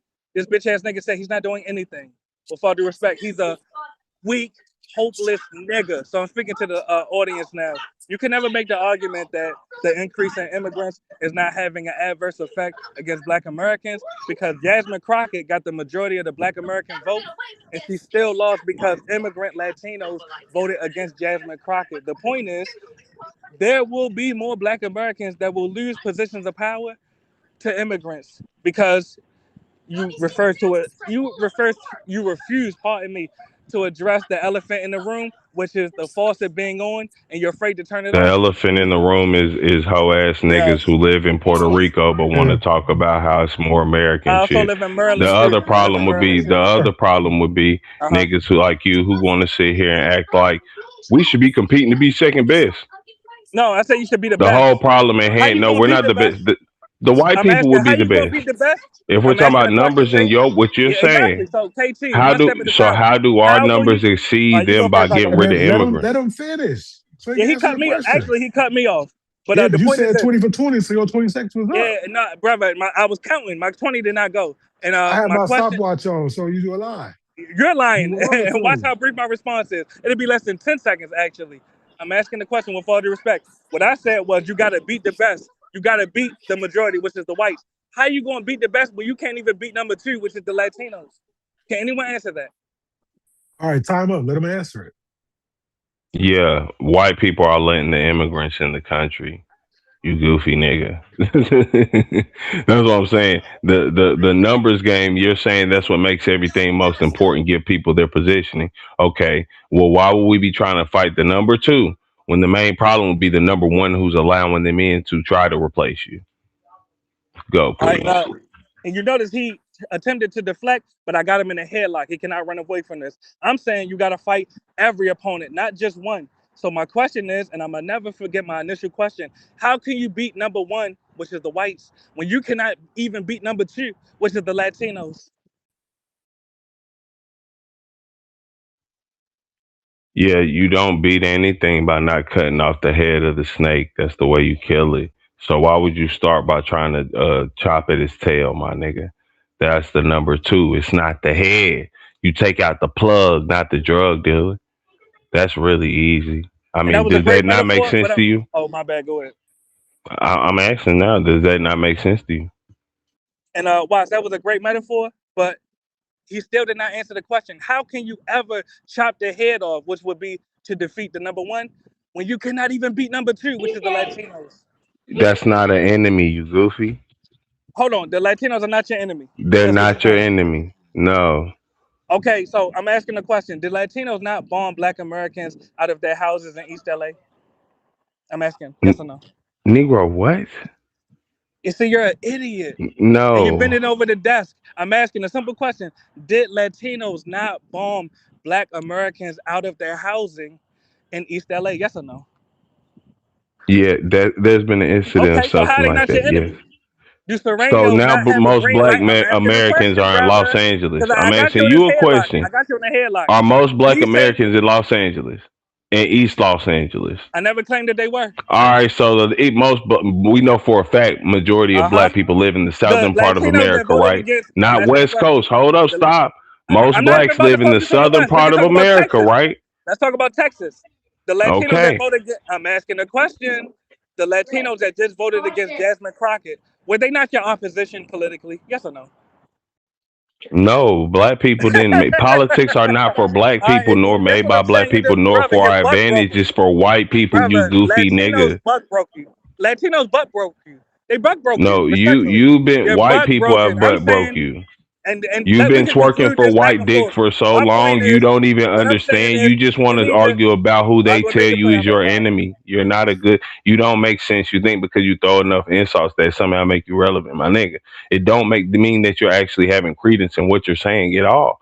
It's All very right, simple. what? White We people, just hold gotta up. stop because you're dumb, brother. White people I'll go. are All right, allowing them make your closing into our statements. I'll go communities. next. So why would you want to argue with the white people? I mean, why would you not want to fight the white people allowing them into your community? You want to fight the people these white people are telling them this is where y'all can stay. You talking about the numbers game, my nigga? A smarter thing would be work together with them. They're You see obviously that they the don't want to work minority, with you. also. Let me respond to that. You see the Latinos don't want to work with you, nigga. Checkmate. They voted against you, nigga. Checkmate. Cause of But the East, point is that, cause whoa, brother. I no, was on mute when you stop. spoke. I was on mute when you spoke. And watch how brief my response is because we could really wrap this up. This thing is an idiot. The point is, I'm saying fight all of your opponents, the white opponents, the Latino opponents, the Asian opponents, the Arabian opponents. You cannot only focus on one opponent or you will continue to lose like Jasmine Crockett did when the Latinos voted against her. And with all due respect, y'all black, so y'all got to figure out yourselves. If you think Latinos your friends, then they your friends. Fuck it. I can't convince you otherwise. Make babies with the Latinos, create more mulattoes, and that will lead to mulatto empowerment. And that's my closing statement. That's not what mulattoes are. Yes, it is. Respectfully. We're growing in number, you're shrinking in number, respectfully. So if you want to relinquish all your power, fuck it. You're a black nigga. I can't tell you not to. Fuck it. Really. I'm tired of trying to convince black people to have self-preservation. If you You don't have don't that even instinct, make fuck you. sense. If you You know what have I'm no saying? You instinct of just keep doing all self-preservation, these ad then fuck hominems. you, Listen, nigga. bro. I have no sympathy for Please niggas. tell me Let me say this. what. I'm Please trying to tell tell you. me where All does right, go this ahead. explain how you stop white people? Because you admitting that's the most populous group. That's the head of the snake, right? So I'm asking you one last time. Why are you talking about let's bite the tail when it's a head right there No, I that can said really bite the kill head you and the and tail. still killing you? I said it more than once. No, I you're said not, bite the because you head. ain't gave With no. all I've due asked respect, you how do you I fight the said bite white the people head. then? I'm Because trying to you answer your said let's question. call ICE I'm trying to on let's answer your call question, ICE brother. on I'm immigrants, trying to right? answer your question. I'm trying to answer your question. I said bite the head and the tail, bitch nigga. Why you afraid to? So explain your ICE Exactly. situation for white And let me tell people. you what I That's what did. I'm Let me tell you what saying. I did. So Let me tell you what I did in real where's life. your ICE I'm trying to solution for tell you white what I did in real Americans? life. I'm trying to tell you what I did in real life. Not only have I got over 110 European immigrants deported myself. No, we're talking Additionally, about white as a lot, Americans and you ain't got that's none, and you hold ain't up. got none We're not deported, talking about no and you ain't Europeans. got We talking none about white deported. Americans. That's who run the Exactly. I'm government, talking right? about the white. Exactly. No, no, Exactly. white So do you want to hear the Americans. That's answer, who run the brother? government, right? Exactly, brother. Do you want to hear the answer? Trump is a white immigrant. Checkmate. The white immigrants run the government, you dumb nigga. Trump Checkmate. is not a white immigrant. Trump is German, you dumb nigga. Checkmate. He, You're dumb. You need to mute because up. your You're a dummy. ancestry is from Yes, somewhere brother. He's like of that. That's not immigrant how origin. America You're a works. You dummy, know that, brother. right? Yes, you're a dummy, brother. So that's the point. Them goddamn So 110, you do brother. Let me just understand read the scriptures. that's not how Oh, well, America you go works, first. I right? go next, brother. Go ahead. Fuck it. Go ahead. Because you're You do tricking. understand that's not You're how popping America your works, pussy because right? I'm cooking you. You popping your pussy because I'm cooking you. The Yeah, point is you this. I do tell you what I understand did in that's real life. not how America I tell works, you what I right? did in real life. You asked me a question. I'm trying to tell you. In Like, because real you're life, descended from immigrants doesn't mean I'm you're a trying to tell current you in real immigrant. life You what I know that, did. right? You never did none of this shit. So mute up so I can teach you. I've never snitched Danielson. on people. Hold You're on, right. Danielson. I'm I've trying to never teach you, worked for Danielson. white people. I've never popped You my just let him ass and take over sucked your dick of shit. I white know. You people. just let You're him take right. over your shit. You just let him take Not over your not shit. You're a bitch. You just you're bend the one over for him. helping them. You just You're the bend one over help. for him. I'm talking about let's How fight long? the, Why Can the is I? white this? white Why Yeah, is one this at a American time. turning One at a government, into if an time. anything. Anton and Corey Holcomb argument? Y'all gotta stop. Y'all Yeah, making one me at a This time. The laugh. point is this. Nah, I ain't even gonna lie. This month Oh, just you going go first. crazy. It's weird. It's just weird. I don't get it The because point is this. I'm just I asking you, actually. can what is All right, the go ahead. ICE solution for white Americans? Because And that's I'm who trying to runs the answer that, American government that's allowing brother. the Do you want the immigrants. answer? Do you want the Yeah. answer, brother? Mm-hmm. All right. Do you have the decorum to listen to the answer? Respectfully, do you have the decorum to listen to the answer? Because you cut me off the last 3 times I tried to answer your question. All right, I'm gonna take that as a yes, as a affirmative response. Not only have I got over 110 white immigrants deported myself, whose children could have been in the government, mass incarcerating black niggas like you. Respectfully, additionally, as a lobbyist, I got white sex offenders and white human traffickers incarcerated in real life. This is what I've done. Additionally, I've advocated, particularly in Howard County, Maryland, where I'm from. And really, everything I'm saying is off the top of my head because I really did it. I'm from Long Beach, Columbia, Maryland, the former slave plantation. They were attempting to tear down our village center. I advocated successfully to keep our village center standing, and I brought in non-profits such as Power 52. You can Google it. Every kid can cook. You can Google it. The African Art Museum of Maryland. You can Google it. Even a goddamn clothing manufacturer that's teaching the Black American and Mulatto American children how to make clothing. This is what I did in real life. Okay, quick All right, question. go ahead, sis. If somebody was to look that up, is your face gonna be next to it, or is it just gonna be these people? Well, I'm a lobbyist. I mean, I could just tell you what I did. And if you No, don't believe me, just I'm go to my asking. page. I'm telling you. asking you a direct question. If Well, I somebody answered was that. to Google this, Uh-huh. will they see your face and or name No, I don't anywhere own in any of this. this? Just for the record, I don't No, own I'm any of not this. talking about the companies because you said that you Yes. successfully got these Yes, I nonprofits did it. involved. Yes. Will Exactly. they see that so and so who's actually Pam Mulatto is the one Exactly. who brought these people together? For sure. I won't dox myself, but for sure. Matter of fact, I'm gonna even name one of the goddamn awards I won on behalf of this. Goddamn Ray Lewis. Shout out Ray Lewis. I won the award of the Community Quarterback Award for my advocacy in the community in real life. Everything I'm saying is facts. Now watch this. But does that have All right, well, go anything ahead, to goddamn. do with you galvanizing and getting All right, well, coordinating these I didn't do any of nonprofits it then. I didn't. together? All right, well, No, hey, I'm look, just I'm lying. asking a direct question. It's a No, yes or no. dialogue. I'm trying to respond to you. I didn't do none of that shit. Fuck it, I'm lying. Now, with all due respect, what have you all done to maintain the black majority in your communities of origin? Since y'all don't believe none of this shit I did, and I'm gonna concede, I didn't do none of this shit. What have you I all didn't done? say you were lying. No, I it's all right. said if I'm not somebody triggered. went to go look for But it, would dialogue, they see your face and or name associated with any of the for sure. projects you But just dialogue, I'm not. mentioned? I just said yeah, You but I'm didn't not even. answer yes or no. That's the I said problem. I said yes, but with all due respect, I'm not asking you to believe me. I'm saying, all right, I didn't do none of it. I'm not triggered. It's all right because I know I really did it. I'm asking you all, what have you all actually done in your communities to maintain a black majority? Show me how it's done, please. You see a silence now? And I could have kept listening more shit that I did in my community. But when I asked y'all, all right, fuck it, I didn't do none of that. I didn't do anything. Nobody here is What? making a claim that they've brought No, I'm making that claim. nonprofits. No, You are. that's That's what I'm the saying. difference. You're asking the Exactly, question as if that's my somebody point, else Diallo. claimed I'm not it. about to get lost on that tangent. I didn't do none No. of it. I didn't do none of it. I'm asking. Now y'all No, show me how it's no, done. you're missing my point. All right, go ahead. What's your point? I asked you a question and it wasn't Uh-huh. about gauging whether or not you were lying. I said if someone was Uh-huh. to look, would they see your face and or name Yes. saying that you indeed organized these people, And I right? said yes. I said yes more Not than once. initially. Not Well, initially. all right. Well, that's what I'm saying. I'm conceding. Hey, listen, I didn't do none of it. Now show me how it's done. What have you all done, respectfully? But just because that question is asked I'm does not not accusing y'all of mean not believing me. It's okay. Whether y'all believe no, me or not, let I'm me not accusing finish it. anything. Does All right, not go ahead. mean that anyone else is making the claim that they've done something substantial in that All way. right. So shouldn't that be the starting point of the conversation? What can we Not do to really, preserve? no. So we shouldn't even discuss at the start how we No, what preserve. I'm saying Hold is on, to let me your complete the point. sentence. Well, you go first. I go next. My bad. Go ahead. No, I'm just saying the way that the conversation flowed.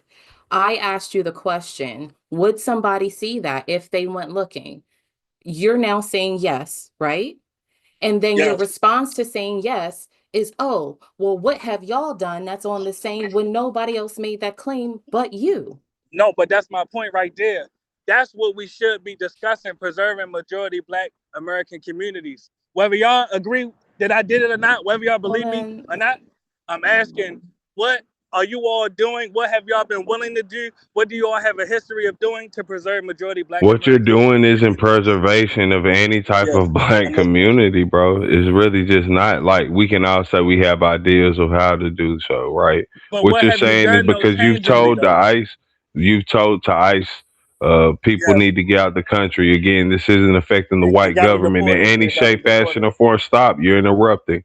I was really Yes, quiet. Let you go for a good minute, right? exactly, bro. But let's have an So, honest dialogue. no, stop. So, why, if we can't have it if you won't let nobody speak, bro?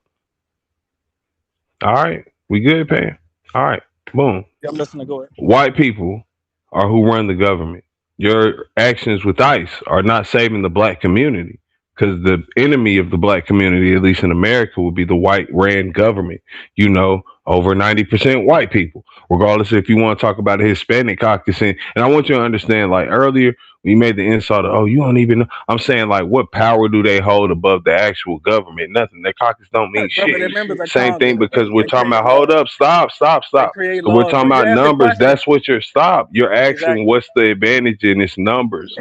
They So outnumber you. so so listen. No matter what you do against Mexicans, white people are still who are prevailing and allowing that to happen. It doesn't help us none because the end goal of white people is to figure out different ways of our destruction. When you're literally now saying let's help them, and that somehow helps us. That's not substantial, brother.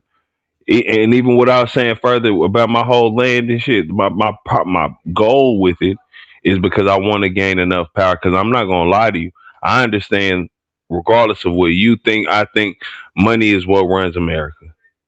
That's just the plain honest truth. We could try to fight it, we could try to deny it. I'm really not for it, but I do understand that's how it works here because it's capitalism. So So we have to get on that level in order to make sure that we can. That I'm going to try to get on that level so I can make an influence. Because at this point, it's just puppet orchestrated. Nothing's really about your vote and all that bullshit. We can all get into that or whatever, but rich people are who control our votes. It's very easy. So just get into that position is the best thing I can say. How we do it, I don't feel that it should be follow the rules the same way that most people who are in those positions got there. They didn't follow the rules. And hey, I take some I make some steps. That's how I've done for that's what I'm doing for my community. That's I want to save my people, not just our community. All right, with all due respect, I heard a lot of theories, but I'm just saying tangibly, and I'm not hating on anything because it was a lot of fluff, but it sounded good. I'm asking tangibly, what have you actually done to preserve Black American communities? That's all I'm asking.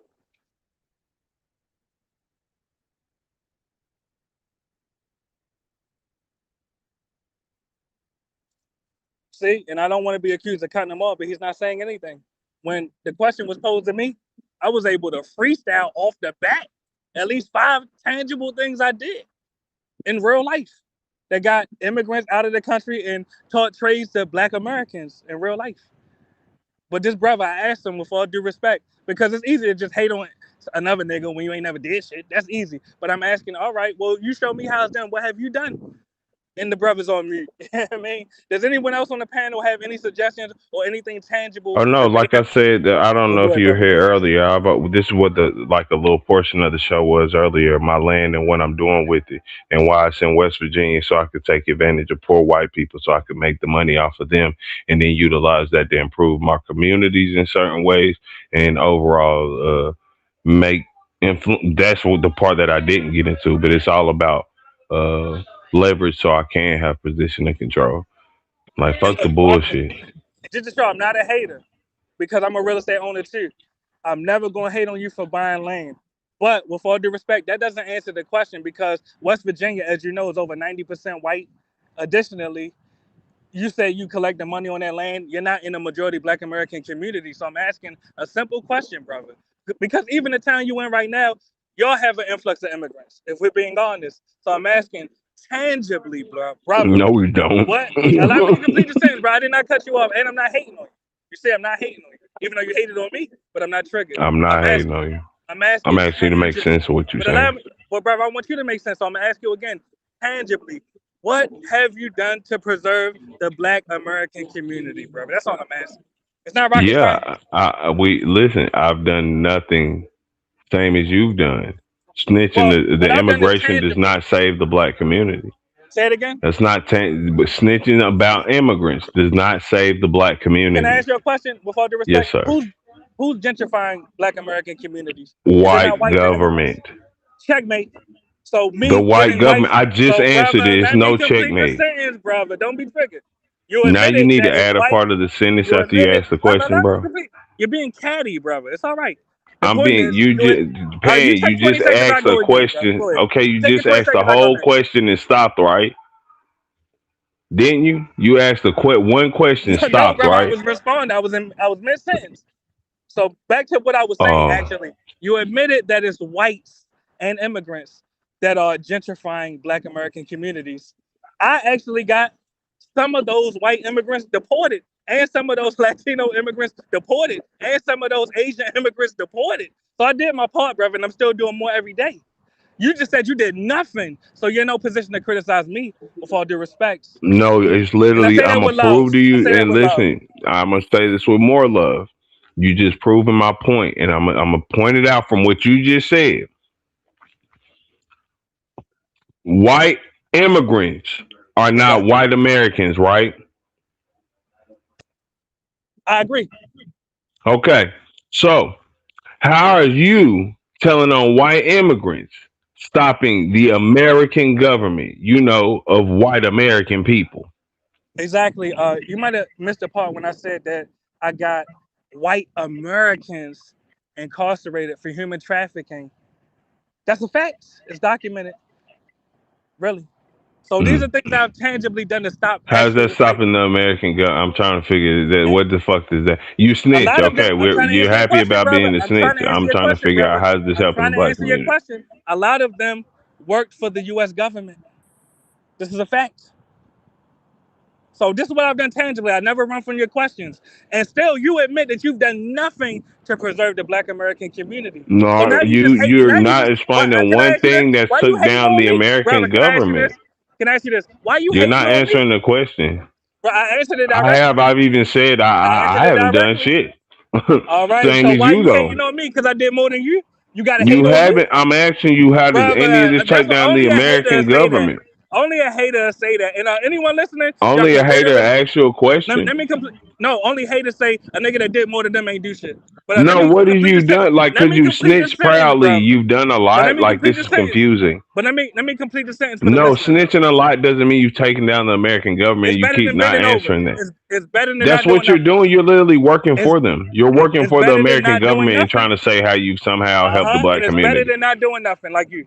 You've done nothing. That's what you're But literally let me doing. You're say the working sentence for for the the listeners, American government. You're brother. you're You're you're doing triggered, far brother. worse than You're I triggered. would. You're I'm triggered, not brother. triggered at all. Yeah, so Trust me. You let me couldn't say a even if you sentence for the tried. listeners though. Let me say a sentence for the listeners. If anyone wants to see tangible evidence of my political activity, you can literally go to my YouTube page. It's called Pan Mulattoism. I ain't lying at all. Everything I say is facts and This man thinks verifiable. snitching is Brother, political why activity. you gotta interrupt me? It's better than doing nothing. You ain't did shit. Yeah, Checkmate. that's nothing. You You're ain't doing did worse nothing. than nothing. You're At least working I for the got American government. hold I'm on. Let me trying to say this. ask you, what do you Just do for the that listeners. takes it Hold down? on, brother. That, Well, cause you then the wanna take white 20 and I people, go right? next? The You white take 20 seconds, I Americans, go right? next. You go first, Yeah, I go then next. the white Americans are government. I'm asking you how you, because that's who wants to get rid of your black communities. The white I'm a mulatto. American I'm a led mulatto. government. But let me I'm answer this just though. trying to. No, Yeah, you I'm a just talked mulatto. about the Hold on, let me answer black this. Let me communities. answer this. I'm I trying to didn't answer say it. you were I'm a black, mulatto. So, but let me answer your but you're question. okay. You're partial Let me community. answer your question though, brother. With all due respect, like I said, I got over 110 whites deported, and I got a whole over 200 whites incarcerated. You ain't did shit against the white man. Checkmate. Checkmate. So what can you tell me, brother? What can you tell me, brother? None of Really? that has done shit against anybody. Yeah, what can you tell me, brother? You I ain't can tell did you what shit you've but done is cried done nothing online. against anybody. You You ain't helped the did shit American but cry government. online about white people. You cried online about white people. Wow, big I'm deal. not Big deal, at brother. all. I really don't You even care. dreaming about a white man that you'll never fight. You dreaming Who? about a white man you'll never fight. You talking about chopping his head off? How? How you Who going are to you? do it? You in the house on your Oh no, computer. I've already You in said the this. house on I'm your not even on my computer, computer. I brother. don't even have to get on my Yeah, you in computer the for house this. on your computer, brother. I'm in the streets I'm right not. now. Checkmate. I'm not. You know I You're got love for you, incorrect. but you You're gotta in the do more, streets of brother. You Puerto need to do Rico, my something. nigga. You need to get out and do something, brother. You're not Respectfully. in the streets. The Yeah, streets I'm of out in the Puerto streets right Rico now, is literally. fucking crazy. I'm Oh sorry. God, Yeah, he's bro, cooked. my man's is lost. Yeah, I he's love you cooked though, right now. man. You be wilding though. But let me say this in closing. And KT, you know it's no hard feelings. I beat you up a little bit, but it'll make you tougher in the end. The point is, if you don't call ICE on immigrants every day, you're part of the problem. Peace be upon you all. I love you all my mulattoes and Black Americans listening. I love you all. Peace. Have a great night.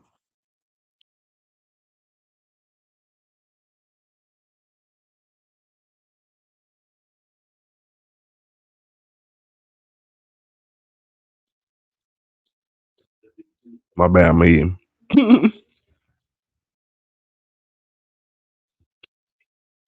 Somebody need to get Pan a hug though, cause I ain't gonna lie. This why us is motherfucking, especially. I hate to even do this. I'm gonna go into a bomb cherry type conversation with this, but this is why black men is fucked up. Oh God, grow up, man.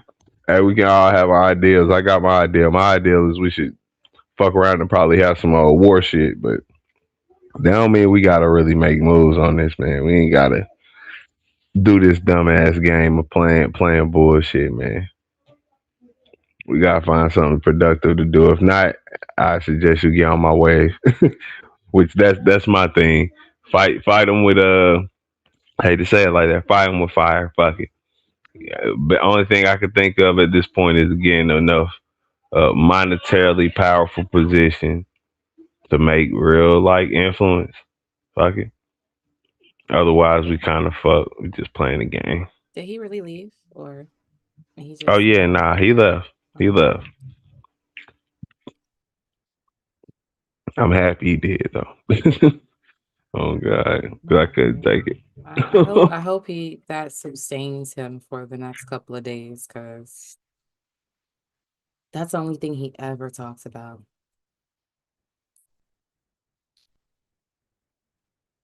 Yeah, he lived on somebody twerking for something. I mean, he got an axe to grind against the non-documented folks. I don't know who the fuck did what to him, but Yeah, and I ain't gonna lie. I want people to understand. I don't think that immigration may not be some whatever problem, but boy, how motherfuckers be trying to act like that's the end of the world. Like immigrants, non-white people coming to America is the problem. But that's crazy logic to me. That just don't seem like. so there, to me, there are issues. So I don't, and I've said this to Mulatto, like we don't inherently disagree. I think at the core of it, our methodologies, our approaches are like, on the polar opposite of the playing field, so, he's more team violence, get people out, don't give a fuck. And, I just, for me personally, I just don't agree with like causing harm to individual bodies that are here because they understand that there is a pathway for them here, whether they're documented or not, or trying to be documented. My thing is let's attack the infrastructure that even makes it desirable in the first place.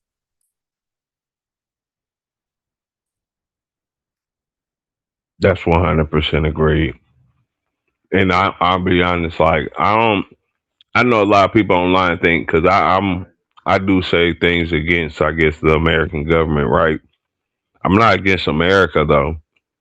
I really wish that America worked as they like wanted it to work. I just can acknowledge too, like it may be a failed experiment. I figure it just to be insane for us to keep trying to change the game by following the routes we've gone through currently.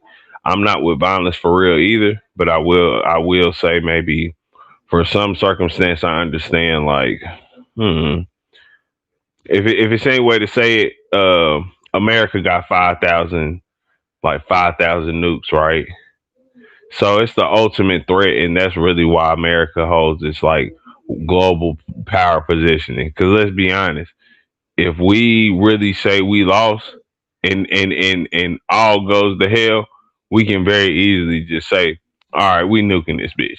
Like, if y'all ain't gonna let us win the basketball game, nigga, we taking our ball and we nuking this shit.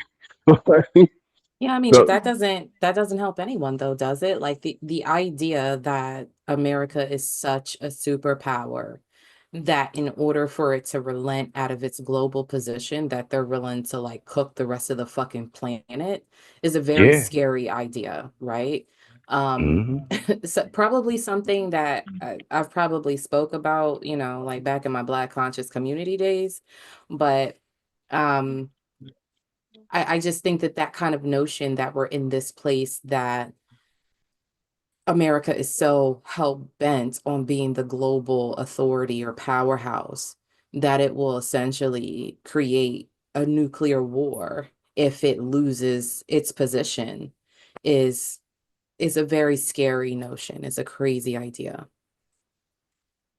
I mean, it may be a crazy notion or idea, but that's what me personally like, and I can admit it. I hate to admit it, but like, it's certain things that I can myself, even if I disagree, I can accept. Right? Something like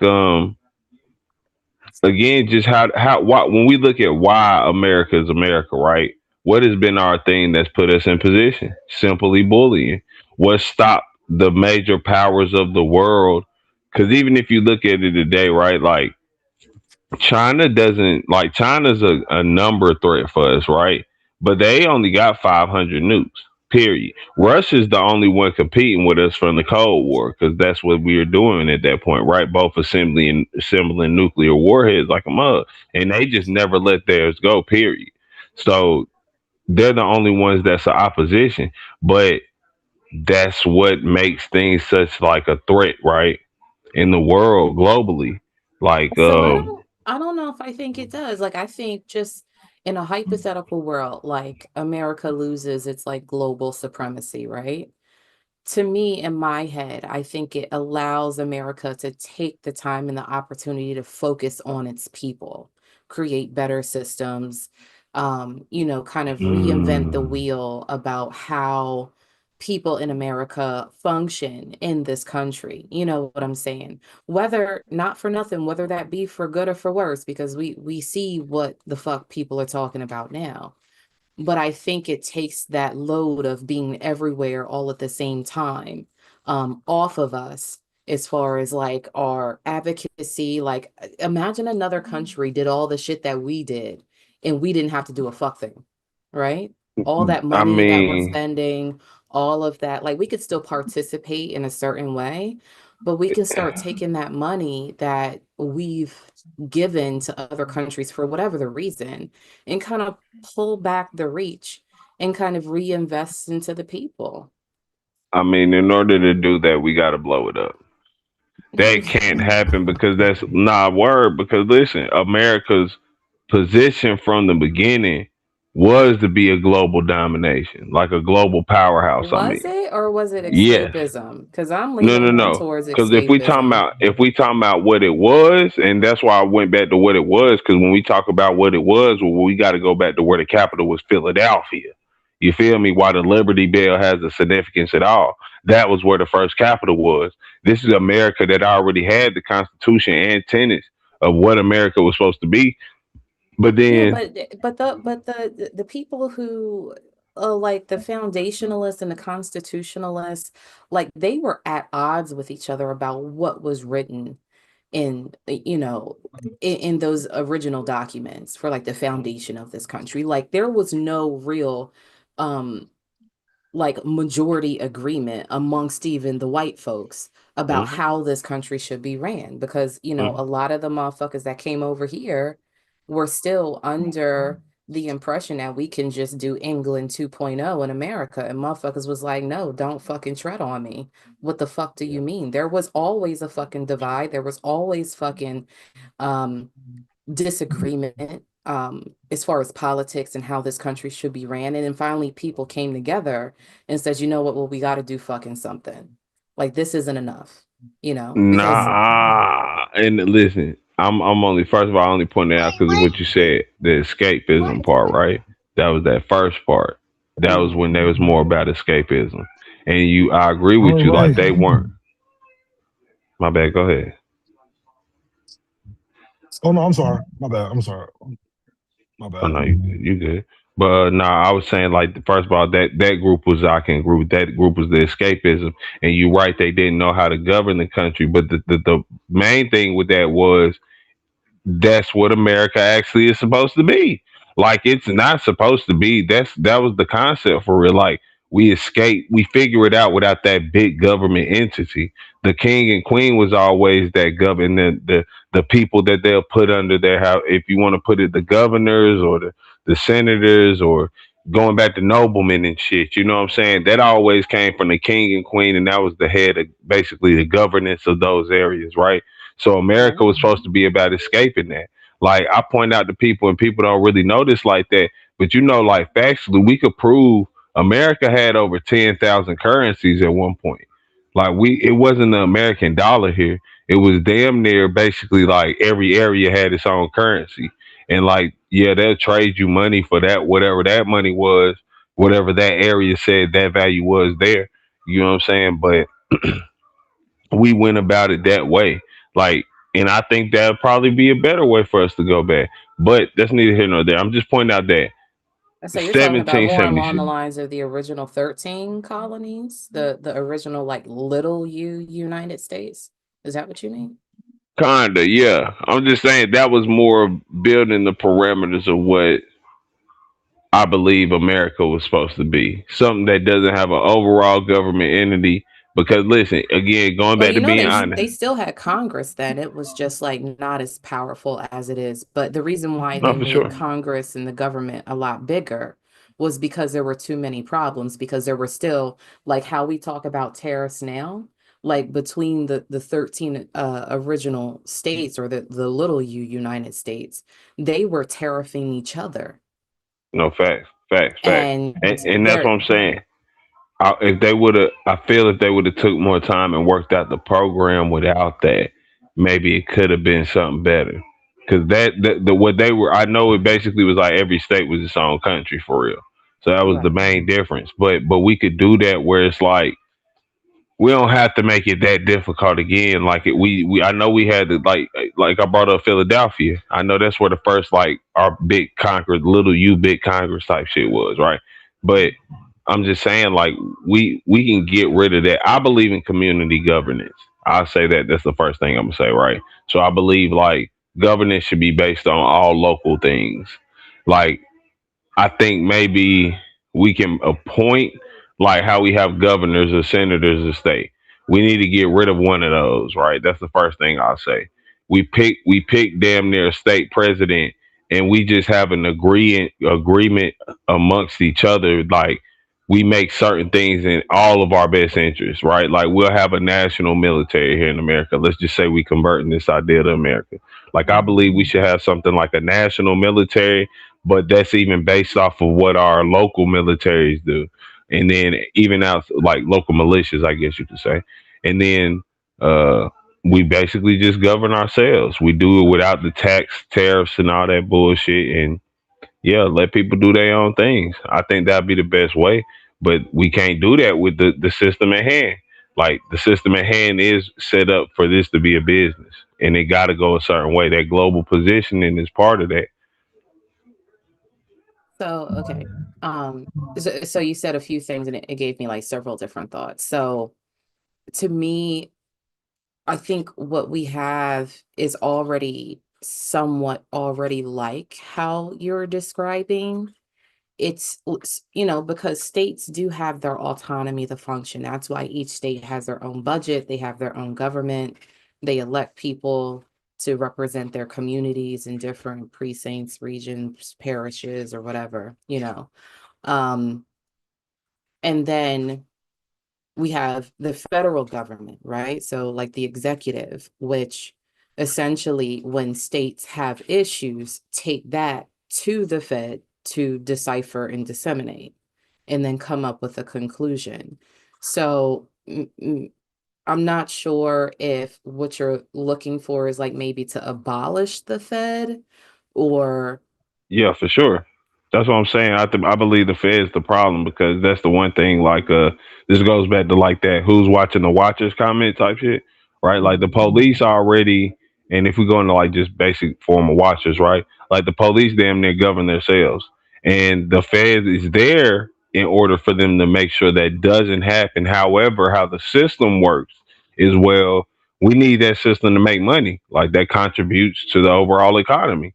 So they overlook a lot of things, and like you said, I do agree that we have like a semblance of that. But the I guess it's kind of also like a Bible quote. I mean, not Bible quote, but how they say about the Bible, like 10% difference between like Christianity and like the Abrahamic religions, because the New Testament is just the new part, and even some of that is from the Old Testament, Revelation or whatever, right? But just saying that little bit of difference makes a whole lot of difference. It makes it so much of a difference. Now you got to call it a different name. So like getting rid of the government would change a lot of that.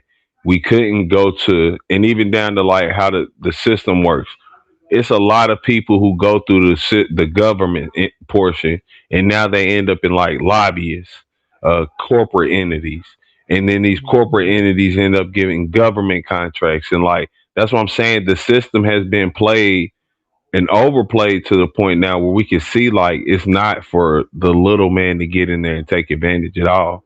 If you could figure some way into it, well, you there, but nah, you know what I'm saying? It's not set up for how back in the day, your peoples could have bought them some land until that motherfucker got a crop going, sold off their crop. I ain't saying they're billionaires, but hey, they may have seen a million in real life and left something real comfortable for the kids.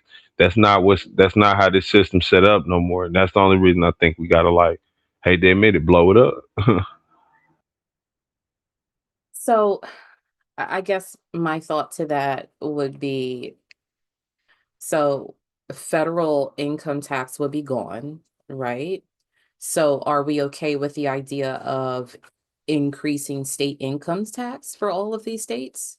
Because there would be no way to support the amenities that we have, fire departments, police, ambulance, um, utility services without that extra income. And then also what happens to the entitlement benefits that people are used to, like health insurance and food supplement programs. Like So it's where a does, because that money comes in large part by federal income tax. mhm. So are you saying get rid of that and in place of it increase state income taxes? Because that would be the only solve for that gap in funds. um well I think first of all, I think that's what we say is typically like the only way to resolve that. I would say reallocating our funds. First of all, like you said, certain things would lose funding. Uh, Policing, definitely, at least in terms of how, because like for the example, like Winston, they literally have like military tanks. They have like four of them. Mhm. You know what I'm saying? Like, uh, it's no need for a lot of this shit that we're putting money into, right? In my opinion, because So police are where would police. that stuff, they've already paid for it. Where would that stuff go?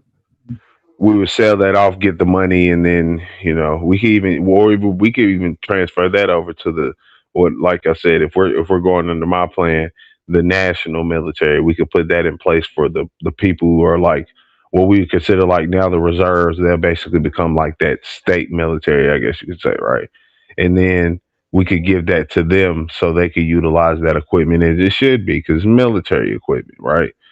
Uh, So you're and now. saying, I'm just making sure I follow. So you're saying get rid of all of this militarized equipment that police have in the states, give Mm, that to like a national military, mhm. and then they have all of this equipment, all of these weapons,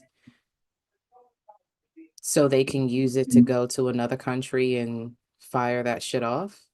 No, in case of needs of war, if we have to Okay. protect the nation, because like you have to prepare, pray for the best, expect the worst. The other part of that you were saying with healthcare.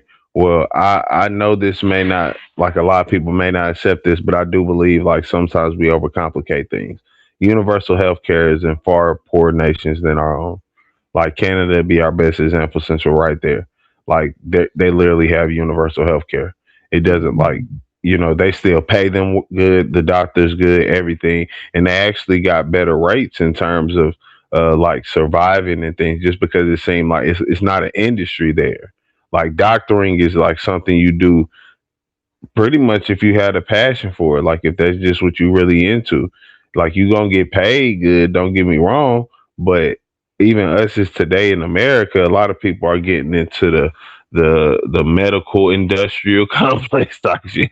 They're not really caring about the actual outcome and output of what they're doing. They're just understanding this is a business. So yeah, I think we need to take that out. I think that could help us like majorly. Mhm. And so we get rid of the Fed. So who runs the national military then? If there's no federal government, how do we make sure that this body of military people, weaponry, artillery, and intelligence doesn't decide it just wants to turn around and take over the rest of the fucking states? Well, like I said, this would go back to, I guess, the best basis I could use is the first America. Like I said, that Philadelphia America, where they still had a Congress and it just worked differently. Like we could still have, like I said, I do believe every state needs its own, I guess you could say, president, right? Because like these militaries, reserve groups, right? The Mhm. first thing that they'll be trained on is like for to protect their state, and not saying from other states in America, but just saying being make sure that you can protect your own state. So we should have like a national convention, I guess you could say, or a national delegation, probably once a year, where they go over like national threats and things of that nature. But besides that, we could just have basic regular correspondence between each other. If people in New York, let's say, they may understand, okay, we seeing outside threats from here. Well, they let us know the information. We all correlate, and then we can move accordingly. Before that, uh Congress happen, that delegation period happens if need be. But other than that, yeah, for the periods of like national, because that's the only national thing I can actually think of that I really agree with, government wise. Like I do agree, every country needs a military. You have to protect yourself, but we utilizing our military against ourselves right now, and that's at the Yeah, behest that's of what the I'm federal saying. Like government. I think I worry that with like kind of scaling back government as we understand it today, that all it wouldn't do is inspire other states to essentially take over other states or to utilize, I guess, like a national military that, although it's being funded by all of these individual states, is being directed by the most powerful players, which we see how that works, right? Like, and this is one of the things that I remember, like, kind of like reading subject matter on like early formation of, the US as a country. Like, you had the super elites, I guess at the time, if Mhm. you can use that word, concerned about the regular populace kind of usurping them or Back in taking rebellion. over, or in the reverse, the people concerned with the super elites having Mhm. so much influence that they're making all the rules and decisions. It's like, oh, what was it? Taxation without representation, right? Yeah, like I said, the So, back in rebellion. That's another. right.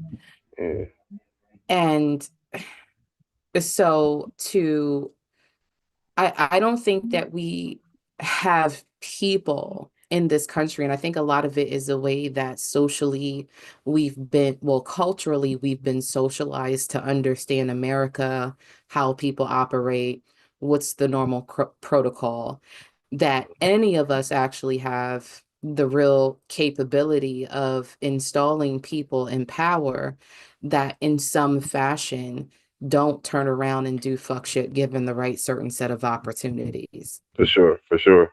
No, I And agree. I agree. I to love you right now scale, because right. So to scale anything back and then having like this one, I guess the league of military or whatever the fuck would be a scary idea to me, because all it would take is a few people in power that have the most influence to turn around and say, well, we just going to take the rest of this shit over and then force and impose our ideals of how this country, I mean, because we're kind of, in our own way, we're dealing with that shit now. You know what I'm for saying? You sure. have a small group of people that have their ideals about where the world should go, where this country should go, Mhm. And essentially they putting their putting in money in the place vote. rules and Yep, regulations and then putting people and installing people to make sure that what they think is the best for the rest of us is happens. implemented. Yeah. And I just think it would be, in my head, I think it would be worse if we No, didn't have all of these checks and balances, because it is, as bad as we talk about like the Senate in the House of Representatives, they're there for a reason. It's there to detach law and regulation away from the hands of a few, even though right now we're cooked. But as far as democracy is supposed to be concerned, if we, who are you growling at? The fuck going on? Who are you squeaking at? Um, you gotta go outside. You gotta go pee. You got that look on your face. Um, what was I saying? I forgot. Hold on. I gotta let her out real quick. I'll be right back. no, you good. And Jesus, I forgot what was even the last place that you said. But oh yeah, about the how you was fearful of how it would be. Uh, my thing would be, I only think that's something that we should be nervous about if we kept the same system. I do think that our main problem with the federal government is capitalism. Uh, Not saying that capitalism is bad in totality, even though I think it is bad in majority. I think we can divert a lot of that with hmm, how would I say, um, directing the use of it in a different place. Uh, I think that'll be our best bet of making that work without the government, because the government doesn't, at least for me personally, I don't think the government actually, they prevent some things. They also allow much improper things. And I'd say the majority of the things that they allow, even if we want to say, oh, 90% of the things, going back to that comment I made earlier, the 10% thing, those 10% are so dramatic. Like COINTELPRO is literally something against the destruction of a certain group of people, in particular, above any others. They've named, like, they went against group within COINTELPRO, but they specifically said they wanted to go against the black race and whole, black American race by the government, the U.S. government. So I'm just saying that's kind of unforgivable.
Hey, excuse me.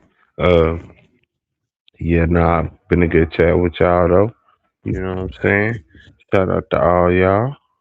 Great conversation. Uh, Gotta run real quick. But y'all be blessed out here. Y'all stay safe. Is y'all Assalamu gone? alaikum and all that. Hold on, Tanisha. Y'all gone? Okay, Hello? I'm back. What Okay. Oh, Y'all happened? still talking? I just got back. I had to let the dog out. Oh, okay. yeah, okay, she came back. I'm gonna do this quick then. I ain't gonna hold you. This is the last thing I gonna say. Uh, damn. What was the last thing? Oh yeah, it would be scary. It'd be scary. Listen, um, the thing is, I think it'll only be scary if we try to reset it under the same system. Because I think the problem is capitalism itself. But I think if we kind of redirect, so I believe in something, or I believe that we should implement a program. Well, not program, but I guess you could say like oh shit, my bad. Okay. Damn it.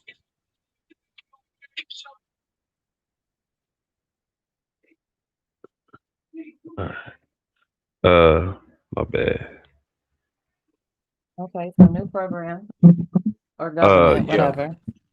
yeah. Not even government. I'm saying more like ideology because I believe capitalism. Like I don't know what to call that exactly. I wouldn't say that's what the government is. I guess that's just like kind of like the ideology, right? But I think we should do something called capital socialism, where we kind of because I believe like the problem is with our American mindset, a lot of things they won't give up easily. But I think if we redirect where we put capitalism towards and if we implement a system where we do kind of socialism amongst each other, we come up with an agreement of what certain products cost, certain things in that area, field, or whatever. This is what your prices have to be at. And basically, we set those prices where they can take advantage of people, but you also can make a profit. And outside of America, you could take full advantage of capitalism, right? So like Mhm. China does this almost. Well, not even almost. China does this. It's just they do communism instead of socialism with it. So they got their dictator at the head, but they've opened up their economy where they partake in like um now investors from America, right? But see, you can't take your money, your American money, out of their government anymore, like out of their economy. You have to keep trading that within their economy once you invest in it. So that's why China's been becoming a more powerful entity and stuff like that. Like they figured out the game we play, manipulated it to their advantage. And we could do something like that with this type of system if I think we could. And I think like that would help us uh even correct ourselves. Because now we become like nationally focused on caring about each other and making sure we're not taking advantage of one another, but we kind of would make our enemies constantly like people outside who would be a threat to our ideology, right? That's what everybody does. And so I do believe you still have to carry that basis somewhat. I hate to admit that, but that's just being honest about how like the masses move. So yeah, I think that could work.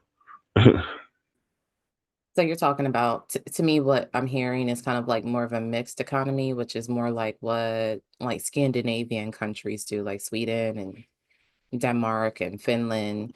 Like, Yes. okay, all right, I gotcha. Yeah, yeah, a more expounded upon because I do believe capitalism, like some parts of it, I just don't think it's good to implement upon each other, and that's where we've kind of lost it. Because like we're mostly doing our capitalism to each other, like to the harm of each other. In America is where all the illegal food products exist that they got banned in other countries because we're okay with like doing fucked up shit to each other, but we're literally trying to serve the other people like better than them. I mean, better than ourselves because now we fall into their culture. Like if you have a Japanese company, like an American company in Japan, they're trying to like bow to them niggas and you know like they trying to follow the way that they go. Mhm. So like in the way that they go is heavily on respect. Even Asian culture, I'm not gonna lie, like they're just heavy on respect, right? Like just being naturally polite to each other. So that's what I'm Mhm. saying. Like I think we need to It have a sounds like culture. assimilation. That's what that No, kind of sounds like. what you mean? Like, so, I'll be anecdotal for a point. So my ex-husband, he works within government, right?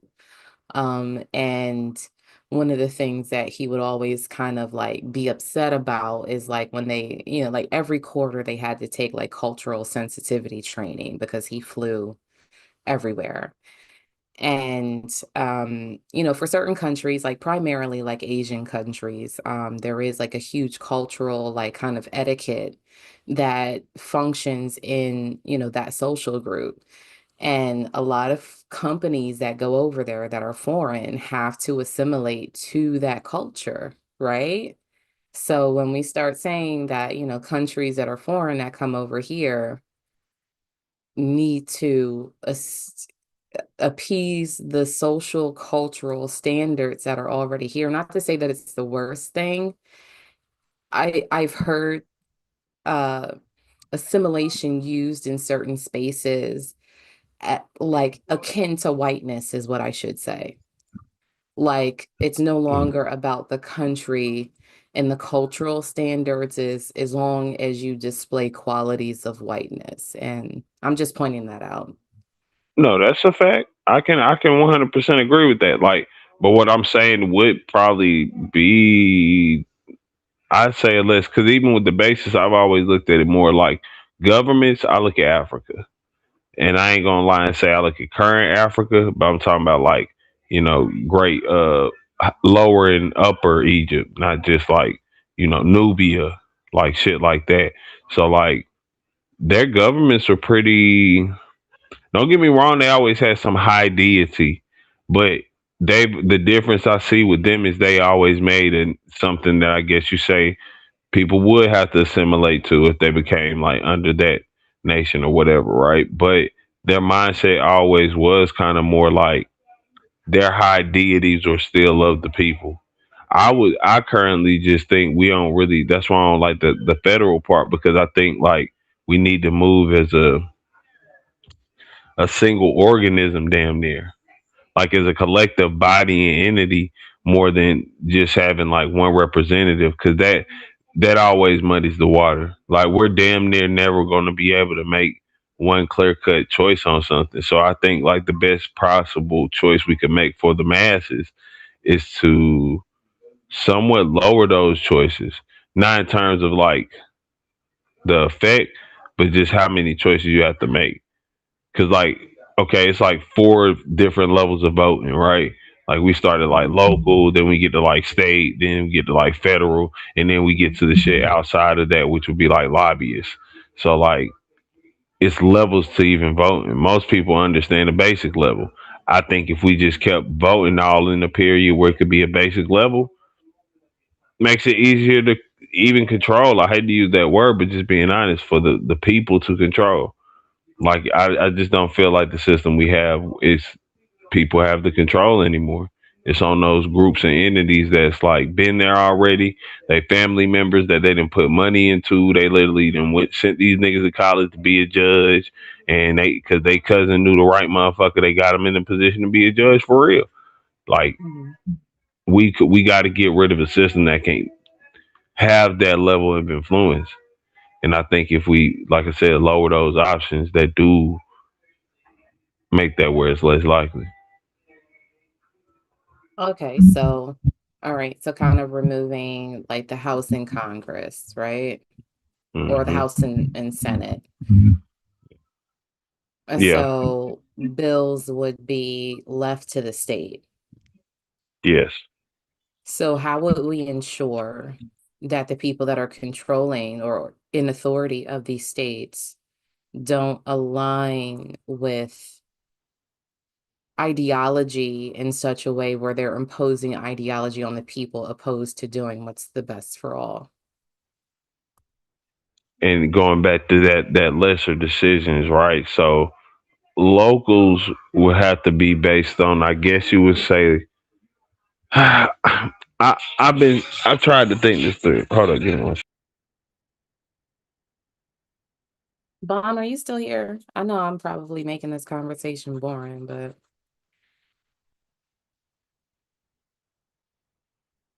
I guess you're not. I don't know. Nah, Bomb was here. She literally popped up when she was like when you came back. But Yeah, I think let she me on a say phone this. call with somebody, but she not tripping. Y'all having a good conversation.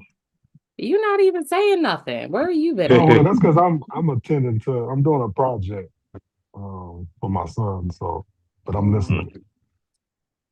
You gonna put on American? Y'all want him back up or pay him Man, another? I'm gonna let him in. Nah, but I was gonna say that yeah, I thought about this hard. Now this probably might be the hardest because I don't know exactly how much we would how to redistrict, I guess you could say. But I would say more or less like maybe like whatever the cultural area might be, right? Like in North Carolina, I could do it more easy because I'm from there, so I get it right. But like where I'm from is called like the Piedmont area or the Triad. That's the more local part. That's like Winston-Salem, Greensboro, and High Point. I'm That's the familiar Triad with area. it. Yeah. You feel me? And the Piedmont is like our regional area, which is like the lower mountains coming out of Virginia, going into like the foothills of Asheville, basically out there to damn near Durham and Raleigh, right? Mhm. So I would say we need to have those areas like based on that. And then I could think of like South Carolina too, how they got like the low country and all that shit, high country and low country. Mhm. Mhm. Like you would split it up in that basis, and they too basically say, all right, these are our groups. We present people from both sides of our groups, and we make a decision. You know, which one do we choose together? This would be the time where a state has to work in unison. Well, So, that's kind of what like the original 13 had, nah, and that's why I said that they and got the they could best never basis I fucking could think agree of. on anything. And that's why finally they said, you know what, we need to expand the government because we as kind of But like autonomous capitalism is what I states. think was the problem with that. That's what I'm saying. I think we have to go with that capital socialism thing that I'm talking about because the capitalism makes you say take advantage of each other and target each other. I think if our ideology is transferred into focusing on taking care of each other and our enemies are people who are not of us, because I hate to admit it, nothing brings people together like a common enemy. Like hate, word hate brings motherfuckers together. I'm just being honest here. But and listen, if we can say, all right, well, hate everybody who not of us, that in totality just changes everything about us and how we function. Because like you were saying, them Asian people got a big thing of culture, and regardless of the money that Americans can offer, if you ain't appeased to the culture, fuck you and suck our dick. And that's because of how they that's just how they talk. That's their mindset, right? So we gotta build a system that do that also. Uh I gotta go. I apologize because Okay. this is a really good conversation, but I do Okay, go gotta ahead. run. That's why I got my phone blowing up. Y'all be safe. Uh, and I'm not even gonna lie to you. This is random because I hate doing this. I don't usually do this, but yo, I got a mixtape out. It's called an exhibition of prowess. Y'all go check it out if y'all ever get time. KT the Goat, Google me, some shit like that. I don't even know because that sounds corn cheesy, but y'all be safe out here Have a good night. though. All Enjoy right, your peace. Saturday. And I wanted to actually dialogue on that breakdown that he said about the different, the way he would break the government up, but the brother's not here. But no matter how you break up the different essential, voting districts, whether you say it's a Senate district or a congressional district, my question is, how will you ensure that the elected officials from these congressional districts or these voting districts are Black American, especially if you won't take any stances against immigration? And I'm not saying that to troll, I'm asking logically. Okay.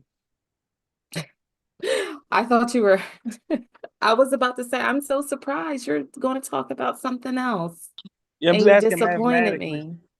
Well, with all due Um, respect, you're not one of my wives, so I mean, it's all right if I disappoint you respectfully. But I'm just yeah, saying yeah, that mathematically. doesn't matter. I'm just saying, but Yeah, no, yeah, it don't matter if I disappoint you. But I'm just saying mathematically, how will we ensure that our representatives in the districts that we live in are ethnically Black American while we're being outnumbered by other ethnicities? we That's were that's what. talking about a scenario that was devoid of race, Oh, all right? lives matter. I get it. All lives No, matter. it wasn't I get it. talking. Oh my God. Like sometimes like I really want to have a conversation with you, but you just make it so difficult because you just laser focus on one particular set of subjects, and it's like you can't go outside of that bubble. But didn't you just salute the Asians for having that same ethnocentrism, saying if you're not one of us? Yeah, are you I not familiar with that saluted the word? Asians. I You did might that. not. You might not be familiar with that word. Ethnocentrism, yes, I know is what that ethnocentrism is, okay? but I'm Yes. asking about the Asians. What part were we Yeah, talking you might about have just forgot. Asians? Y'all just had that dialogue about the Asians being ethnocentric. I used that word. Y'all didn't, but the way you articulated it was that the Asians basically are I'm paraphrasing, of course, a insulated community. And if you are not of that community, verbatim, what was said was, "Fuck you, suck my dick." Pardon my language. I apologize.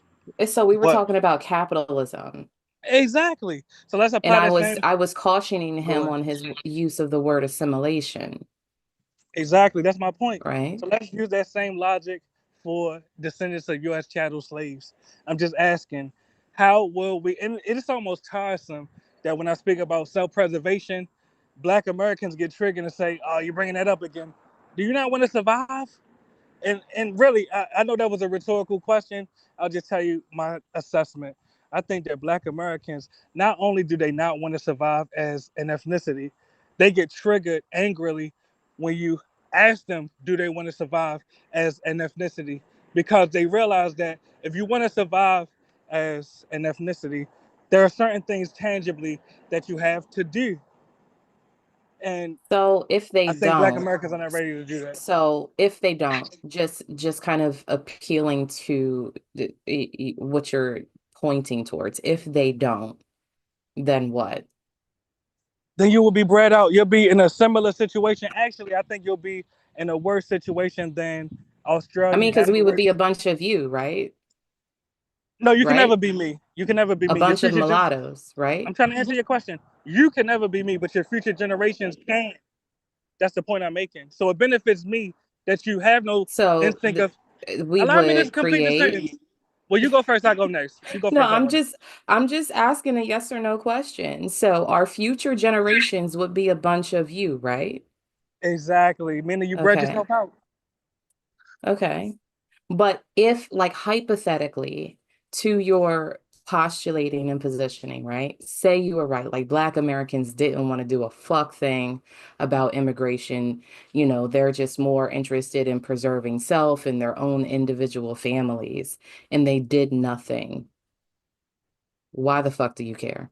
I was trying to get to that part, but you cut Mm. me off. Go ahead. I'm listening. I'm concerned about the preservation of Black Americans because I have Black American ancestry. Now, what I see happening, and it'll be less than 10 seconds for me to say this, I see Black Americans headed down the road of the Australian Aboriginals and Native Americans, but you'll be in an even worse position because at least the Australian Aboriginals and the Native Americans have land reservations. Y'all ain't even got that. So you'll be in a worse position than even them. And really, actually, you saying that, it kind of makes me want to, go back to what I said earlier is maybe I should just go on autopilot and just let y'all breed yourselves out. I cannot save y'all. Really, it's arrogant of me. That might be the Caucasian in me that think that I can save the Maybe it blacks. is. It Yeah, might be. the blacks need to save themselves. I agree with you. It might be. Yeah. Yeah, it might be the I white mean, in because me. I would enjoy to have another conversation with you, like devoid of race, because we were just talking about like capitalism and government, right? Like devoid. I was just in that moment, which kind of triggered you to hit the link again. I was cautioning him about using language that to me, when I heard it, sounded like assimilation, right? And I used my ex-husband to highlight having that discussion, right? And you turn this around and make it Black Americans, y'all not doing the fuck thing. Oh my God, I can't fucking save y'all. What am I to do? You could just opt the fuck out. Yeah, You and could. I actually agree with you on that part. I think that you're actually waking me up to my need to really just, you're right, opt out. There's a term in French, laissez faire. Let my Yes. head, let go. So you're Hmm. right. If the blacks want to breed themselves out, how can I stop you? There's nothing I can tell you to trigger a light bulb in your brain. You're right. I mean, all you can do is what you want to do at the end of the day, right? Like Yeah, the you're right same about way that. that you say that, you know, you call ICE or whatever, I do whatever fuck shit I do in my free time. That's all that we can really do. Like I said, until the community of Black people figure it the fuck out, the only thing we can do is talk and commune with like-minded individuals and get the fucking ball rolling with the folks that want to fuck with us in that way. Right? And I actually agree with you. And I'll ask you because in my assessment, the ball is actually rolling in the wrong direction. I'll ask you, do you think the ball is rolling in the right direction? I think the ball's not rolling at all. I actually, and I respect your opinion as a Black woman, I have to say that the ball is actually rolling backwards. You're regressing because in our grandfather's generation, there were more majority Black American cities, towns, and counties than there are today. There were more I blacks, agree. pardon me, there were more Black banks in our grandfather's generation, more Black-owned Hey, hospitals. Kulu. Um, Well, Hey, Pat. I think I've Hey, exhausted Bob. this particular subject. Let me pass the mic. Hey, Pam, have you ever heard the saying, the first will be last and the last will be first? Yes, please tell me how this is applicable right now, my Because mulatto brother. I've heard this from a lot of spiritual, conscious teachers in our community.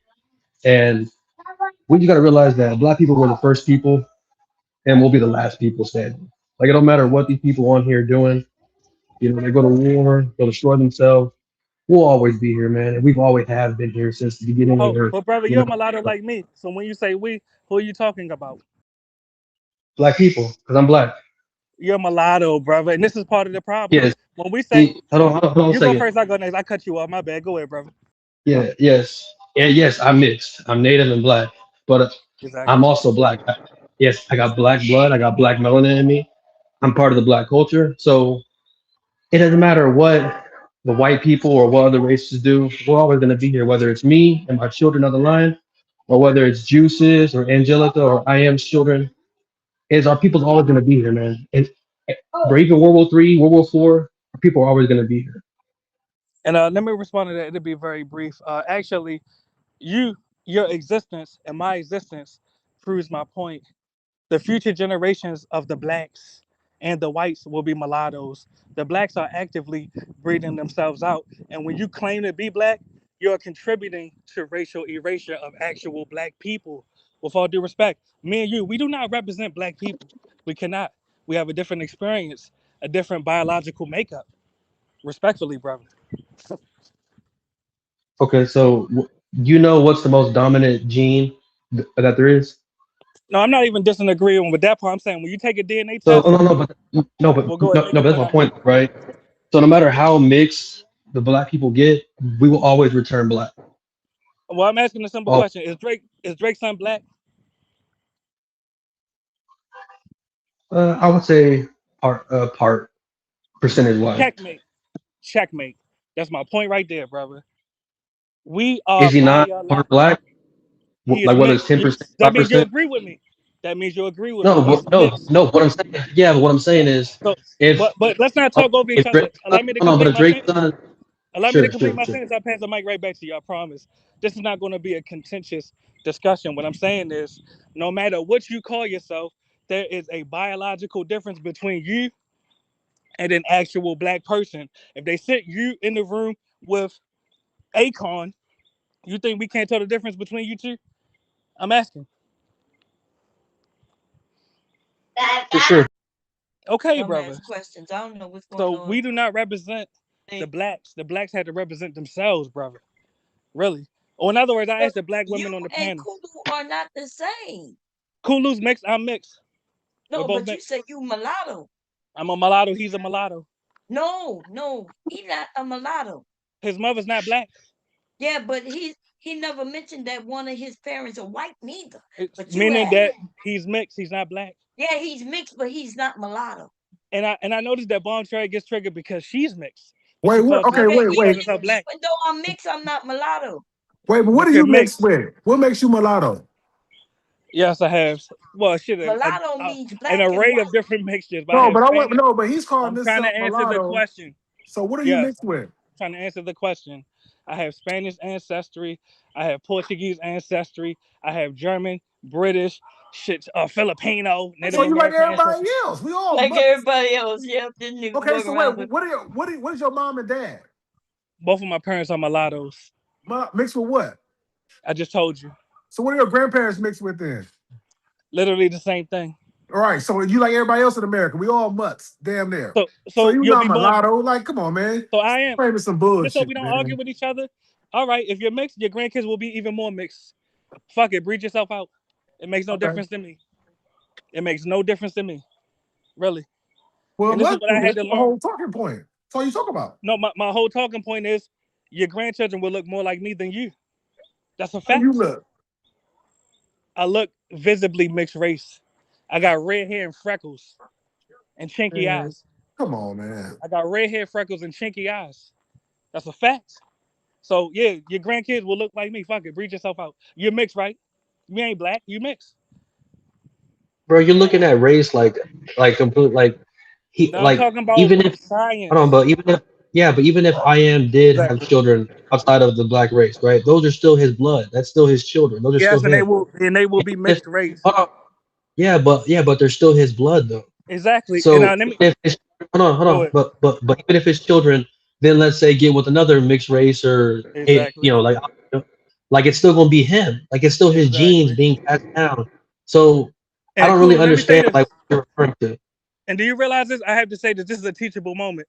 See, Kulu is mixed race, so he wants to convince the blacks to create more mixed race people, which I I've have no never said problem with. Brother, let me have a dialogue. I'm not cutting you off. You no, want to take hold on, another because you 20 said seconds? something I said. Do you Yes, want to take please. another 20 seconds and I go Yes, next? please. Yes, please. Just All real right, go quick. ahead. Yes, because I had to interrupt you because you're saying something that I never said. I'm not advocating for people to date exclusively outside the race. They can do what they want. This is America. But what I'm not going to allow you to do is sit here and say and put fear into our people, into our culture, when in reality, there's nothing to be fearful of. And watch how briefly I respond. Actually, what you're telling them to do, the blacks, I mean, you're telling them to lower their guard and breathe themselves out. Because there's no way around what I'm about to say. Even if I take it to another species, if you have a dog that's 100% pit bull and you have a mixed breed dog that's 50% pit bull, there's a genetic difference between the two. Is that true or false? I don't know. Can you make your There's a point? breed difference, not a Brother, you're an genetic idiot. difference. There's a breed difference. That's a genetic difference. That's a biological difference. Just A like when you take biological difference? exactly, just like when I take a DNA test, So allow me to complete the two sentence. I'll different pass the mic to you. species can't breed with each other. We're the same species, but they are different breeds of that species. Right. You're That's why proving I my said point. there's a breed So difference, you not a just species difference. so you just proved my point. Human beings are one species, but they are different breeds within that species that could interbreed with each other. There's a biological difference That's between not a what you said. substance. That's exactly See, what I this said. isn't And like look, a I will cut the clip up and play it for you. That's exactly what I said. You're proving my point. When you take that, this is like a when you, lower intelligence but thinking, allow me right? to complete the sentence. Don't be triggered, brother. With all due Hold respect, on, no, no, I'm because not I'm standing triggered. on, Like, and I if pass you you the gotta mic and let you take understand, 20, brother. I pass you the mic and let you take 20. You gonna cut me off are again? fine. Yeah, brother, have some decorum. The Go, point is this: go. no matter what you say, no matter what you call yourself, because it's men that call themselves women, it don't make it true. When Kulu takes a DNA test, he is not 100% sub-Saharan African black. That is a fact. When and we get none an of us in actual America are. exactly, That's a I fact. won't say none. I won't say none, but I agree that the majority are mixed. But there are levels. Now, when we look at Bomb Cherry, she's clearly a mulatto when we see her. Then you have Black Americans like, I am let's not say, a mulatto. we see you. I mean, These terms have definitions. are you mixed? Yes, I'm mixed. Just Checkmate. like All right, you're mixed. like That's most of Americans. exactly. And are there different ratios of mixtures? Yes. Checkmate. All right, so People you got mix a with higher different I ratio. people, feel like but this is like a beige war that I don't want to be a part of. Yeah, just breed yourself out. That's all I'm saying. for Your some grandkids reason will he be like to beige. come up, brag about being mulatto, and then when anybody give him pushback, if they light skinned, then he calls them mulatto, No, what right? I'm saying is And blacks need to preserve and I themselves or don't their know grand. why we had the conversation. Another conversation was being had had nothing to do with this. Every time All right, we well, just talk breed about, yourselves out, blacks. Fuck it. yes, Let these and yellow if we bones tell you to breed breed yourself ourselves out. out, then that's what we gonna do. Yeah, let them breed Because you themselves out. remember, Fuck it. and most of us are already mixed, right? America. You're mixed. I Then agree. I So let's guess make we more have mixed people. already breeded ourselves out, and we Exactly. good So with the it. rest of y'all just breed yourselves out. Okay. Fuck it. Just breed Remember, he yourselves out. keeps saying the rest, but most people will Yeah, I'm be. saying the rest of the blacks listening, breed yourself out. Yes. Make Yes, great, breed yourself make out. beige grandbabies. Yes, make Make beige grandkids that look grandbabies. like me. Make grandkids Yes. that look like me. Well, we don't want them to Respectfully. look like Kim. Okay? They will We don't look want like them to me. look like They will look like me. It's Big black unavoidable. dude. They will But look Juice, like right? me. In the bigger picture, right? Like he has like Yeah. a right now mindset, right? But when you think about the earth and humanity in its totality, even if what a mulatto is saying is true, right? Let's just say it's true that, right, It we breed is. ourselves out and No, they you have already beige. bred out. You're Oh, mixed already, brother. hold on a second, right? Is let's say the world comes to an end, right? No, Like it'll keep going. hold on, wait, hold on. And let's say an apocalypse situation happens, right? And we only have a few hundred of mulatto people, right? Eventually, they're gonna breed with people that are in the Amazon or in Africa, right? That aren't living in the like, modern society, and eventually it will turn back black. Brother, it's mulattoes in Africa right now. It's mulattoes in the Amazon right now. You're missing Brazil's in my the point. Amazon. They got the most You're mulattoes on mi- earth. You're wrong, bro, did I brother. not say, bro? Did I not say Africa? I said Africa first. There's Are mulattoes in Africa. are Have there you ever been to not South Africa or Ethiopia or Cape Verde? It's mulattoes in even? Africa, brother. You're missing my point. I Brother, like you're all the missing Right? the browns, to be reality, clear. brother. It's a No, mulatto world. no, no, It's a there are mulatto world. uncontacted that are dark as bro, there are people that are dark as hell that And are white living in the people jungle going over there now. and making mulattoes with them. Hold on one second. So eventually, if Saudi was to collapse or apocalypse was to happen, eventually over time, we will all end up back black. No, That's how it always we'll been. all be mulattoes, There's brother. never Not been a white. time, bro. There's never been a time in history to where black people started out as black people and it ended up white. It never has Brother, happened. look at North Africa, Happens brother. in reverse. Look It at North happens in Africa. reverse. Well, I'm let's talking about the entirety of human beings exactly. throughout time Hear on me Earth. out. I heard your point. Let me respond. You're talking North about something Africa, that has never existed ever. North Africa exists right now as majority mulatto. Checkmate. It used to be black. Checkmate. Bro, do you hear what I That's a fact. said? That's a fact. Bro, So you the should have rest of the said. world There's about to never look been a like North time. Africa. Listen, and a lot of you breathe for a second, bro. Just breathe for a second. Brother, Just you need to listen. breathe, brother, and Breathe. embrace being the future. If You the future, if brother. Why you trying to argue listen against for a me? second. Listen what I'm saying. Yeah, go ahead, brother. I'm listening. Modern human beings have been here what 400,000 years, and for Yes. the majority of that, they were all black Exactly. from different areas across the world. Okay, Exactly. eventually, if something has happened to where mutations has happened, and now we have different Exactly. races, eventually Exactly. we will all revert back to being black. Now let me ask you a 100,000 years down logical the line, question. 500,000 years down the line, we're all going to Now, return back to Kula, I where heard you. we Let me started. ask you a logical question. When you mix all the races together on Earth, do you get a mixed person or a black person? Simple question. Checkmate. I'm No, asking. no. When you Answer your mix question. all, Tell me brother, because I'll say it apparently, like, again. you think I'll I don't know say what it I'm again talking for the about. listeners. I'll say it again for the listeners. When you mix all the races that exist on Earth together right now, do you get a mixed person or a black person? Answer it so you can prove your point, so that I can That, get my point in. brother, your brain is not working, brother. The point is It is what you working. just said is Answer false. it. Yeah, brother, No, we will answer revert it. when the human populations mix together. That produces a mixed breed, not a pure black.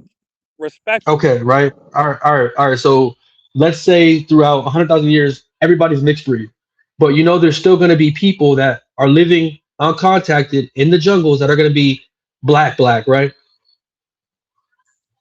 Correct?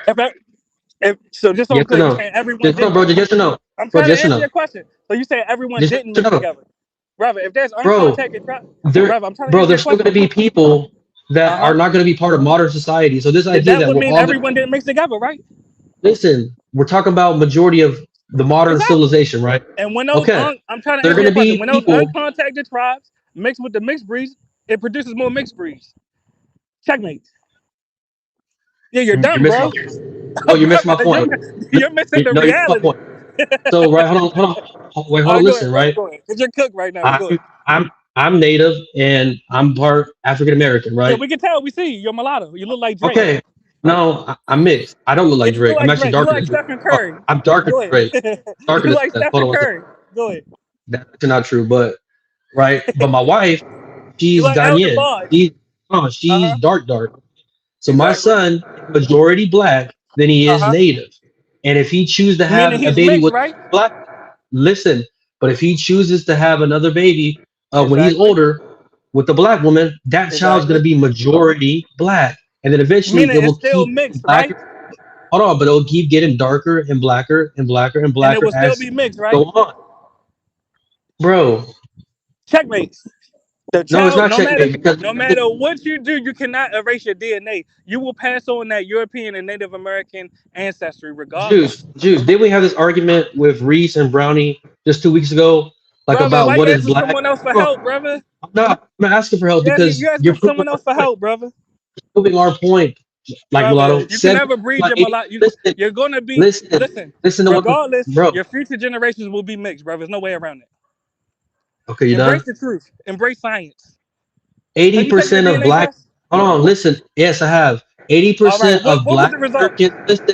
Listen for a second, dude. All right, but Eighty don't forget the percent result. I of want to hear the mulatto. result. Listen, Go ahead. 80% of black Americans in America, FBAs, have 25% white I agree. ancestry. I agree. But today, they don't think that they're mixed. It don't matter what they think. What They does the no no blood no say? no no no. Hold on. What But does the they blood consider. say, brother? Oh, hold on. Can I finish what I'm saying? Brother, what does the blood say? I'm asking. Listen to what I'm telling you. Uh-huh. So that means only 25 to 30% of actual Black Americans don't have any white ancestry DNA. Exactly. Exactly. Listen to what I'm telling you. Go ahead, So how brother. are you going to tell the 70, 80% that they're not that they are mixed when they believe that they're black?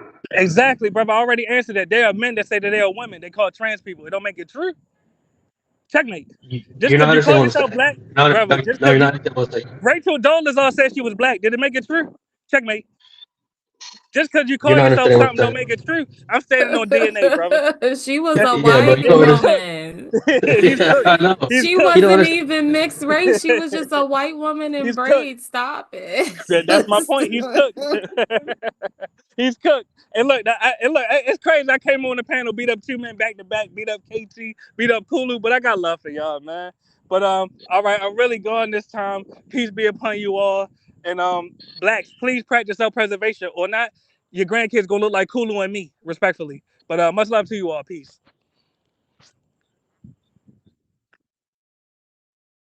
Jeez Louise, bro. Oh my God.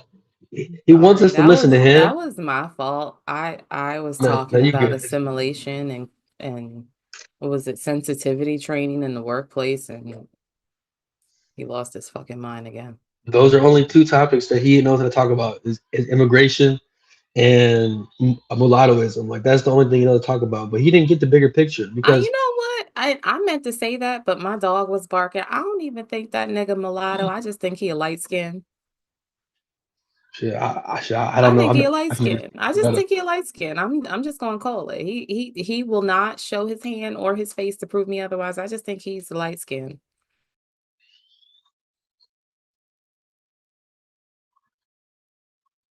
But the point that I was making is that the first will be last, right? We were first here. Black people were the first here on this planet. Whether they came from Africa, Pangea, is whatever the fucking continents were called at the time. Black people were first. We know that, right? And then we will be the ones last standing on this earth. So all this extra stuff that he's talking about, immigration, all that shit don't mean nothing because these countries, the kingdoms, they all changed. There's never been a empire that's lasted for more than 500 years. So in another 1,000 years, our grandchildren, our great great children, our descendants will be is referred to as something else. You know, as whatever government or empire or kingdom that exists at that time, they'll be calling themselves that. And whatever words they have for their races, they'll be calling themselves that. Like he's not getting the actual bigger picture here. That race, ethnicity has always changed and will always change, and depending on who's in charge and what happens. So it's like, come on, man. Come on, bro. Like he just wants to think within his little box instead of grow outside of it and understand the bigger picture. And And to be honest, even if, right, what he is, let's just say what he said was true, right? And everybody at the, in 500,000 years, like in the mix, okay? And I mean, everybody would be beige. I mean, they still be, people of color of some sort. but Like, so for me, I think that people having pride in their cultures and their ethnicity is super dope, right? yeah, sure. But this kind of politics where, one has to trump the other, I see in certain contexts where we need to have these conversations, but I don't feel like it's every conversation. And that's what kind of, like I said, I was disappointed because I thought he was going to come back and kind of talk about global politics that we were talking about. I just so happened to talk about sensitivity training as a way to caution the brother KT, I guess, Mhm. about, kind of using like assimilation language. And it just, I don't know. I don't know. Like, I'm over it. I'm over it. Like I told him, everybody, if you feel compelled to be an advocate or be a participant in some sort of advocacy, then fucking do it. But you can't assume or suppose or even impose that everybody else is going to do what the fuck you're doing. And the reality is that that is the nature of people. Some people, whether they look like you or not, do not have the level or the courage of self-sacrifice that the next person may have. And that is the fuck okay. Unfortunately, like, would it be ideal if all of us like banded the fuck together and be like, fuck all this, black versus everything, be one all day long? Absolutely the fuck yeah. But some people just don't have it the fuck in them. Does it not mean that they don't feel the same way that we feel? That, maybe if things were different, that they wouldn't be doing the same things. But in the interim of that, if we're compelled to do it, then fucking do something. In his instance, he's calling fucking ICE. So, whatever the fuck. Yeah, man. And he thinks because he comes up on here and said he cooked somebody, that he actually cooked somebody. No, bro, you didn't cook nobody. You made yourself look like an idiot, man. Because you can't think outside of those like immigration and race parameters or paradigms. You know what I mean? And the point that I was making with the whole, it would always turn black. Like he could even answer my question. We know black people were the first people on Earth. Okay, when has there ever been a time to where white people or other races have interbred and outbred black people to where there's no more black people left on the planet? Never. It hasn't happened. And it will never will happen. So he's just fear mongering something that's never going to happen. So that's what I was trying to get him to understand is that you're trying to tell us something that has never even existed, but I can tell you and show you how black people started. We're at a point and we ruled for hundreds of thousands of years. Now we're at this point to where another race is ruling, and eventually they'll destroy themselves, and we'll be back in power like it always happens. So he just don't want to think like that because then it'll prove his immigration point and his little race point to be invalid. You know what I mean? Because for me personally, I don't give a damn like whether I'm native, black, mixed, white, whatever. As long as the human species can continue to go, that's all I care about. You know what I mean? And if we're all mixed or if we're all black, shit, even if we're all white, I don't give a damn. You know what I mean? But to think how he thinks to me just blows my mind. Like it just every day it's the same shit, man. Every day, Yeah, but to not to cut you off, but I don't think he's okay. inherently wrong for having the sentiments that he feels. Like he's compelled or feels like it's highly important to have the conversation about race, about having pride in one's race, and also doing what one can do in order to preserve that thing that represents our culture, our ethnicity, and our ideology. And I don't think that there's anything wrong with that. Um, Again, like I've told him, like me and him, like our methodologies are just different at the end of the day. His, to me, more seemingly is a bit more malicious. I like to go after maybe like the corporate players in the situation. But I don't think that he's inherently wrong for feeling that way. It's just the way that he I don't think chooses that, to engage is what I I disagree don't think with. it's in good faith though, Angelica, because he claims that he's mulatto. You know, he wants to, you know, push that forward. So when he comes into these spaces, right, fear mongering and say that, you know, that he wants this for black people, he don't even claim himself to be black. You know what I mean? Or part of the black culture. So to me, like, you know, he's more like a op. So for example, he wants to push immigration fear. He wants to push right wing conservative propaganda and culture war stuff into the black community, and don't really give a fuck about the black community because he claims to be mulatto. I'm mixed breed. I know like what I am, but I've always been considered black by my family, by my friends, on paperwork. You know what I mean? So Mhm. yeah, it's just he's a bad agent, like a bad actor, like in my opinion. My dog is losing her mind for some reason. Um, what was I gonna say? I don't know whether it's as much bad faith as it is conviction. Like as much as he talks about like, you know, if you don't believe me, you can, ma'am, can you stop? This is mine anyway. Get over yourself, man. Um, as much as he talks about like to go to his channel and like listen to like his body of work or whatever, um, I actually went and did it, right? I don't know if anybody else has done it, but I've actually went to his channel and listened to some of the phone calls that he's engaged in. And some of it was a bit disappointing to hear, like on both sides, on his side and also on the people that he was interacting with over the phone. And it kind of leads me to believe, and this is just me speculating, I don't know, that as much as he like grandstands about being mulatto, which I don't believe, I do believe that he's trying to do it in a sense of righteousness, but again, the methodology is wrong. And I think maybe also like his personality is a little bit different that is not like palatable for everyone. So, I mean, because there was a moment where I thought he was a fucking plant. Like I thought he was being paid just to like fuck up and cook all the conversations. I mean, genuinely, there was that moment. Um, and then there's a part of me that slightly changed my mind on how I perceive Pam Mulatto. And that's just kind of where I'm at with it. No, I feel you. I feel you. And I understand. It's just every time that he comes up, nothing productive actually happens. It's just people over talking one another. He tries to overtalk somebody when they're getting their point out, and then when you overtalk him for a second, he then makes the point.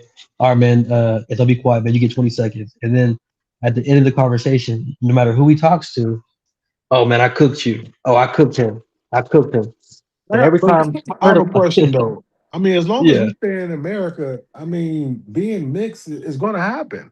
Like there, I yeah. mean, there is no in America where your whole lineage is going to be straight black or all black. You know, even the ones who claim that Mm. they didn't come from slavery, they was already here, but we're mixed because we're so entwined with each other. We're around different races. You know what I'm saying?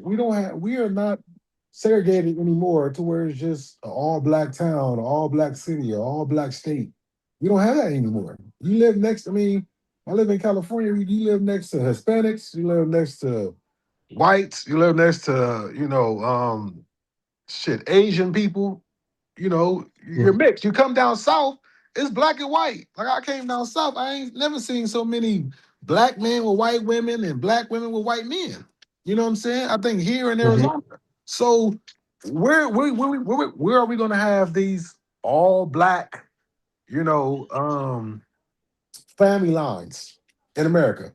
So, okay. So you're not wrong, but I guess my question would be to you, what happens to the culture when everyone is mixed? Well, I mean, if we look at it, these other races are I won't say stealing, but they emulate our culture. So our culture is always going to be here as long as we keep, performing or doing our culture It is it? or living our culture. Like if the grandmamas, the aunties and the uncles and the cookouts, like are they gonna be the fucking same? If we're still doing it, but let's be honest, a lot of that shit stopped in the black race. Who's going to Big Mama house for a Sunday dinner? Who's getting Me. together and having a lot of black families ain't having family reunions no more.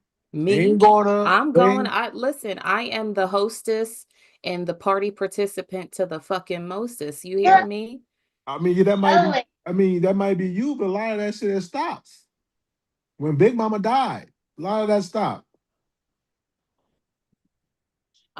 So You got to be honest about it, I mean, and then not to just bring it onto you, mhm. but are you saying that every cousin, every whoever, whatever, has not dated or had a child outside their race? No, it's a bunch of fucking beige babies at the fucking cookout. I ain't gonna lie Right. about the shit. But So what I'm saying is what happens to what we know as black identity when the blackness is taken out of it. well, it'll only be taken out of it if you allow it to happen. If you go to these other races and you stop bringing your black culture to the cookout, you stop bringing your But I fries. think that that's fucking Pam Mulatto's point. Not for nothing, and I don't mean to throw on a cape for a nigga because I disagree with him 100% of the time. But I think that's part of his point. Like, what fucking happens when everybody is a fucking beige? Like, no respect, no disrespect to the light skins, but what happens when there's no longer like, because I can remember, and I'm just being anecdotal at this point, going to like a Thanksgiving or a Christmas dinner, and you would just see all shades of blackness, right? You would see like, the browns, the dark skins, the beige, the high yellows, or what we call the yellow bones. But what happens when that no longer exists, right? And the culture starts to shift because people are um ingratiating themselves, or to my point earlier, assimilating into different cultures because that's who their partner is from. Like what happens to the culture at that point when everybody turns into like a lighter shade of brown? Well, then them the ones who didn't like that culture from the beginning. Because if you go to another culture and you just forget about your culture, you like, well, fuck what we ate, fuck how we dressed, how we talked, and how we lived, and that mean that you wasn't for the culture anyway. So I mean, I just say like if you look at it the way America. Now, I'll give a little bit of my experience, right? So, um, I wanted my son was dating in high school a Hispanic chick because we lived in an area where it was blacks and Hispanics. And it was all cool for high school, but when he went to college, I kind of wanted him to let her go and find him a black, woman. But I'd rather him date a Hispanic chick than to date a white woman. But we had talks. Matter of fact, I mean, I brought it up to Bond, 6, 7 years ago, whatever. And he stayed true to his thing, and he got with her, and now they get ready to have a mixed baby. You know what I'm saying? But what could I have done? That's the woman he loved, and I she's mean, Hispanic. I don't So, but now I got to mix. I mean, so that grandchild is what, mulatto?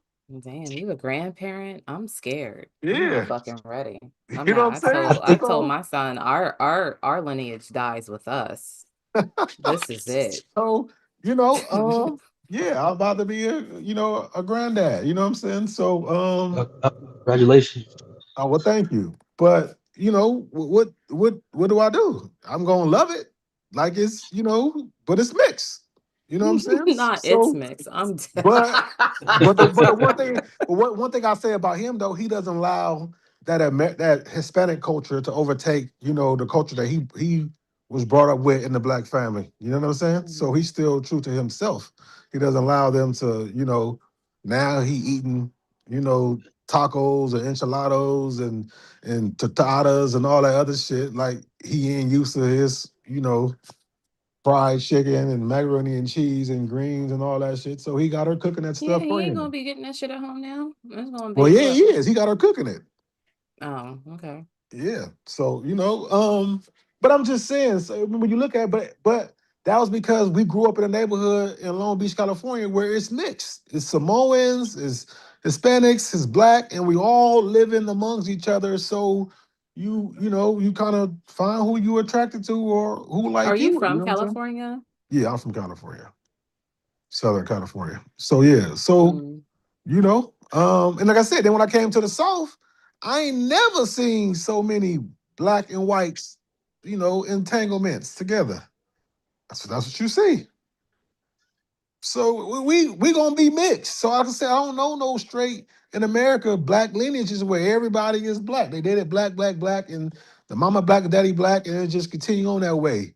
You know what I'm saying? So you gon' and then let's not have one of these black sons and they go to whether they play sports or whatever and go to these colleges and ain't nothing but white women. And if they never come home to the neighborhood, you know, during, you know, the holidays or whatever, they're gonna end up one of these white women. Because that's majority there. There's rarely black girls there, depending on Yeah, what state you in. And then when they go there, a lot of them probably searching for a white man, or to be honest, typically a lot of them are gay because they play, you know. I've always had a thing for the brown man. Like it didn't really necessarily matter like what race you were, but if you were brown skin, that was my shit. So then, And can we consider Hispanics brown? So okay. That's why I asked. What is mulatto? Is it when you mix with black and a white person, or is when you mix with black and anything else? I always understood the definition to be any brown race mixed with white. Okay. That's how I've understood the definition. I can look it up just to be, hold on. Because I did this one time before when mulatto was on and he ran off. Because don't we consider Hispanics and Puerto Ricans and Yeah, a Samoans person mixed with all them white. Oh, it says melanated white people? and black ancestry, especially a person with one white and one black parent. Okay, so it's white and Okay. black. Having mixed with yeah. white and So black he would be ancestry. mulatto. I Yeah. would be considered biracial. I think two different races. Yeah, but I also understand that mulatto, like the actual word mulatto is Spanish, correct? Right? So I always thought it was like a person of color mixed with white. See, but that's the thing though too, Angelica. It's like when we're looking at like biracial, right? It says of a person having parents from different racial or ethnic backgrounds, right? Mostly everybody in the white America has parents from that are Irish, that are Italian. You know what I mean? They're mixed like crazy. You know what I mean? So they would be considered technically biracial. You know, but they don't consider themselves biracial. They would call themselves white, right? Well, that would be like a mix of not really like ethnicity, but nationality more than anything, wouldn't it be? Like if you have like one Irish and one Brit from the UK, like they would still be white, but where they come from would be different. I mean, that would be like me, for example. Like my father is from Sierra Leone, but my mom is from here. You know what I'm saying? So I technically have two black parents, but the nationhood is different. Like my father is bliggity black, I like to say, and then my mom is black. I'm looking it up now. 1 second. So I just typed in would a child who's Irish and Italian be considered biracial? Uh, so they'll It be still would be white. multi-ethnic. So it'll be Yeah, multi-ethnic well, or mixed. multi-ethnic, okay. Yeah. But they still Okay. would be considered white, right? Like it wouldn't be like they would turn. So my understanding of mulatto is like a person of color mixed with like having a white parent as well. Um, derived from Spanish and Portuguese origins. It specifically denotes mixed African and European ancestry. Mhm. So yeah, so it's kind of I assume that it's kind of aligned with my thought process that it's like a black person, whether they're from the continent or from here or any other like black diaspora, and a white parent. Yeah, so that would be biracial, but let's say a Kenyan and a Nigerian had a child, that would be multi-ethnic, right? Yeah, I suppose in that moment, yeah. Yeah, okay. Yeah. So to answer, I don't know the question you asked earlier, but like about the culture thing, I think the culture would either be the same or it would evolve. Like I don't think if everybody became beige, we're just gonna cease to have a culture. You know what I mean? And everything's gonna be boring.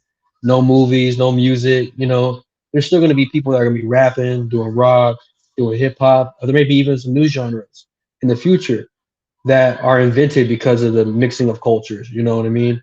Um, so so as I think that, so like with my wife, right? She's Ghanaian, I'm American, right? Is we're already mixing our meals together. So she'll throw in some jollof rice, and we'll add it to our burgers, or we'll add it to hot dogs, or whatever like American food that we're eating, right?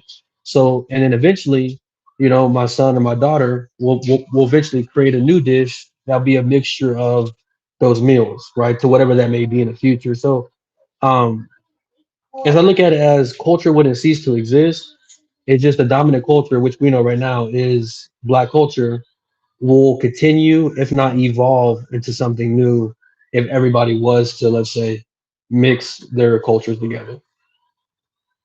So, like for example, you look at I would say Bad Bunny, right? Like even though he's not mixed, he's Puerto Rican, but he pulled a lot of what Black culture when it comes to his music beats and everything like that, and mixed it with his Puerto Rican sound and whatever he did in his culture to create his music, which is popular today, right? There's another guy in Brooklyn. His name is Contrast. He's Asian, I guess Asian American. I don't know his background, but he's mixing his culture with his music, right? So we're seeing people that are raised in these multicultural or biracial households to like mix things together. You know what I mean? Into something new, whether it's good or whether it's ass. That's up to the people to decide. But I think culture will always be there. Yeah, I mean, I get that. I don't think that I inherently disagree with you. I think that they're, for me, so I grew up in a lot of different places in the country, but one of the main places that I grew up in as a child was in Florida. And where I grew up at was in like the Panhandle, where like kind of like the Mississippi Delta folks were like had family there. You had people Louisiana, Alabama, Texas. And I did, see kind of like this melting pot of people, right? But what I also did understand is like when it came to Black culture, it was something very unique, like because even Black culture is very much regional, not to say that anybody else isn't, um but Black culture when it shows up across the America is very much regional. Like the Midwest has its own fucking flavor, you know the Northeast, the Southwest, so on and so forth. And like I said, I don't inherently disagree with mulatto. I wonder what happens when we've blended ourselves so much with all of these different people. Like, how does that indeed show up? You know what I'm saying? Not because not for nothing, America is by definition a melting pot. Like, it's a nation of immigrants, regardless of what people want to say. It's a nation, even though it was founded by a bunch of people from the UK. Yeah, It but became, everyone's in America is blending. The only difference is that some of them have other countries to go to where it's just them in their country. Like we don't. I'm sorry. I mean, I don't we don't have. have a home nation. Is that what you're saying? Yeah, I don't. I Okay. don't consider myself African American. I don't have no ties to Africa. I don't know not one Africa. That I know of. You You know, don't not have no African friends? friends. No, I'm from California. Ain't no Africans where I was in Southern California. Okay. I mean, but I'm just talking about just in my family line tree. Some people say they like how you said your father is from from Africa. I don't, I ain't got no granddaddies, no grandmas, no great whatever that I know of that's from Africa. Right? So then how do I go back to Africa and claim something? So Yeah, I'm I from get it. I get America. it. So and from America, we all mixing. Everybody mixing. You in America, you got somebody in your race that in being with some other races, whether it's No, I black. mean, I see it at the fucking cookouts. I mean, don't get me wrong. Yeah. I be seeing a bunch of these little beige babies running around. I got cousins and shit in every generation, they getting a little bit lighter than the generation before, and I'd be looking and I'm like, So I unless just we go look. back to Africa, to preserve the black race, we stay in America. Somebody gonna be fucking somebody outside the race and having some babies. Yeah. I just, because I'm not closely connected to like my father's side of the family as I am with the like my African American side here. Like Right. I don't really much know them outside of like the two instances that I went, to Africa, right? And for me, it's like I get kind of like the diaspora wars because I've seen it even in my own family play out, and it's made me like really feel kind of like icky, don't want to be a part of it, like get the fuck out of my face type energy. Um, and then I also see where it can be a positive things. Like and again, being anecdotal, I have like a neighbor who are very much like my parents where the husband's from Africa, the wife is from here, from Philadelphia or whatever. And, they have these beautiful little brown babies. And I'm like, oh my God, I wish I would have had some brown skin babies. I never, because, but, I look at it and for me, having a little bit of a different experience, right?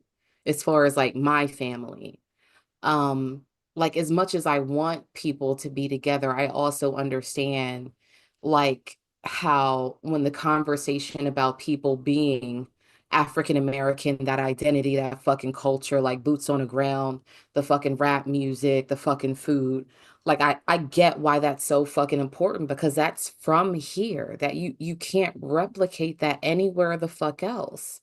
And I don't want to see that disappear. I don't. Like I want to see the aunties, I want to see the uncles in the fucking Jesus sandals and shit with the big arms. I want to be able to go to the cookouts. I still want to go to the fucking, events where they're doing the fucking line dance and shit, the cha-chas and the fucking slides and shit like that. Like I still want that to be a part of us. I think it's still gonna be there. It's just we gotta pass it down to our kids that are then gonna pass it down to theirs. You know what I mean? They may Right. not be the people that look like how they looked back in the day, but they may be looking beige or whatever race they are. But the dances, the cha-cha, right, the food still may be the same. You know what I mean? I'm actually like looking it up now 'cause it's very interesting. So it says uh, in 1967, when interracial marriages became legal nationwide, it only accounted for 3% of newlyweds. But now in 2026, it's roughly 19 to 20%. So if we're taking the increase by 2040, 2050, if not 2100, that's going to be roughly 60, 70% of newlyweds will be mixed. You know what I mean? So you are right about that. Eventually everybody will be, mixed in some sense, whether it's culture or race. But I think that goes with anything, right? Like if you take a tribe of 100 people that are living in the jungles, right, just isolated, eventually over time, they're all going to be interbred or inbreeds because the children are going to have children with the children and their children are going to have children. And eventually, they're all going to be interbred and related if they don't go outside of their, their 100 people tribe and bring in other genes, right? So um, maybe this is just, the way of the world, or inside these multicultural countries or nations or empires that this just is the ultimate end game, like it just always happens that way And I mean, I unless we get all what go back into. Angelica is saying, about the culture, but that just comes from us. As parents, like you said, passing it down to our kids. You know what I'm saying? Making sure that that culture of our side is integrated on whatever culture they end up being with and marrying. You know what I'm saying? And not just giving them the bad part, but giving them the good part. You know what I'm saying? Teaching them how to cook our certain types of foods. Having them listen to our certain types of music. Passing down bomb with sewing and and knitting and all that stuff and the hair and stuff, making sure that we're able to, show them y'all different hairstyles, or when it comes to black men, the different haircuts we get or whatever, instead of just, but that goes too about having a father. So black Uh, men Can I don't finish? wear Can I long finish? hair. Can I finish? Can I finish? Boy, Having a I black think that father. shit, boy. It's Okay, boring up. okay, let me go on and mute you. Having a black father, present. You know what I'm saying? Not just having these babies with these outside women and then not being there, because what's gonna happen? Of course, they're gonna raise that kid up only on their culture and Oh, not this, both sides. You you know? sound familiar to me. Yeah, I did. And you keep talking, I'll boot you off. You ain't gonna keep on bullying me, sir. Okay. All right. Yeah, I ain't got time for all that today. So I just think, what I'm saying, with the whole culture part, we just gotta keep it alive by passing it down to our kids and making sure that our grandkids see that side of our culture as well. But that just mean that, both parents gotta be visible and a present in that child's life. And we know that, black men haven't been in their children's lives that much. You know what I'm saying? But lately, I think we are starting to be. So that's how I look at it. I don't know what happened, but we got people in the back. What's No, it's the going same on? person. I'll bring her back, but I ain't got time Oh, for all that okay. crazy talking. Shit. You know what I'm saying? We having a good conversation, brother. It's boring to y'all down there. If it is, No, I'm I sorry. mean, You know. I feel like it's me because I talk about like serious stuff. Like, I mean, we could talk about Anton Daniels and Mika if y'all want. We having a conversation that we having. If We could say, fuck the black experience and talk about Mika and Anton Daniels and nah, no, we good. I don't know. I just I love black people. Like I get excited when I see us together, when we're at events, like outside of just the cookouts, but even when I see like the Muslim community together when they be having their like food conventions and they bring other people in, like or if I see like the spring flings, like where they have the block parties and shit like that. Like I'm trying to be in all that shit. You know what I'm saying? Like I like to be next to my fucking people. And I just don't, I can't imagine, I should say, what it would look like when we've inter interracialized ourselves to a degree where it don't fucking hit the same. Like we're art like we're struggling about fucking rap music. Like that was the whole shit about fucking Kendrick Lamar and Drake. Like not for nothing, as much as in my head I call Kendrick a fucking hotep. Y'all can fight me about that, whatever. Um like that was like the precipice, like the core issue was like defining or creating a line between like black identity and like a fucking usurper, right? Right. And I just don't know what it would look like when everybody's like interracially mixed their way, not to say that it can't exist. I just don't know if that shit would hit the same. I don't know if I could say it would. Um, yeah.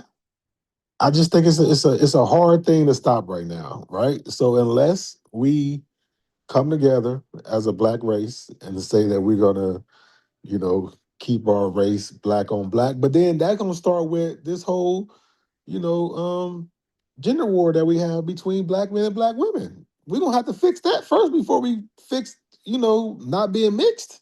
Shit, I mean, if we can't but is it that serious though? yeah, because we can't get on the same Yeah. accord to love and date each other, then who we gonna date? I mean, my son date black women. Yeah, that's a good thing. But what I'm saying is, if you look at YouTube, there's this whole gender war between black men and black women, and how we're not dating each other. Black men not being good to black women, and black women not being good to black men. So then they go date what? Others. You know what I'm I saying? mean, do So they date others as much as they they date people that give a fuck about them. I mean, that's what people saying. I see. I mean, until I came to the South, I mean, like I said, I ain't seen this much mixing in my life coming from California. You know what I'm saying? I lived in black neighborhoods around black people, and we dated black. I went to black high schools, black junior high schools. You know what I'm saying? It wasn't mixed. But so now they're mixing. You know what I'm saying? So for me, always gonna stop it is if we start loving each other again enough to date each other and procreate with each other and be there for the kids. You know what I'm saying? Like, can't have a baby with somebody and then be gone. So, because I don't, again, I don't inherently disagree with the whole like manosphere, red pill having influence on like young adults and things like that. Um, but do you think, I guess what I'm asking is, do you feel like it's pervasive among Black young adults? I think now, yeah, because they're the ones that are starting to do a lot of the mixing because they really don't see color. You know what I'm saying? They don't look at it as I got a date inside my race. I can date whoever I want to. You know what I'm saying? Whoever and it's whoever is going to treat them right or make them feel good or whatever it is compared to staying true to the race. You know what I'm saying? So I don't think the young people are necessary race loyal. It's happy loyal. Whoever gonna make them, feel happy and good. That's what they're gonna go with. So, okay. So now that you said that, I think my response to that would be like, do you find issue with the fact that young people don't feel like they can find happiness with people that look like them? And if you say yes to that, what does that mean? I mean, I don't know. I mean, like I said, I can only take my personal issue with my grown son. But I get into his case. We was around, them, and that's who he ended up dating, and that's who he stayed with. You know what I'm saying? So I'll give him that. They've been together since I think 10th grade. You know what I'm saying? So um all through college and then now. So I don't know. I just think it's who you're around, who you find attractive, who you feel treats you right compared to I just gotta date somebody black. So I okay, so for me, I've never in my mind, just as a woman, right? I've Uh-huh. never been kind of like bound in my mind to a requirement to exclusively date Black men. However, like I said earlier on, I've always been attracted to Black, right? So Uh-huh. I guess my question is, if we're conceding perhaps maybe that the manosphere red pill rhetoric is influencing young adults, right? Well, I To the don't I don't degree that they're opting. well, my thing is it's not um mine is more proximity than it is I don't like black women or I don't like black men. You know what I'm saying? In a sense. But when you go from YouTube is saying that black men and black women are not seeing eye to eye to where they want to date each other. For whatever that is. You know what I'm saying? So like I heard a woman on another channel tell, I guess it's still black, but telling women that, hey, you ain't got to date black American men. You can go to other countries and get black men. So I guess those men are still black, you know what I'm saying? But they don't have the black American experience where we're gonna still have that black culture from America, right? So, you know, but I'll just say in my situation or my son's situation, it was proximity. But and I guess the same thing with is when you come to the South. You know, you're around white Yeah, women bro. and black women, but I mean, when you choose a white woman, I don't understand. You know what I'm saying? Because I've Mhm. been always dated black women too, no matter I even looking never on known. aesthetic. So maybe it's like a Midwestern South, maybe like Texas, Arizona, New Mexico area, but I just never not known seeing a bunch of Black folk in the South. You said not seeing them date each other or what? Yeah. Uh, No, they date. Yes, I'm in Dallas. and yeah, they date, man. They date all types of people. But majority of black folks are dating black folks, but in the younger generations, they are starting to go outside the race. Like it is a big increase that's happening. You know what I mean? So, but there's an echo. But for my son, right? If I'm gonna push for him to date a black woman, a specifically American black. But if he happens to fall in love and find the right girl, whether it be African, white, black, or whatever, I must be supportive. You know what I mean? I could tell him, and try to guide him through his youth on what to like. But he's gonna like what he's gonna like. For me, for example, right? I've dated all types of women: white, Hispanic, Native, Asian. I've had pretty much every single race outside of Middle Eastern.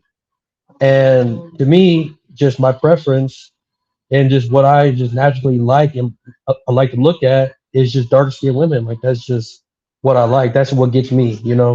And my wife is dark skinned. So I think to each individual, it's different for them. Yeah, I can't argue with Kulu because I don't like him, but he is beating kind of some facts. Only thing I agree that you gotta. I don't know. I guess I do disagree with him because what he said was true for his situation, but I think that sometimes parents try to force what they want on their kids. And it's dangerous because his son might not like dark skinned women. And imagine your father keep telling you to get dark skinned women, because that's Mhm. what your daddy like.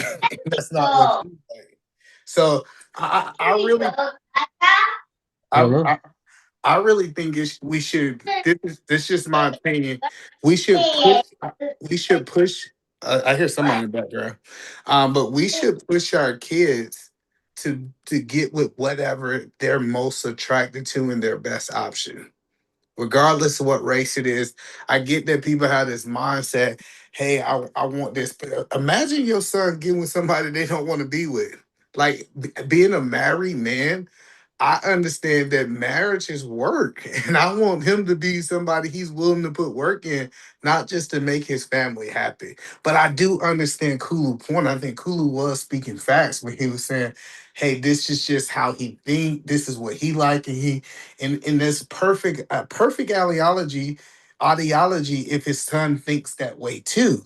But if his son say, you know what, I'm more attracted to these type women, I think we should push him to the women that he attracted to. Appreciate that, Eda man. I just want my son to like women in general. You know what I mean? That's what I Wait, want. what? You And didn't want him to like women. Wait, no, no, what? no, no, no, no. I said that's all I can. No, no, no, no. I said that's all I want is for him to like women. But if like if I got to choose what type of woman he like, obviously it'd be American black. But I want him to like women in general. You know what I mean? But I agree with Eda man. And Eda man, real quick, you don't like me, man? Damn, bro. I thought we were acquaintances, Like, man. I ain't got I have no problem with nobody on the internet. I know some people listen. I have never My dad taught me this. My dad said never have a problem with somebody you never met. I mean, he taught me this as a child. So a lot of people think I got like a problem with them. If I be joking half the time. If I have never met you in real life, I do not have a personal problem with Where you. where you at, me either man, so we can meet and then I Brownsville can turn came around up. and say I could dislike you. Yeah, you can do that. Well, I'm everywhere. Listen, I'm gonna tell you, I reside in the state of Washington, but I do a lot of traveling. So I'm in every. Oh, you It's let not. me know next time you come to see Bomb so we can all have lunch and then I turn around and say, let's slide outside and squabble. That's cool. Listen. I need to work on my defense game. So I tell men, if you ever want to make sure that you still can move like Ali, get in a fight with a woman, so you don't have to swing back. You just can make sure you still light on your feet. That's okay. So Didn't I don't Brownsville come up? Is that him? I Yeah, but think he did. Yeah, I he let him never know. came off mute though, so I don't know Oh, if okay, I he's got. connected or whatever. Brownsville, you there? I don't know if Brownsville, like people think I got a problem with Brown. I actually enjoy talking with Brownsville, even though he says some crazy stuff. But I enjoy talking to him. He I was like. finger wagging you. That's what happened. He was what? Finger wagging. Oh, okay, yeah. Like I think me and Brownsville think different, and men supposed to. Oh, we don't supposed to be a monologue. So he think one way, I think another way. I think at the core we actually do have a foundation that's similar, but how we built on that foundation is different. But like Yeah, that's sad. And so but I have friends like my best friend, like he's like what we would call the most loyal to black people. He said he thought I was crazy. He said he didn't care if he had to go all the way to China to get him a black woman and bring him back. He was marrying a black woman. That was his mindset. And I respect him. We're just different. But when we start talking about taking care of our families, raising our kids in certain structure, we align in those things. It's just we have fundamental things that we're different on our foundation. That's okay. But see, the problem with Eda Man, right? He loves these all live matter talking points. You know what I'm saying? Oh, well, you shouldn't, teach your kids to go one way, let them figure it out on their own. The problem with that, Eda Man, is it's important to educate your kids on different roadblocks when they decide to mix in on other people's culture. Like, I tell my son, I said, listen, if you want to do you like your mom's cooking? He said, yeah, I love it.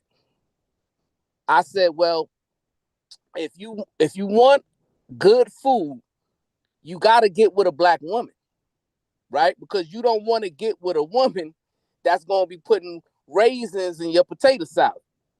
I'm sick of you already. Yeah, right? that's crazy. This is crazy. So here's the thing, right? So if you want less seasoning on your food, right? And you want your food not well done, you want it rare and things like that, right? Or if you don't like women that take showers every day, listen, my wife tells me about her coworkers, and some of them say, hey, listen, I get off of work and I go straight home and get into bed. I think those kind of conversations you can't be afraid to broach with your children and let them know that if they choose to interracially date, right, there's going to be certain common interests that's just diametrically opposed and different that you're going to have to adjust to, right? Also, you got to be real with your son and tell him, listen, if you get with this white girl, right, her family may be racist and they may not like that. Facts. Right? You speaking facts. Listen, I agree with you, Brownsville. I think it's certain things that comes with that. Like, so I never dated white women because my mother always been against it. My mama told me that she didn't care what race I dated, but please don't bring a white girl. She used to have this saying, if you can't use the same comb, don't bring her home. Right? That was just my mama. Right. So I never that never been my thing. So like, even though like if you look at my wife, right? Most people haven't seen her. We're a couple shades. My wife is a dark-skinned Asian, right? So we're a couple shades apart from each other. Where's she from? She's from Laos. Right? Oh, okay. So my wife is usually Asian from a darker. I mean, from their darker skin because they're closer to a hotter area, right? So it's not like and I usually don't even share that. But So guess you what? still found a way to marry a non-black woman. Hold on. Everybody know that. Yeah, yes. I am not married to a black woman. Absolutely. So what happens when you wanna eat some oxtails? Oh my! I will put my wife out there, and that's what I was telling Brownsville's full of crap. I remember when my wife first started coming to. If you think Asians can't cook, that's They crazy. can. I know. I know. I listen. So when I started bringing my wife to the cookout, right? And that they was like, who made that macaroni and cheese? And everybody was like, I can't believe that your I can't believe your wife was the one who made the macaroni and cheese. Or You a fucking Well, I lie, can eat a tell you, I can man. listen, guarantee you this, You a right? damn lie. She hey, ain't make no listen. If macaroni and you would cheese. eat I my wish, wife's mac and cheese, eat 'em in, I, you would throw your wife's mac and cheese away. I'm telling you, listen, I hear There's a what y'all saying. difference. Listen, in my friend group, remember, I have a majority black friend group. They say that my wife fried chicken and macaroni and cheese is better than any of the other black women in our friend group. Now I know Brownsville might got something different Oh up there my in New God. York. Listen, I'm Why you telling, smiling when you're saying that shit? I don't appreciate that. because that's just my friend group. I don't know how that offends you. I'm just telling the truth. Listen, but the point that Don't I'm be smiling when you say that shit, yo. so I can hear it. Go ahead. I'm so sorry. I'm a but mute. when it comes down to women, so first of all, when it comes down to women that know how to cook, they know how to adjust recipes. Like I don't know why.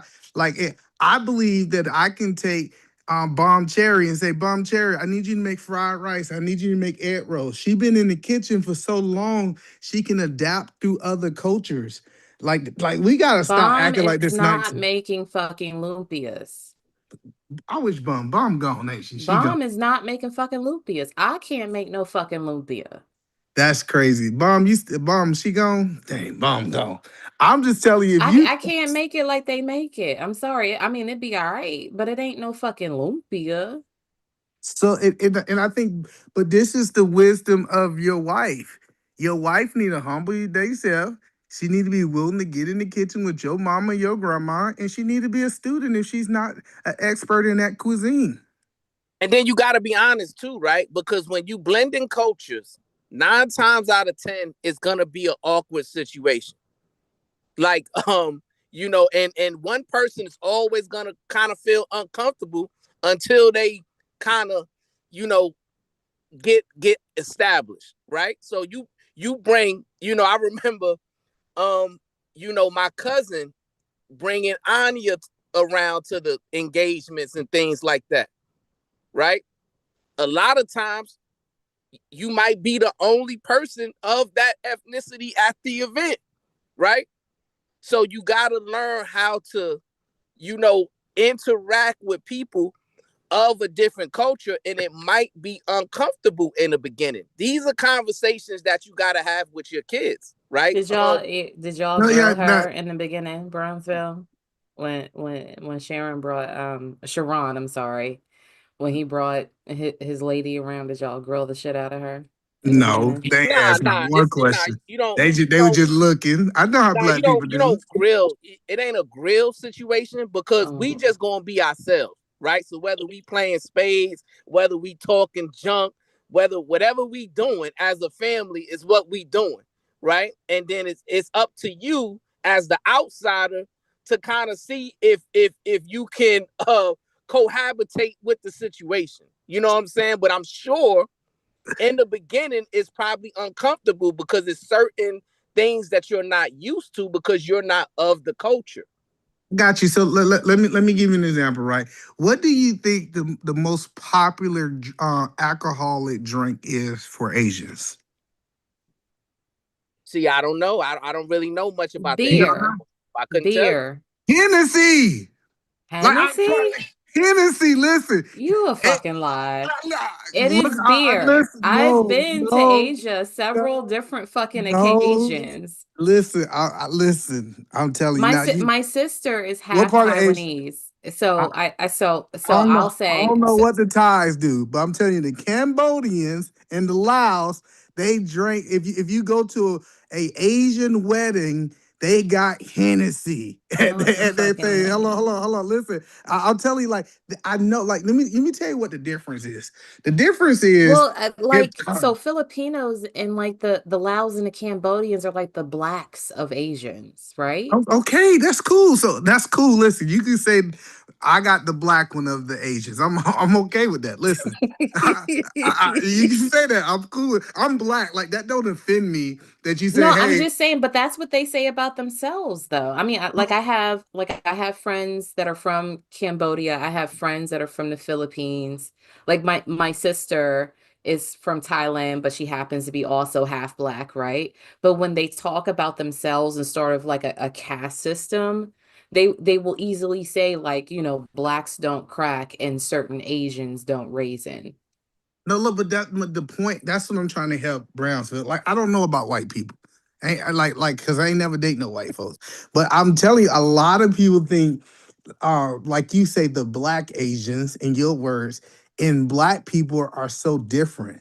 The biggest difference, like my wife was playing dominoes and bones before I met her. Like I'm telling you, what was different? The things that are unique to black people. Like my wife ain't know how to play no spades. I had to teach her that. But I have learned being here in Washington, it's a whole bunch of black people don't know how to play spades now. That's a thing of an That's older crazy. generation. I'm telling you, That's crazy. these And are the then, things. Go ahead. there's also like, hey, you get around my family. Some of my family is real ghetto. You know what I'm saying? And they don't hold no punches. They gonna say what's on their mind, right? And if you talking trash, right? Some of them gonna say the N-word. They gonna throw the N-word out, and that's what it is. But if you ain't of the culture, you better not say it. Yeah, I get that. I get, but what I'm just telling you, Brownsville, and like I said, I'm not talking about white people because white people and black people have a chaotic past. Well, even if you Asian, No, you I better get not that. say it.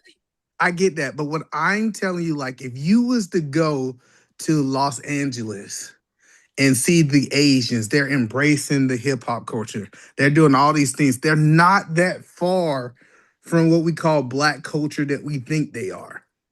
Now, I don't know Yeah, about white people. they embrace it, but let me just offer you some pushback, either Yes, man. ma'am. Yes, Some of ma'am. them embrace it. However, there's much more of them that embrace it, but would be hell bent to ingratiate themselves with black people.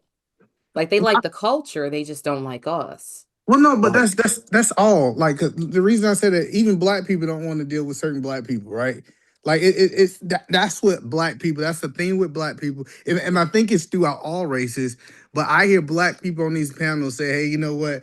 I don't want to deal with certain black people because they feel they ghetto and that, and the third."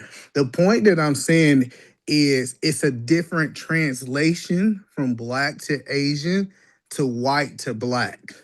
Those things are not the same. So when we start talking about interracial, I'm just making the points that just to let y'all guys know that just like Asians have, everybody look at Asians, the first thing they think about is like the Chinese and the Japanese, and those are considered quote unquote the white Asians, right? And the white Asians do translate kind of the same with white people. But when you start talking about these other Asian countries, it's a different experience. Another thing we don't talk about is like Korea.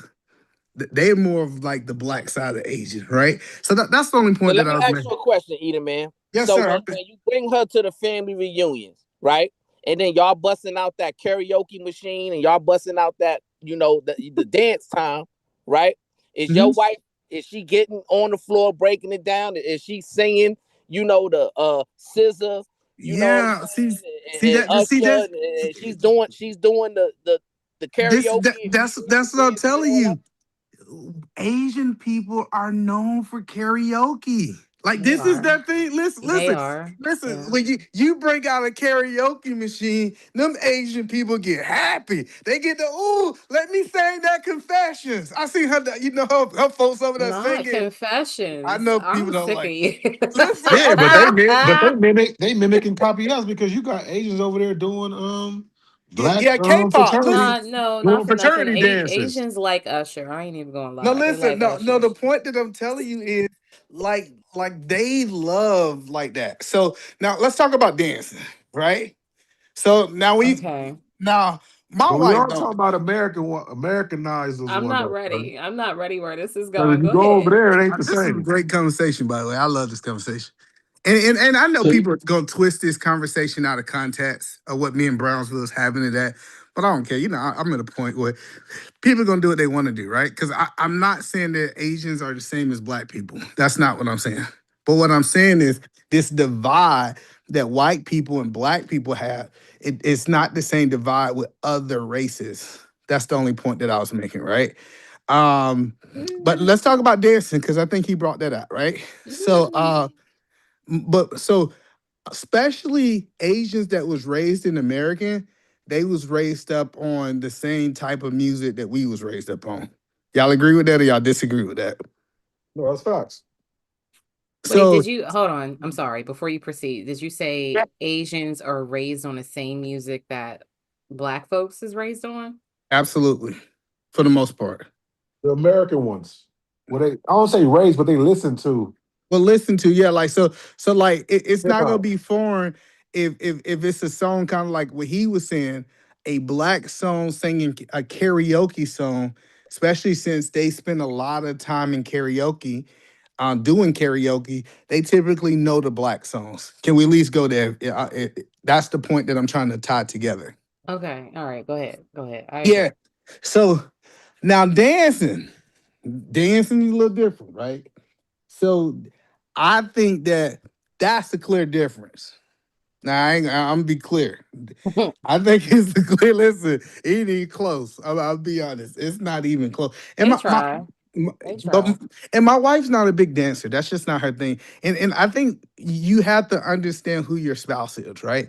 If your spouse is like, I think sometimes we want our spouse to be 100% this person that like, cause I love dancing. You ain't never take her to the club. Yeah, absolutely. So what happened? No, we had a good time. Listen, we like just talking to my wife, it's certain dances that my wife feel is not appropriate for us to like certain things that black Okay. people do Okay. Yeah. that I would like say for example, if I seen Brownsville at the club and he was with his wife, and I'm pretty sure he'll never be at the club, but just example of what I'm saying. And his wife was backing it up on him, they was having a good time like at the cookout. I would think that's normal. I think that's what husbands and wives do, and they happy about it, right? Uh-huh. Now, That's me not and my wife, hold on, I'm gonna just cut in because what you said was inaccurate, right? We was recently we was at the Atlantis in the Bahamas, and we went to a club. When we on vacations, we go out, have fun, dance, whatever. You know what I'm saying? Like you know. So I don't know that narrative you trying to spread, but it ain't no. true. I don't know. I made that clear. You see Brownsville this? said his wife got Megan the Stallion knees. I'm dead. Listen, I don't know his situation. I just use him as an example because I know he's not easily offended out of all the people I talk about, right? So I'm dead. I'm just saying black people don't look at two people that's dating or married, one backing it up on them as it's provocative or it's like hoish because that's what they doing in their relationships, right? I think Asians are more conservative on that. Well, that's true. That's true. So that's I would say if we was talking about what was a big difference, you ain't gonna see my wife hands on her knees.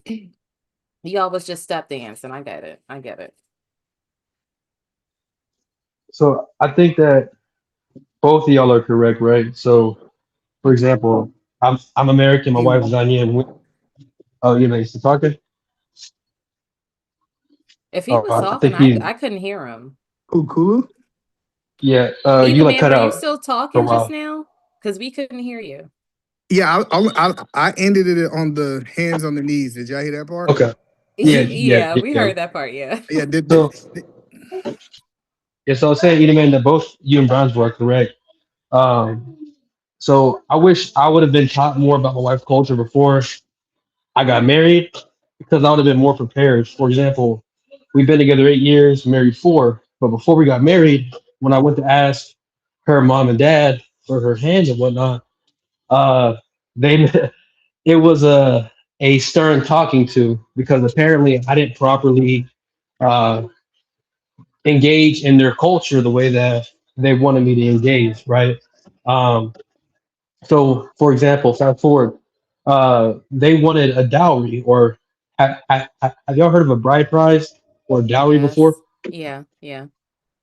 So, me being American, I've never heard about that, right? It's not, it's usually like in America, the dad pays for the like dad pays for the wedding, or both parents help pay for the wedding. So they asked for a dowry or bride price, and me and her dad got into it because I'm like, I'm not paying for no woman. You know, I'm not paying for a wife. This ain't slavery. And we got into a big argument over a few days. You It's didn't because ask of him I. to explain what he meant before you said no. No, I didn't. He said I he didn't. ain't going. He said he ain't He going. said, "Hell nah, I don't know what the fuck you mean, sir." Yeah, and that yeah that caused a big issue. But eventually, after talking to my wife, doing some research, you know, I asked him like, okay, so what's the dowry like? Like what all do you know require? So he gave me a cash amount, 5 grand, and there was certain amount of items that I had to um, gather before the wedding to like prove to him that I was like the right man to marry his daughter. And so, as I'm thinking like, damn, I'm out 5 grand, you know, and then I also got to pay for my own wedding. Cool. So like the wedding's going up, and mind you, it's a blended wedding, so it's like American style, you know, groom, you know, like reception, dancing, and everything like that. But Did the y'all have the pre-wedding, I'll Okay, say go it again. ahead. No, I was gonna But the ask, did you have pre-wedding the was more Ghanaian Ghanaian wedding? tradition.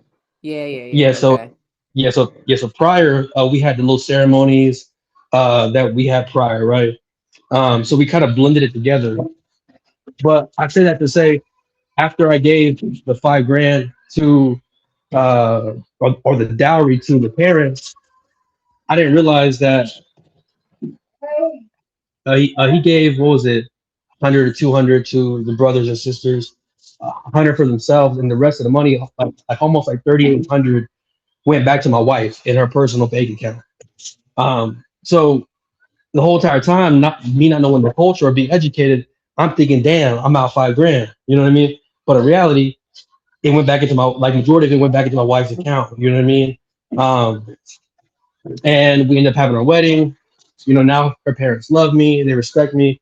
But at first, it was like a, you know, like a head punch in two cultures. So Brownsville, you are correct when you say that the parents got to educate, or the child that has to be educated before he gets involved in another culture when it comes to marriage and stuff like that. Because I could have saved myself so much fighting and headache between me and her dad, if I would have just done the research or been educated on it. But Edom is also right too that uh, you know, it's not so different. You know, like when it comes to other things. But yeah, so I just wanted to say that. Wait, wait, wait. That just And reminds me, either man is, and I don't mean to be in your business. I'm just trying to understand. I'm gonna make you Is like it. your Keep going. is your wife Muslim No, or is she Christian? she's Christian. So She's Christian. Okay. All right. yeah, but that's interesting you asked that because my wife was not Christian before she met me, right? So in my wife culture, they have a traditional wedding, and so if I Mhm. would have did the traditional wedding, I think her sister. I think her sister. I want to say it was like 30 grand that the Asian community gave her for doing the traditional Buddha wedding, right? Since Mhm. I am Christian, I declined it. Did I turn the money down? Yes, but it was just certain things that I wasn't willing to sacrifice for. You didn't want Um, the experience? no, that's what I'm saying. Like I just hold my faith at like a certain level, and you know, what I'm saying Okay. I talked to her father about it. He was like, hey, you know, if we do this kind of like Buddha ceremony on how they do it, and it's like they dress a certain way. It's the whole process, and this the Hennessy. Matter of fact, they drinking Hennessy at the wedding, and Is it the what groom. was it close to like a Malaysian wedding? I don't know if you're Um, familiar. Somewhat. It's just a little bit different. Like I said, it's usually like Okay. I said, it's just it's more of like a kind of like a temple. Like it's just it's like kind it's more ritual. That's what it really is. It's a lot more Okay. ritual, and I declined it. So what Kulu was saying, sometimes you know you got to stand on your square. If your square is different, then I'm not willing to compromise my moral values for it, right? And that's another Mhm. thing is dating outside of your culture. A man should not be willing to be with a woman if she have a different religion, in my opinion, or not willing to take her religion, his religion. And that's black people too. If a black man is trying to get with a woman and she's Christian, he's Muslim, that's a recipe for recipe for the disaster, in my opinion. I must be cooked then, because I'm pastafarian. I am cooked. Yeah, man. I just think it's difficult to, in my opinion, like from my experience, I just think it's a little bit too difficult for me to like mix the cultures like that. Cause I think even amongst the Black community, we have our own subsets of cultures, right? Like my wife is a Southern girl. I'm from the city, right? So I remember when before I decided to marry my wife, I said, well, hey, I need to take her back home, right? And this was the Christmas. So I took her home for Christmas of 2000. The Christmas right before the towers fell. And you know, I still feel bad about it to this day because I actually took her to the towers and we went to the top and we took pictures, but they didn't have the iPhones back then. So we had to have like the disposable cameras and we lost it. We lost the film. You You know, lost the camera? Yeah, the film. lost the film. You So remember you Oh had to my take the film to gosh. like CVS and get it yeah, developed. You had to pay yeah, for it. yeah. Yeah. So but what really was like, yeah, that's the one was when I took her home and at this time, this was December 2000, all of my family is still living in the middle of the projects, right? So I was a little concerned. I'm like, I don't know if she's ready for this because, you know, but if this is gonna be my wife, she has to be understanding of where I come from, right? So I brought her home and it was like she was from there. She wasn't afraid, like she wasn't like a fish out of water. Like she was able to adjust and adapt to everything about where I'm from and my family, right? And back then, early, you know, I mean, late 2000 in Brownsville, Brooklyn, New York, it was still real bad. It was still a lot going on. And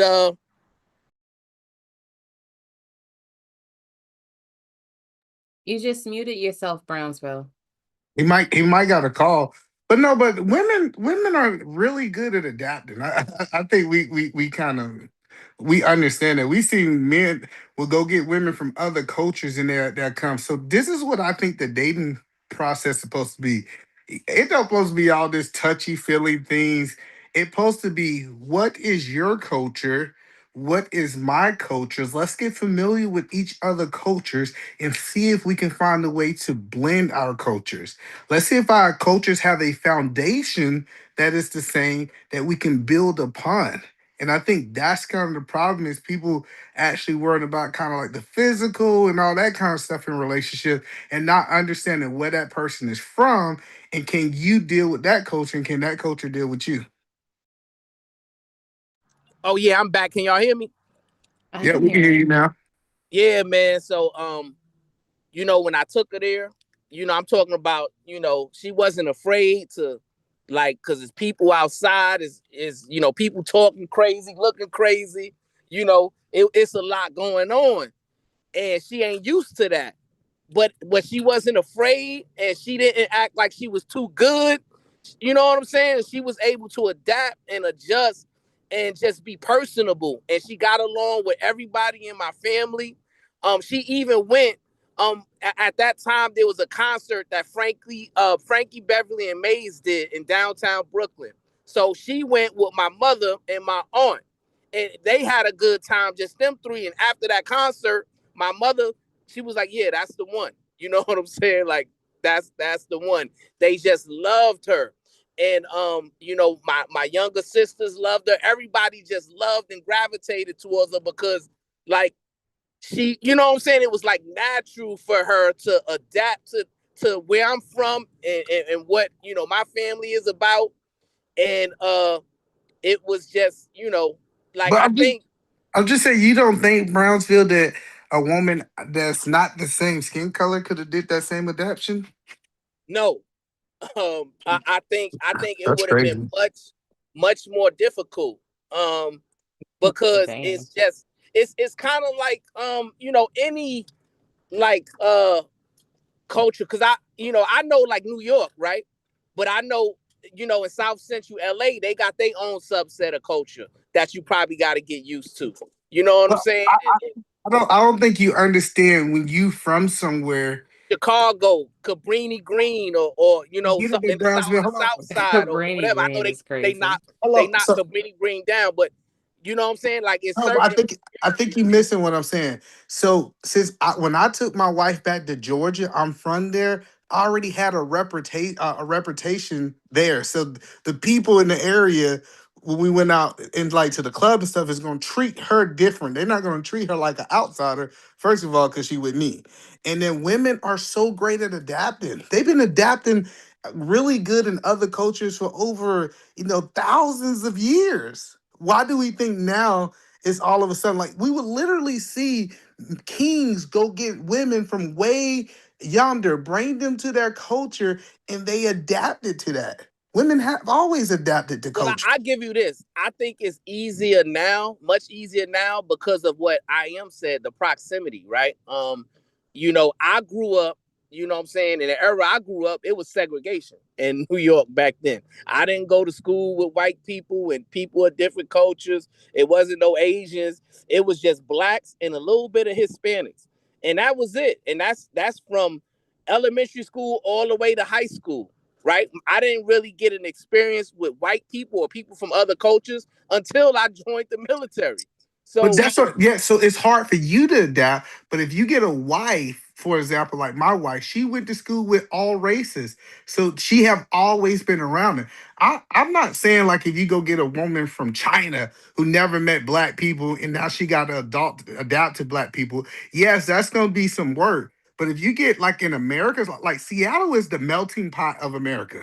It's nothing like Seattle, and I done traveled all around it. So you got these people who's already experiencing these other cultures. They're going to school with this other culture. So it's not that far off, like it's something brand new. yeah, I mean, I hear you. I mean, I guess, you know what I'm saying? It could be but I don't think it's the majority though. I don't think it's the majority of somebody from another culture like that would be able to adapt to Brownsville, Brooklyn in the early 2000s. You know what I'm saying? They would be looking like, yo, what's going on? And why am I out here like this? Somebody's about to rob me. You know what I'm saying? Like that's, how they would feel just based upon what they see, how everybody looking, how everybody dressed. Yeah, you got some people that's out there, doing, you know what I'm saying? They doing what they doing, whatever they doing. Some people probably just got out of Rikers Island 5 minutes ago.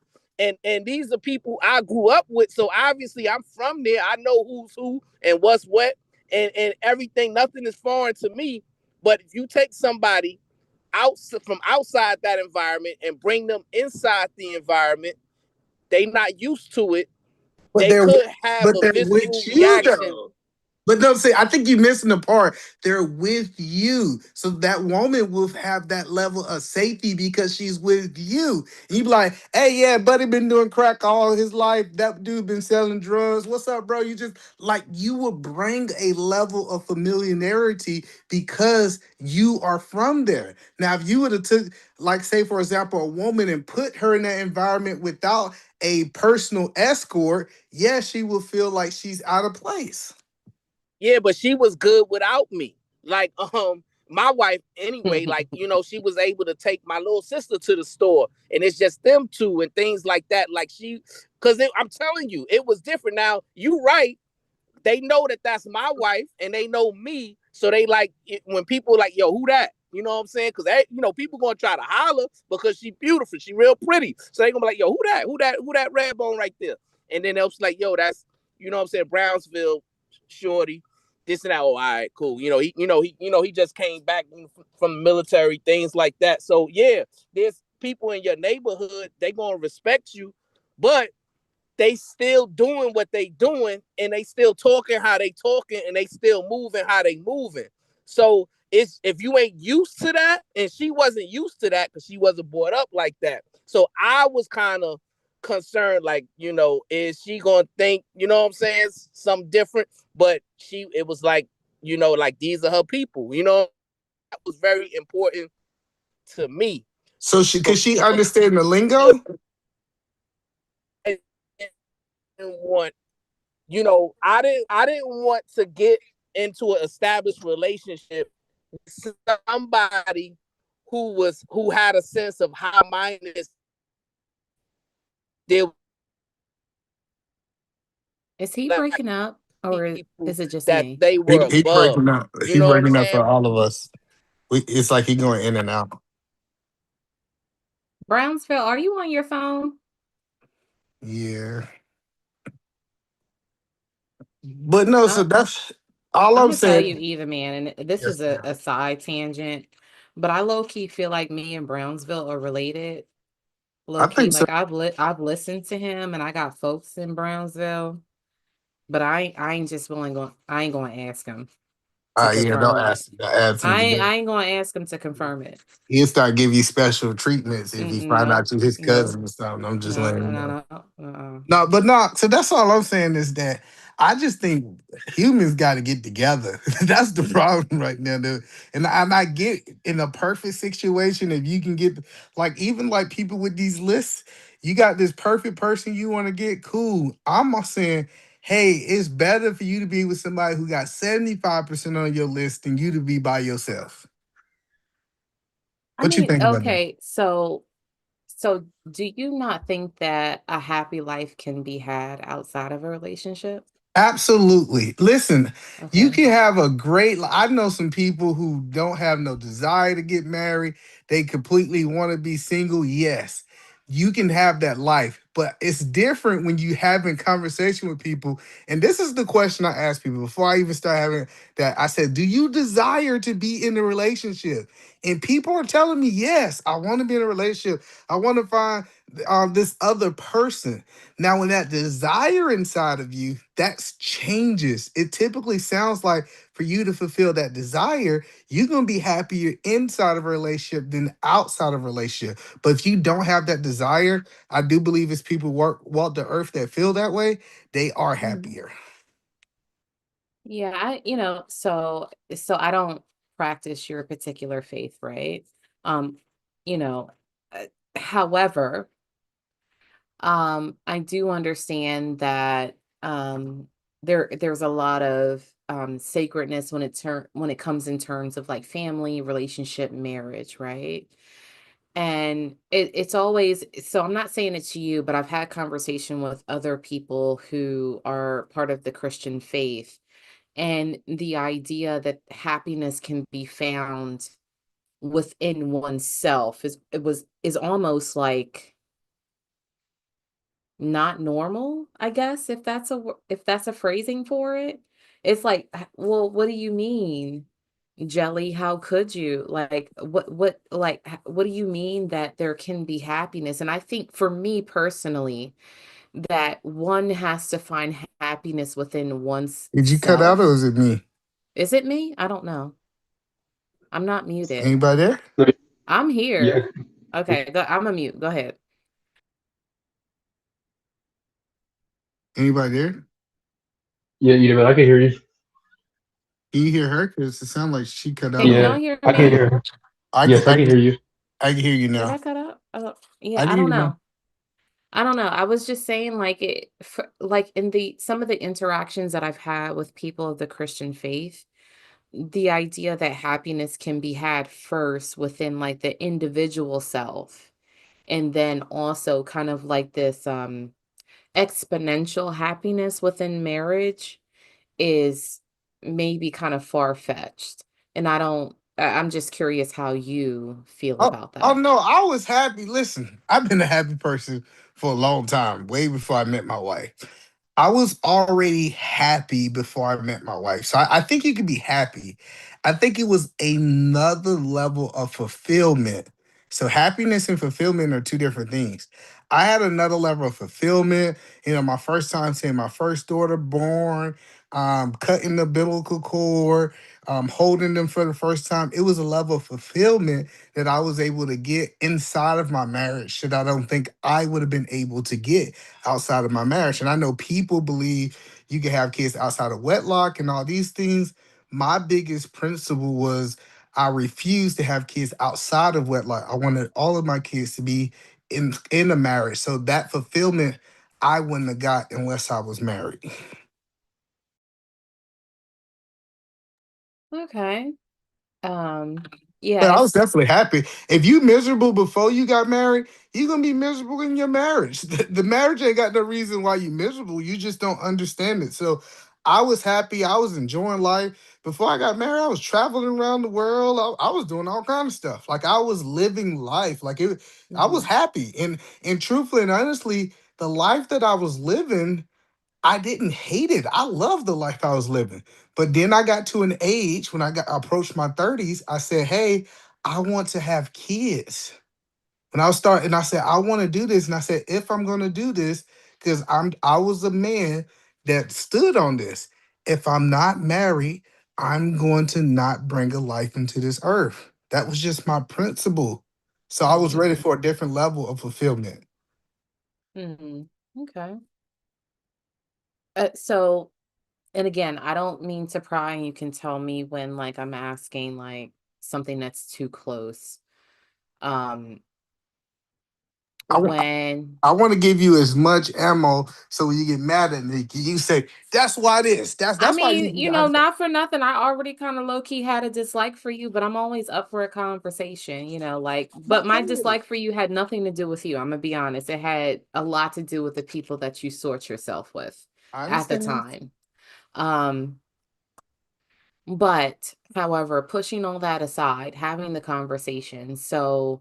When when you met your wife, was it like in travels? Was it in America? Like what did that how was that experience? Yeah, give me like 1 second. I'm grabbing a charger. But give me Okay. a second. But yeah, but I want to answer that question.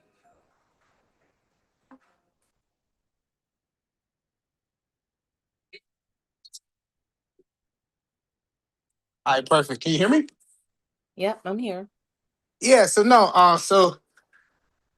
so truthfully and honestly, I believe if I was back home, like if I was in Georgia, I would have been married to a black woman because my whole life I dated black women, right? That's just I have really never until I joined the military dated outside of my race, right? So you ended up in Thailand and met a No, no, no, Cambodian. no. I got you. This what happened. Uh, Okay. so I came on orders to come to Joint Base Lewis McChord up here Okay. in the state of Washington. And when I got here to the state of Washington, the dynamic of black is black people here, but it ain't black people. It's not black people like It's not regular Atlanta. blacks. It's not Atlanta. It's not Atlanta.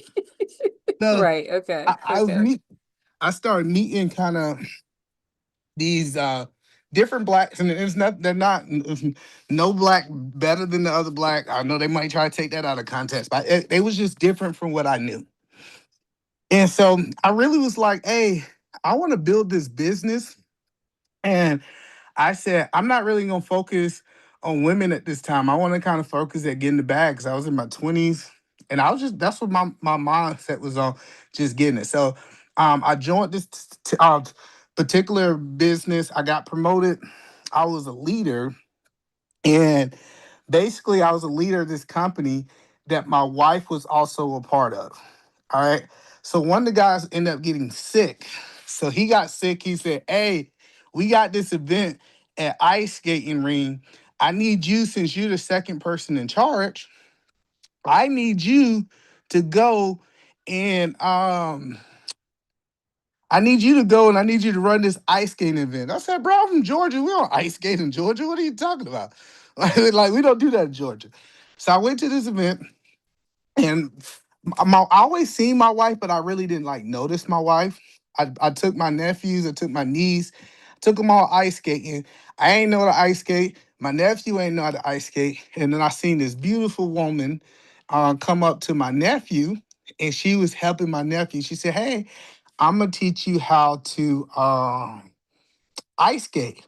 So you know me, I'm just kind of sitting back watching, checking it out. She helping my nephew ice skates, and she was just one of these things that she was helping me with a lot of things that I just didn't know she's from Washington. She's not from another country, right? I know everybody think I went to another country, right? But I was stationed here.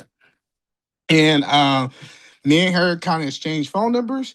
We started talking. I was like, hey, can I ask you some personal questions? And then long story short, we together.